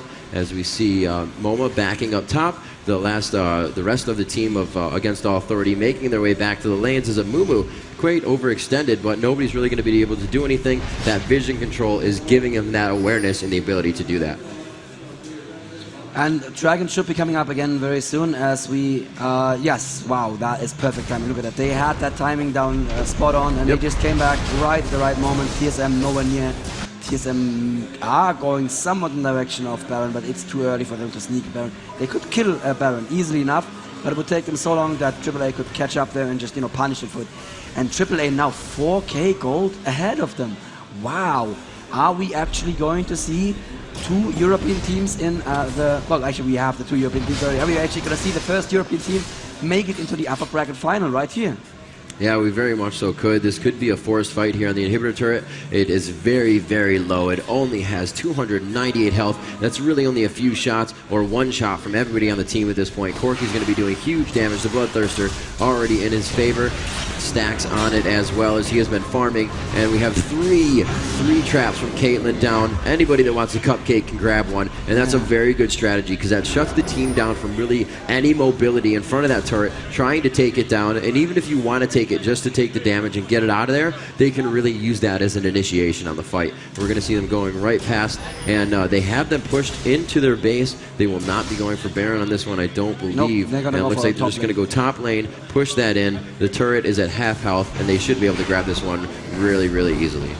All ultimates currently available on both teams. If we see a team fight, and wow, TSM, very smart decision. They saw that AAA were going top, so they said, well, that's a free mid turret for us, I guess. Rainman face tanking that with the force of nature. He's going to regen that in no time at all.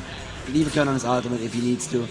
And AAA are too late to do anything about it. Maybe they can still catch him out of position, but it's unlikely. Even with Sona's speed buff, yeah, they decided not to chase after him. So that was a little bit less than ideal from AAA to leave that push. They could have taken the tower as well, and in that time, TSM would never have been able to take the second tower. To leave that push and then not do anything. Power in numbers right now for Against All Authority, especially when in the river you can be caught off guard very easily with that loss of sight in the bushes. Looks like they are going to be able to move around here. I don't believe that is their ward in the bush. Yes, it may be actually. It is their ward. Yes, it is their ward as I switch around to the vision, and we'll see what they can do. Just on the other side of the lane is the entire team of TSM, solo mid, and Against All Authority actually backing off from each other now. No fight to happen or initiate there. Bottom turret is actually about to take a large minion wave. You're going to see Rumble head down there with his W. Go ahead and pick that up as the rest of the team goes around the jungle. Corki's going to get the red, and we see Malzahar about to clear this wave up top. Everybody's just, setting everything up for the next fight. Yeah, that makes sense. Well, AAA were definitely an advantage, and they could have chosen to pick a fight here, but, why not just get ward control back, like the Yellow Star just did, and set up and pick a fight that you're 100% certain you are ready for. And Baron is up for grabs, so they can definitely force a fight at Baron whenever they feel like it. Nunu's going to head in, find there are no wards in that. We do have the oracles. I'm going to head over here to Against All Authority's side. They also do not have an oracle. We'll see how that affects them, as they do have a lot of ward control, but they don't know where the wards are. Wow, Kaox taking a lot of damage from the ultimate of Rumble. Reginald still making his way in with Vladimir using the pool quite early as he gets stunned down there a little too early, and it looks like the stun, or the ultimate rather, from Sona, a very good job. They're going to quickly face tank this turret, go ahead for the inhibitor. Alistar X-Special is forced to go back, meeting Cinch from up top, doing a great job so far, and it looks like these guys are going to try to do something here as they take down the inhibitor finally. Nice. After doing enough damage. Alistar was like, maybe we have a chance on this. Let's start to push out again. But, nothing happening. Singe did come back, and they're able to set up the defense. Now forced to be in the base as the super minions start spawning down mid. They're able to kind of focus, start that split push that we've been talking about a little bit. And we're going to see what they can do here. The vision of Team AAA, and we see this is very important. The two main paths that lead to Baron. And they see the three surviving members of Team TSM coming for them. But what is going to happen here? There's an Amumu ulti catching the Raymond, but that's not the man that you want to catch right now. Lina getting very low, Baron still up, still attacking people. Soas trying to put some damage out on the Raymond. The Raymond, I guess, finally going down. And wow, in the midst of all that, AAA picking up the Baron and picking up 2 kills. Amazing.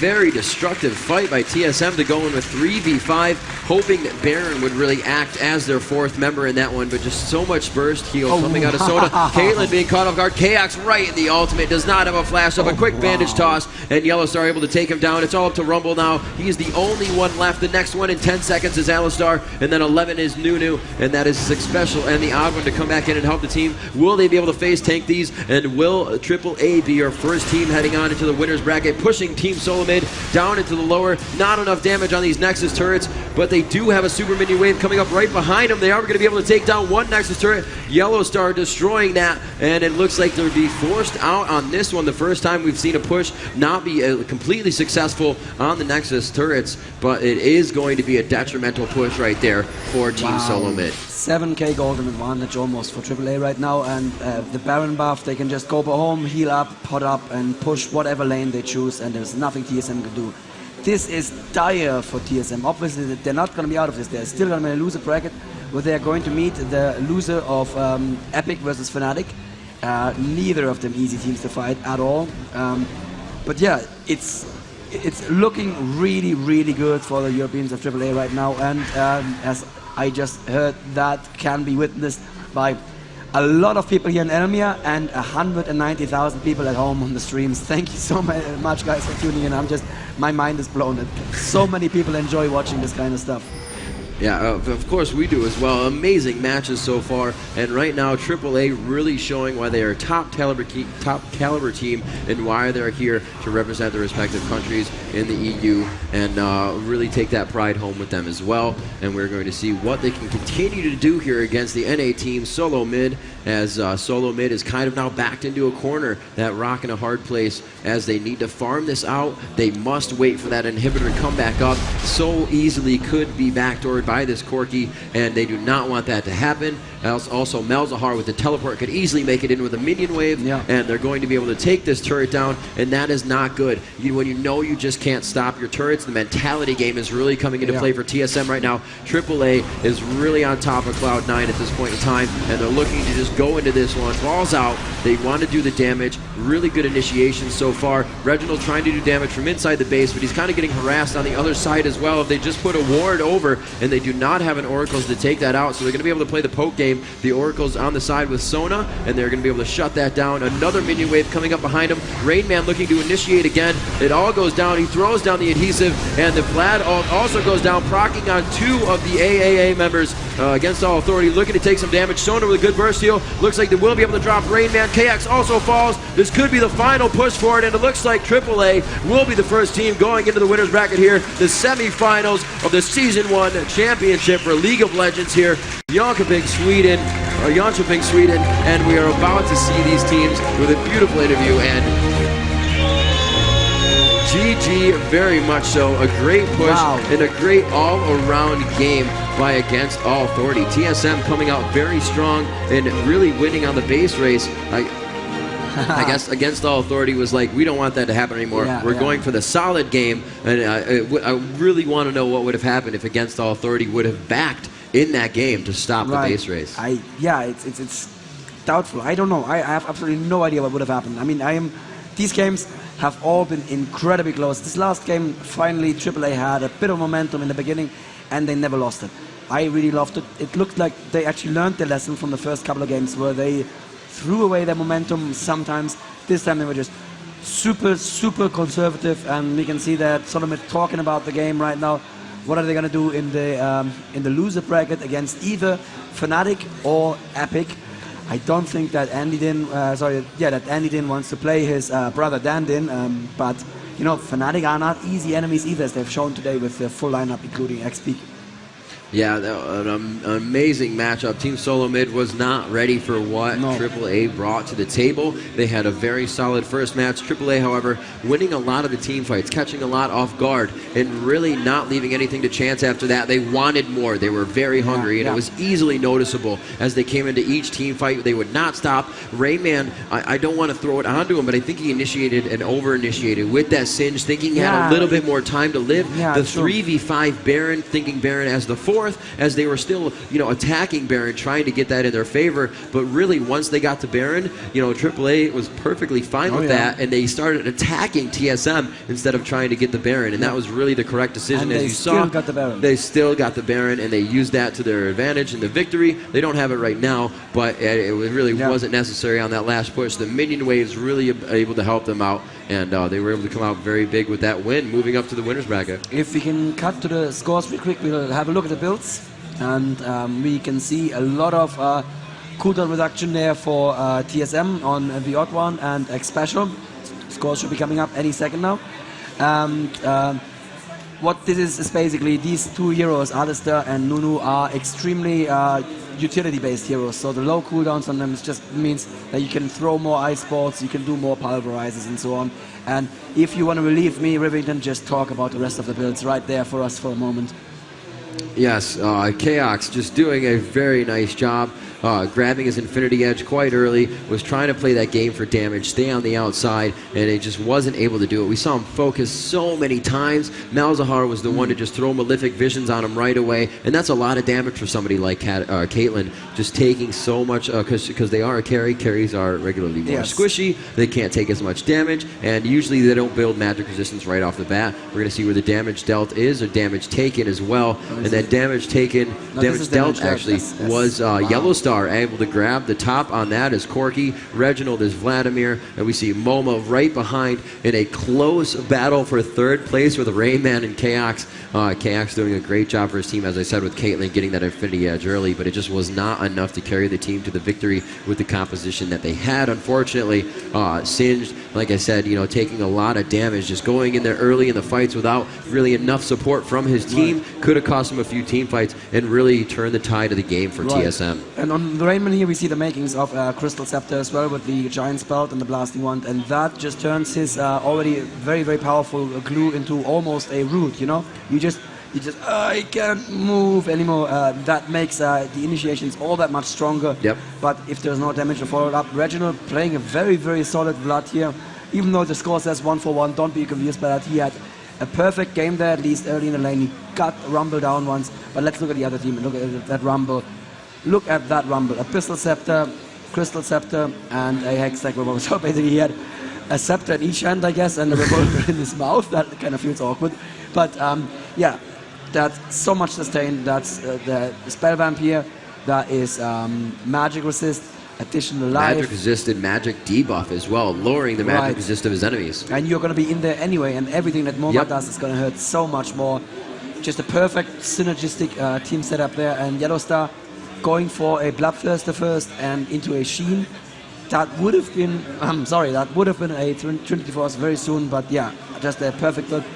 And I believe we're going to have the interviews very soon. Coming up quite soon. Coming up any moment right now. And yeah, I would have to say this game clearly went in AAA's favor. It really did. And you think about the base race in the beginning and how awesome it was, but it was almost in favor of AAA as well. Yeah. So it could have meant that AAA is playing the more solid game overall. Obviously they have won, but since the beginning they were doing the same. It really came down to who took the first steps away from Baron that made that base race effective for Team Solo Mid, and that was a very good call by Reginald to do that. It just wasn't enough to carry them through the rest of the games, and we'll have to see how they can do. I'm pretty confident they're going to be able to pull it back out of the losers bracket. We'll have to see. You can't predict everything, and it's really up to Team Solo Mid to be able to do that. You're kind of get this mentality out. Once you know the game is over, you just want to think about what went wrong, but really focus on the next game and what you have to do for the next day. I can tell you one thing. I can make one prediction. If, and I'm saying if, just if Epic don't manage to win the next game, it's going to be a Din versus Din brother showdown in the loser bracket, the lower bracket I should say, and that is going to be so much psychological damage right there. Are you going to want to kick your brother out of a tournament? But one of them has to be kicked out. Yeah, they really do. At this point, at the high caliber, you're fighting for yourself. It's the nitty-gritty. It is your brother, but I think they're going to go at it still head-to-head and 110% all out with their adrenaline pumping. It's going to be that kind of vendetta scene when they get into it. So it'll definitely be cool to see if it does come down to that.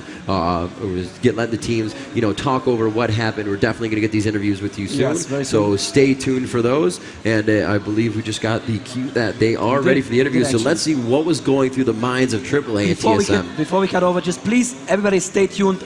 Possibly the most epic game of the day is coming up because it's actually going to feature Team Epic. Epic versus Fnatic. Do not miss that best of 3. It's going to be amazing. And over to the interview.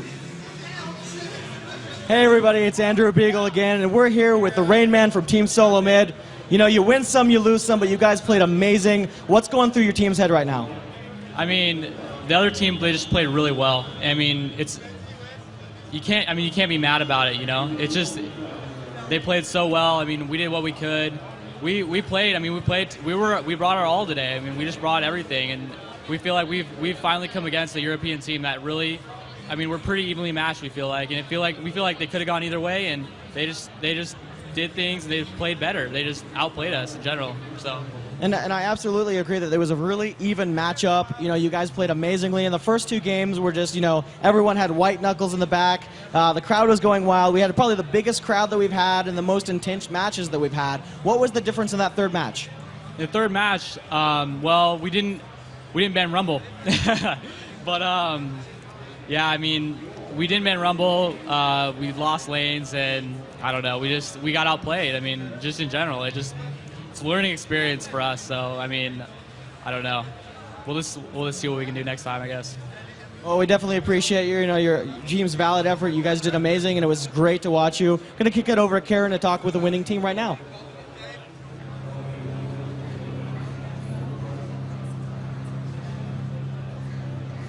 I'm here with Moma from Team AAA, and they just dominated against TSM. How do you feel right now? I feel pretty happy, and I'm so exhausted after these 3 intense matches. We are so sad losing the first match because of this one mistake there at the end. But the second match pushed us so hard, and we feel like we can still win, and we tried our best, and the third game was then pretty good match for us. Right, and so, throughout 3 games, they were so incredibly equal. You guys were matched in gold, kills, towers generally, and all those matches really just came down to that big final, push at the very end. How did your strategies change throughout the 3 games, or even within a game? Well, we just changed the mage to Malzahar. I think it was a really good mage against their setup, since they play a very tanky setup, and the pool is very good against so much tanks. And yeah, I think this was the main reason why we could do so much damage. Also in the second game, Soaz on Warwick was really, really strong, and that made us win the second game so strong. Yeah, that's it. Yeah, absolutely. And, you know, with this game being as close as it was, you know, every little mistake you could have made, you know, really could have cost you the game. So, what type of mistakes were you specifically trying to avoid in these games? Well, especially in the second game, the last fight was the all-deciding fight, so we really needed to win the fight or they will just finish the game. So we really were very, very careful there at the second match, and luckily we won the fight and we could finish the game, so that's what's the mistake we wanted to prevent. Absolutely. And so with this game, you now move into the semifinals. You know, pressure is kind of on. You know, what are your final thoughts heading into the matches for semifinals? Well, I think I need to have a break now, but I hope to play against Fnatic. I would like to have Europe final there in the upper bracket. But yeah, we'll see who we play against, and then we try to find the right strategy for the team who are playing against. Well, we really look forward to it. You've definitely earned your rest, so thank you so much, and back to you guys.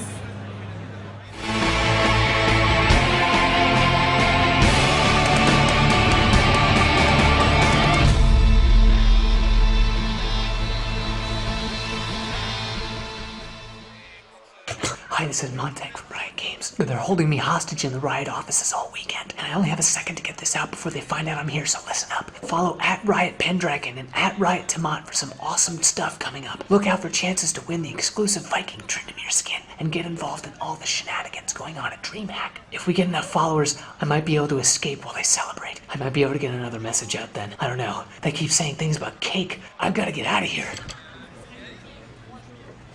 What are you doing?